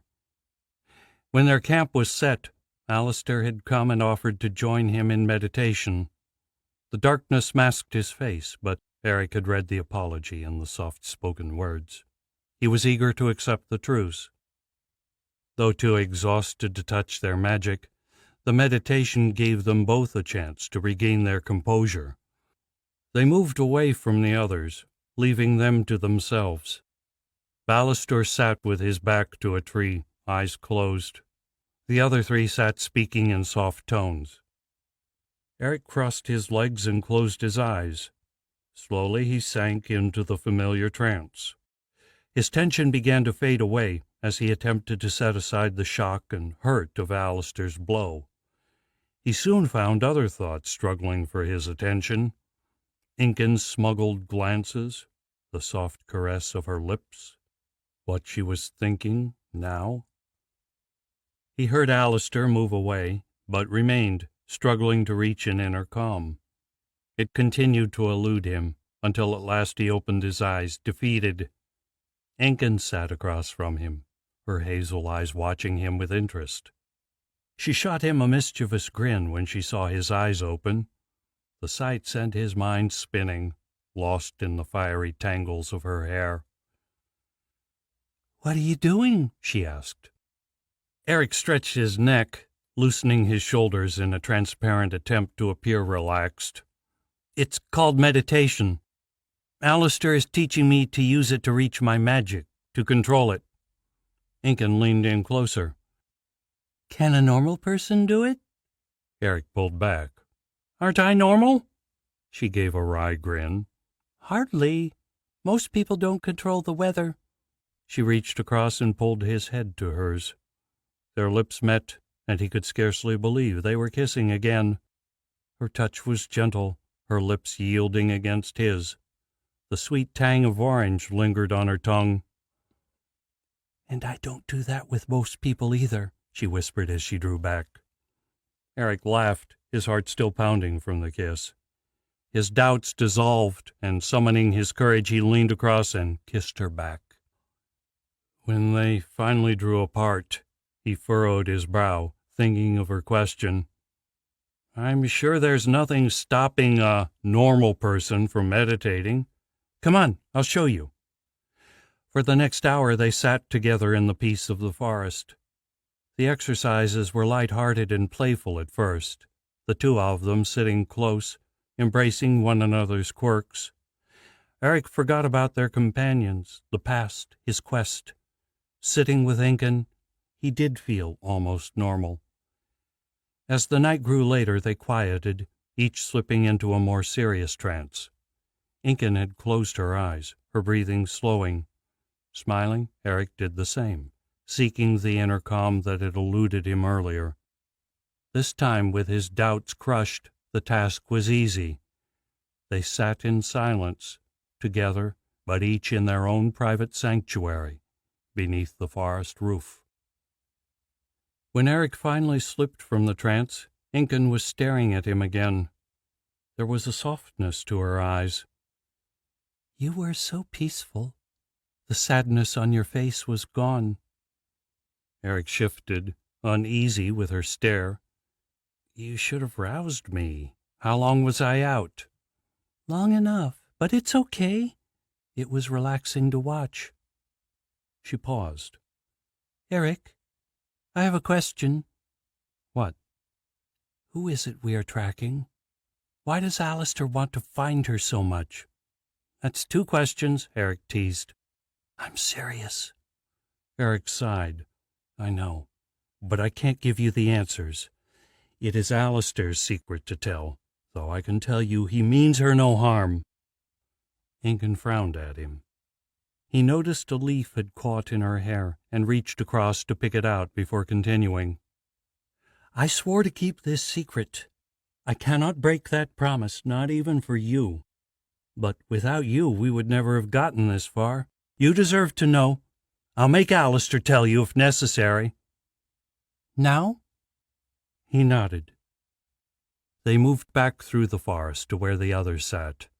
As they joined them, Eric noticed Ballastor and Michael had already retired. Kaelin and Alistair were speaking softly, but broke off when they appeared. "Ah, the young couple returns," Kaelin grinned. Eric flushed, and Incan shot Kaelin a warning glare. Ignoring the exchange, Eric moved across to Alistair. "Incan wants to know who Anala is." Alistair nodded without surprise. "I was wondering how long it would take. Incan, your aid has been invaluable. If it weren't for your skills, we would have been killed in Chol, and we would never have found their trail. You have a right to know, as does Michael." He moved to the doctor and shook him awake. Michael grumbled at the disturbance, but his complaints trailed off when he saw the others waiting. Alistair sat back down and, without embellishment, laid out the tale. Eric was surprised at the casual way Alistair put his faith in the newcomers. He felt a pang of jealousy. His own frustration at being kept in the dark was still all too fresh. His thoughts soon turned to fear, though, the story an unwelcome reminder of the stakes of their quest. He watched Incan for her reaction. Archon was a nightmare whispered of by old men whose grandfathers had fought in the war. Only the gods rivaled his power. If they failed, if Anala died, they would pay for their defiance. He could not blame her if she turned back now. To stay was to be hunted, to face almost certain death. Michael's shock was obvious, his mouth hanging open in fear or anger. Ingun's expression did not betray her thoughts. She stood silent and offered Eric her hand. Drawing him up, she led him into the trees. As they passed beyond sight of the camp, she turned and threw herself at him. Stunned, Eric almost lost his feet. Pain lanced through his side, but then her mouth was hard against his, and it no longer seemed to matter. She kissed him with a new-found, almost violent passion. Eric lost himself in the moment. When at last they broke apart, they stood staring at each other, breathless. "You're either brave or insane, Eric," she told him. Eric could not help but smile. "I know. Maybe you could tell me when you work out which it is, because I'm still undecided. Will you help us?" Incan tilted her head, laughter on her lips. "The other hunters will be looking for me as hard as they are you now. There's nothing for me to go back to. Even if that weren't the case, I could not leave this girl to her fate. She had no choice in any of this." She paused. "And I will not abandon you either." Then they were in each other's arms, lips locked, tongues tasting, her body pressed hard against him. She groaned, and a shiver ran through his body. His arms encircled her, his blood throbbing to the racing thud of his heart. They fell, down, down, down. Eric sat staring at the river, his face growing hot with the memory. They would have to cross the icy waters. Inala and the man had entered here. Of that Incan was certain. There was no sign they had come back out on this bank either. They had to have crossed. He could only guess how they could have done so without horses. Eric prayed they hadn't drowned. Even if they had survived the swim, the Onyx River marked the Plorsian border with dragon country. Few travelers came this way, and even less returned from adventures across the border. This was the last territory where the dragon tribe still roamed free, and most were no friend to humans. The blues and browns had no fondness for people, and reds were berserkers with no regard for life. The golds were the only tribe who would not kill them on sight, with some even honoring the ancient alliance made to the kings of old. Anala had charged headlong into this perilous land, where even armies might have given pause. They had to catch up. Every minute that passed was another in which the beasts might find her. Incan edged her mount into the river. Eric came close behind, bracing himself against the glacial cold. He guessed the waters had fallen since Anala crossed with her companion, receding with the passing of the storm. Briar carried him deeper, and water rushed into his boots. A shiver ran up his legs as it climbed higher, drawing level with his waist. He tightened his grip on the reins as Briar's feet left the riverbed, and he began to swim. There was little he could do but trust the horse to reach the other side. Briar snorted and shook his head, the whites showing in his eyes. Eric patted his neck and willed him onwards, pushing down his own fear. They surged after Incan. The powerful waters raced around them, and even faithful Briar struggled in the current. Eric braced himself, sure the river would pull them under, but the horse prevailed, and they reached the other side in one soggy piece. Eric let out a long breath of relief when he dismounted on solid ground. He led Briar up the bank and began to towel the horse dry with a blanket from the leather saddlebags. Quietly, he whispered his thanks to the horse as the others joined them. By the time Eric looked up from his task, Incan had vanished. He opened his mouth to call for her and then shut it again. This side of the onyx was fraught with danger. There was no room for risks. Incan would be checking for Anala's tracks, and any noise would only draw unwanted attention to them. Still, Incan should not have gone alone. It was reckless. The dragons were just as much a danger to her as Anala. He could only hope her skills would be enough to go undetected. Clenching his fists, he waited, anger and fear warring within. An hour later, Incan had still not returned. Squashing his pride, Eric begged the others to go after her. They waved off his concerns with grim smiles. "She knows what she's doing, Eric," Kaelin told him, "and none of us have the skill to follow her tracks out here anyway. Better we wait another hour at least, instead of getting ourselves lost." The hour was almost up before the wisdom of Kaelin's words were proven correct. Incan appeared from the trees with hardly a sound. Relief swept through Eric, though he struggled to keep it from his face. Time and worry had fed his anger, and he wouldn't let her absence go so easy. "Where have you been?" he attempted to growl, but the words died on his tongue as he saw her face. "Only the girl made it to this side of the river, and there are signs a dragon landed where she came ashore. Large claw marks and fallen trees. Her tracks head east, but I'm afraid there may be a dragon on her trail." "There was no sign of the boy at all?" Alistair asked. "No. I think he may have drowned or been taken by the dragon. Do you know who he was?" "No. He is another mystery. We'll have to ask when we find her. Let's go. If the dragons find her first." There was no need to finish the sentence. They pushed on, Incan in the lead, until they met up with Anala's trail. From there, Incan rode hunched forward, eyes to the ground. She said little, concentration etched across her face, though it was obvious Anala was no longer bothering to hide her trail. She had left clear footprints in the soft ground and crushed undergrowth in her wake. Eric could understand Incan's concern. Anala may have assumed no one would follow her into land ruled by the dragons, yet from everything they had seen so far, it seemed uncharacteristically reckless. Was she running from something, or had the loss of her companion been the final blow to her sanity? The devastation this girl had suffered in the last week would be enough to break the toughest psyche.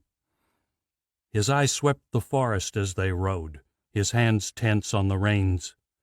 The trees grew in size as they ventured deeper into dragon country, towering over the wary trespassers.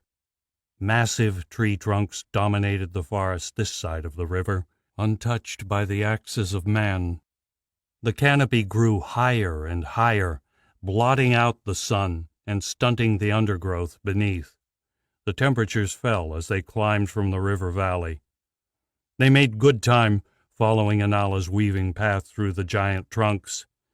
Even so, the last light of the evening had begun to fade when Incan drew back suddenly on her reins. She leapt from the horse, dropping to hands and knees to inspect the earth. "Stay back," she warned. Eric swiped at a buzzing insect, anxious at the panic in Incan's voice. He glanced at the forest around them, searching for movement. The undergrowth was still.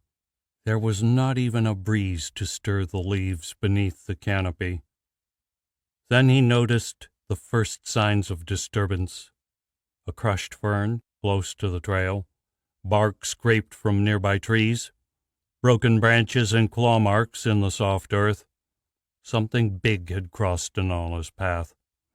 Heart sinking, he glanced up and saw the hole in the canopy. "No, no, no," Incan hissed. "Where did she go? She's disappeared. It can't be." Eric dismounted and moved to Incan's side. He placed a hand on her shoulder. She turned to face him, tears in her eyes. She's gone! Chapter 21. The words hung in the air, damning, irrefutable. Inala was gone, and with her the last hope they had of saving themselves. Their mission had failed before it even began. Eric held Incan tight to him, unable to find the words. "It's over," Kaelin whispered. Above, the leaves rustled in the evening breeze, but beneath, the air was still. Dead. A horse snorted, pawing at the ground. They did not like the smells here. From the distance came the crash of an animal in the undergrowth, too small to be a dragon. Eric looked at his companions and saw their despair. Incan slumped against him. All life fled from her face. There were tears in the eyes of Michael and Kaelin. Only the two magicers managed to hide their emotion behind blank faces. Without even meeting her, Inala had become the center of their lives. She was the princess they were destined to rescue, crushed by the harsh reality of the world. This perilous land had claimed her, might claim them too if they did not leave soon. "We have to go back." Eric's voice was almost unrecognizable. The words struck a chord.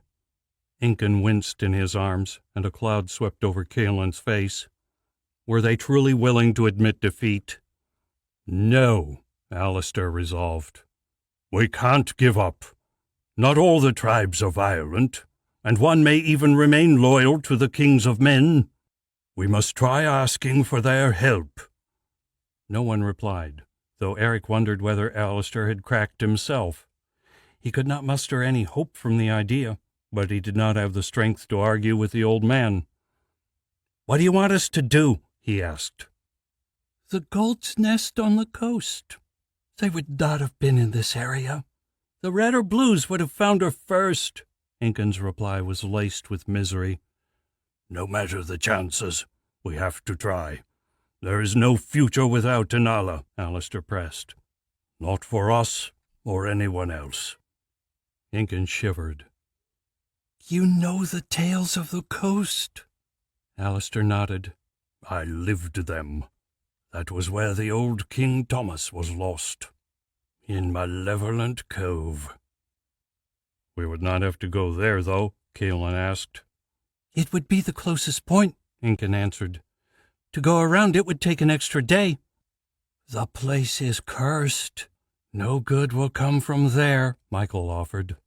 "Fortunes can be changed, even from ill luck, and an extra day spent in Dragon Country has its own dangers. It is a risk I am willing to take," Alistair insisted. "But it is up to each of you whether you want to follow." "We can't abandon her," Eric echoed Incan's words from the night before. Beside him, Incan nodded. Ballastor and Kaelin agreed. Eric looked to Michael. His face was stark with fear, indecision etched across his lips. He still wore the green robes of his order, but this was no place for a priest. "Ellenbrigg asked me to help you, and so I will, but I still think this is folly. The girl is gone." Alistair closed his eyes, and they all saw the doubt there. "I cannot give up hope, Michael. I have searched for too long to surrender now. I will not believe it until I see it with my own two eyes." After that, there was nothing left to say. Firelight flickered across the clearing, casting deep shadows between the surrounding tree trunks. They had left behind the humid valley, climbing back into the cool autumn air. A breeze blew across the open grass, the long blades bending in its wake.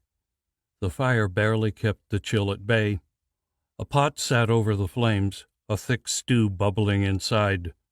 A somber silence had enveloped the fellowship. Kaelin finished chopping potatoes and flicked them into the pot.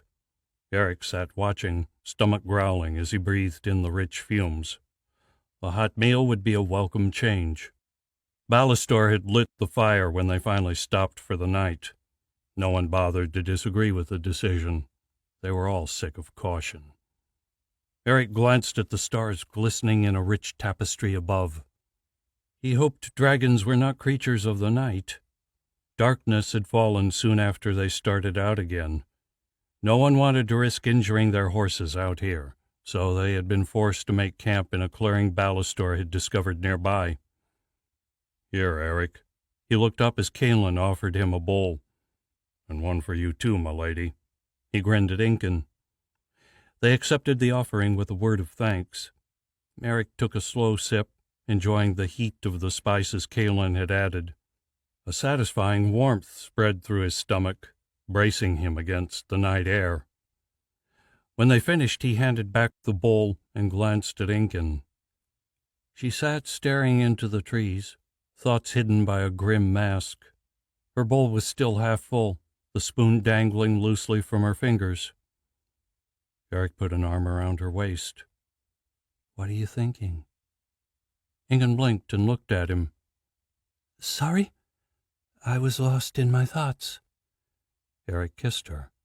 "I know the feeling. What were you thinking?" She sighed. "Eric, do you really believe she is alive?" His good humor evaporated. "Truthfully, no. Her tracks are gone, and there were signs of a dragon everywhere." "So we're chasing a ghost now. Why?" Eric gazed into her eyes, feeling oddly at peace. "Because we don't have any other choice. Without her, he's already won." "You're almost as stubborn as the old man, you know." She looked out into the trees again. "Come on. There's something I want to show you." "What is it?" "I found it earlier when I was searching for firewood. You'll like it. Come on." She stood, pulling him to his feet. Eric struggled to stand, still exhausted from the day's ride. The movement pulled his stitches tight, but he tried to ignore them. Riding had taken its toll, and all he really wanted to do was sleep.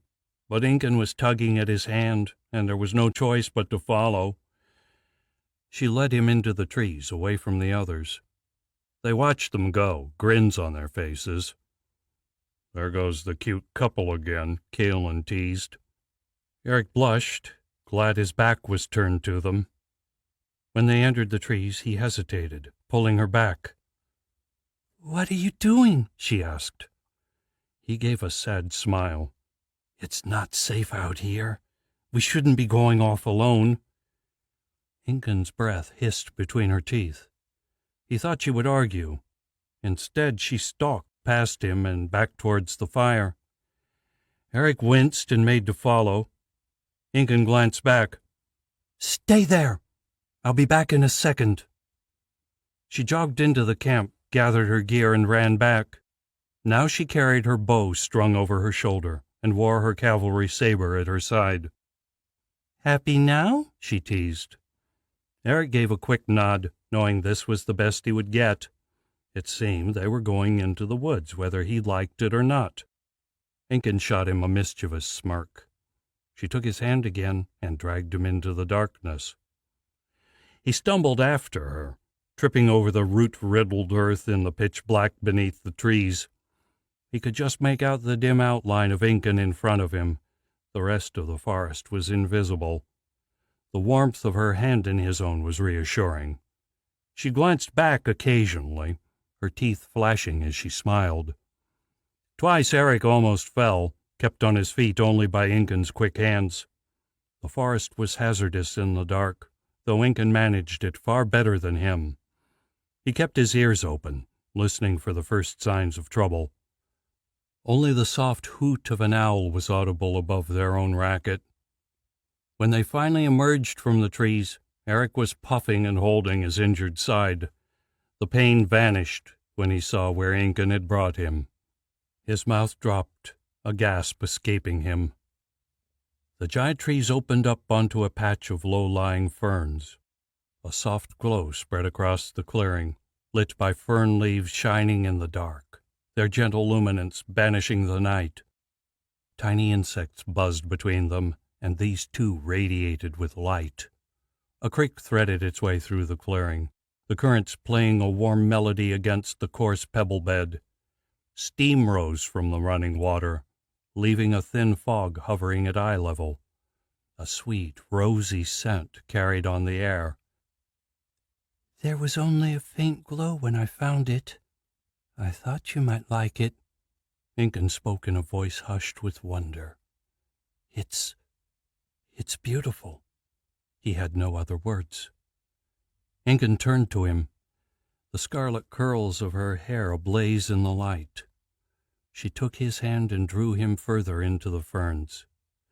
They sat beside the stream, face to face, arms around one another, savoring the closeness of their bodies and the warmth of their skin. Eric, I want to ask you something. She paused. He leaned forward, reaching up to stroke her face. Her eyes closed at his touch. She shivered. What? He breathed. What do you want, Eric? What are your dreams? The question took him by surprise. He looked away. What do I want? The question had never really mattered before, not for a long time. I don't know. He realized at that moment how tragic it was. I guess to help Alistair. Incan reached up and entwined her fingers in his hair. She turned him to face her. There must be something more. You had a life once before the magic. I know it. What did that Eric want? He closed his eyes, unable to meet her fiery gaze. He was lost a long time ago. I know that's not true. When you were in that trance, I saw him, a man untouched by your curse. Now, what do you want, Eric? He thought back, trying to remember the boy he had once been, to remember a time before his magic awakened. It seemed a part of someone else's life now, too innocent to be his own. The memories took a long time to surface. Incan waited. I wanted to be a carpenter. He laughed. Incan rested her forehead against his. Do you still want that? I don't know. He hesitated. Incan kissed him. Go on. Eric drew a shuddering breath. I want to be normal, to finish this business and start a new life. But if we cannot find Anala, what is the point? Archon will tear the world apart. There is always a point, Eric. Life is a fickle thing, and it must be lived. Archon will attack or he won't. It is no different to the farmer whose livelihood depends on the weather. He knows he may be ruined one day by a drought or a storm, but he battles on anyway. True bravery means pursuing what you want, no matter the obstacles. The world may end tomorrow, but what matters is what we do with the time we have left. Otherwise, we are already lost. Eric felt a warm fluttering in his chest as she spoke. However, there was still a weight within him. I can't put the past aside so easily. That nightmare is an anchor dragging me down. I cannot move on until I have redeemed myself. And you think saving Anala will do that? Eric nodded. Oh, Eric. She hugged him. I think you have already redeemed yourself. You are learning to control your power, are doing all you can to prevent the past repeating itself. And you used it to heal Chol. What more can you do? I don't know, but it's not enough. Incan sighed. I understand. Maybe there isn't anything you can do to put those ghosts to bed. But you also have to live, Eric. I know. And there's something else I want, you know. Oh, really? I want you, Incan. She stood, eyes locked to his. Well, I'm right here, Eric Storm. So come and get me, she teased, walking backwards towards the stream. As she moved, she pulled off her leather jacket, then the shirt beneath. Her leggings quickly followed. She stood there grinning, wearing nothing but the soft curves of her sun-touched skin. "What are you doing?" he asked, eyes feasting. "Going for a swim," she grinned. "This stream is fed by a hot spring. Are you going to join me?" Eric sprang to his feet and followed her into the steaming waters. They lay wrapped in each other's arms, eyes closed, the hot water streaming over their naked bodies. Neither had spoken for some time, each lost in their own dreams. A quiet tranquility had settled over the clearing, as though the world beyond the glowing ferns no longer existed. A roar shattered the calm. Incan reacted instantly, leaping up the bank, scrambling for her sword and bow. Eric followed, eyes racking the canopy overhead. The bellow came again, from behind them. "The camp!" They clambered desperately into their clothes and took off towards the campsite. The darkness fed their panic, the screams from ahead driving them onwards. Each time Eric stumbled, Incan was at his side, helping him up, pushing him on. They raced through the trees, straining to hear, to see what was happening. Incan emerged first, exploding from the undergrowth into the long grass. Eric arrived a second later, arms raised to protect himself from the low branches. He slammed into Incan's back and almost knocked them both to the ground before he caught himself. They were just in time. The others stood in the center of the clearing, weapons at the ready, eyes locked to the sky. Flames leapt across the long grass, dwarfing their tiny campfire. Eric looked up and saw a flash of red as something huge passed across the moon. Flames glittered on scales. Then the beast was hurtling towards them, the sky erupting in flames, revealing the dragon. Fire licked from jaws large enough to swallow a horse. Bloody fangs flickered in and out of sight. The black orbs of its eyes swept the clearing, lingering on the group of men who dared to trespass here. It crashed to the ground. The earth shook with the impact, flinging them from their feet. The horses screamed, and the thunder of their fleeing hooves echoed in the darkness. Eric spun to protect his wound. He stared up at the beast in horror. Its massive hide filled half the clearing. It crouched on all fours, claws raking out grooves deep enough to bury a man. Giant wings splayed out on either side, blacking out the moon. Its tail flickered out like a snake. It stank of blood and guts, of death and despair. A blast of hot air struck Eric like a furnace as it turned towards them, tongue sliding out to taste the air. Its scales were the darkest red. It roared again, fire gushing from its mouth. The grass burst into flames. Incan dragged him back, the heat swamping them. There came a whoosh as the ground caught alight. Across the clearing, Alistair stepped away from his companions. His cloak spun out behind him, the air shimmering with his magic. His hand swept down. Eric felt the power surging through the air, driving a dull throb into the back of his skull. The red dragon shrieked as the magic struck, picking up the beast and flinging it into the trees. The ancient trunks groaned at the impact, toppling backwards beneath the dragon's bulk. The monster thrashed, limbs tearing at earth and wood. The great wings flapped. It bounded into the air and began to circle. The night shook with the dragon's roar. It folded its wings and dove, fire gushing from its mouth. The trees burst into flames as it swept past. The inferno raced across the grass towards their companions. Alistair arced out his arms, flinging the blaze back upon itself. Burning wood crackled amidst the flames. Smoke drifted across the clearing, blinding them. Eric bent over, choking on the acrid air. He backed away, straining to hear the whip of the dragon's wings over the rumbling flames.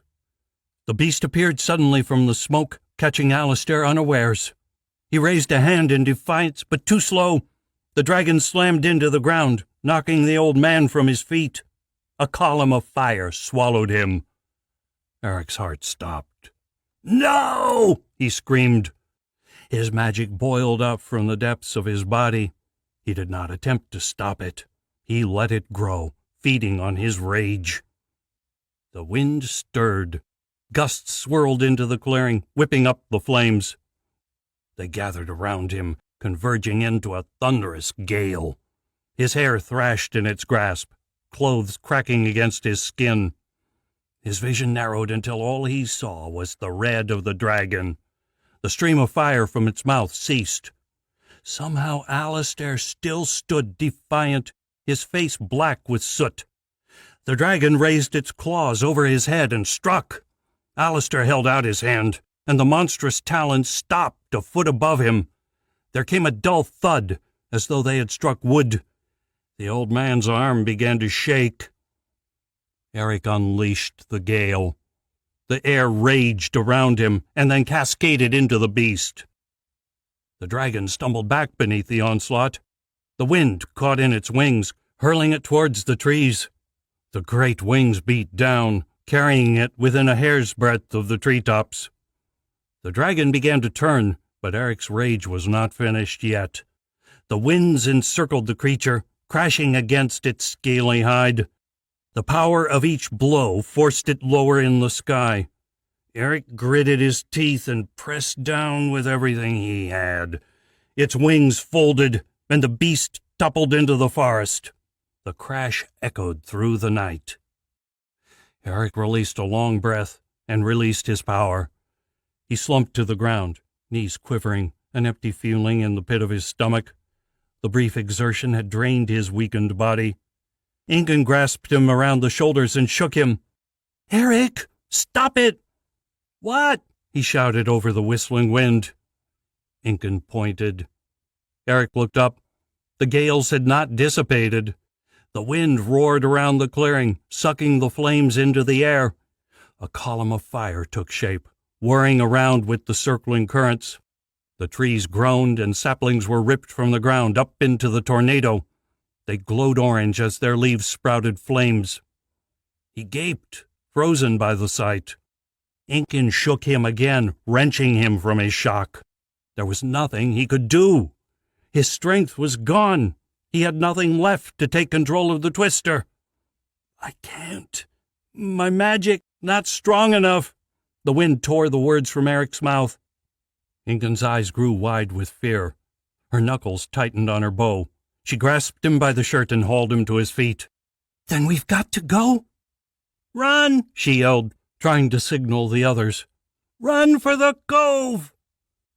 Then they were running again, fleeing the burning column, the smoldering heat. Gusts of wind sucked at their back, the inferno close behind, leaping between the trees. There was no trouble seeing the way now. Fire was everywhere. It chased them on hot blasts of air, driven by the tornado's rage. A roar came from overhead.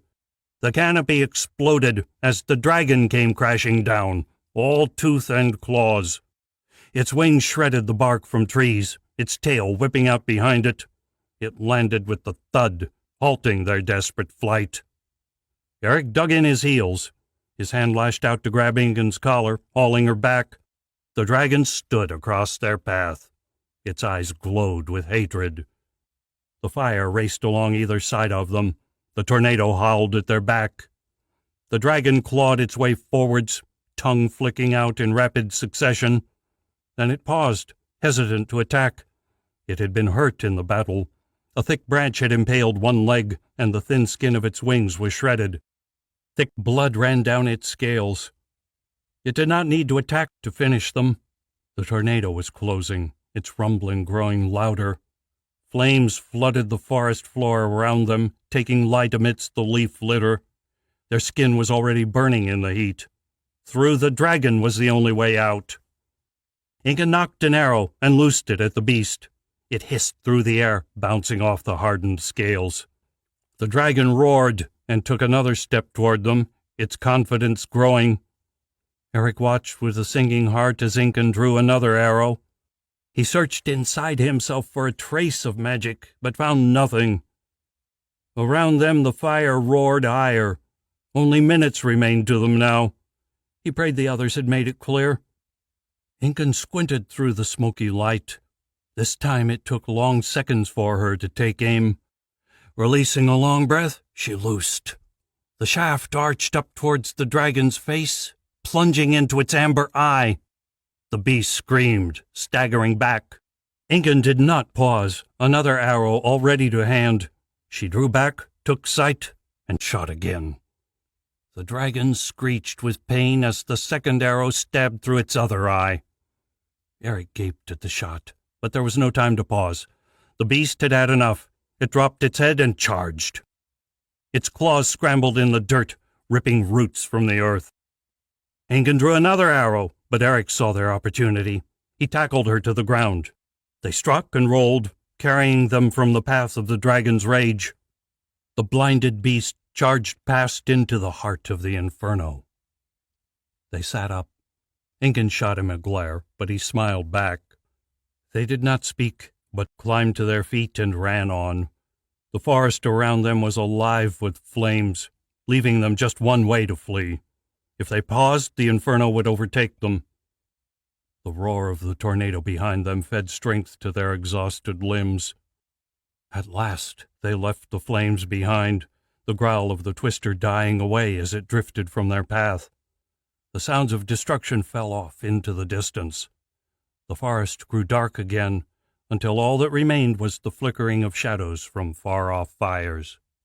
Exhausted, they collapsed to the ground, clinging to each other in fear, pain, sorrow. The wound in his side began to throb. He had burst his stitches again, but he was too exhausted to care. He hugged Ingun to him, taking solace in her touch. He marveled at her strength, to have found the calm to halt the dragon amid such chaos. They had been so lucky. There was no sign of the others, and he prayed they too had escaped the inferno. They lay in the darkness, silent but for their labored gasps and half-choked coughs. Slowly Ingun's breathing settled into a gentle rhythm. She slept. Eric closed his eyes, willed himself to do the same. Instead, questions raced through his mind. Were they okay? Had they heard Ingun shout? There was only one way to find the answers. In the morning they would finish the journey to Malevolent Cove. He no longer cared about the gold dragons, no longer held out hope for Anala. Alistair's plan had been folly. All that mattered now was gathering the shattered remains of their company and fleeing this land. Anala was gone. Chapter 22. Malevolent Cove was a dark place.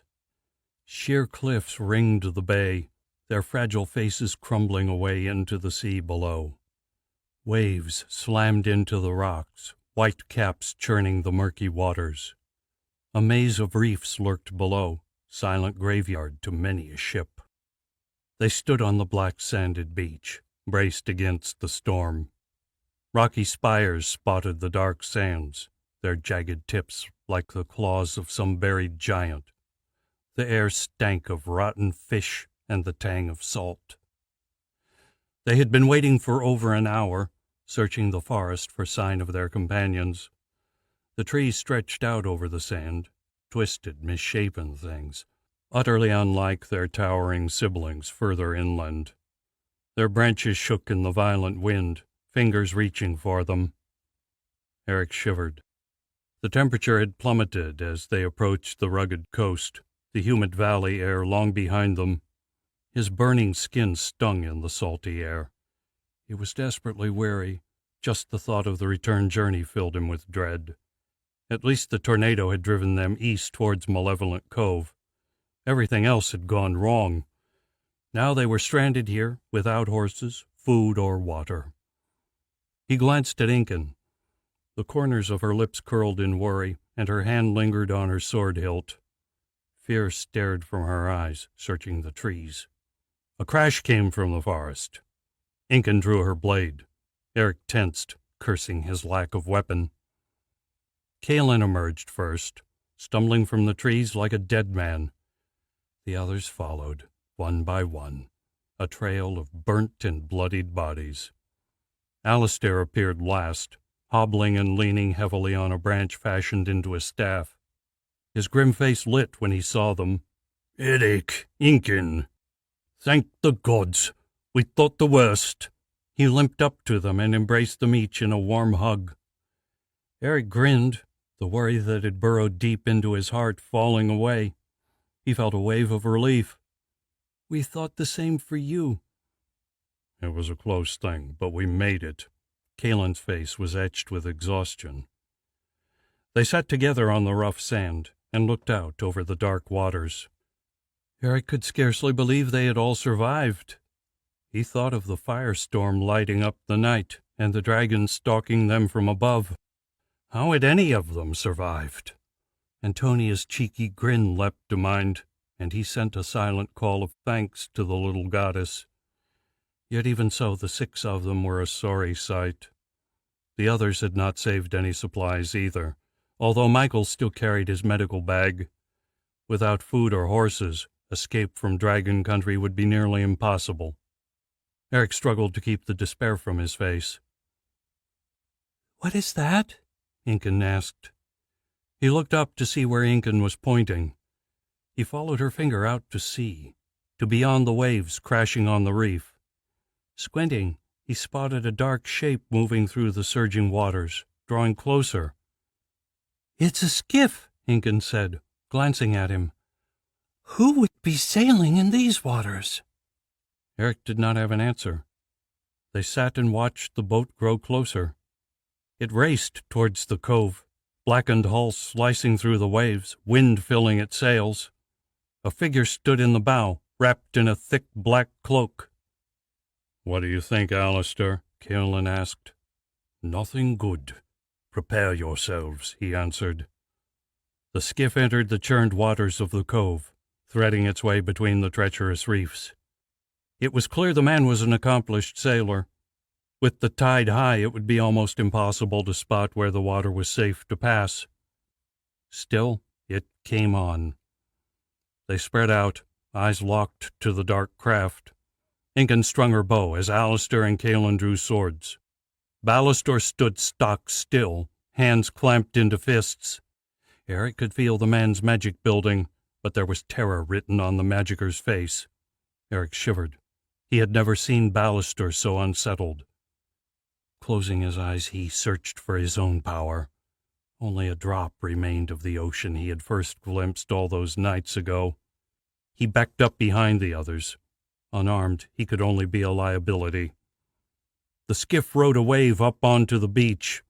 It crunched onto the sand, settling as the water receded.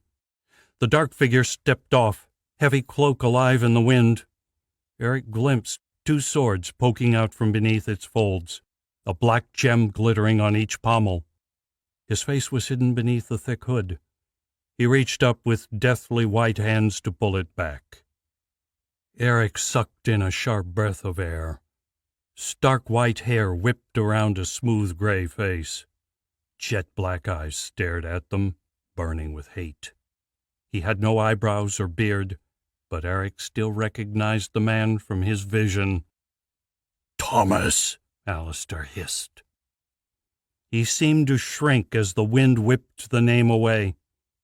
A whispery laugh carried across the rocky sand, sending ice trickling down Eric's back. The thing standing before them was Thomas, the king who had saved the 3 nations, who had defied Archon's wrath. The same king whose descendants had wielded the Sword of Light down the decades. The king who had disappeared on this very shore all those years ago. Yet it was clear nothing was left of the man he had once been. The fiend spoke, voice so low they strained to catch the words. Alistair, how good it is to see you. You have aged poorly, old friend." "Do not call me that!" Alistair cried. "Why not? You have called me Thomas, though no one has named me that for an age." "What did the shadow do to you?" "Shadow?" Thomas laughed. "The one in the stories. Ha! There was never a shadow, Alistair. He was weak, dying. He let the magic win. He set the beast loose. No, that is not possible. The creature cackled again, the sound grating on their ears in a thin mockery of the rich laugh Eric remembered from Antonia's vision. Oh, it is possible, Alistair. Truly, did you never consider it? I guess not, or you may have searched harder. I knew you would come looking for me. I fled to the north, the magic concealing my tracks. Archon embraced me with open arms when I reached him. My only regret is I did not have the sword to give him. I pity you, then. There is nothing left of the man who was Thomas. Not even his magic remains. Ah, yes. Sadly, time has stripped the earth magic from this frail body. No matter, for the dark magic is more than enough. What are you here for? Ballastor demanded. Of course, how could I have forgotten? Archon grows tired of failure. His human servants have disappointed him at every turn. They have forced his hand. I have been sent to prepare for his arrival. When he finally marches south, I will ensure there is no one of measure to stand in his path. The three nations will fall like autumn leaves. You are here to kill us? Alistair asked. Among other things, yes. The demon reached down and slid a sword from its scabbard. It rasped into the air, cold black steel that promised death. Runes shone along its length, the language unrecognizable. The weapon glowed with an aura that seemed to smite the light itself. The demon charged, sand spraying up behind him. His companions tensed, weapons held at the ready. Eric froze, watching it come with dread. He felt powerless, helpless to aid his companions. Michael stood beside him, his face etched with horror. The demon closed on them, silent, like death itself incarnate. Incan drew back an arrow and loosed. It sliced the air. Her aim was true, but seconds before it struck, the demon vanished. The shaft embedded itself in the bare sand. Eric had no time to search for their missing foe. Pain exploded through his back and burst from his chest. He gave a half-choked scream, looking down to see the dark tip of the demon's blade stabbing from his torso. His body shook, a dark sensation lacing its way through his veins, an evil web that sucked away his strength. His knees gave way, but an iron grip on his shoulder held him up. He heard the demon cackling behind him. Incan screamed, but she sounded distant now, as though miles away. He looked up, searching for her, his vision growing blurred. 5 figures stood on the beach, mouths wide as they called for him, but he could not tell them apart. He could not find her. A boot struck him in the back, pushing him from the sword. Eric slid to the ground, landing with a thud. He coughed, choking on the taste of blood. Agony burned in waves through his body. The dark threads throbbed with an otherworldly pain, filling his mind, scorching away his feeble resistance. He reached for the last drop of his magic, desperate to defend himself, but the power had vanished. Through the fog he heard the demon speak. "Such power for one so young. I am glad to take it off his hands." The crackle of lightning followed the words. Eric cracked open his eyes. The edges of his vision grew dark, but the demon's sword stood stark and clear. Lightning crept along the blade. The demon stalked towards his companions. He closed his eyes, unable to watch. His breath came in painful gasps. Energy rippled through his body, tearing at his soul, and he had nothing left to fight it. Oblivion loomed. He wished for Incan. Then Michael was at his side. Incan choked back a sob, her breath catching in her throat. Hot tears ran down her cheeks. A scream built in her chest, crawling up from some dark recess deep within.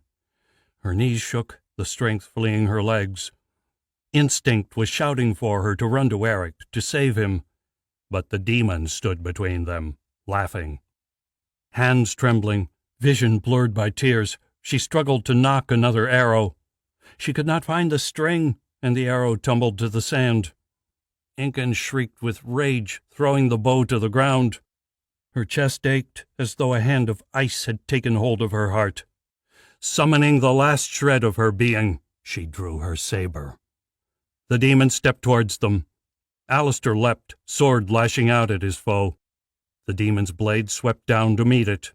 Steel clashed, and lightning jumped between them.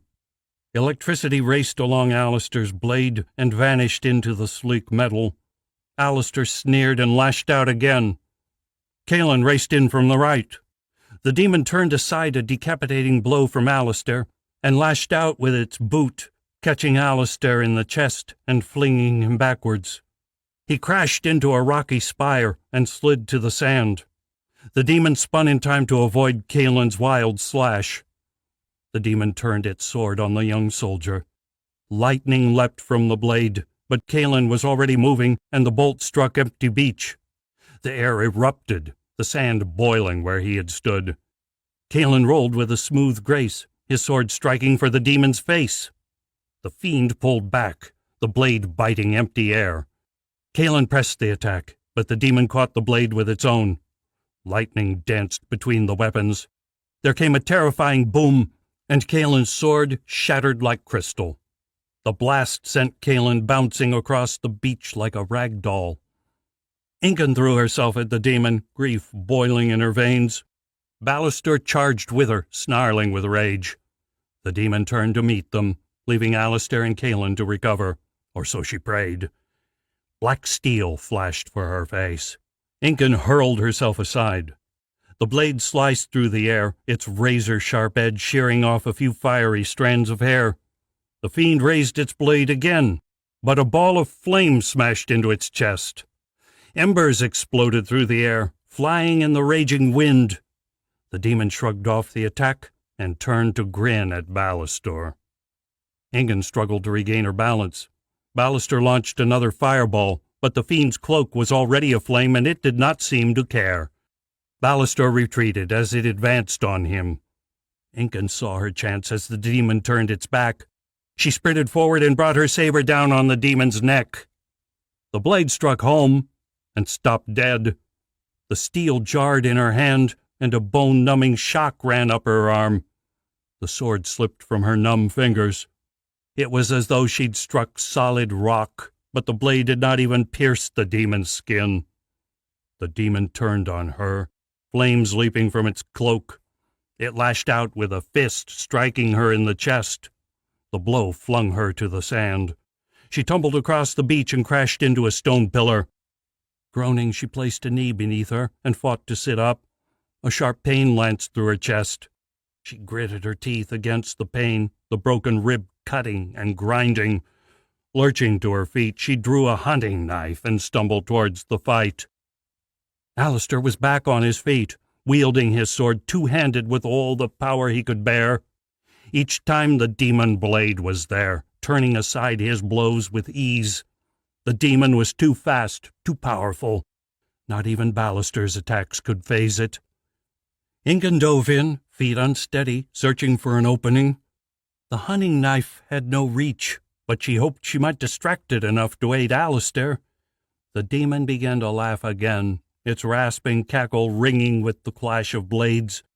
Only Alistair's sword was able to touch the black blade, protected by whatever spell had been cast on the weapon. Alistair jumped back, chest heaving, hands trembling. Incan moved to stand with him, wishing for the strength to help. They crouched low, and then sprang forward to attack together. Lightning arced from the demon's blade, smashing into the sand at their feet. The earth erupted, the force of the explosion picking them up and hurling them through the air. Incan smashed down and slid through the sand. Alistair flew backwards into the ocean and disappeared beneath the waves. Incan coughed, choking on sand, her body a mess of pain. She rolled onto her stomach and spat out a mouthful of black sand. Her dagger lay a few feet away. Bracing herself, she crawled towards it, glancing across at the demon. Ballister fought on, his face black with soot, But his powers were useless, the demon advancing through his attacks.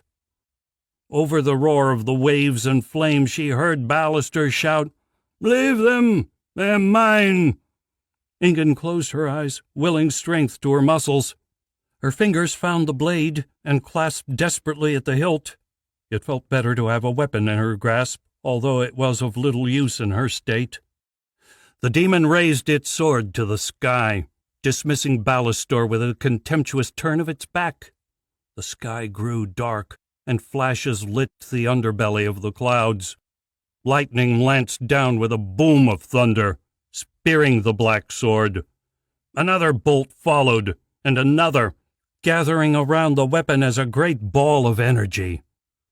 The demon's laughter shook the earth. "You are all traitors and will suffer for it. Farewell!" Ingun closed her eyes tight and braced herself for the lightning's burning touch. She wished for Eric, for one last chance to embrace him. A roar echoed over the lightning's boom. Ingun looked up, eyes wide with shock. A shadow flew overhead, gold scales filling the sky. The demon's eyes widened. The dragon dropped, streaking towards it, its giant mouth open to bear 100 fangs. It slammed into the demon, talons tearing to send it flying. The gathered energy flashed away, the blast leaving glassy marks in the sand where they struck. The fiend spun in the air to land on its feet, sword held out before it. It dropped to a crouch, a snarl on its pale face. Ingun stared, unable to believe her eyes. The dragon towered over them, twice the size of the red that it attacked last night.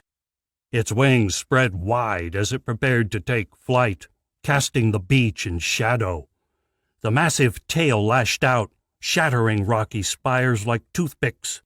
Its diamond eyes glared at the demon. Smoke snorted from the slits of its nostrils. On its back sat a girl with golden hair. Her clothes were torn and her skin streaked with dirt. She grasped the dragon's neck with one arm, legs gripped tight to the scales. Her sapphire eyes glared down at them, fury written across her face. With her spare hand she pointed to the demon and screamed. White-hot flames leapt from the great jaws, far greater than any Ballister had summoned.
For the first time, fear showed on the demon's face. It dove from the path of the flames, unable to stand before its cleansing heat. The dragon came after it, claws ripping up the black sand. There was no escape from its rage. Fire encircled the demon, forcing it to turn. Its sword slashed out, a bolt of lightning lancing for the girl. Ingun's breath caught in her throat. The girl flinched back, but golden wings rose to protect her. The lightning shattered on the thick scales. Then the dragon was attacking again, flames licking at the heels of their foe. The demon fled across the sand, chased by an inferno that left a path of glass in its wake. The dragon charged after, clawing its way into the air. The great wings beat down. It roared. The fiend swung around, sword raised. Lightning twitched along its length and flashed at the dragon's unprotected stomach. Flames rushed to meet it. The forces collided midair and exploded outwards. The shockwave whipped sand into Ingun's face. She squinted through the grit and saw the flickering blue lightning succumb to the all-consuming fire. The demon disappeared into the conflagration. A hideous scream filled the air. Within the inferno, she saw the outline of a figure writhing against the flames. The dragon kept on, relentless. A flash split the sky, blinding the onlookers. Ingun scrunched her eyes closed, but it seeped through to burn her anyway. Pain flashed through her skull. The light vanished as quickly as it had appeared. Ingun opened her eyes, her vision slowly returning. The flames had died away. The dragon stood back on its hind legs, its great head staring at where the ground had turned to molten black glass. All that remained was a trail of glassy footprints burnt into the sand, heading for the forest. The demon had fled. Ingun looked up at the dragon and the girl. Anala stared down at her. Chapter 23. Kalen pulled himself to his feet. The dragon loomed over the beach, scales gleaming, fangs bared, eyes glaring. Kalen ignored it. Turning, he sprinted for the sea. The surf roared up to meet him as he dove over the raging waves. The salty water stung his eyes as he searched for Alistair. He bobbed to the surface moments later, Alistair slung over his shoulders. Straining beneath the weight, he dragged himself back to shore and up the beach. Dumping the old man to the sand, he collapsed beside him, gasping for breath.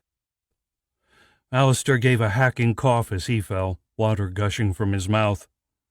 Alistair moved to his side. "Is he okay?"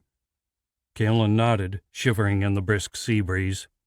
He glanced again at the dragon and the girl who rode it. It was an astonishing sight, and he could not help but appreciate the irony. After all they'd gone through to find her, it had been Anala who had saved them. "I'm going to talk to her," he said to Ballastor. "Look after him." He walked towards the dragon. The golden scales glistened in the morning sunlight, blinding him. Its giant head turned to watch him come, eyes alive with intelligence. Its jaws cracked open, revealing rows of dagger-length teeth. A gust of wind carried with it the stench of rotting fish. Kalen shivered. Alistair's blade lay on the sand nearby. The dragon growled when he reached down to scoop it up. He lifted it slowly, an arm raised in submission, and slid it into his empty scabbard. Showing his empty hands, he continued forwards. His gaze drifted to where Eric lay. A pool of blood stained the sand around him. Michael and Ingun sat at his side, but even from this distance he could see the gaping wound. He fought back tears. Summoning his resolve, he focused again on Inala. The girl glared down at him, following his approach. Her blonde hair fluttered in the breeze, and he noticed now the copper lock dangling across her face. Dark circles ringed her eyes. When Kalen reached the dragon, he dropped low in a bow. It had been a long time since anyone had visited the tribes, but he knew the courtesies expected. "Who are you?" Anala demanded. Kalen frowned, his curiosity mounting. It was common knowledge that even the gold dragons did not allow people to ride them. Even during Archon's war, it had been a rare occurrence. He wondered how Anala managed it. Even so, he knew the correct etiquette. Ignoring the girl, he addressed the dragon first. Dragon, my name is Kalen, sergeant of the Plorsian army. I know the name of the one you carry, but may I inquire as to yours? He offered. Air hissed from the dragon's nose in what might have been laughter. Well met, Sergeant. I am Nerissa. Nerissa, excuse my curiosity, but why do you bear this girl? Again the snort of laughter. Her parents and she often visited this place. Her blood is old. She may ride with us, for we still honor the pact we made with her ancestors. She and I have flown together many times. Kalen nodded. Nerissa spoke of the pact the old kings had made with the dragons to fight Archon. King Thomas had been the orchestrator of that pact. The dragon had confirmed Anala truly was related to the ancient king. Who are you all? Why are you here? Anala spoke through gritted teeth. The fire in her eyes dared him to defy her again. He bent his head in apology. My apologies. These are the hunter, Incan, magicers Balastor and Alistair, and Alistair's apprentice Eric. He pointed to each of them in turn. Then he looked up at the girl. And we are here for you, Anala. The girl stiffened. The dragon dropped into a crouch, a low growl rumbling up from its chest. Sand crunched beneath its claws as it stepped towards him. A tongue of flame licked the sand. Kalen raised his hands in surrender, fighting back the instinct to draw his sword. Wait. We mean you no harm, Anala. That is all anyone wishes for me, her lips curling back in a snarl. Please, let me speak. We came here to help you. Anala paused, nostrils flaring. She leaned closer, though she sat high above him.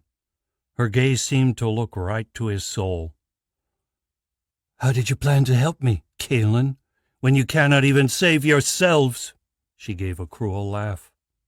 Kalen's cheeks flushed, but he pushed on. There are others hunting you, Anala.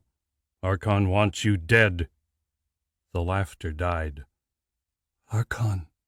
Yes. What would he want with me? There was fear in her voice now. You are a threat to him. You are the descendant of Arya, sister to King Thomas, and you are the last one who can wield the Sword of Light. Anala's eyes widened. What? You must come with us, Anala. The three nations need you. Her eyes hardened to crystal. There is nothing for me there now. Everything and everyone I ever loved is gone. I am safe here with Nerissa.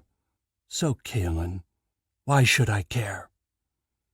Kalen gaped. He had come too far to care for the ravings of a selfish teenager. Whatever Anala had been through, he would not allow her to abandon her nation.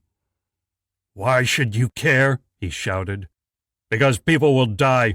Because without you there's nothing to stop Archon unleashing his terror on our world. Because if you don't, 1,000 other children will lose their parents, just as you have. Anala stared down at him, her face expressionless. Balastor looked up at the arrogant young girl. She sat there on her dragon, beautiful, brave, naive.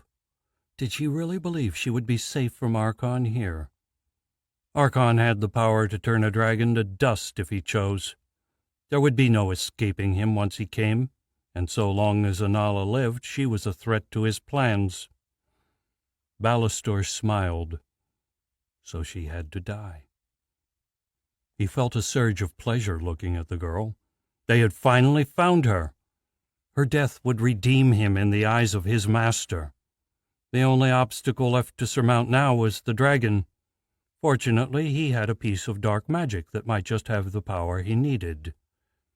He looked down at Alistair, lying so weak at his feet. The deception had been easier than he'd expected. How desperate the old man had been for help. No one had even questioned his story. His anger flared. Why had Archon sent the demon? Things had been under control. He could not believe his master could sentence him to death so easily.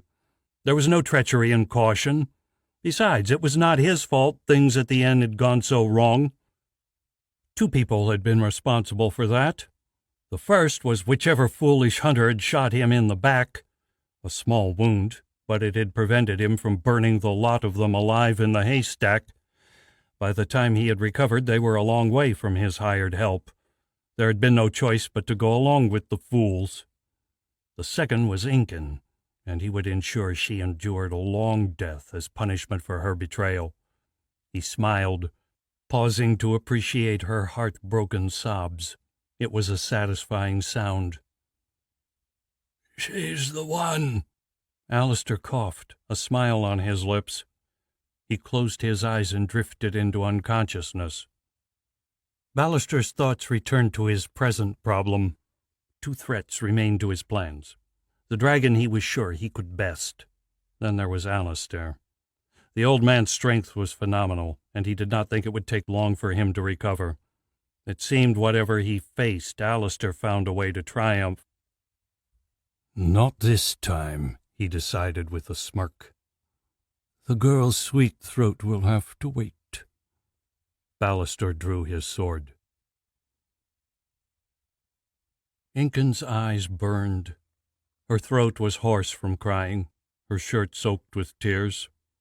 She sat on the soft sand, cradling Eric's head in her lap. His eyes stared up at her, flickering with whatever waking dream had taken him. A shiver ran through his body. She placed a hand on his forehead and found his skin cold with sweat. When he coughed, red foam dripped down his chin. She wiped the blood away with her sleeve. "Please, Eric, stay with us." Michael laid a hand on her shoulder. He had done his best to stem the blood, but they all knew the wound was mortal. "I can give him something to ease his passing, Incan." "No!" she screamed at him. "No, no, no!" she sobbed. Michael shrank back from her wrath, and she instantly regretted the outburst. All she wanted was for someone to hold her, to tell her everything would be all right. Eric coughed again, eyes scrunched closed in pain. When they opened again, he caught her gaze. "Don't worry, Incan," he gasped. "It's going to be okay." Incan leaned close and kissed him. "Don't you leave me," she whispered. Eric's eyes slid down the beach. His skin was a pallid gray, his lips blue. He smiled. "We found her, Incan. Everything's going to be okay." Incan couldn't bring herself to smile back. The demon's blade had pierced Eric's lung, leaving him to drown in his own blood. The wound was beyond any doctor's skill to heal. Eric's grin faded away. He struggled to raise an arm. A spasm shook his fragile body, a groan rattling up from his chest in a gurgling cough. Red flecks stained her shirt. Amidst the seizure she made out one word. "Alistair!" Incan shook her head in confusion. She turned to look at the rest of their fellowship. Down the beach above the raging surf, Ballister stood over Alistair. His sword was in his hand. She watched as he raised it above his head. "Galen!" she shrieked. Galen heard his name over the roar of the surf. He looked up, saw Incan pointing at him.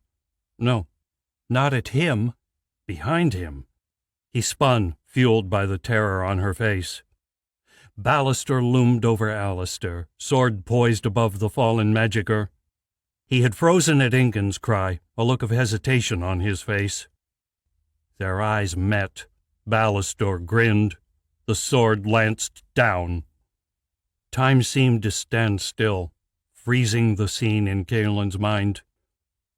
He heard the crash of a wave on the beach, the great rushing breath of the dragon, Anala's gasp, Incan's painful sob. He saw the hate in Ballastor's eyes, the hate he should have seen long ago. A spark of sun pierced the clouds above, catching on Ballastor's sword. For a second it seemed the traitor held the sword of light itself. Then the blade plunged home, burying itself in Alistair's chest, and the light died. Alistair lurched against the blade, one last gasp escaping him, and then slumped to the sand. Kaelin thought he heard the whisper of a word, but the wind whipped away all meaning. Ballastor wrenched back his blade and began to cackle. Blood dripped from his sword tip, and a pool was already gathering around Alistair. His laughter carried across the beach, fuel to Kaelin's fury. "Traitor!" He drew the sword he had gathered from the beach. Ballastor walked towards him. "Traitor? No, I don't think so. Spy would be more apt. I never served your king, only Archon. Thankfully, you're a gullible fool, Kaelin." Kaelin gritted his teeth, resisting the urge to attack. Nothing made sense here. "Who are you?" he hissed. Ballastor smirked. "Perhaps Incan might recognize me." He waved a hand. His purple robes darkened to black. "You!" Kaelin heard Incan hiss from behind him. He did not take his eyes from Ballastor. "Still cannot guess, Kaelin.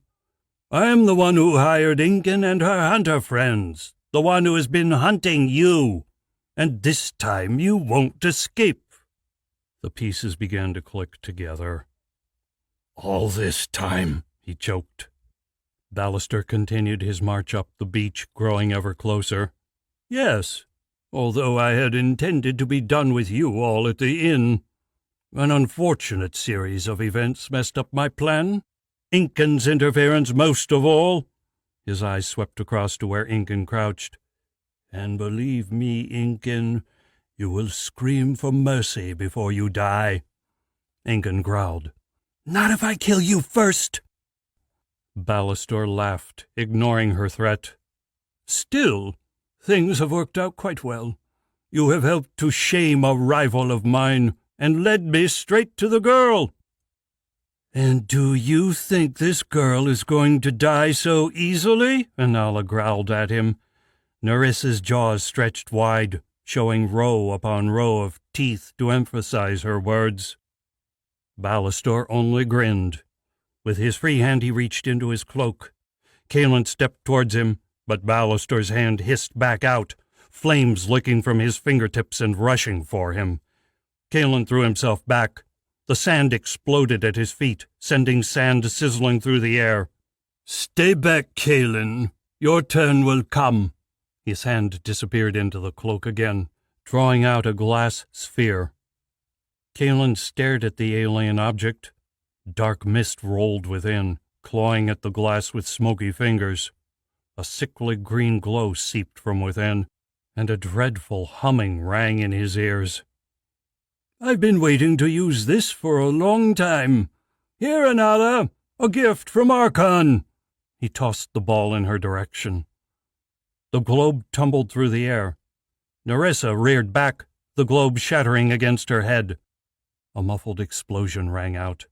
A black cloud rushed from the glass, engulfing the dragon's head. Nerissa roared in fury, rising up on her hind legs. She clawed at the dark fog, head shaking as she tried to dislodge the cloying magic.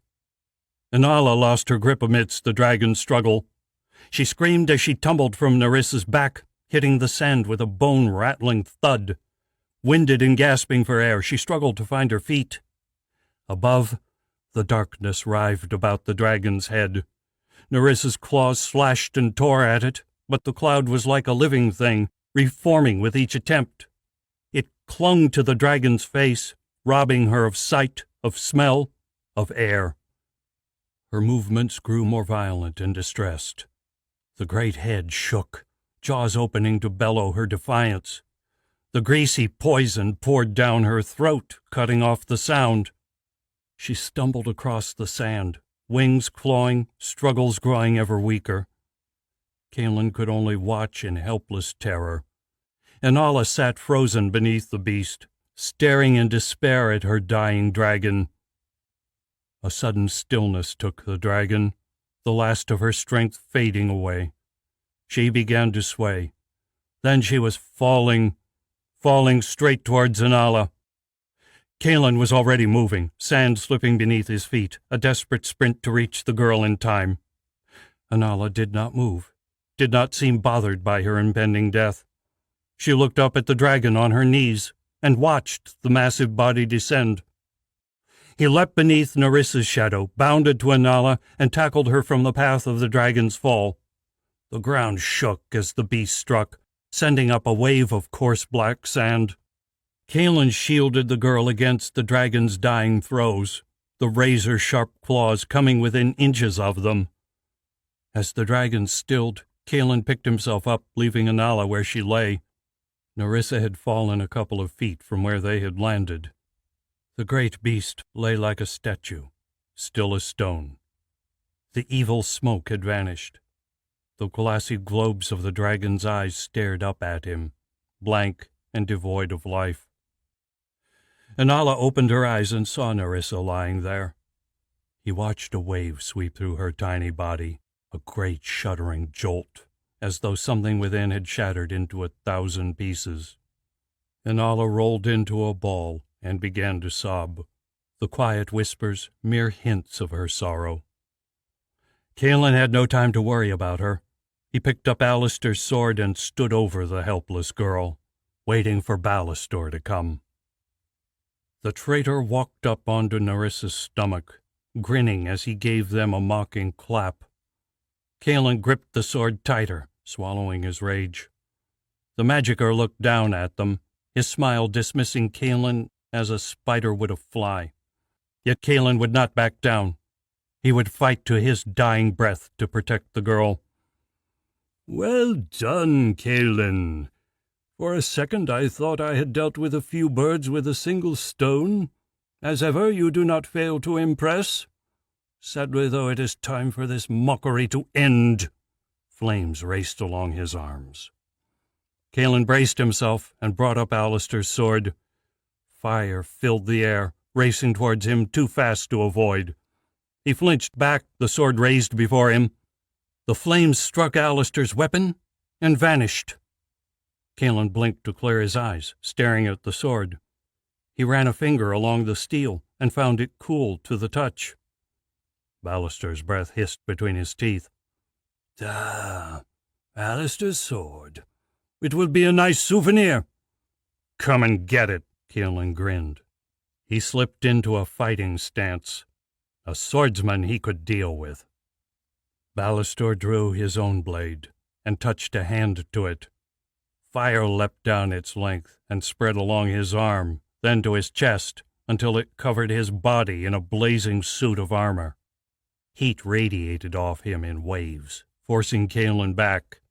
He squinted against the flaming light and braced himself. Do you think those flames will stop my blade? He mocked. Ballastor made no reply. Kaelin would not have heard him over the snarling flames anyway. His foe's sword flicked out, leaving a burning glow trailing across his vision. Alistair's sword caught its edge and turned it aside. Metal clashed as Ballastor swung again. Embers sprayed across Kaelin's face, forcing him to raise an arm to protect his eyes from the smoldering rain. He slid backwards, sword slashing out to cover his retreat. Ballastor pressed to the advantage, heat radiating out before him in a stifling cloud. Smoke cloyed the air, making it a struggle just to breathe. Sweat trickled down Kaelin's face and into his eyes. His sea-soaked clothes were already beginning to dry from the fire's touch. Even so, he blocked each blow with cool efficiency.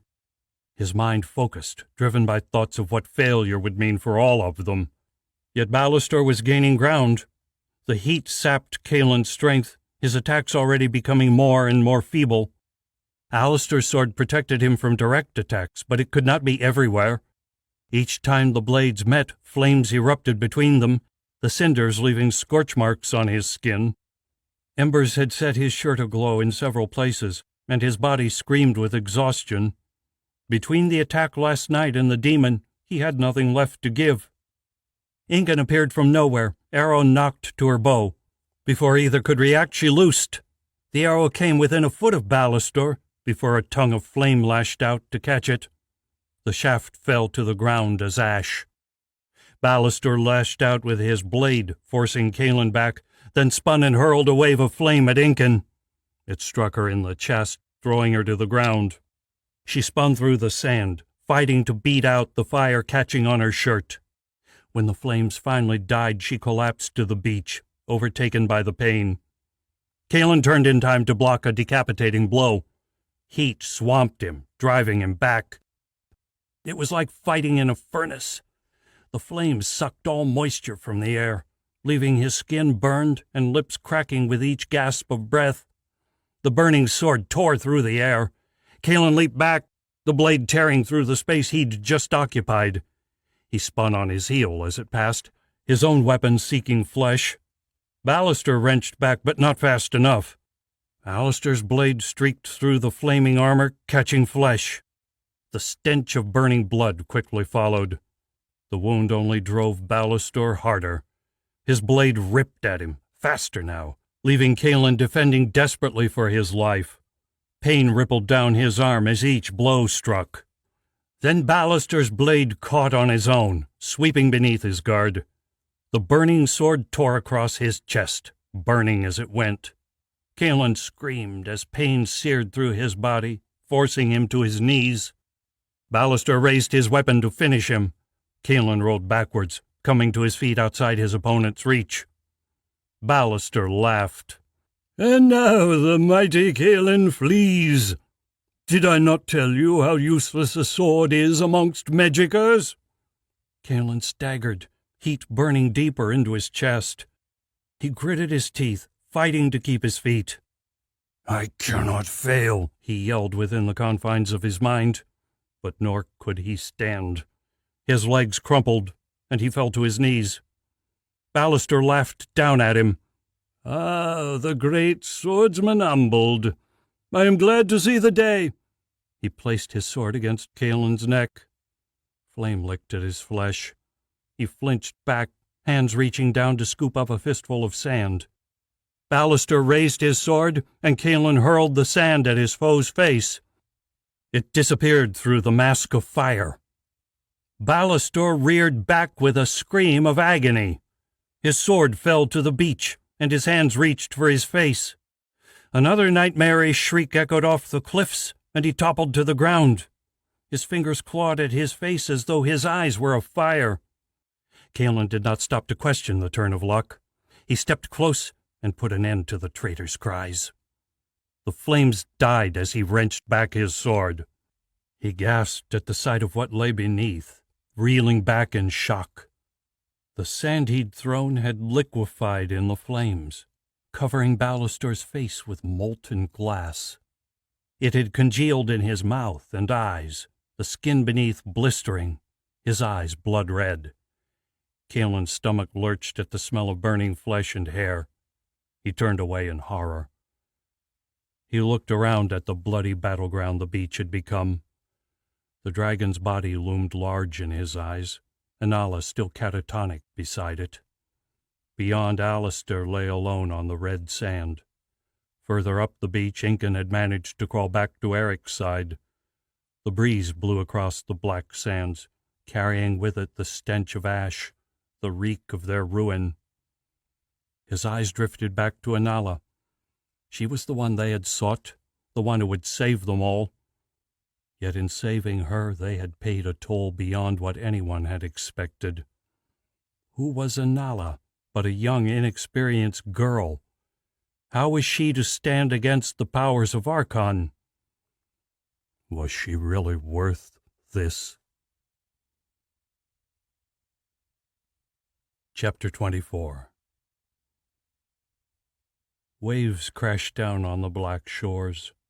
Night slipped ever closer. The light of the evening star hung on the horizon, its light beckoning them into the dark. Eric would not live to see the sunrise. Michael watched the young couple, his heart breaking. Not for the first time, he wished the goddess had gifted him with the magic to heal.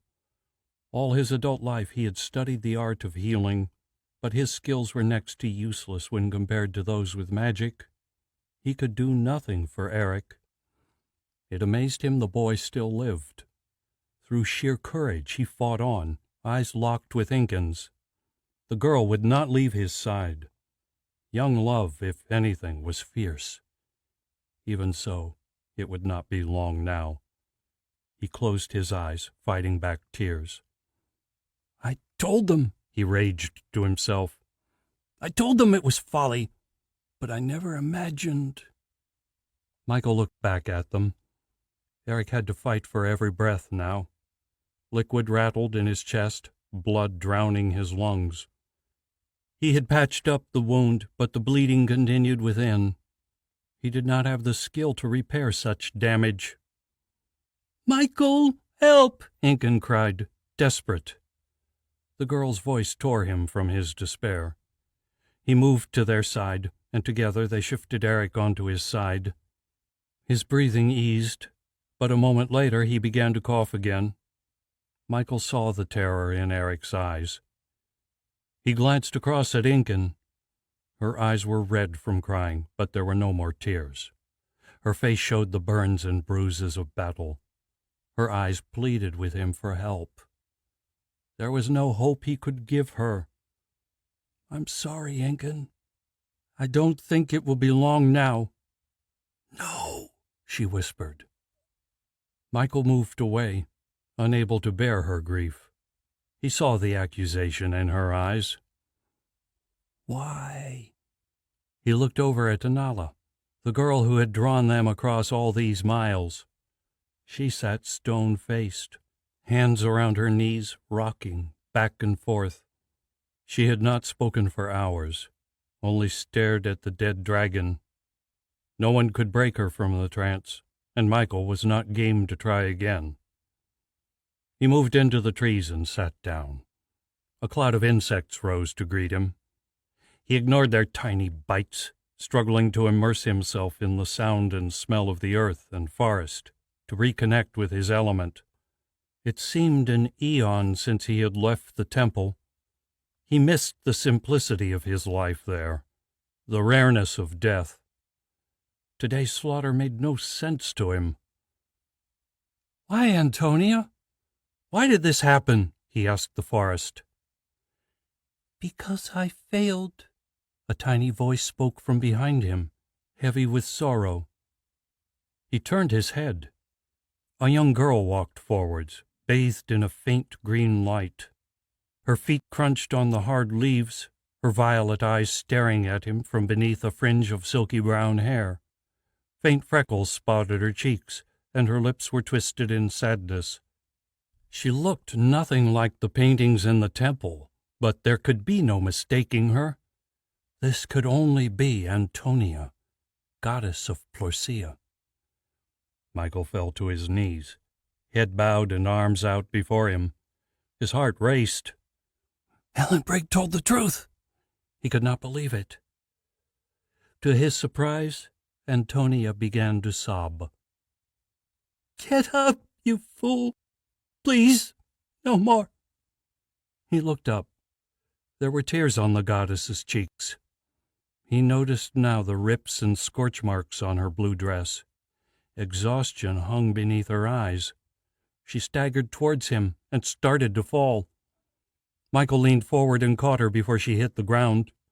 She seemed to float in his hands, the fabric of her dress slipping through his fingers like mist. Antonia sighed, looking up at him. "Thank you," she whispered. Her eyes closed. He thought she slept until she spoke again. "I'm too late. This wasn't supposed to happen.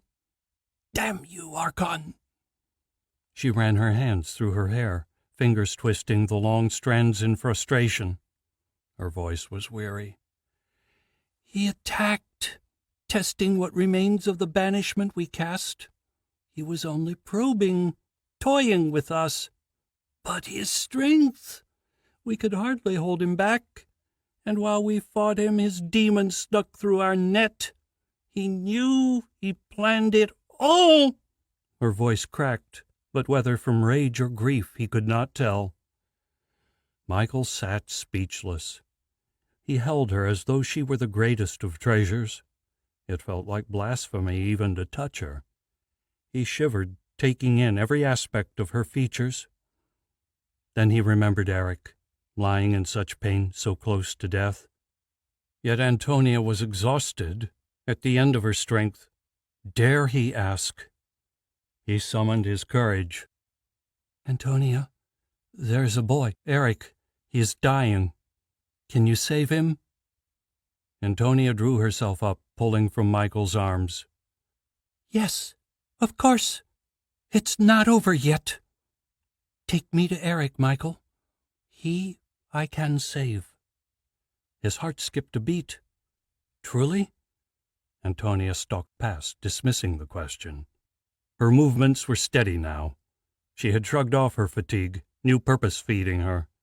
Michael stumbled after, too stunned to watch where he put his feet. Eric and Ingun lay close to the tree line. Ingun still knelt beside him, but Eric's eyes had closed. Michael's chest clenched in terror. Antonia walked up to them. Ingun spun when she heard her footsteps. She reached for her hunting knife when she saw the strange girl. "Don't worry, Ingun. Everything will be okay." Antonia's hand reached out, her hand brushing across Ingun's forehead. She slumped to the sand, fast asleep. Antonia looked at Michael. "This may take some time. There is more than just Eric's physical injuries to heal. Help Kalen build up the fire and find some food. He will be hungry." She turned her back and leaned over Eric. Reaching down, she placed both hands on his chest. Her eyes closed, and light seemed to leap from nowhere to bathe them both. The air hummed with power. Michael drew a deep, shuddering breath and turned away. He moved to help Kalen. Eric was lost. Whichever way he turned, darkness rose to meet him. Shadowy creatures danced just out of eyesight. His heart raced with fear. He whirled and ran, unsure where he fled, but knowing he must escape. From behind came the clack of claws on stone. A tide of anger washed around him. He felt the shadows hunting him, tasted their bloodthirst. Hatred seeped through his core, though he knew it was not his own. It fed his terror, driving him through the dark. His legs felt like lead. Pain blossomed in every muscle, but he could not stop. A strange certainty gripped him. If he stopped, the hounds would catch him and his life would end. He pushed his aching body onwards. His surroundings raced by, unchanging. He saw no trees or boulders or landmarks, no sun to distinguish his direction, just the ever-shifting darkness, and the barking of the hounds, growing ever louder. He fought to find some place to go. Somewhere in this nightmare there must be salvation. An image of Incan rose within his mind. He clung to it and ran on. Ahead, a shape loomed from the darkness. Despair trickled through him. A cliff rose above him, stretching out to eternity in either direction. Its sheer face stared down, defying him. He reached it within moments. His hands clasped at the cold stone, shaking with fear. There was no going on. His body could not go any farther anyway. In despair he turned and looked out into the empty darkness. Except it was not empty. Sounds of movement came, deep growls emanating from just out of sight. Glowing red eyes appeared from the gloom. The shaggy bodies of the wolves followed one by one from the shadows. The demon's slaves. Eric watched them come, preparing himself for the end. There was no fight left in him, nothing left for him to give. The last glimmer of hope fluttered away. They had him, and his friends were a long way from here. He leaned back against the cool stone and closed his eyes. The wolves howled. Eric shivered and scrunched his eyes tighter. He waited. Claws scraped. They barked as they leapt. A flash of light burst through Eric's eyelids. He squinted against the glare and saw a shining figure stalk through the darkness.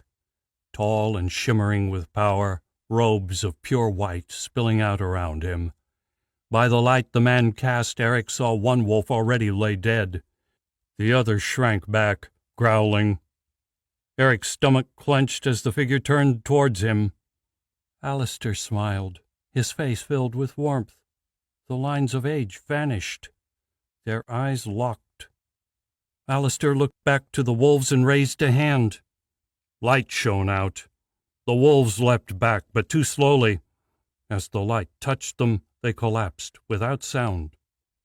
With the beasts vanquished, Alistair moved to Eric's side. He raised a pale hand and placed it on his head. Warmth spread through his body. "You are safe now, Eric. Antonia has healed your wounds. Life awaits you." "And you?"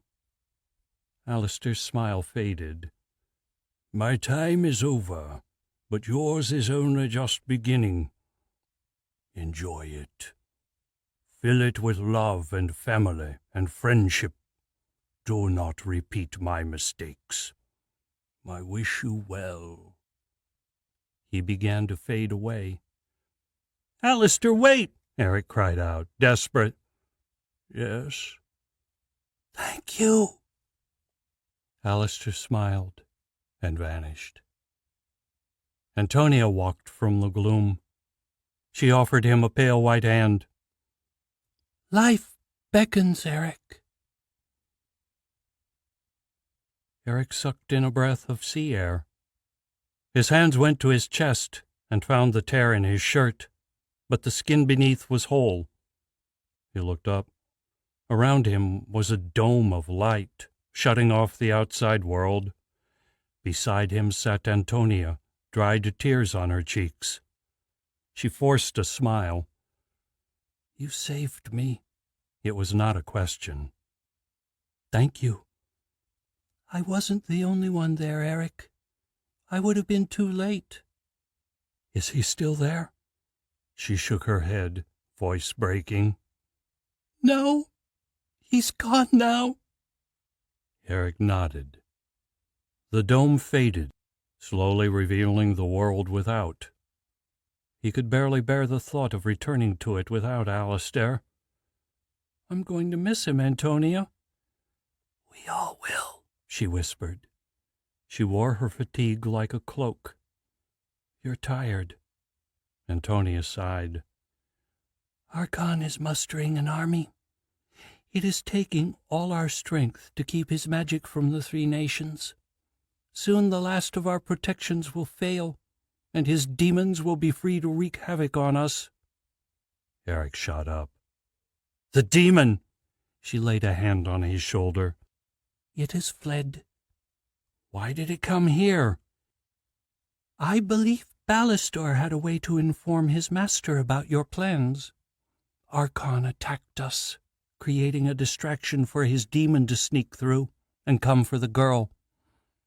Eric looked away, his hand absently feeling where the blade had pierced him, remembering the icy chill of the blade. "What did it do to me?" "It carried a soul blade, a creation of Archon's. When it inflicts a wound to a magicka, the victim's magic is absorbed into the blade." Eric shivered. "That's not all, though, is it? I felt something from the blade infect me." "Yes. Your magic is intertwined with your soul. The blade allowed the demon to borrow your power, but it cannot last without your soul. So the blade sends its magic into its victim. That dark magic harries the spirit, breaking down your will. Eventually it engulfs everything you are, and the soul blade swallows the soul. Shuddering, Eric thought of the wolves hunting him through his mind. If it had not been for Alistair, they would have taken him, consumed him. Does this mean my magic will return? Yes. It will replenish itself where the soul blade cannot. Its power will be gone by now. The demon will need a fresh victim, she smiled. And I have replenished your magic with my own strength. Thank you. He hesitated. Was it truly Thomas? Antonia's face twisted with pain. His body, yes. Such an awful fate. But I will put an end to his suffering. She stood. Where are you going? Nowhere yet. She offered him a hand. Come. I believe there are some people waiting to see you. Eric smiled and stood. A fire burned further down the beach, ringed by his companions. They stared into the golden flames, backs to the night. He could hear the faint whisper of their conversation. They moved towards them. When they were just a few steps away, Incan turned her head. Her eyes widened, a grin splitting her face. Then she was up, sprinting towards him. There was no avoiding her as she tackled him to the ground. His breath whooshed from his lungs as they landed in a tangle. He coughed and then started to laugh. Nice to see you too, Incan. She pinned him down and planted a kiss on his lips. There were tears in her eyes. Her breath was warm on his cheek. Don't you ever do that to me again, Eric, or I swear I'll... Eric pressed his mouth to hers, silencing the threats. When they broke apart, Incan bowed her head to Antonia. Thank you, goddess. It was my pleasure. And please call me Antonia. Come, let's return to the warmth of the fire. Incan nodded and pulled Eric to his feet. They rejoined the others. Kaelin rose and slapped him on the back. Welcome back to the world of the living, my friend. I'm glad you're healed, Michael offered. Eric returned their greetings, noticing Anala still sat hunched by the fire. Her face was steel, and her eyes did not seem to have registered him at all. He moved across to her and held out his hand. Hello, Anala. My name is Eric. It's nice to finally meet you, he introduced himself. There was no response. Frowning, he turned to the others. Antonia answered the unspoken question. Anala has retreated from the world, from the pain. It will take more than magic to bring her back. But that is a worry for tomorrow. Silence fell. Despite his recovery, grief still hung over them. He looked at the miserable band, filled with a chilling anger. He forced it down. Antonia stood. I should leave now. The demon must be found and destroyed. Wait! What do we do now? Michael asked. You put your dead to rest. Use the boat. He always liked the idea of a burial at sea. Eric climbed to his feet. Stay, Antonia. You knew Alistair better than anyone. Say your farewells with us. Besides, you're exhausted. Antonia gave a sad smile. I have already said my goodbyes, Eric. And the demon must be stopped before it finds more power. But I will leave you each with a farewell gift. She raised a hand. Light seeped from her skin. It crept to Kaelin first, his burns vanishing at its touch. The rings beneath his eyes faded away.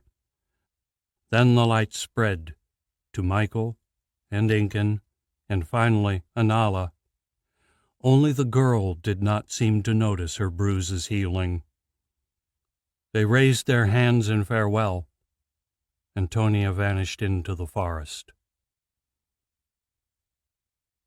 Alistair's emerald eyes stared up at him. His skin was gray, devoid of life. Eric could not bear to look at him.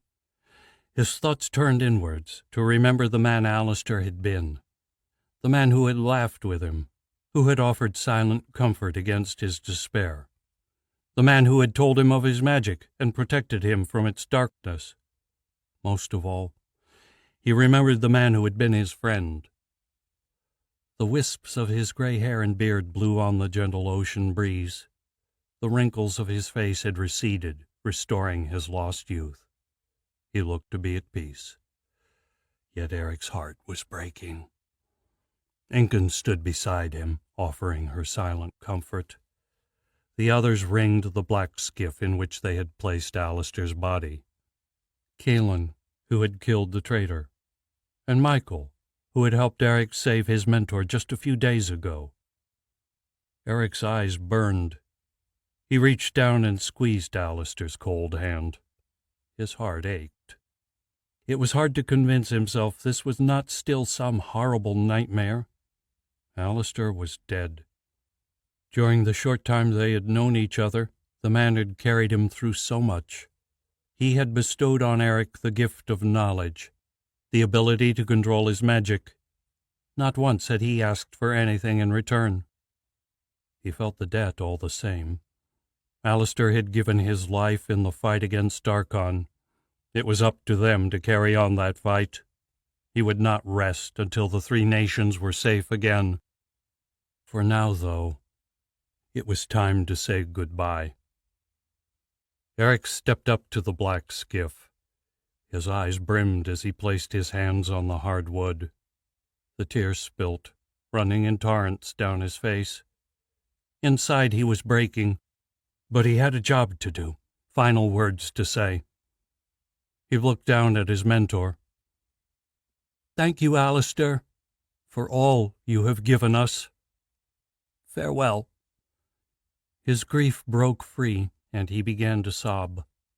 He started to push all the same, his friend stepping in to help.